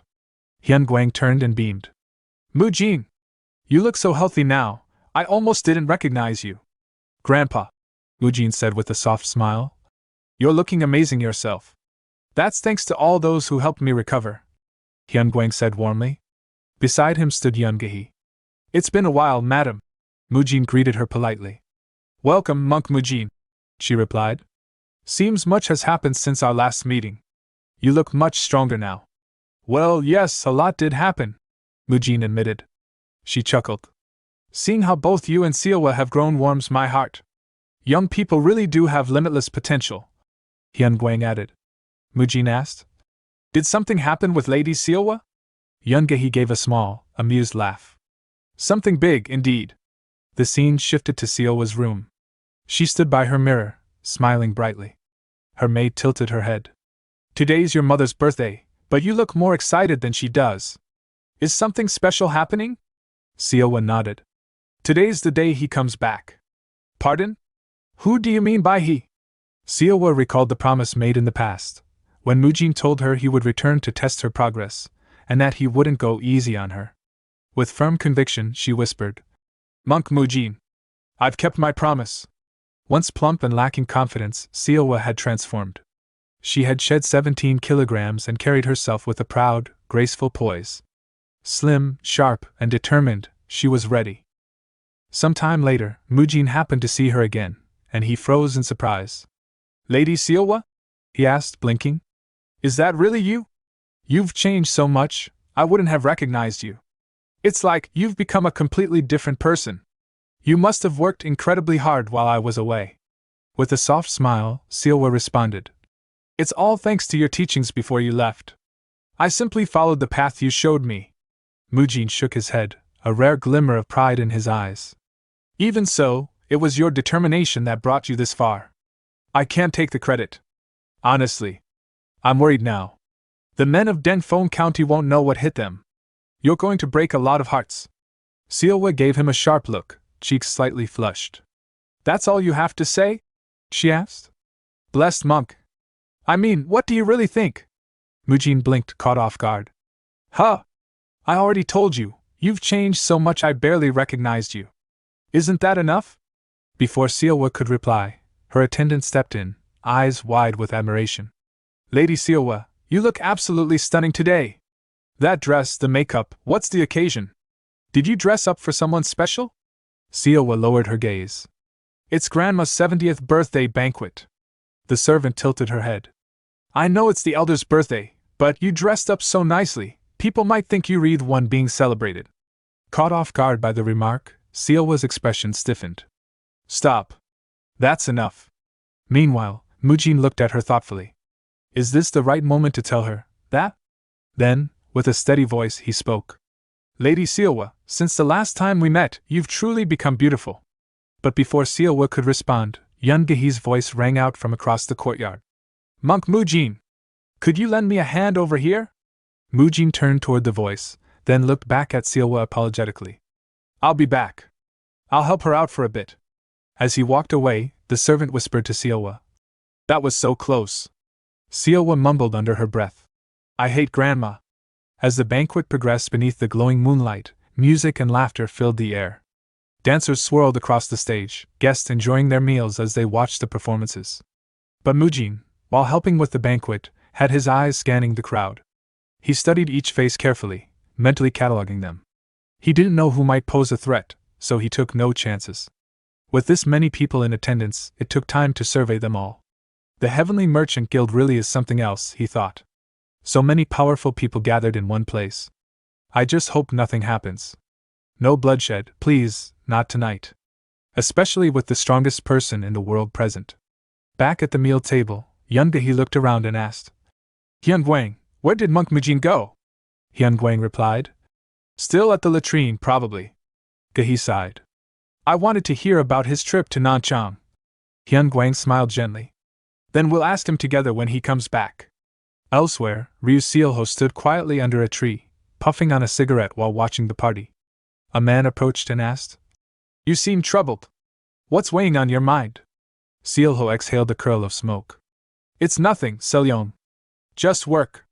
The man was Ryu Selyong, Sealho's elder brother, leader of the Xian branch of the Heavenly Merchant Guild, and the eldest son of Guild Master Ryu Jiguang. You can rest a little on a night like this, Selyong said. It's okay to take a break. Sealho gestured toward the old monk seated near their grandmother. Who's that sitting with her? Oh, Selyong replied. That's Monk Hyun Guang. Father told me about him. He used to be called the greatest talent in the world, the Shaolin Divine Monk. In the past? Sealho asked. Not anymore? Selyong nodded solemnly. He lost all his martial arts while defending the Shaolin Temple from the demonic cultists. Became crippled after that. Now, he's just a kind old man. Fate brought him and grandmother together. We owe him a lot, even if he's no longer the man he once was. Anyway, I'll go greet the other guests now. And Sealho, don't smoke too much tobacco. As Selyong walked away, he frowned slightly. I've never smelled tobacco like that before. Is it a new blend? It's oddly unpleasant. Once Selyong was gone, a figure stepped out from the shadows and approached Sealho. There are no issues with our plan, next Merchant Guild leader, the man whispered. Also, that tobacco you're smoking, it's a special product. Please refrain from using it when others are around. It was none other than Inner Administrator GM Pyoga. Sealho narrowed his eyes. Why are you speaking so cryptically all of a sudden? But halfway through the sentence he paused. His lips curled into a sinister grin. I see. So you're connected to that place too. To think you've served here for 40 years, and all along you were a spy. If father ever found out, he'd cry tears of blood. Changing the subject, Sealho asked. What happened with number 1027 was unfortunate, wasn't it? GM Pyoga nodded. If we'd been able to use her properly, Lady Sealwa could have been turned into our puppet. And now? Everything is going smoothly, Pyoga said. I've already sent instructions to our people using frequency transmission. When I fake a cough and hit the table 4 times, it will begin. Sealho gave a curt nod. Understood. You've done well. You may go. Yes, sir. As if spitting on Mujin's hopes for a peaceful evening, Ryu Sealho was calmly imagining the bloodbath that was soon to unfold. This will be the last banquet, he thought. So enjoy it while you can. Tonight I ascend as the new merchant guild leader. At that moment, Hyun Gwang, seated beside Yun Gehi, grew tense. His expression hardened. Gehi noticed and frowned. Is something wrong? Hyun Gwang thought grimly. Mujin, it seems your fears were justified after all. Meanwhile, Sealwa sat quietly by a pool, gently tossing small rocks into the water. Her thoughts were conflicted. Monk Mujin acknowledged how hard I've worked, but still, I wanted him to say I've become prettier. If he didn't say it, maybe he's not interested in me after all. She stood up, brushing off her dress. I should head back. They'll start looking for me soon. I'll get scolded for wandering off alone. Just then, a faint sound came from the nearby shadows. She turned toward it, suddenly on edge. What was that noise? No one should be here this late. She spotted 2 silhouettes.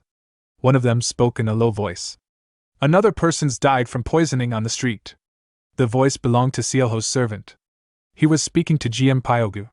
Pyogu asked, Is this why we're concerned about that monk Mujin? Yes, the servant replied. He's been making moves like he knows everything. Every disruption in Nanchang was tied to him. It's no coincidence. Pyogu added. Number 1027's incident was his doing as well. She claimed Mujin deceived everyone. If we're wiping them all out, we should kill him too. I agree, the servant said. Let's take this chance to eliminate him. Sealwa's breath caught in her throat. She trembled, her thoughts racing. What did they just say? That voice, it's the inner administrator? Kill the blessed monk? I have to go, now. I need to warn father. She turned, but her foot scraped against the stone, making a noise. Both men snapped their heads in her direction. She panicked. They saw me. I'm caught. I need to run. She barely managed a few steps before the servant blocked her path. He smiled cruelly. Where are you rushing off to, Lady Sealwa? Did something happen? Without warning, he pulled out a dagger. Well, we were going to kill everyone anyway. He raised the blade. This is goodbye. He thrust. Sealwa screamed. In that moment, a flash of movement, steel meeting steel. The dagger was knocked away, deflected midair. Mujin stood in front of her, eyes blazing as he deflected the dagger with his iron guard technique. You're planning to kill everyone? He said coldly. What an ambitious plan. He leveled his gaze at the assassin. In that case, start with me, if you think you can. Mujin clenched his teeth, sweat pouring down his face.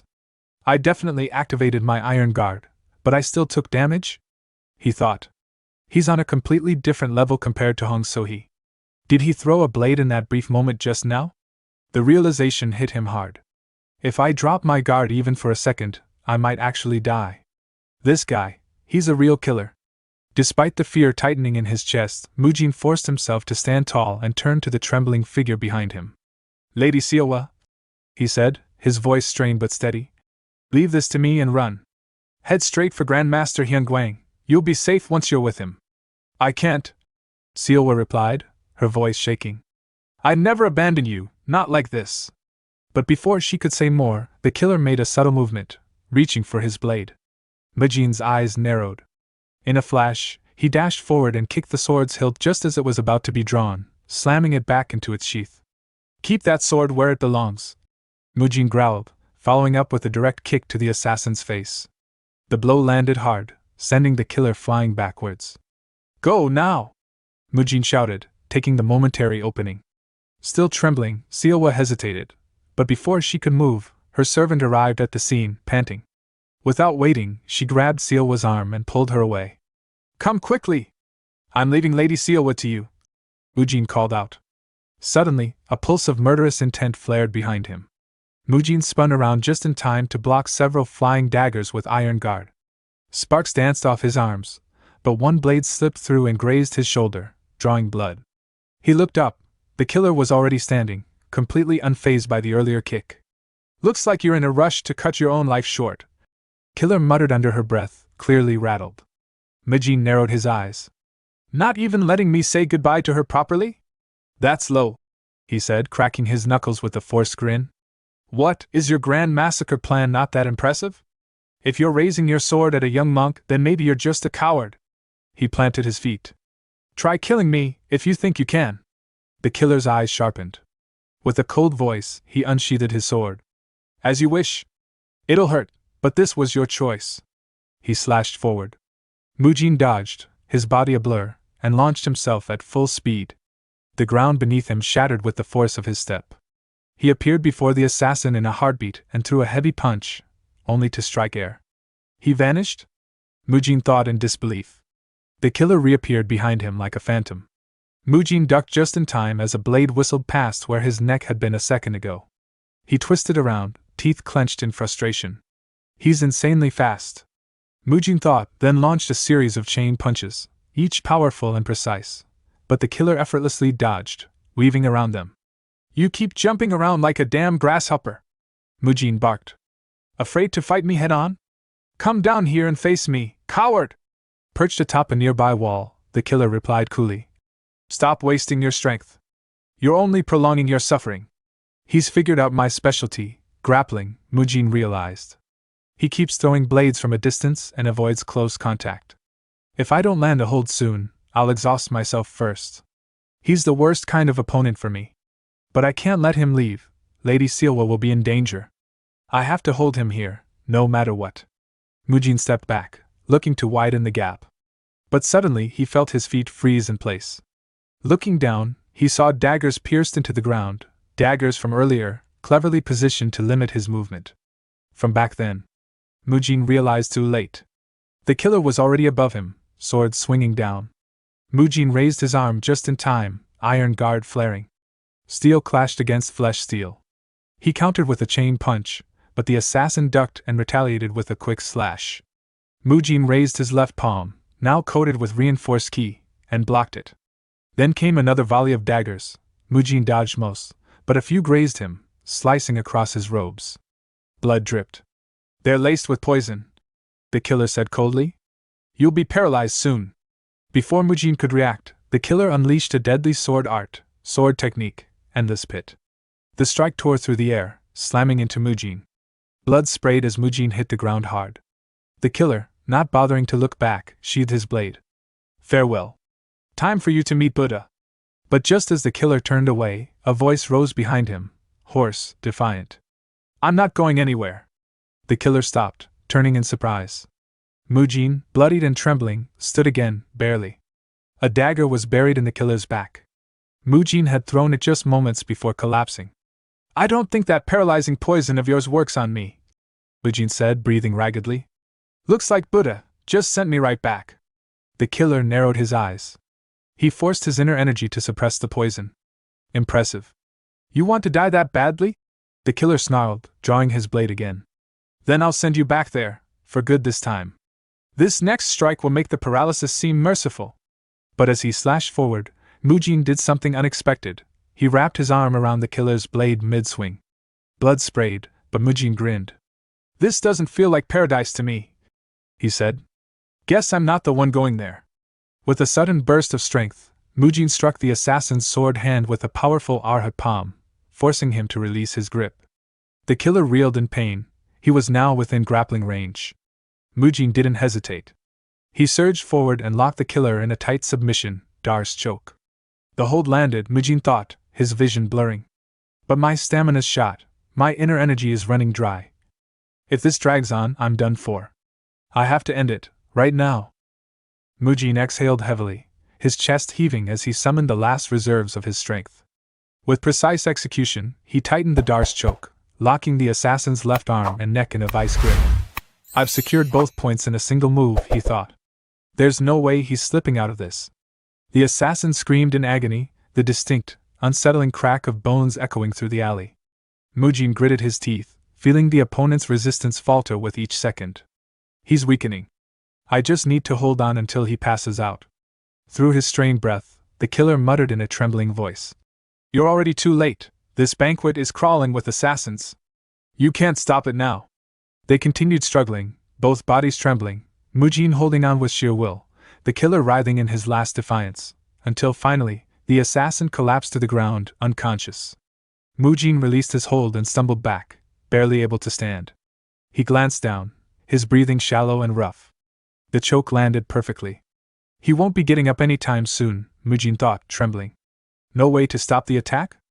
Even if a whole truckload of people like he showed up, Grandpa would still wipe the floor with them. He wiped the blood from his lips and steadied himself. I don't have time to waste. I need to get to him. Now.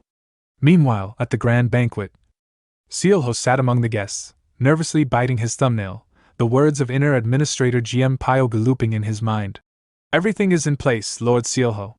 With a single signal, the Heavenly Merchant Guild will be yours. The hounds have already been released. They're likely coordinating among themselves as we speak, just 4 knocks, following a single cough. A dark smile crept across Sealho's face as he whispered under his breath.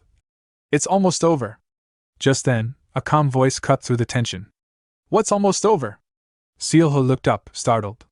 Standing before him was none other than Grandmaster Hyun Wang. You're branch leader Ryu Sealho, aren't you? The elder said. I've heard quite a bit about you from my grandson. This damn old monkey, Sealho scowled inwardly. Why now of all times? Hyun Gwang continued with a serene smile. I was told you offered Mujin considerable help in Nanchang. I heard you played a supportive role in several matters. Helped him? We barely spoke after our first meeting, Sealho thought, confused and irritated. What's Mujin trying to do, throwing my name around like that? His mind drifted back to something a subordinate once warned him. It feels like the Shaolin are onto something. They're already making moves. Could it be? Sealho narrowed his eyes. Do they actually have intel on us? Still, he scoffed inwardly. So what? It's too late now. He coughed lightly, just once. Instantly, hidden assassins scattered throughout the banquet began subtly reaching into their sleeves and pockets, preparing to strike at a moment's notice. I also received help from Mujin, Sealho said aloud, his voice calm and composed. So much so, in fact, that I can bring everything I've been doing to a close right now. Hyun Gwang raised a brow. And what exactly have you been doing? Sealho chuckled. He can know everything, it won't change the outcome. Let's call it a leadership transition. Or perhaps, breathing new life into this place. He figured that once they were all dead, everything would settle down anyway. With that thought, he began tapping out 4 deliberate knocks with his finger. The assassins, already on edge from the earlier signal, moved without hesitation, hands slipping into their pockets. The moment the 4th knock echoed, the lamps flickered out, plunging the banquet into darkness. People started shouting. What's going on? The lamps went out. I can't see anything. Panic filled the hall. But before anyone could react, the assassins drew their weapons and, under the cover of darkness, began their bloody work. Screams erupted. Blades slashed. Blood spilled. What's that sound?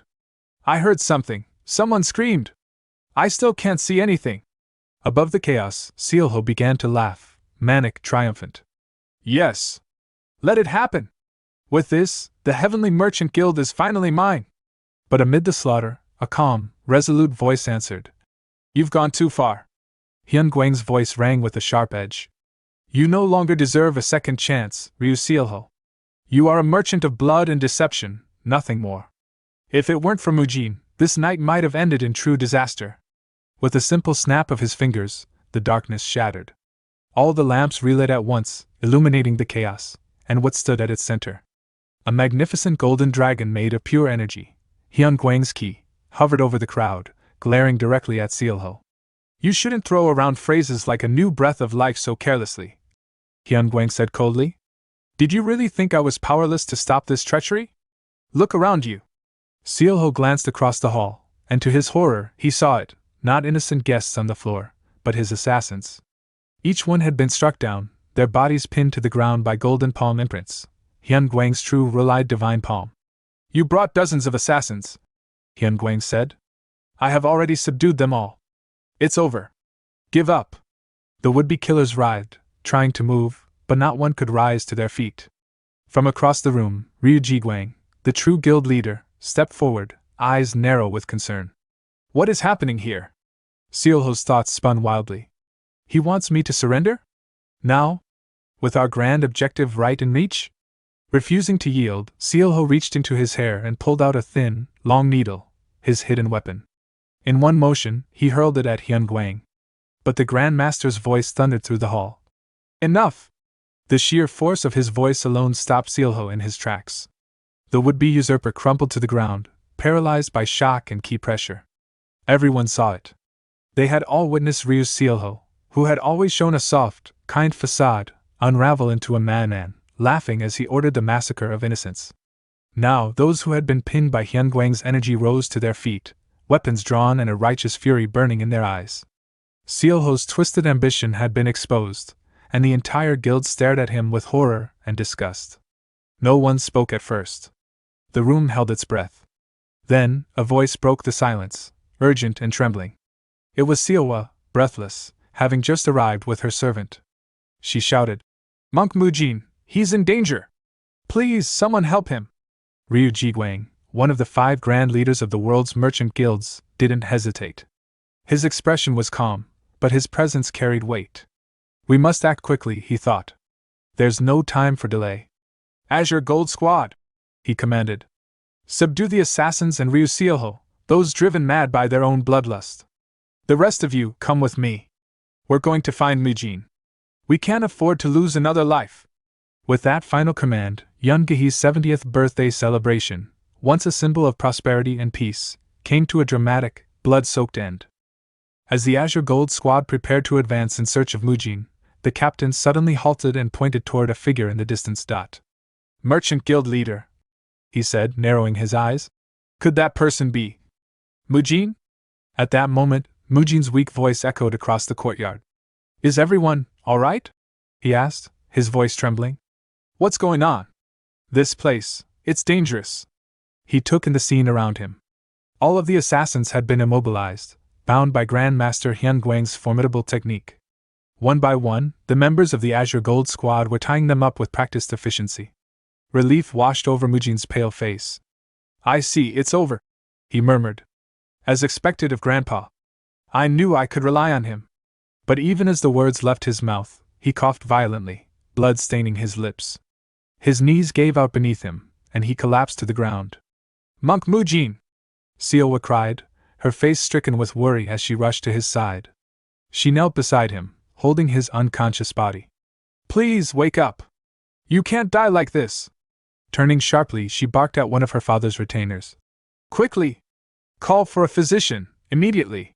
Ryu Jiguang, standing nearby with a grim expression, echoed her command. Hurry! Bring every physician we have! And fetch all available medicine, anything that might help! A sharp pain lanced through his head, the accumulated stress and guilt weighing heavily on him. Even for someone like Ryu Jiguang, hardened by decades of leadership and political maneuvering, this chaos was almost unbearable. In the eye of the storm, the bitter truth hit him: all of this had been caused by his second son. As a father, he had no choice but to take responsibility for the disaster, one sparked by his own flesh and blood, with hands now stained by the fire it ignited. Night passed slowly, and dawn eventually broke. Later that night, within the inner residence of the Heavenly Merchant Guild, they discovered GM Pyoga's lifeless body. He was already dead when we arrived. One of the Azure Gold Squad members reported grimly.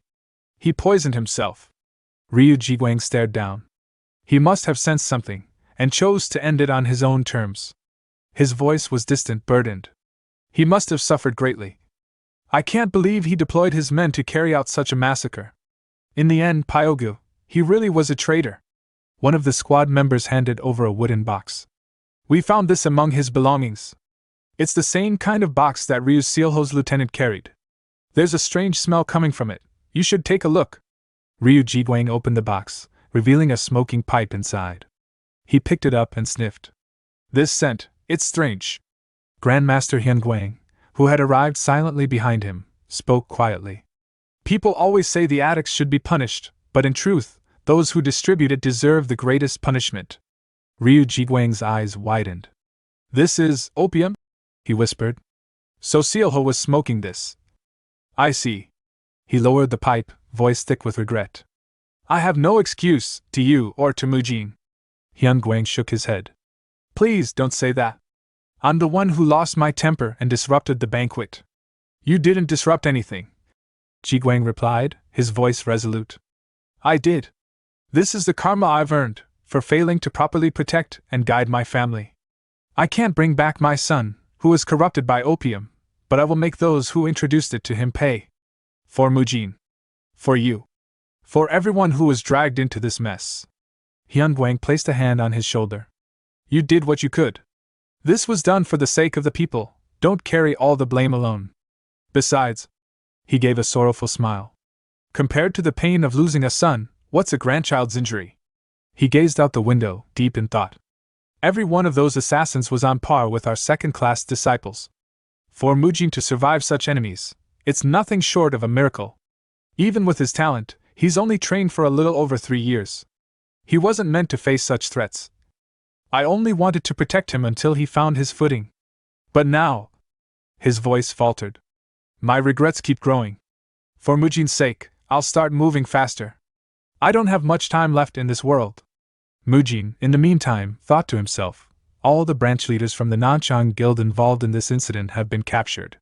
They were planning to secure high-ranking positions once Ryu Sealho seized power. As for the assassins, each one bit their tongue and died before they could be interrogated. Even the one I fought did the same. I couldn't uncover the true mastermind. Before leaving for the Shaolin Temple, Hyun Guang received something from Ryu Ji Guang. I'll be back, he said. There's something I must retrieve. Until then, please take care of Mujin. 5 days passed. At the Shaolin Temple, Mujin sat at a table, eating hungrily. Other disciples watched nervously as he devoured a meat-filled meal. Mujin, one said hesitantly, I know it's for your recovery, but maybe go easy on the meat? Try some water instead. Mujin grinned between bites. I am still a patient, you know? Didn't the abbot revise the Shaolin rules just for cases like mine? Meat is permitted for critically injured patients, his exact words. Behind him, Sealwa raised her voice at the flustered disciples. That's right. Mujin's still recovering. All of you, back to your duties. The other patients need you too. She practically shoved them out the door and slammed it shut. Turning to Mujin with a softer expression, she said, Please eat and rest well. Mujin smirked. Thank you, Lady Sealwa. Suddenly, the door creaked open again.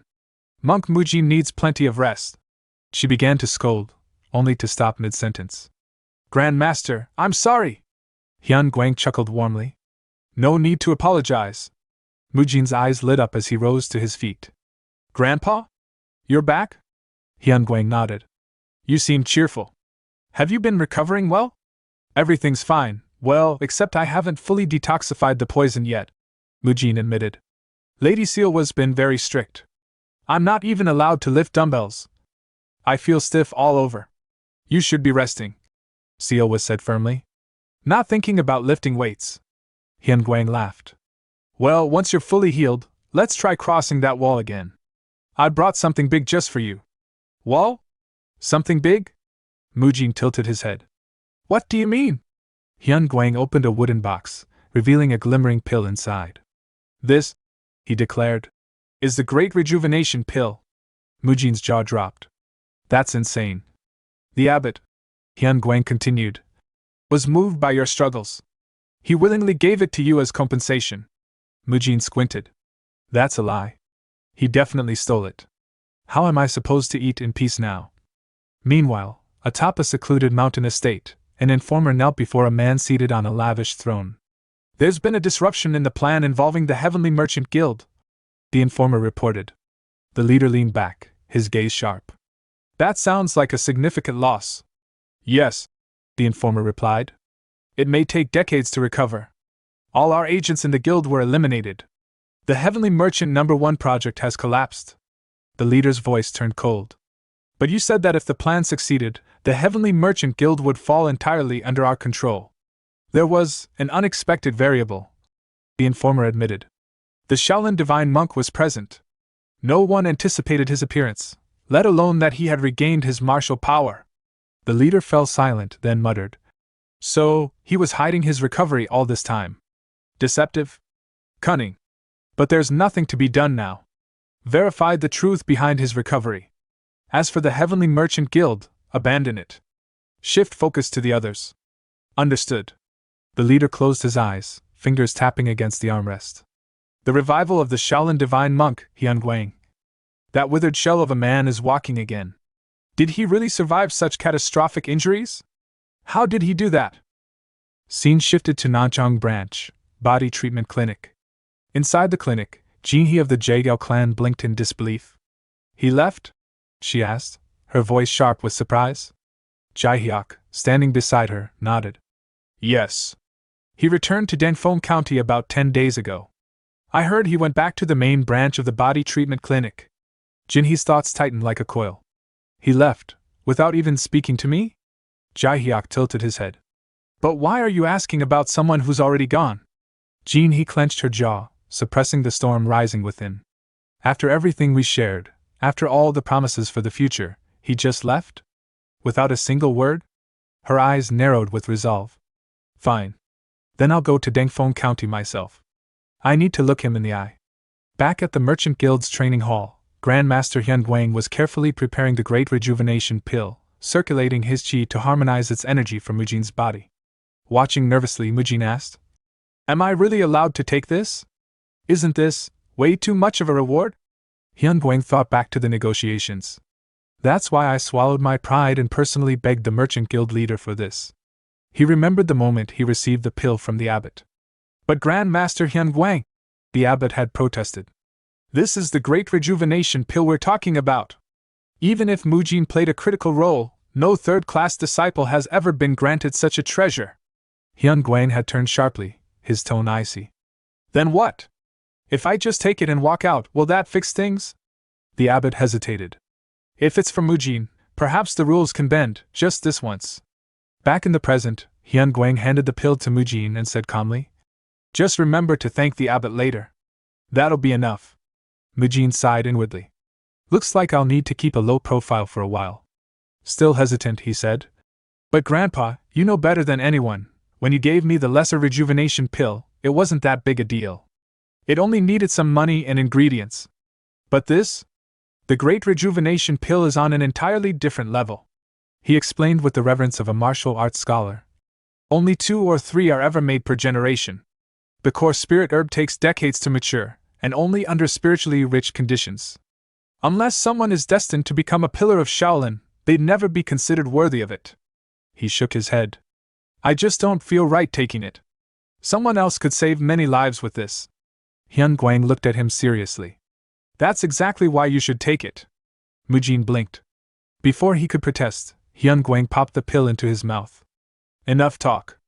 Swallow it. Absorb it the same way you did with the lesser one.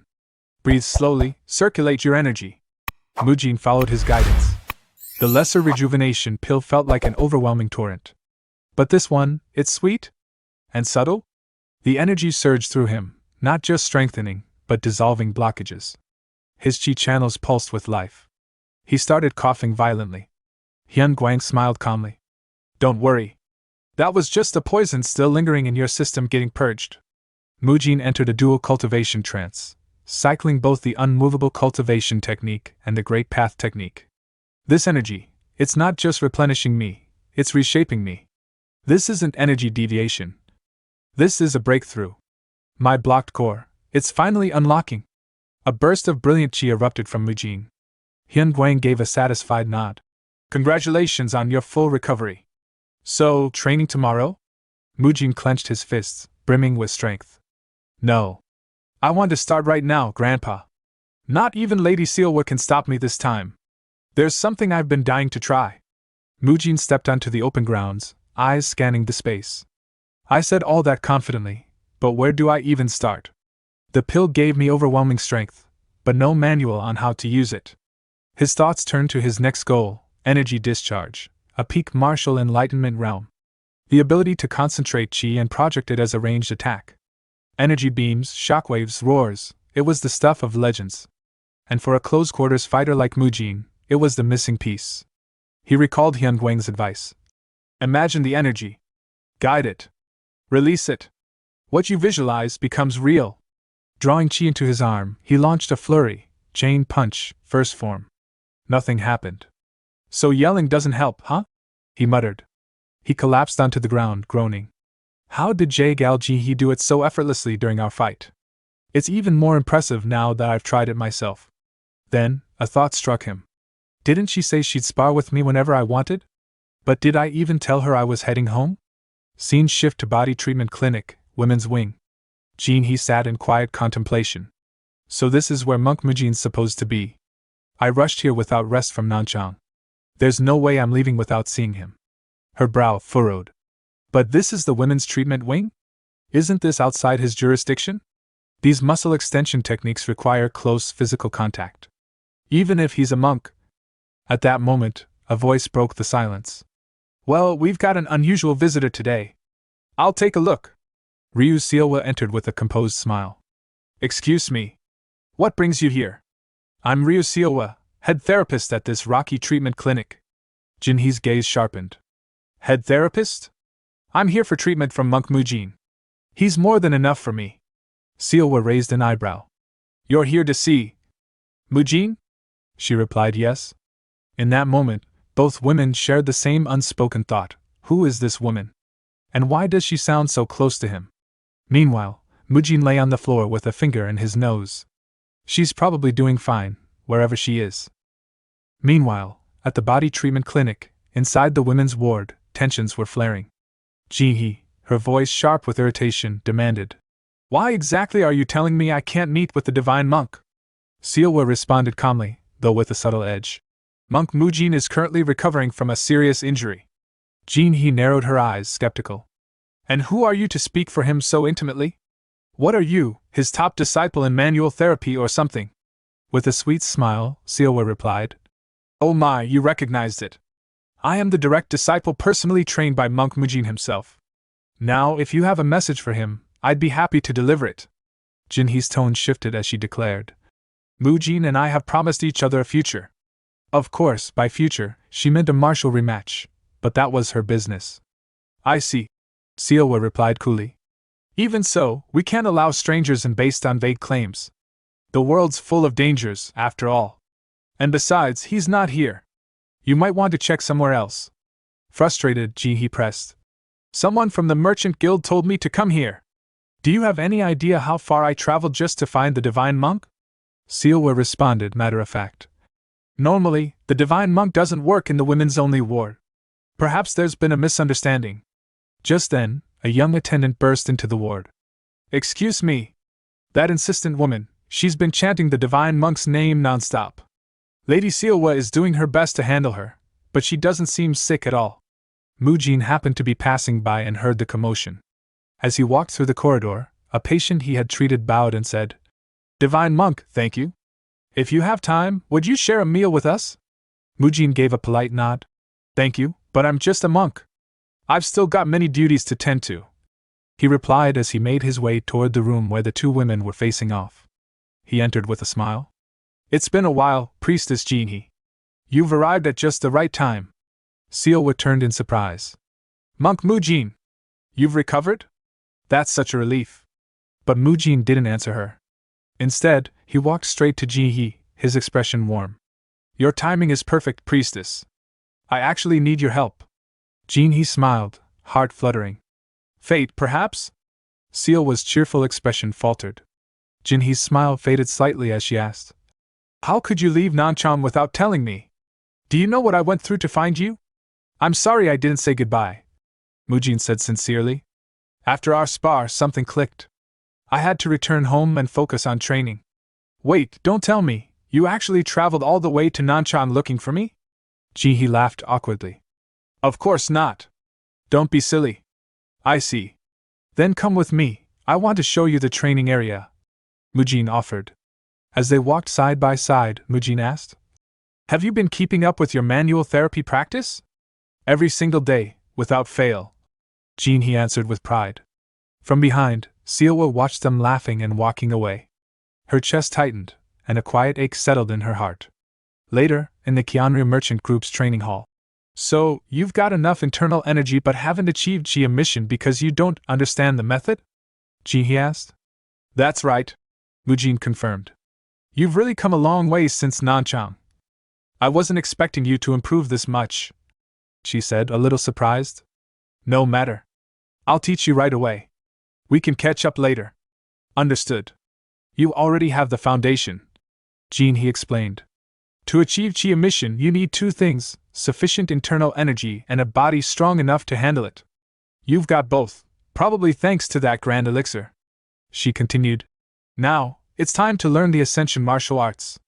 These techniques let you manipulate and release chi, either around your body or outward in focused bursts. We'll start with the basics, channeling chi through the smaller veins, particularly into your hands and fingertips.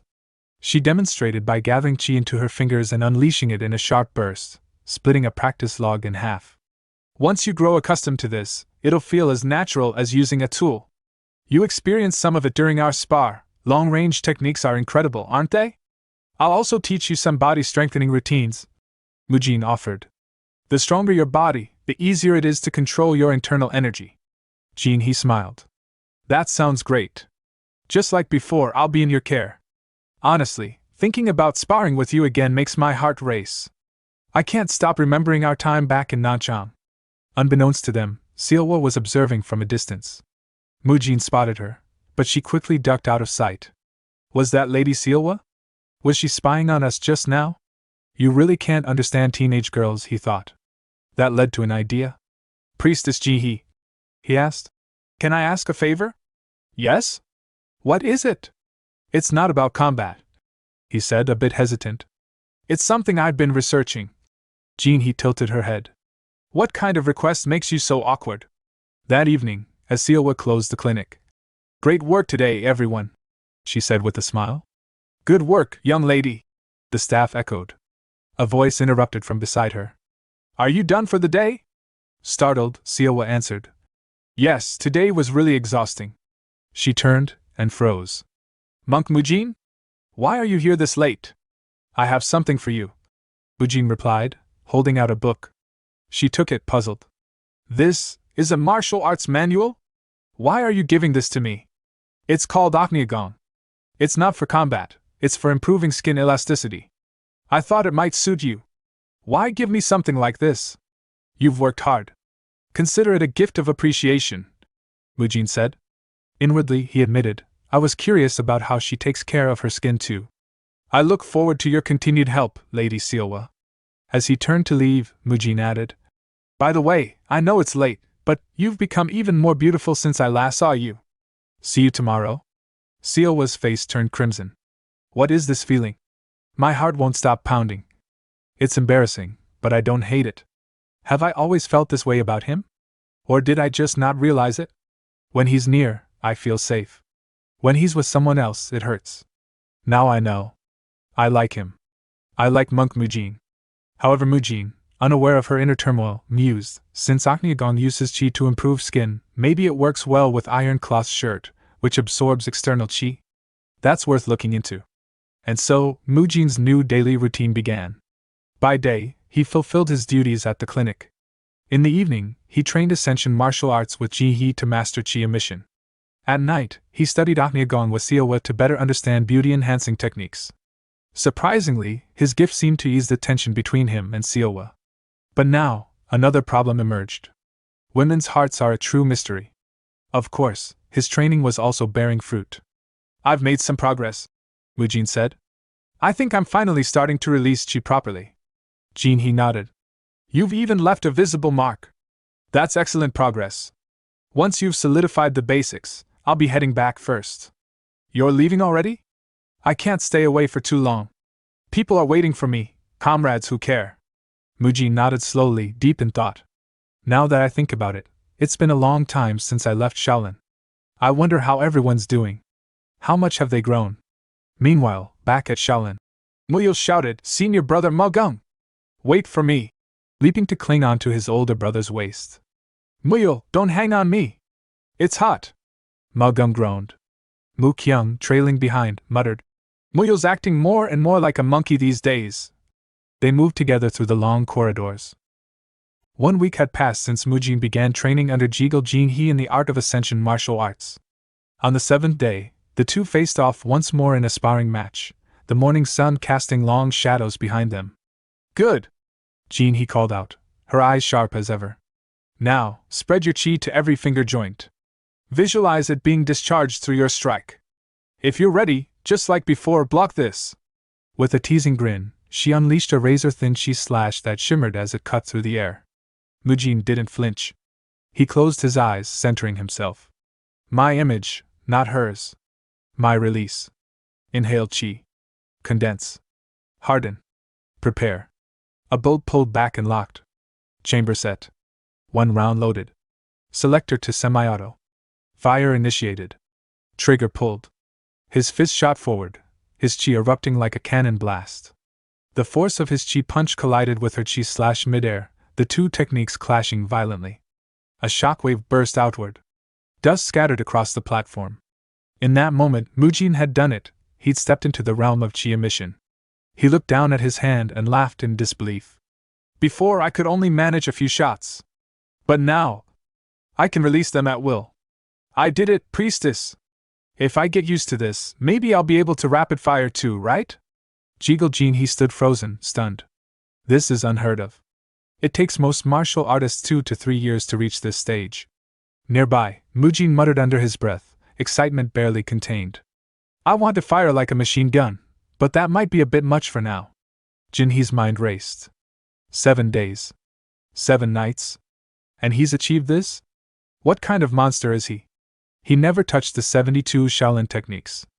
Instead, he built a system from the ground up, melding techniques, simplifying forms. He rejects anything needlessly complicated. His peace comes not from stillness, but from strength. This is the path of a true grandmaster. A nervous chuckle slipped from her lips. Training ends here, she said quietly. I have nothing more to teach you. And in her heart, she felt a quiet joy. I'm really glad I came to find Monk Mujin. Curious, she added. By the way, what's a machine gun? Mujin laughed, but gave no answer. Now I see it, Jinhee thought, watching him. The secret behind his explosive growth is extreme physical training. His body was forged to its utmost, his external arts perfected. That's why his chi vessel could expand so quickly. The stronger the body, the fewer the side effects when combining disciplines. That's why he trains like a man. When I get back, I'm going to completely overhaul my therapy regimen. Jiggle Jinhee had fallen, completely and utterly, for muscle supremacy theory. The next morning, Mujin stood at the gates of the Heavenly Merchant Guild, ready to leave. I've finished the clinic handovers, he said. And now that I've undergone proper training, it's time I return to the Shaolin Temple. I've missed it. Guild Master Ryu Jiguang and his followers bowed deeply, fist to palm in respectful farewell. With everything that's happened, Ryu Jiguang said solemnly, I feel I owe you more and more, Mujin. Please continue to watch over us when you can. Give my regards to Master Hyunguang. I will, Mujin replied. See you next time. He turned to Siowa. I look forward to the day we meet again, he said with a warm smile. Then, taking a final breath of the city's air, he added, Then, I'm off. With that, he walked away, step steady and assured. Parting with someone is always bittersweet, Siowa thought. But with Mujin, it feels okay. He's someone who keeps his promises. As the sun dipped low on the horizon, casting long golden shadows across the ancient steps of the Shaolin Temple, Mujin finally arrived, the warmth of the fading light brushing against his face. A quiet breeze stirred the prayer flags above as he paused at the entrance, catching his breath and gathering his thoughts. Oh, right. Before Priestess Jinhee left, she mentioned something intriguing, something I didn't fully catch, he recalled. Turning back to that memory, Mujin had asked her. I only overheard part of it. Could you explain it properly? With her usual calm and clear tone, Jinhee had replied. It's an event where late-stage disciples from all the major sects gather to demonstrate their martial arts. It's known as the Dragon Phoenix Assembly. Mujin had blinked with interest. Do you know when it's going to be held?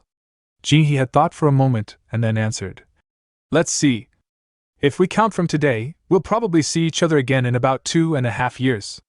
Now standing before the solemn halls of Shaolin, Mujin smiled to himself, a spark of anticipation in his eyes. So it's finally starting for real? Gaekyung's second arc, Demonic Tyrant Legend, is just around the corner. The weight of the name thrilled him. Mujin felt a deep sense of excitement, not just as a martial artist, but as someone aware of the stories unfolding. 2.5 years. I need to train harder than ever before. This is my window. A quiet joy filled his heart, not from power or prestige, but from the sheer exhilaration of what lay ahead. The unknown, the battles, the growth. Mujin wasn't just looking forward to the future, he was ready to chase it with everything he had. News of Mujin's return spread fast. Within minutes, his old friends were sprinting across the temple grounds to meet him.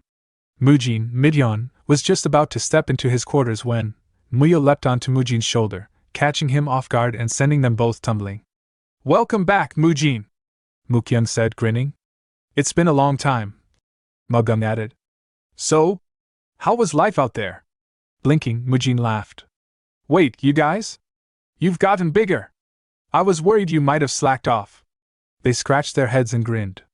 "We got by somehow." Mujin turned to Muyo. "You've been working hard? That tackle was brutal. Your grip strength's crazy. And those prayer beads, never seen them before." Muyo nodded. "Shaolin 5 Animal Fist successors wear prayer beads. Master drew a crane on mine, he said I've mastered Crane Fist.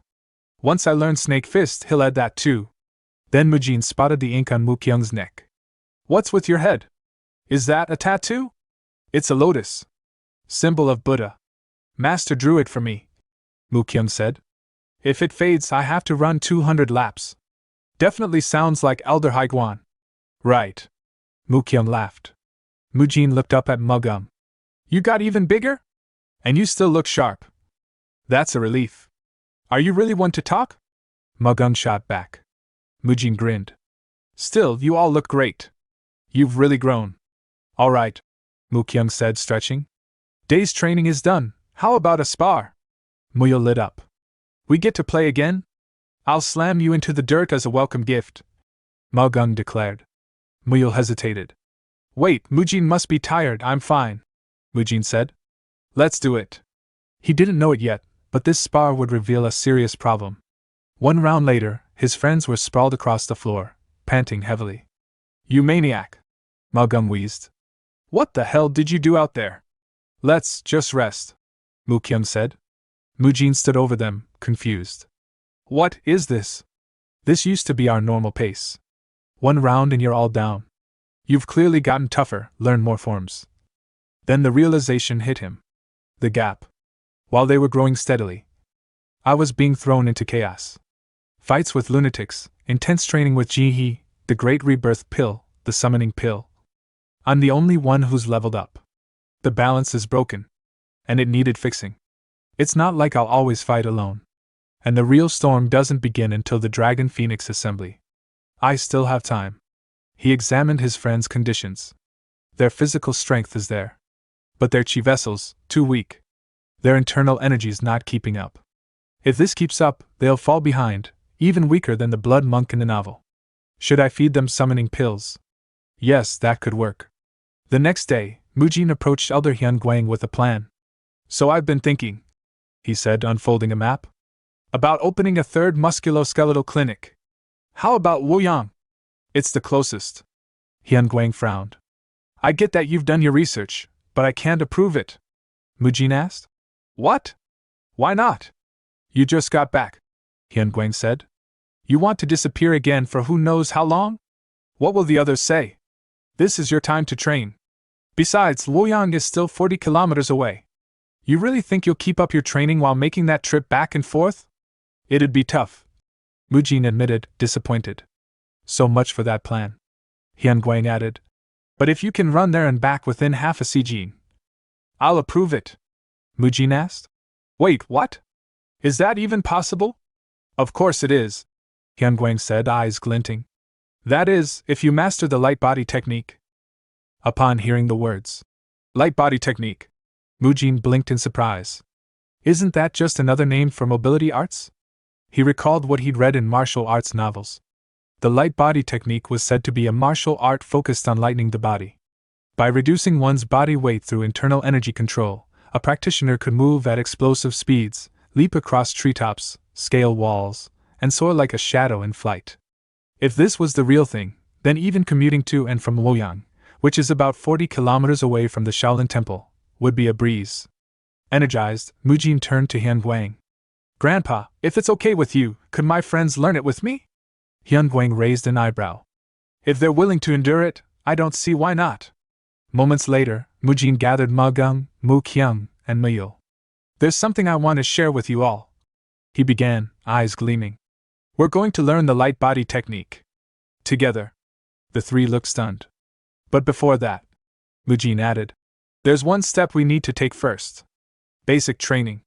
Grandpa said it's essential to lay down a proper foundation, so the masters will be helping us with that.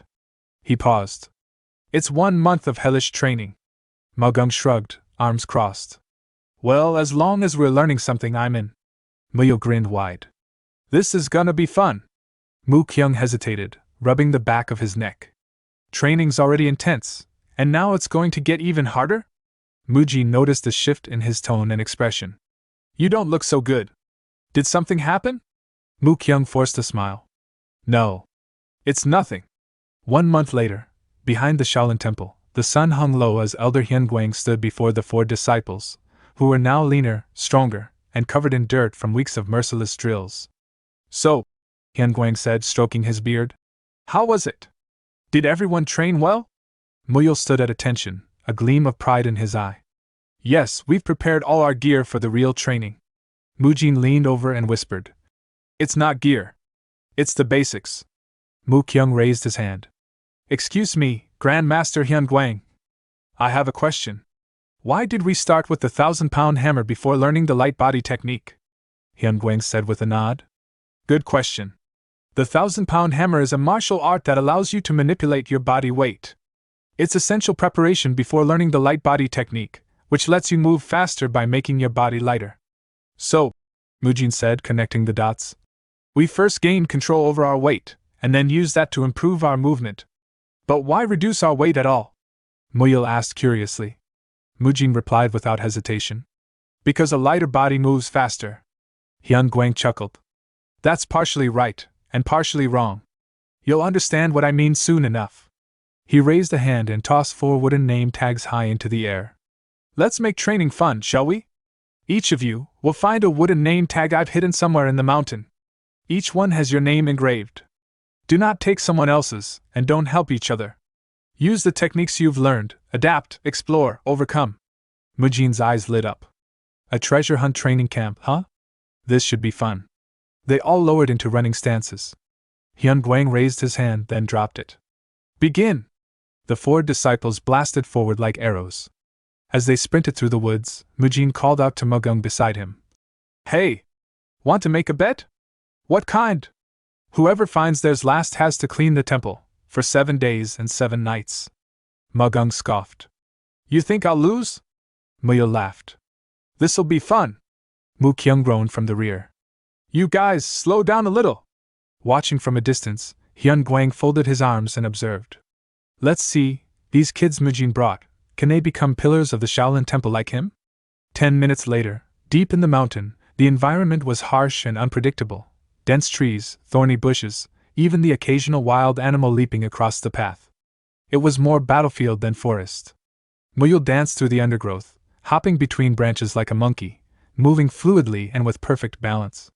Mu Kyung employed all the mobility and stride techniques he'd learned, reading the terrain like a seasoned scout.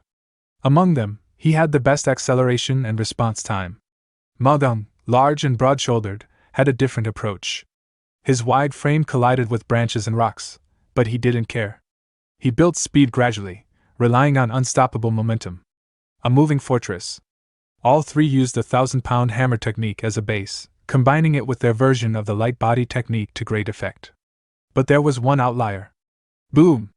The forest trembled as a loud noise echoed from deep within. Was that an earthquake? Magung said, pausing mid-run. Mu Kyung blinked. That was loud. Muyul laughed. Maybe a couple of beasts got into a fight? But it wasn't beasts.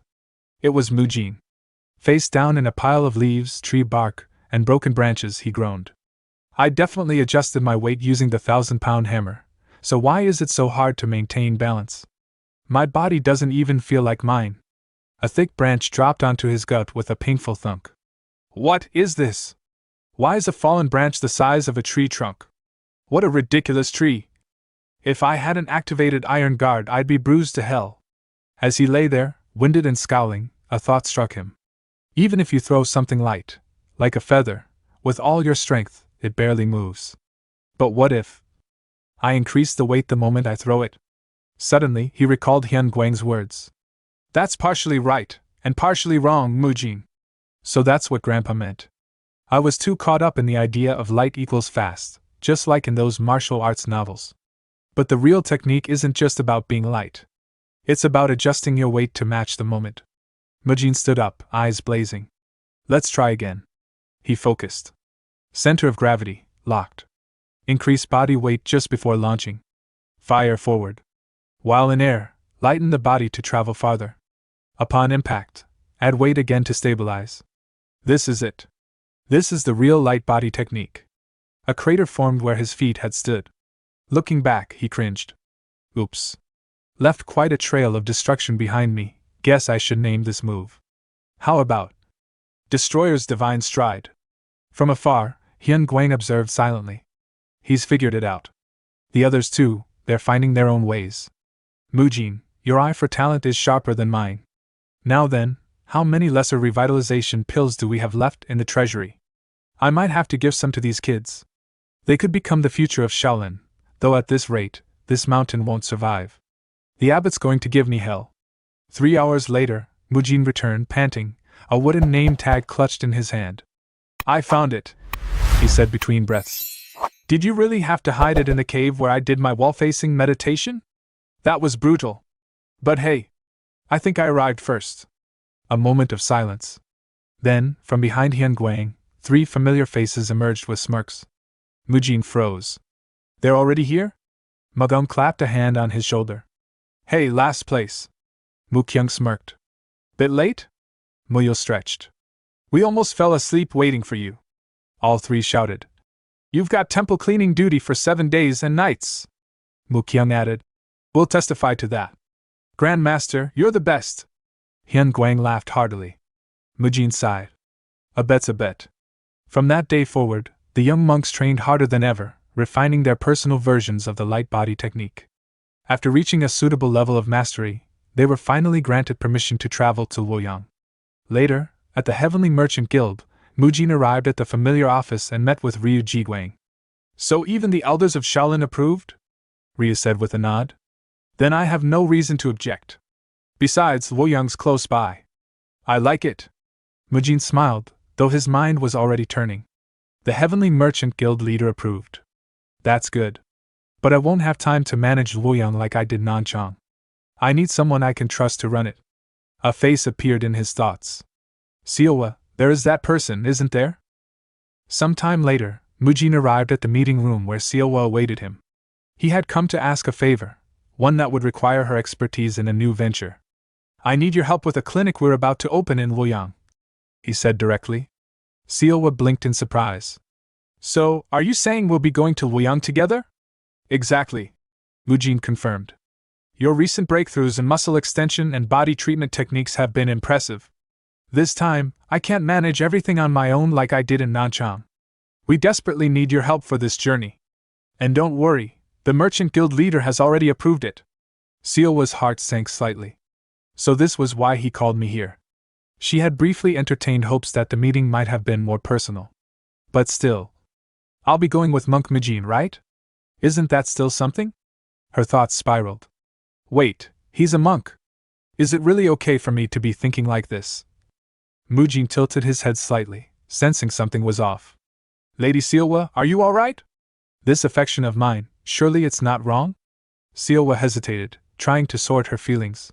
Then Jinhee's voice echoed in her memory. Mujin is the one I promised a future with. Steeling herself, she spoke clearly. Very well, let's go together. However, she added with a thoughtful pause, if I relocate to Luoyang, it'll be difficult to continue treating the women here. So, could I ask you a favor in return? Later, Mujin asked. Are you sure about this? I'd be incredibly grateful, but overseeing all the clinic physicians is no small task. Siowa, now officially appointed as the head of the entire body treatment clinic division, replied with calm confidence. It's something I truly want to do. Please leave it to me. Mujin smiled. Then I look forward to working with you. And so, Ryu Seowa became responsible not just for the Luoyang branch, but for all future expansions of the clinic network. Mujin didn't fully understand the depth of her feelings, but seeing her so confident and proactive, he was genuinely moved. She seems brighter now, more self-assured. Maybe it's because she made the decision on her own. Her growth, it honestly brings tears to my eyes, he thought, smiling softly. Turning to the merchant guild leader, Mujin asked, "So, what do you think, guild leader?" Ryu Jiguang, eyes already glistening with tears, said, "What more is there to say?" Seeing him, Mujin mused, he's turned into a complete daughter-doting father. From that point onward, Mujin began commuting the 80 kilometers between Dengfeng County and Luoyang every day using his signature movement technique, Destroyer's Divine Stride.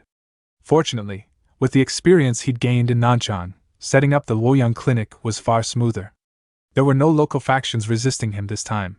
In fact, many were eager to help after hearing about the body treatment clinic's reputation. With support from the Heavenly Merchant Guild and the Shaolin Elders, the Luoyang branch was fully operational within just 2.5 months. Once it opened, the response was explosive. Word of mouth spread fast, and soon the clinic was flooded with patients each day. "I don't have any money," one patient confessed, hesitating at the door. "You don't need to pay," Mujin said with a warm smile. "Please come inside." News of the Luoyang clinic's free treatments spread far and wide, so far that even those beyond the reach of ordinary rumor took notice. Far to the south, atop Mount Wudong in Hubei province, a man floated in midair while cultivating, his presence calm yet immeasurably vast. "A Shaolin monk has fully recovered?" he asked without opening his eyes. "Yes, Master Anhyo," his subordinate answered respectfully. "Through the Heavenly Merchant Guild, they've opened several clinics, providing treatment free of charge." Anhyo's eyes opened slowly. He suffered so much, and now he's trying to give back. As his chi stirred, his sword trembled on its rack. He reached for it, and the atmosphere changed as his aura bloomed. "Master, are you planning to visit him?" his subordinate asked. "Of course.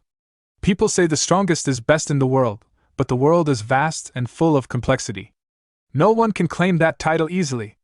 Throughout the martial world, there had always been rankings, speculation about the strongest. Among them stood the 10 great martial masters, and above even them, a legendary trio known as the 3 Greatest Swords, the Heaven Destroyer Sword Emperor of the Sword Destruction Pavilion, the Namgung Sword Emperor of the Namgung clan, and finally, the man now preparing to descend the mountain, Anhyo, the Taiji Sword Immortal. "That damn monk is back?" Anhyo said with a thin smile. "Then it's time we finish what we started." Back at Shaolin, inside Grandmaster Hyun Guang's residence, Biab Jian burst into the room in a panic. "Grandmaster! Are you here? This is urgent!" Hyun Guang replied calmly. "There's no need to shout, Biab Jian. I can hear you just fine." Biab Jian swallowed hard. "That man, he's here." Hyun Guang sighed. "So, the time has come." Mujin looked puzzled. "Who do you mean?" "Sage Anhyo," Hyun Guang replied simply. Not long after, Mujin witnessed a meeting that left him breathless. 2 legends stood face to face. "It's been a while, old Taoist," Hyun Guang said with a chuckle. "You've changed, old monk," Anhyo replied, a wry smile playing on his lips. Mujin felt his stomach twist. "That's Sage Anhyo? The Taiji Sword Immortal? And he knows Grandpa?" Judging by the tension in the air, this wasn't a casual visit. "I assume you didn't come just for pleasantries," Hyun Guang noted. "Sharp as ever. Since our match was left unresolved when you fell ill, I came to finish it. If we fight here, the Shaolin Temple won't survive," Hyun Guang said dryly. "Shall we move?" "As you wish." Without another word, Hyun Guang lifted Mujin with his Rulai divine palm, and the 3 of them soared into the sky like comets. As they vanished into the distance, Abbot Hyun Chun shouted after them. "Grandmaster! Mujin! You must come back alive!" They arrived in a vast green field, untouched by civilization. Mujin, still dizzy from the flight, looked around nervously. "Where are we?" "I remember spinning through the air, but now." Hyun Guang set him down and said, "Stay back. This may get dangerous." "Yes, understood." "Just how intense is this fight about to be?" Mujin activated his frequency whispering technique, sending his thoughts directly to Hyun Guang. "Grandfather, did you already know him?" Hyun Guang responded telepathically. You've learned the frequency whispering technique? How do you know Sage Unheal? We exchanged blows a few times in our youth. That's all. No need to use whispering now. Mujin asked. Why? Hyunguang replied. He can eavesdrop on it. That's insane. Is that even possible? Mujin thought. Meanwhile, Unhyo narrowed his eyes. I can hear the boy, but not the monk.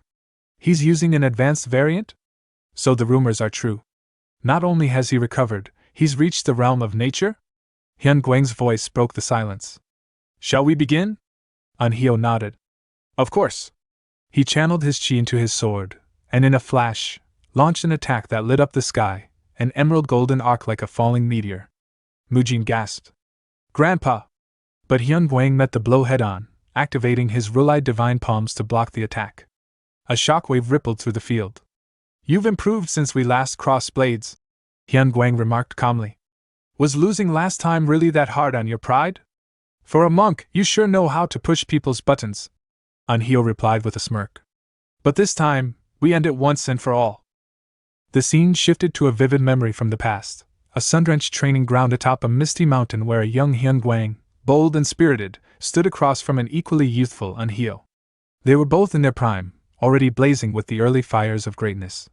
With a calm but firm voice, Hyunguang said, A strong body can only be built upon a proper mind. But what good is clarity of thought if there's no power to make it real? Shouldn't we first forge an indomitable body, so that the mind can mature alongside it? Unhyo responded coldly. You can't wield true strength with a broken spirit. If your mind is flawed, then no matter how strong your body becomes, it's meaningless. Discipline of the spirit must come first. Hyunguang's tone sharpened. Even if one reaches enlightenment and discovers a noble path, if they lack the strength to walk it, that enlightenment becomes nothing but delusion. Power should come first. Unhyo narrowed his eyes. Are you mocking the teachings of the Wudong sect? Hyunguang stepped forward with a grin and suggested lightly. Unhyo, why don't we balance our philosophies with some physical training? There's nothing like sweating it out to clear the mind. Fury flared in Unhyo's eyes. He unsheathed his sword and shouted. You damned monk! I'll prove I'm right. Let's find out which one of us is destined to become the strongest beneath the heavens. Hyunguang smirked, eyes twinkling with anticipation. A duel, is it? That might go against Shaolin's teachings, but why not? Let's see if you can still grin once it begins. Back then, Hyunguang had been the only martial artist Unhyo truly acknowledged. That same Hyunguang would later be broken by the hands of the demonic cult, crippled and all but forgotten. The memory faded, giving way to Unhyo's recollection of despair upon hearing of Hyunguang's fall. No. Your legend as Shaolin's divine monk can't end like that. You were meant to rival me, to push me. You're the only one who stood on equal ground with me. Years later, when a subordinate brought news that the divine monk of Shaolin had recovered, Unhyo's heart stirred. Yes. I knew it wasn't the end for you. This time, we'll finish what we started. Now in the present, on a vast grassy field beneath swirling clouds, Unhyo hovered midair, his sword gleaming as his chi surged. With a flash of the Taiji enlightened sword art, he conjured multiple energy swords and sent them streaking toward Hyunguang like green-yellow meteors.